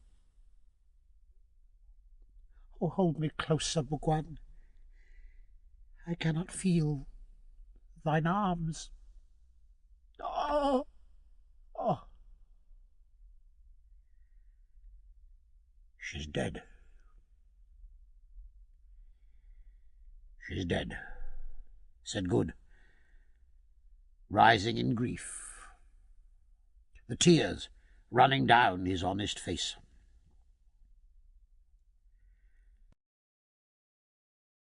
You needn't let that trouble you, old fellow, said Sir Henry. Hey, said Good, what do you mean? I mean that you will soon be in a position to join her. Man, don't you see that we're buried alive? Until Sir Henry uttered these words, I don't think the full horror of what had happened had come home to us, preoccupied as we were with the sight of poor Foulata's end. But now we understood. The ponderous mass of rock had closed, probably forever, for the only brain which knew its secret was crushed to powder beneath it.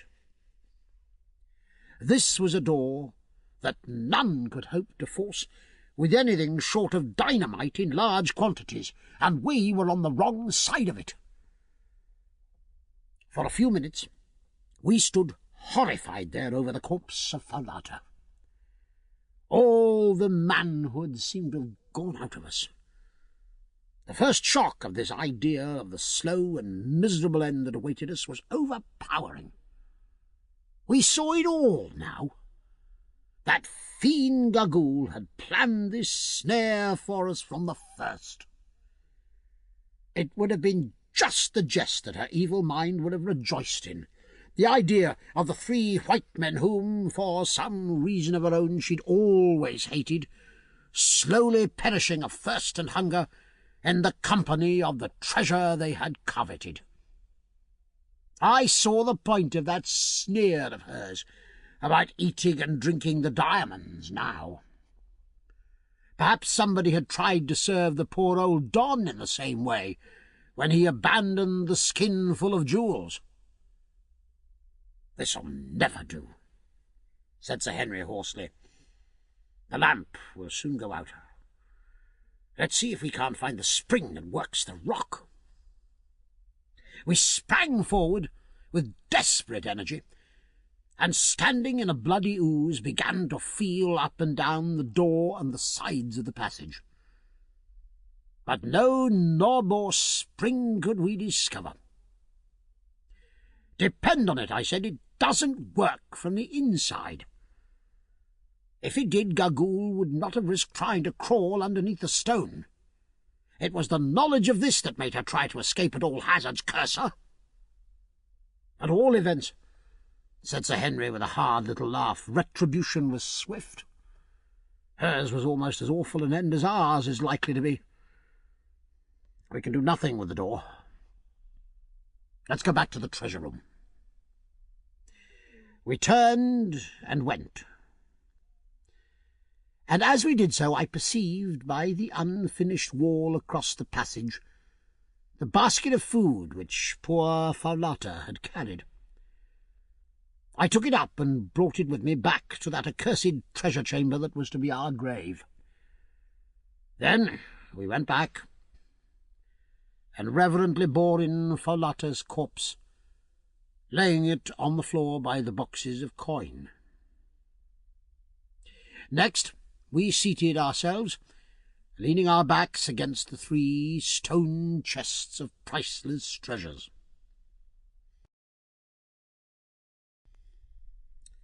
"Let's divide the food," said Sir Henry, "so as to make it last as long as possible." Accordingly we did so. It would, we reckoned, make 4 infinitesimally small meals for each of us. Enough, say, to support life for a couple of days. Besides the biltong, or dried game flesh, there were 2 gourds of water, each holding about a quart. "Now," said Sir Henry, "let us eat and drink, for tomorrow we die." We each ate a small portion of the biltong and drank a sip of water. We had, needless to say, but little appetite, though we were sadly in need of food, and felt better after swallowing it. Then we got up and made a systematic examination of the walls of our prison-house, in the faint hope of finding some means of exit, sounding them and the floor carefully. There was none. It was not probable that there would be one to a treasure chamber. The lamp began to burn dim. The fat was nearly exhausted. "Quartermain," said Sir Henry, "what's the time? Your watch goes?" I drew it out and looked at it. It was 6 o'clock. We'd entered the cave at 11. "Infadoos will miss us," I suggested. "If we don't return tonight, he'll search for us in the morning, Curtis." "He may search in vain. He doesn't know the secret of the door, not even where it is. No living person knew it yesterday except a Gagool. Today no one knows it. Even if he found the door, he couldn't break it down.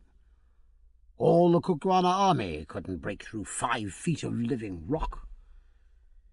My friends, I see nothing for it but to bow ourselves to the will of the Almighty.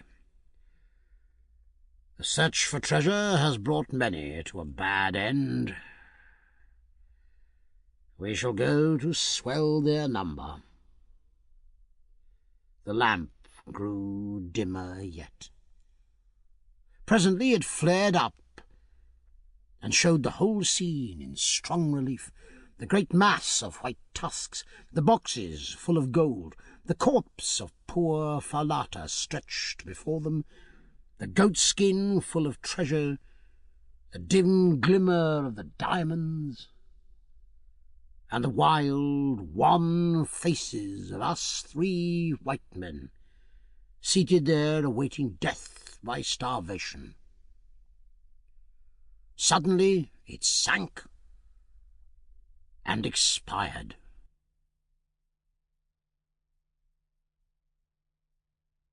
This ends Disc 7. King Solomon's Mines, Disc 8. Chapter 18. We abandon hope. I can give no adequate description of the horrors of the night which followed. Mercifully they were, to some extent, mitigated by sleep, for even in such a position as ours, wearied nature will sometimes assert itself. But I, at any rate, found it impossible to sleep much. Putting aside the terrifying thought of our impending doom, for the bravest man on earth might well quail from such a fate as awaited us, and I never had any great pretensions to be brave, the silence itself was too great to allow of it. Reader, you may have lain awake at night and thought the silence oppressive, but I say with confidence that you can have no idea what a vivid, tangible thing perfect silence really is. On the surface of the earth there is always some sound or motion, and though it may in itself be imperceptible, yet does it deaden the sharp edge of absolute silence. But here there was none. We were buried in the bowels of a huge, snow-clad peak. Thousands of feet above us the fresh air rushed over the white snow, but no sound of it reached us. We were separated by a long tunnel and 5 feet of rock even from the awful chamber of the dead. And the dead make no noise. The crashing of all the artillery of earth and heaven couldn't have come to our ears in our living tomb. We were cut off from all echoes of the world. We were as already dead. And then the irony of the situation forced itself upon me. There around us lay treasures enough to pay off a moderate national debt, or to build a fleet of ironclads, and yet we would gladly have bartered them all for the faintest chance of escape. Soon, doubtless, we should be glad to exchange them for a bit of food or a cup of water, and after that even for the privilege of a speedy close to our sufferings. Truly, wealth, which men spend all their lives in acquiring, is a valueless thing at the last. And so the night wore on. "Good," said Sir Henry's voice at last, and it sounded awful in the intense stillness. "How many matches have you in the box?" "8, Curtis." "Strike one and let's see the time." He did so, and in contrast to the dense darkness, the flame nearly blinded us. It was 5 o'clock by my watch. The beautiful dawn was now blushing on the snow wreaths far over our heads, and the breeze would be stirring the night mists in the hollows.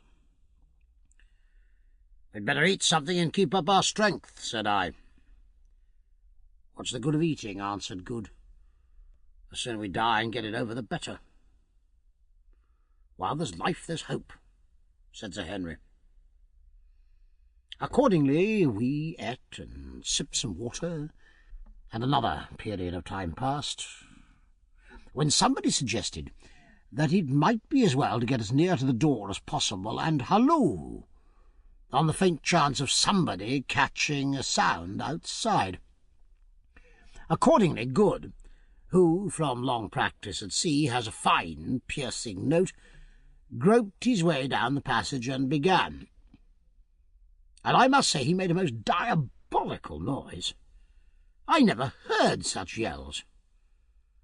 But it might have been a mosquito buzzing for all the effect it produced. After a while he gave it up and came back very thirsty and had to have some water.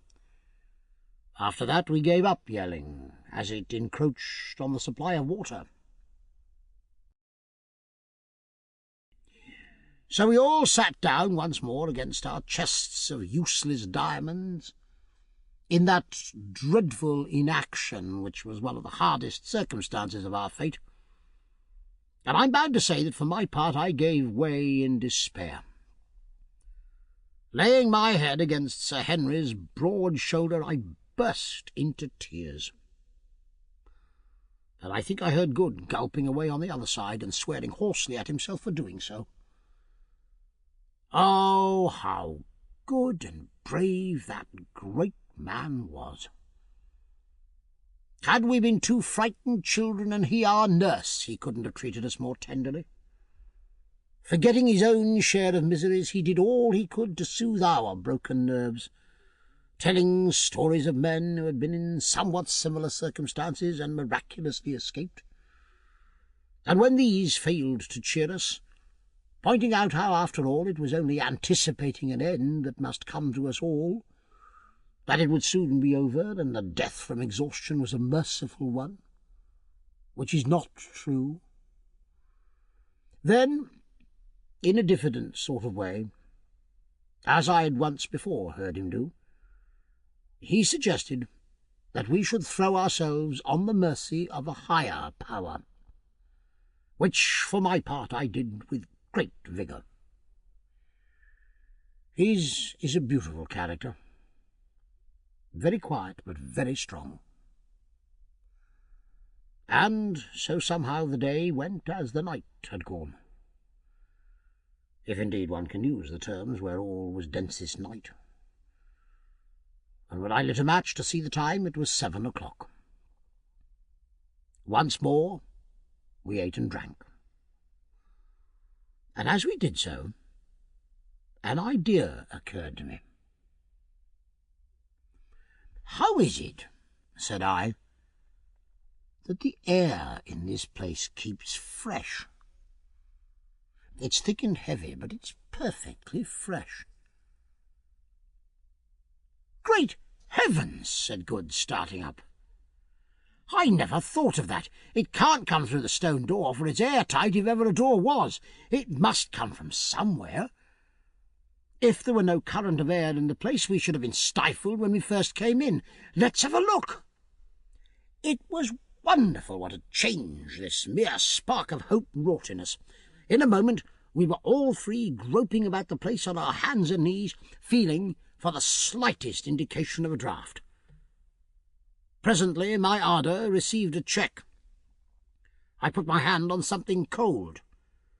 It was poor Falata's dead face.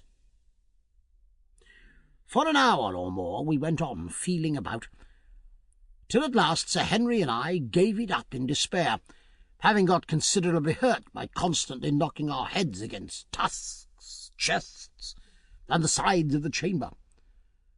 But Good still persevered, saying, with an approach to cheerfulness, that it was better than doing nothing. "I say, you fellows," he said presently in a constrained sort of voice, "come here." Needless to say, we scrambled over towards him quick enough. "Quatermain, put your hand here where mine is. Now, do you feel anything?" "I think I feel air coming up." "Now listen." He rose and stamped upon the place, and a flame of hope shot up in our hearts. It rang hollow. With trembling hands I lit a match. I had only 3 left, and we saw that we were in the angle of the far corner of the chamber, a fact that accounted for our not having noticed the hollow ring of the place during our former exhaustive examination. As the match burnt, we scrutinized the spot. There was a join in the solid rock floor, and, great heavens, there, let in level with the rock, was a stone ring. We said no word. We were too excited, and our hearts beat too wildly with hope to allow us to speak. Good had a knife, at the back of which was one of those hooks that are made to extract stones from horses' hooves. He opened it and scratched away at the ring with it. Finally, he got it under and levered away gently for fear of breaking the hook. The ring began to move. Being of stone, it had not got set fast in all the centuries it had lain there, as would have been the case had it been of iron. Presently, it was upright. Then he got his hands into it and tugged with all his force, but nothing budged. "Let me try," I said impatiently, for the situation of the stone right in the angle of the corner was such that it was impossible for 2 to pull at once. I got hold and strained away, but with no results. Then Sir Henry tried and failed. Taking the hook again, Good scratched all round the crack, where we felt the air coming up. "Now, Curtis," he said, "tackle on and put your back into it. You're as strong as 2. Stop!" And he took off a stout black silk handkerchief, which, true to his habits of neatness, he still wore, and ran it through the ring. "Quatermain, get Curtis round the middle, and pull for dear life when I give the word. Now!" Sir Henry put out all his enormous strength, and Good and I did the same with such power as nature had given us. "Heave! Heave! It's given!" gasped Sir Henry, and I heard the muscles of his great back cracking. Suddenly there came a parting sound, then a rush of air, and we were all on our backs on the floor with a great flagstone on the top of us. Sir Henry's strength had done it, and never did muscular power stand a man in better stead. "Light a match, Quatermain," he said, as soon as we had picked ourselves up and got one breath. "Carefully now." I did so, and there before us was, God be praised, the first step of a stone stair. "Now what's to be done?" asked Good. "Follow the stair, of course, and trust to Providence." "Stop," said Sir Henry. "Quatermain, get the bit of biltong and the water that's left. We may want them." I went creeping back to our place by the chests for that purpose, and as I was coming away an idea struck me. We hadn't thought much of the diamonds for the last 24 hours or so. Indeed, the idea of diamonds was nauseous, seeing what they'd entailed upon us. But, thought I might as well pocket a few in case we ever should get out of this ghastly hole. So I just stuck my fist into the first chest and filled all the available pockets of my old shooting coat, topping up, this was a happy thought, with a couple of handfuls of big ones out of the third chest. "I say, you fellows," I sung out, "won't you take some diamonds with you? I've filled my pockets." "Oh, hang the diamonds," said Sir Henry. "I hope that I may never see another." As for Good, he made no answer. He was, I think, taking a last farewell of all that was left of the poor girl who loved him so well. And curious as it may seem to you, my reader, sitting at home and reflecting on the vast, indeed immeasurable wealth which we were thus abandoning, I can assure you that if you had passed some 28 hours with next to nothing to eat and drink in that place, you wouldn't have cared to cumber yourself with diamonds whilst plunging down into the unknown bowels of the earth in the wild hope of escape from an agonizing death. If it had not, from the habits of a lifetime, become a sort of second nature with me never to leave anything worth having behind, if there was the slightest chance of my being able to carry it away, I'm sure I shouldn't have bothered to fill my pockets. "Come on, Quatermain," said Sir Henry, who was already standing on the first step of the stone stair. "Steady. I'll go first. Mind where you put your feet. There may be some awful hole underneath," said I. "Much more likely to be another room," said Sir Henry, as he slowly descended, counting the steps as he went. When he got to 15, he stopped. "Here's the bottom," he said. "Thank goodness, I think it's a passage. Come on down." Good descended next, and I followed last, and on reaching the bottom lit one of the two remaining matches. By its light we could just see that we were standing in a narrow tunnel which ran right and left at right angles to the staircase we descended. Before we could make out any more, the match burnt my fingers and went out. Then arose the delicate question of which way to turn. Of course, it was impossible to know what the tunnel was or where it ran to, and yet to turn one way might lead us to safety, and the other to destruction. We were utterly perplexed, till suddenly it struck Good that when I had lit the match, the draught of the passage blew the flame to the left.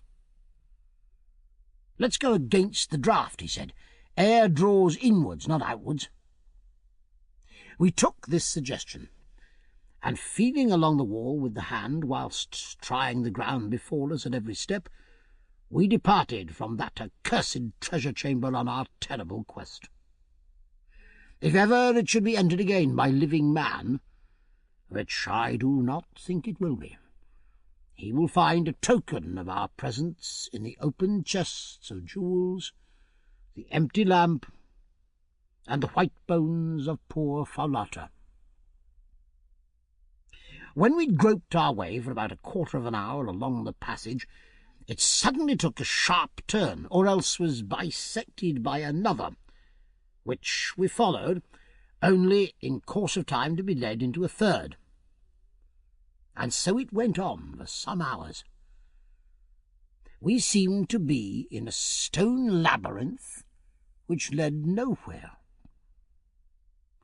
What all these passages are, of course, I cannot say, but we thought that they must be the ancient workings of a mine, of which the various shafts travelled hither and thither as the ore led them.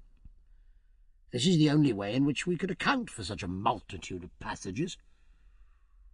At length we halted, thoroughly worn out with fatigue, and with that hope deferred which maketh the heart sick, and ate up our poor remaining piece of biltong, and drank our last sup of water, for our throats were like lime kilns. It seemed to us that we'd escaped death in the darkness of the chamber only to meet him in the darkness of the tunnels.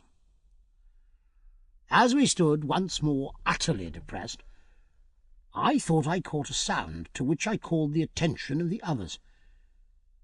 It was very faint and very far off, but it was a sound, a faint, murmuring sound. For the others heard it too, and no words can describe the blessedness of it after all those hours of utter awful stillness. "By heaven, it's running water," said Good. "Come on!" Off we started again in the direction from which the faint murmur seemed to come, groping our way as before along the rocky walls. As we went, it got more and more audible, till at last it seemed quite loud in the quiet. On, yet on. Now we could distinctly make out the unmistakable swirl of rushing water. And yet, how could there be running water in the bowels of the earth? Now we were quite near to it, and Good, who was leading, swore that he could smell it. "Go gently, Good," said Sir Henry. "We must be close." Splash! And a cry from Good. He'd fallen in. "Good! Good!" we shouted in terrified distress. "Where are you?" To our intense relief, an answer came back in a choky voice. "All right. I've got hold of a rock. Strike a light to show me where you are." Hastily I lit the last remaining match. Its faint gleam discovered to us a dark mass of water running at our feet. How wide it was we couldn't see, but there, some way out, was the dark form of our companion, hanging onto a projecting rock. "Stand clear to catch me," sang out Good. "I must swim for it." Then we heard a splash and a great struggle. Another minute, and he had grabbed at and caught Sir Henry's outstretched hand, and we'd pulled him up high and dry into the tunnel. "My word," he said between his gasps, "that was touch and go. If I hadn't caught that rock and known how to swim, I should have been done. It runs like a mill race, and I could feel no bottom." It was clear that this wouldn't do. So after Good had rested a little, and we drank our fill from the water of the subterranean river, which was sweet and fresh, and washed our faces, which sadly needed it as well as we could, we started from the banks of this African Styx, and began to retrace our steps along the tunnel, Good dripping unpleasantly in front of us. At length we came to another tunnel leading to our right. "We may as well take it," said Sir Henry wearily. "All roads are alike here. We can only go on till we drop." Slowly, for a long, long while, we stumbled, utterly weary, along this new tunnel, Sir Henry leading now. Suddenly he stopped, and we bumped up against him. "Look," he whispered. "Is my brain going, or is that light?" We stared with all our eyes, and there, yes, there, far ahead of us, was a faint, glimmering spot no larger than a cottage window-pane. It was so faint that I doubt if any eyes, except those which, like ours, had for days seen nothing but blackness, could have perceived it at all. With a sort of gasp of hope, we pushed on. In 5 minutes there was no longer any doubt. It was a patch of faint light. A minute more, and a breath of real live air was fanning us. On we struggled. All at once, the tunnel narrowed. Sir Henry went on his knees. Smaller yet it grew, till it was only the size of a large fox's earth. It was earth now, mind you. The rock had ceased. A squeeze, a struggle, and Sir Henry was out, and so was Good, and so was I. And there above us were the blessed stars, and in our nostrils was the sweet air. Then suddenly something gave, and we were all rolling over and over and over through grass and bushes and soft, wet soil. I caught at something and stopped. Sitting up, I halloed lustily. An answering shout came from just below, where Sir Henry's wild career had been stopped by some level ground. I scrambled to him and found him unhurt, though breathless. Then we looked for Good. A little way off we found him too, jammed in a forked root. He was a good deal knocked about, but soon came to. We sat down together there on the grass, and the revulsion of feeling was so great that I really think we cried for joy. We had escaped from that awful dungeon that was so near to becoming our grave. Surely some merciful power must have guided our footsteps to the jackal hole at the termination of the tunnel. Well, that's what it must have been.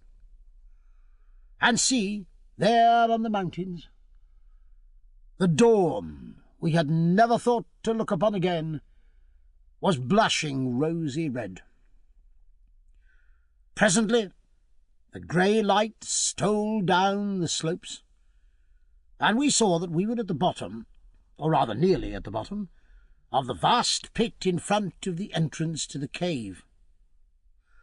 Now we could make out the dim forms of the three colossi who sat upon its verge. Doubtless those awful passages along which we had wandered the livelong night had originally been in some way connected with the great diamond mine. As for the subterranean river in the bowels of the mountain, heaven only knows what it was, or whence it flows, or whither it goes. I, for one, have no anxiety to trace its course.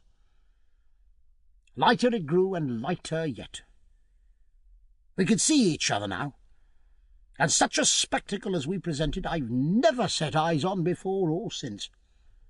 Gaunt-cheeked, hollow-eyed wretches, smeared all over with dust and mud, bruised, bleeding, the long fear of imminent death yet written on our countenances, we were indeed a sight to frighten the daylight. And yet it is a solemn fact that Good's eyeglass was still fixed in Good's eye. I doubt whether he'd ever taken it out at all. Neither the darkness, nor the plunge in the subterranean river, nor the roll down the slope had been able to separate Good in his eyeglass. Presently we rose, fearing that our limbs would stiffen if we stopped there longer, and commenced with slow and painful steps to struggle up the sloping sides of the great pit. For an hour or more we toiled steadfastly up the blue clay, dragging ourselves on by the help of the roots and grasses with which it was clothed. At last it was done, and we stood on the great road on the side of the pit opposite to the colossi. By the side of the road, 100 yards off, a fire was burning in front of some huts, and round the fire were figures. We made towards them, supporting one another and halting every few paces. Presently one of the figures rose, saw us, and fell onto the ground, crying out for fear. "Infidus, Infidus, it is us, thy friends!" We rose. He ran to us, staring wildly and still shaking with fear. "Oh, my lords! My lords! It is indeed you come back from the dead! Come back from the dead!" And the old warrior flung himself down before us, and clasped Sir Henry's knees, and wept aloud for joy.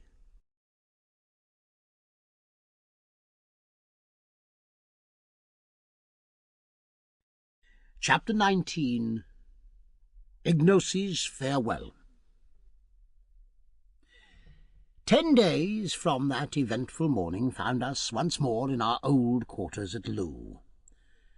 and, strange to say, but little the worse for our terrible experience, except that my stubbly hair came out of that cave about 3 shades greyer than it went in, and that good never was quite the same after Fowlata's death, which seemed to move him very greatly. I'm bound to say that, looking at the thing from the point of view of an oldish man of the world, I consider her removal was a fortunate occurrence, since, otherwise, complications would have been sure to ensue. The poor creature was no ordinary native girl, but a person of great, I had almost said stately beauty, and of considerable refinement of mind. But no amount of beauty or refinement could have made an entanglement between Good and herself a desirable occurrence. For, as she herself put it, can the sun mate with the darkness, or the white with the black? I need hardly state that we never again penetrated into Solomon's treasure-chamber. After we had recovered from our fatigues, a process which took us 48 hours, we descended into the great pit in the hope of finding the hole by which we had crept out of the mountain, but with no success. To begin with, rain had fallen and obliterated our spoor, and, what is more, the sides of the vast pit were full of ant, bear, and other holes. It was impossible to say to which of these we owed our salvation.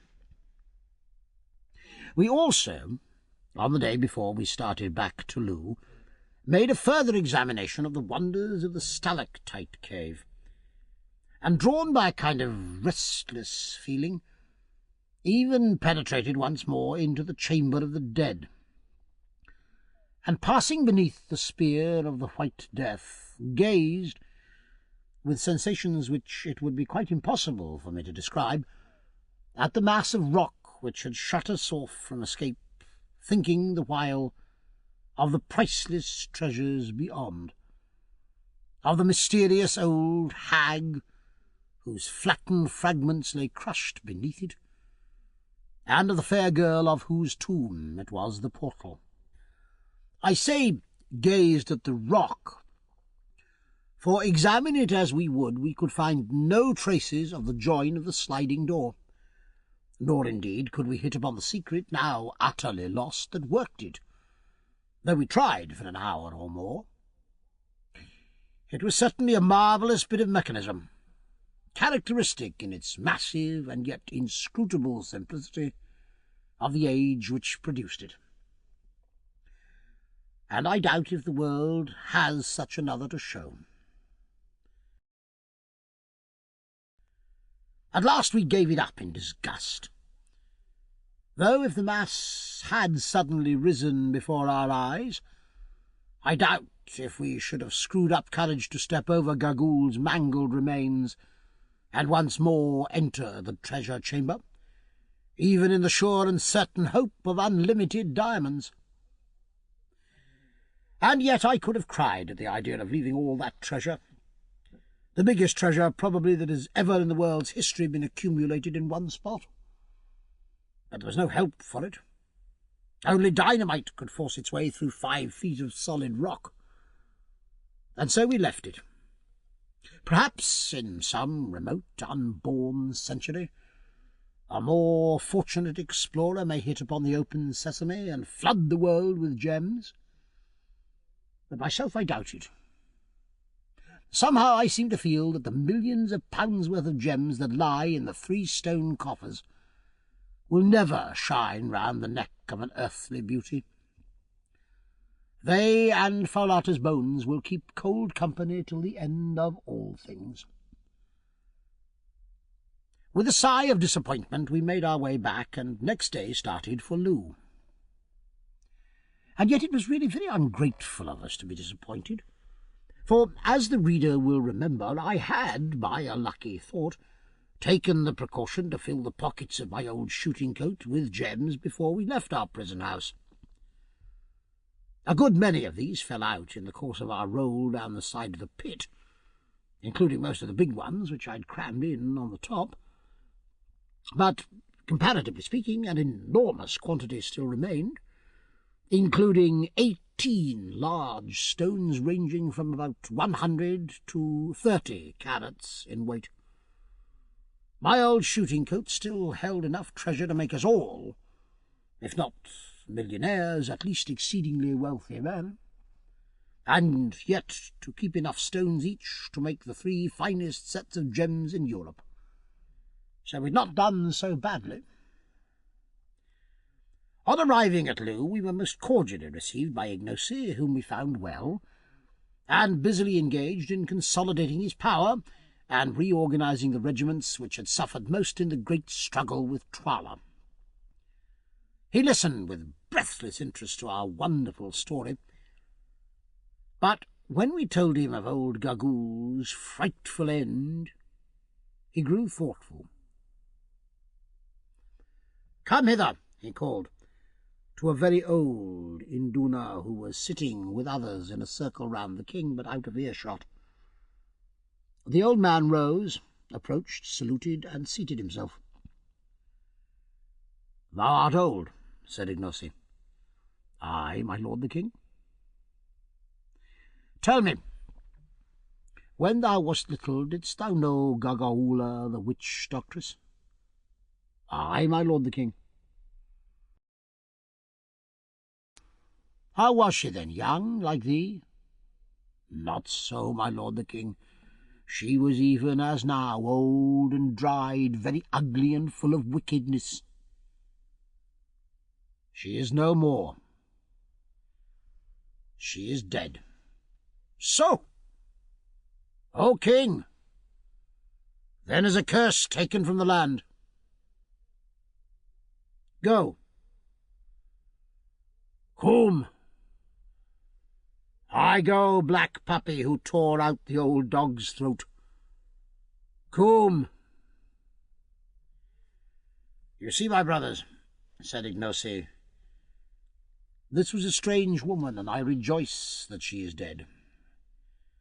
She would have let ye die in the dark place, and mayhap afterwards she had found a way to slay me, as she found a way to slay my father, and set up Twala, whom her heart loved, in his place. Now go on with the tale. Surely there never was the like." After I had narrated all the story of our escape, I, as we had agreed between ourselves that I should, took the opportunity to address Ignacy as to our departure from Kukuanaland. "And now, Ignacy, the time has come for us to bid thee farewell and start to seek once more our own land.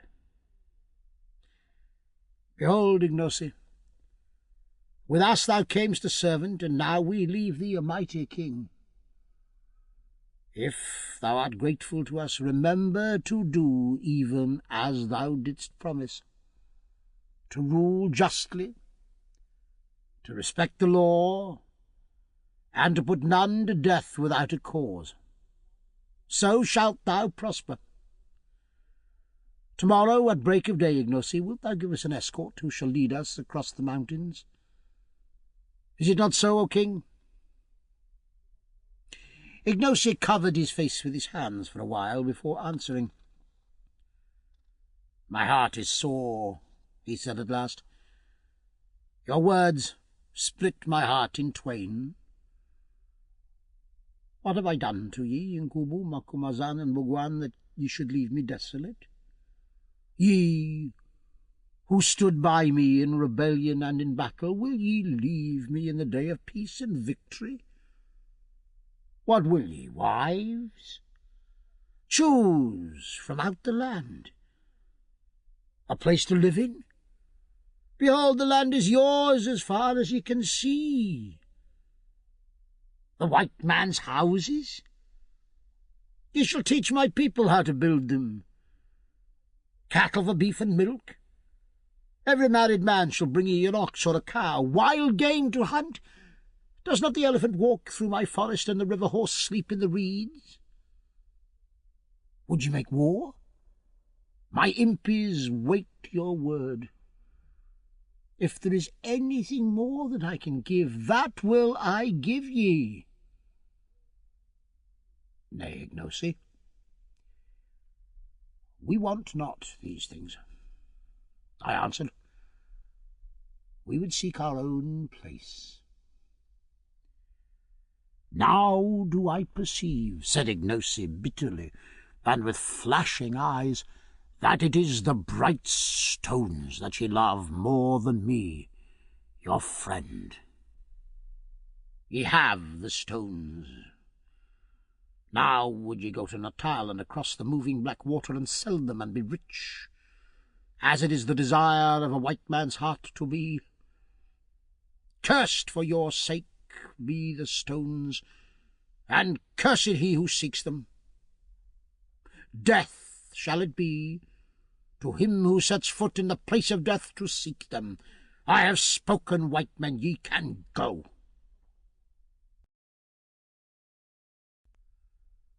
I laid my hand upon his arm. Ignosi, I said, tell us, when thou didst wander in Zululand, and among the white men in Natal, did not thine heart turn to the land thy mother told thee of, thy native land, where thou didst see the light, and play when thou wast little, the land where thy place was? It was even so, Macumazahn. Then thus does our heart turn to our land, and to our own place. Then came a pause. When Ignosi broke it, it was in a different voice. I do perceive that thy words are now, as ever, wise and full of reason, Macumazahn. That which flies in the air loves not to run along the ground. The white man loves not to live on the level of the black. Well, you must go, and leave my heart sore, because ye will be as dead to me, since from where ye will be no tidings can come to me. But listen, and let all the white men know my words. No other white man shall cross the mountains, even if any may live to come so far. I will see no traders with their guns and rum. My people shall fight with the spear and drink water, like their forefathers before them. I will have no praying men to put fear of death into men's hearts, to stir them up against the king and make a path for the white men who follow to run on. If a white man comes to my gates, I will send him back. If 100 come, I will push them back. If an army comes, I will make war on them with all my strength, and they shall not prevail against me. None shall ever come for the shining stones. No, not an army. For if they come, I will send a regiment and fill up the pit and break down the white columns in the caves and fill them with rocks, so that none can come even to that door of which ye speak, and whereof the way to move it is lost. But for ye three, Incubu, Macumazahn, and Bugwan, the path is always open. For behold, ye are dearer to me than aught that breathes. And ye would go. Infadus my uncle, and my Induna shall take thee by the hand and guide thee with the regiment. There is, as I have learned, another way across the mountains that he shall show ye. Farewell, my brothers, brave white men. See me no more, for I have no heart to bear it. Behold, I make a decree, and it shall be published from the mountains to the mountains. Your names, Inkubu, Macumazan, and Bogwan, shall be as the names of dead kings, and he who speaks them shall die. So shall your memory be preserved in the land forever.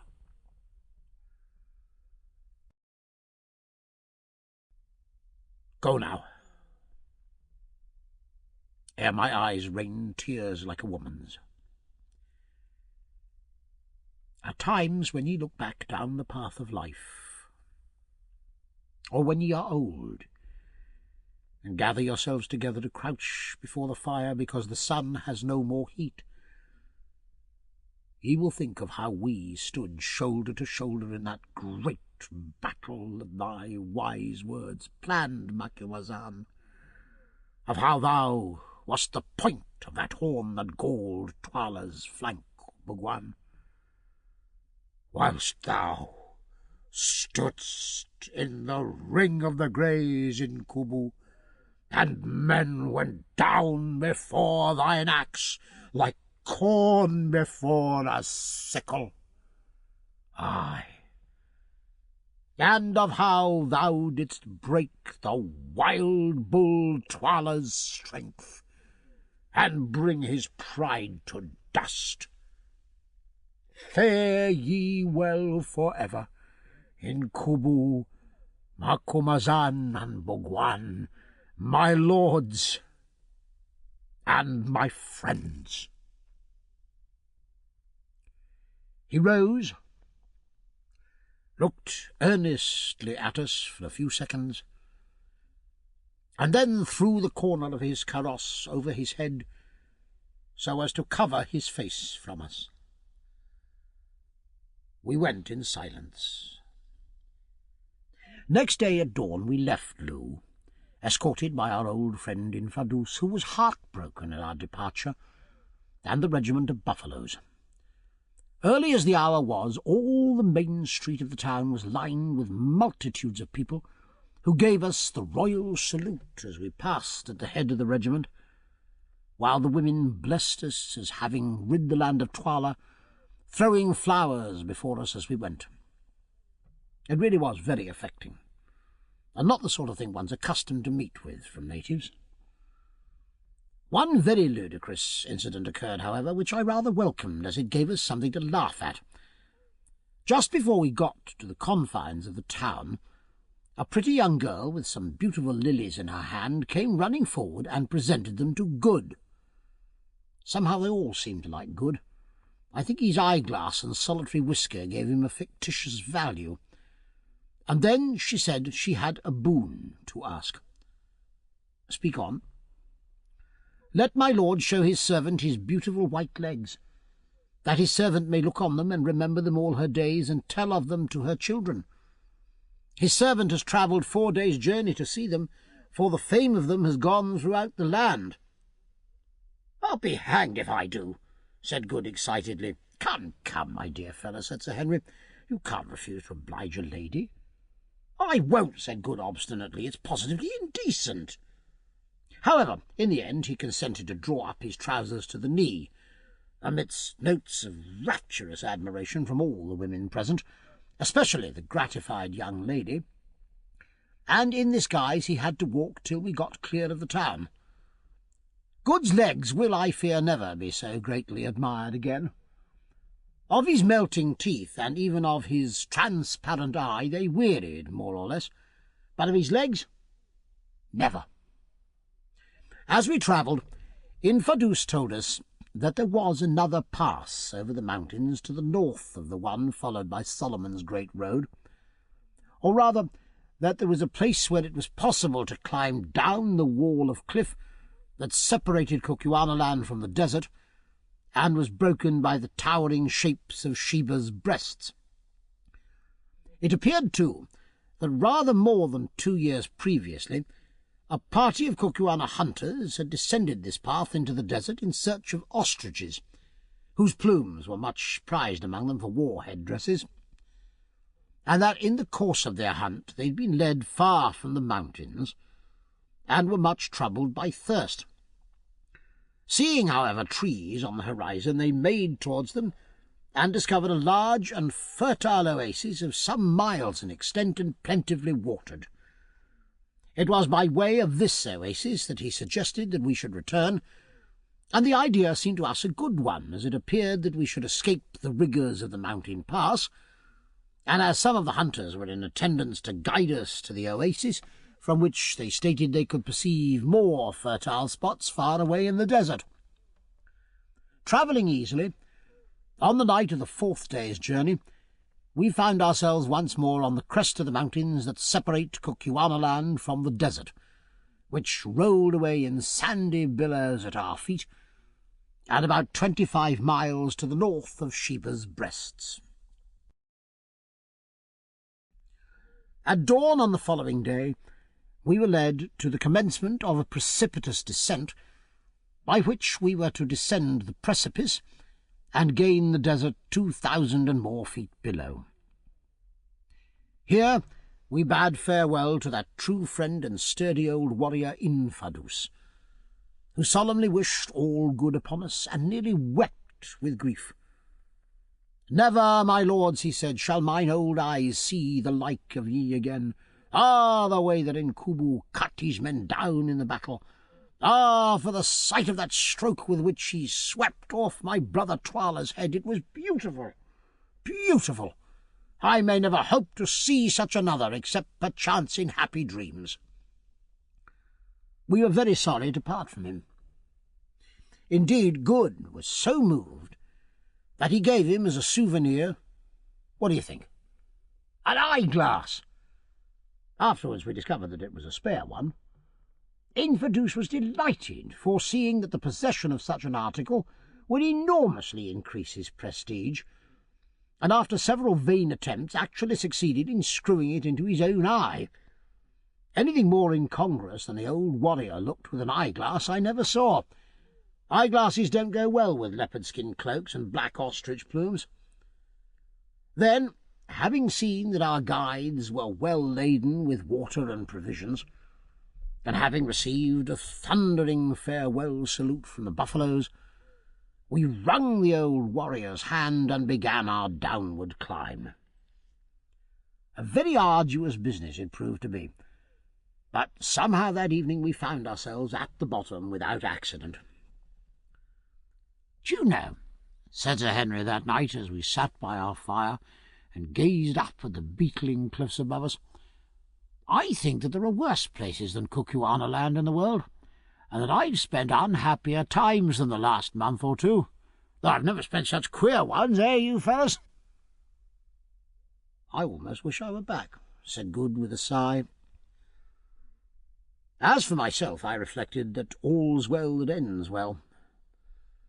But in the course of a long life of shaves, I never had such shaves as those I had recently experienced. The thought of that battle still makes me feel cold all over. And as for our experience in the treasure chamber... Next morning we started on a toilsome march across the desert, having with us a good supply of water carried by our 5 guides, and camped that night in the open, starting again at dawn on the morrow. By midday of the 3rd day's journey we could see the trees of the oasis of which the guides spoke, and by an hour before sundown we were once more walking upon grass and listening to the sound of running water.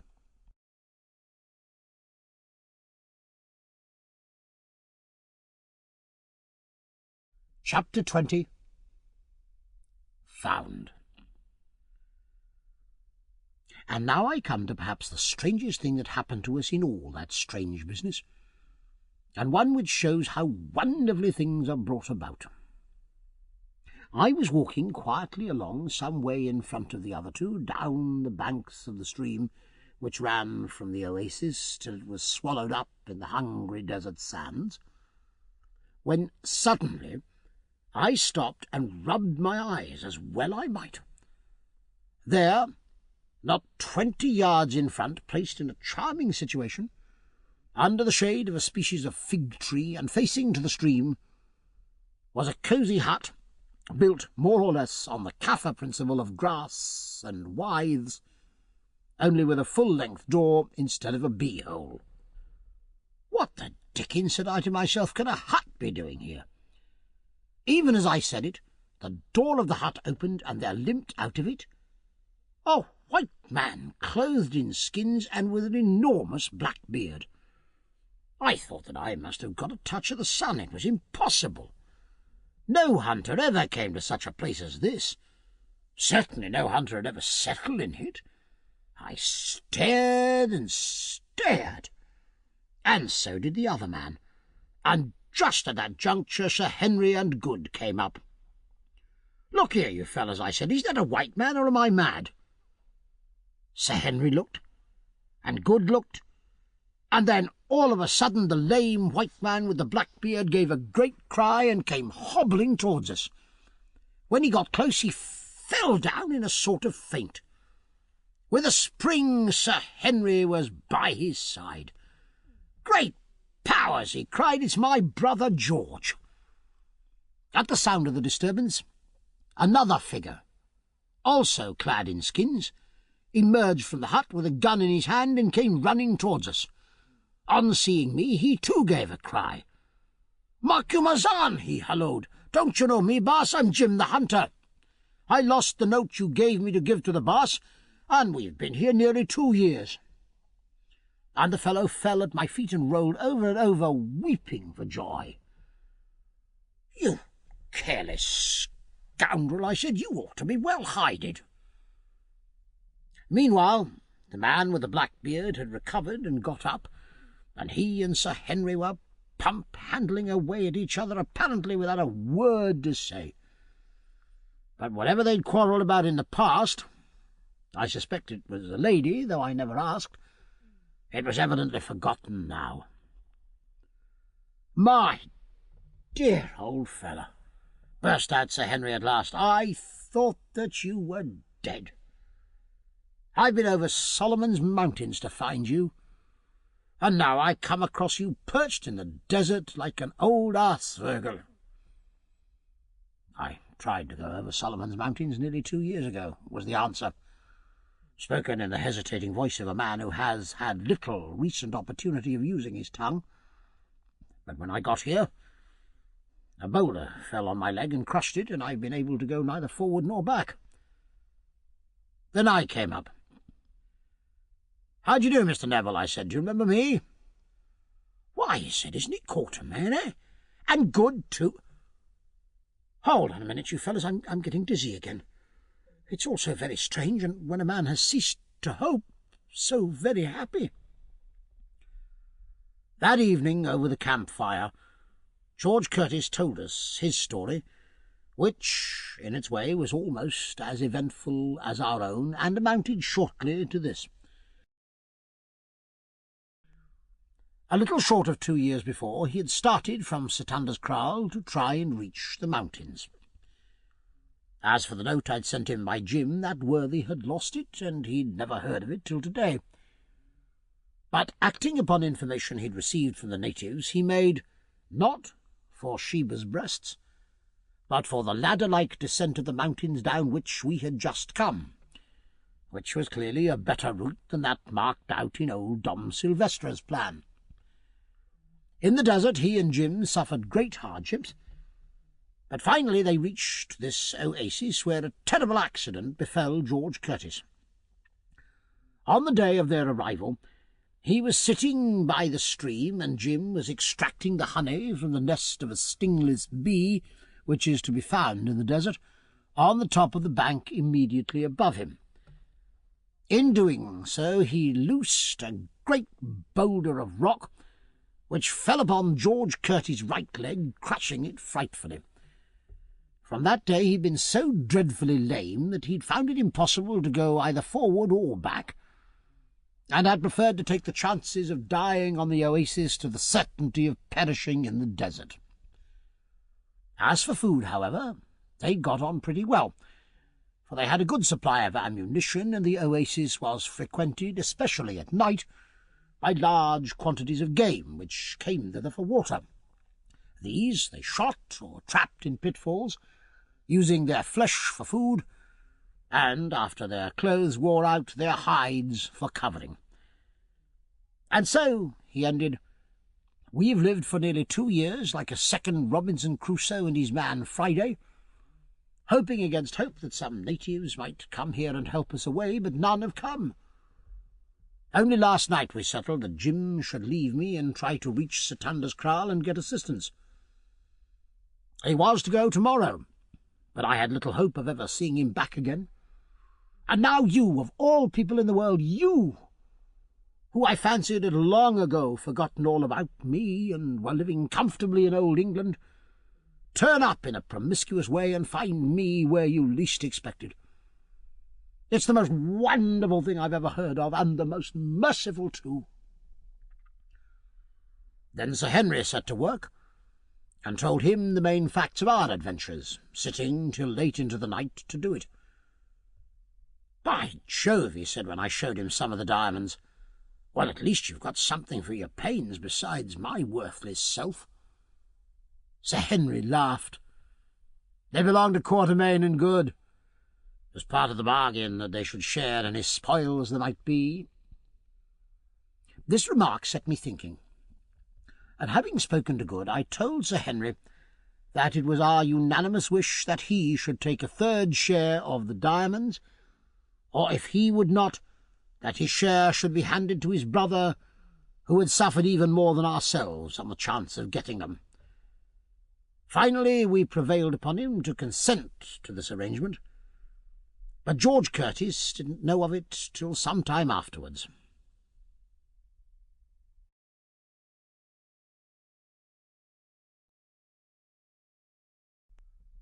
And here, at this point, I think I shall end this history.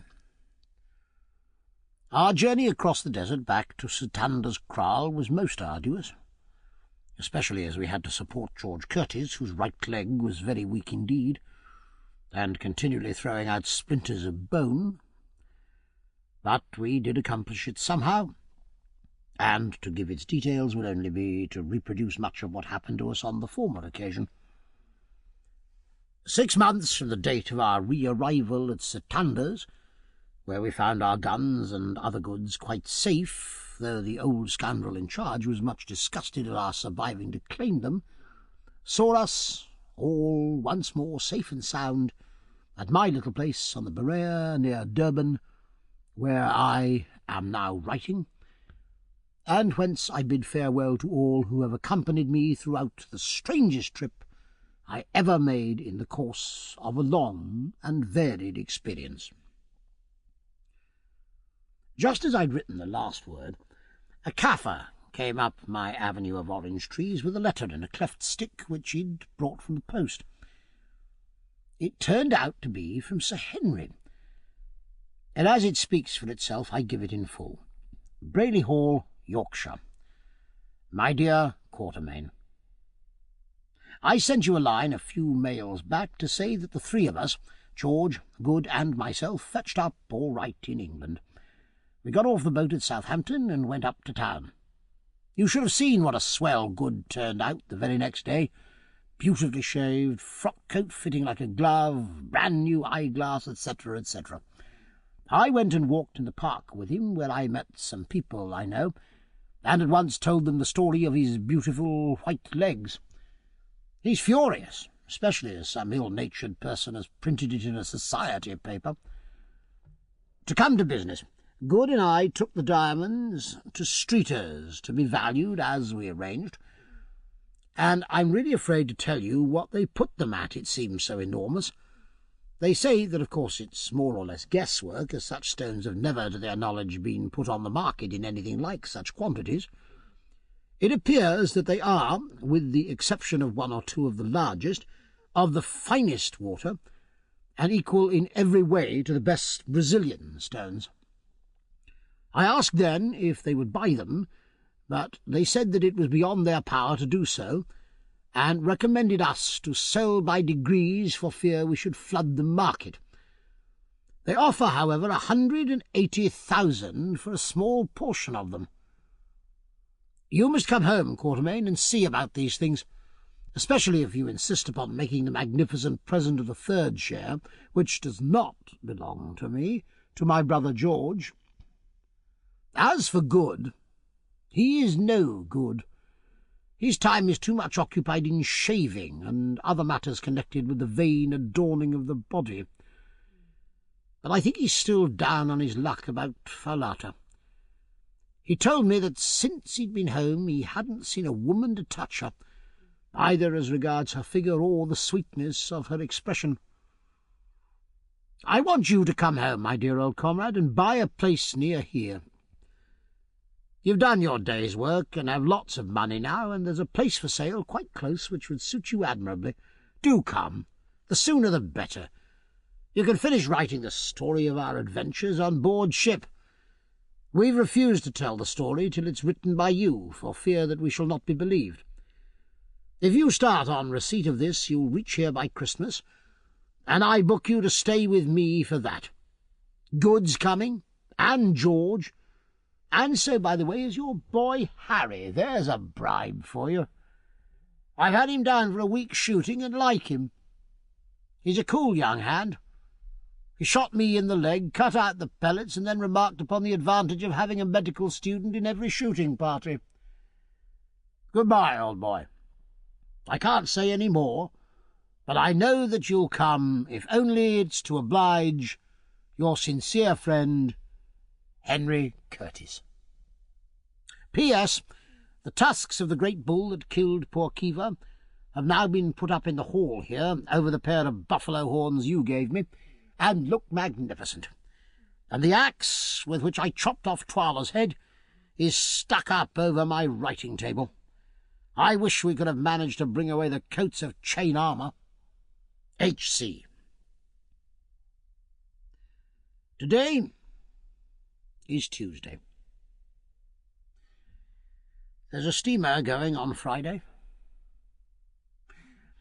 and I really think I must take Curtis at his word and sail by her for England, if it's only to see my boy Harry, and see about the printing of this history, which is a task I do not like to trust to anybody else.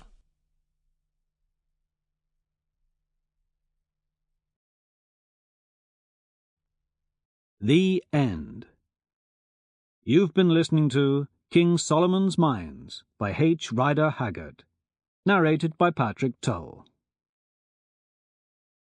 If you've enjoyed this book and this performance, Recorded Books recommends A Connecticut Yankee in King Arthur's Court by Mark Twain, narrated by Norman Dietz. After a crack on the head, Hank Morgan awakens to find himself in the England of King Arthur. Here, he discovers a world of fear, injustice, and ignorance hiding behind a utopian mirage. The tough-minded Yankee, the embodiment of scientific knowledge, must overcome daunting obstacles, including Merlin, the magician, as he sets out to enlighten 6th-century England. Only Mark Twain's unparalleled gift for storytelling could produce this acrobatic tour de force that moves from broad comedy to biting social satire, and from the pure joy of wild hijinks to deeply probing insights into the nature of man. Recorded Books offers a wide selection of bestsellers, mysteries, classics, histories, and more. So look for us at your public library or on download sites online. And thank you for being a Recorded Books reader.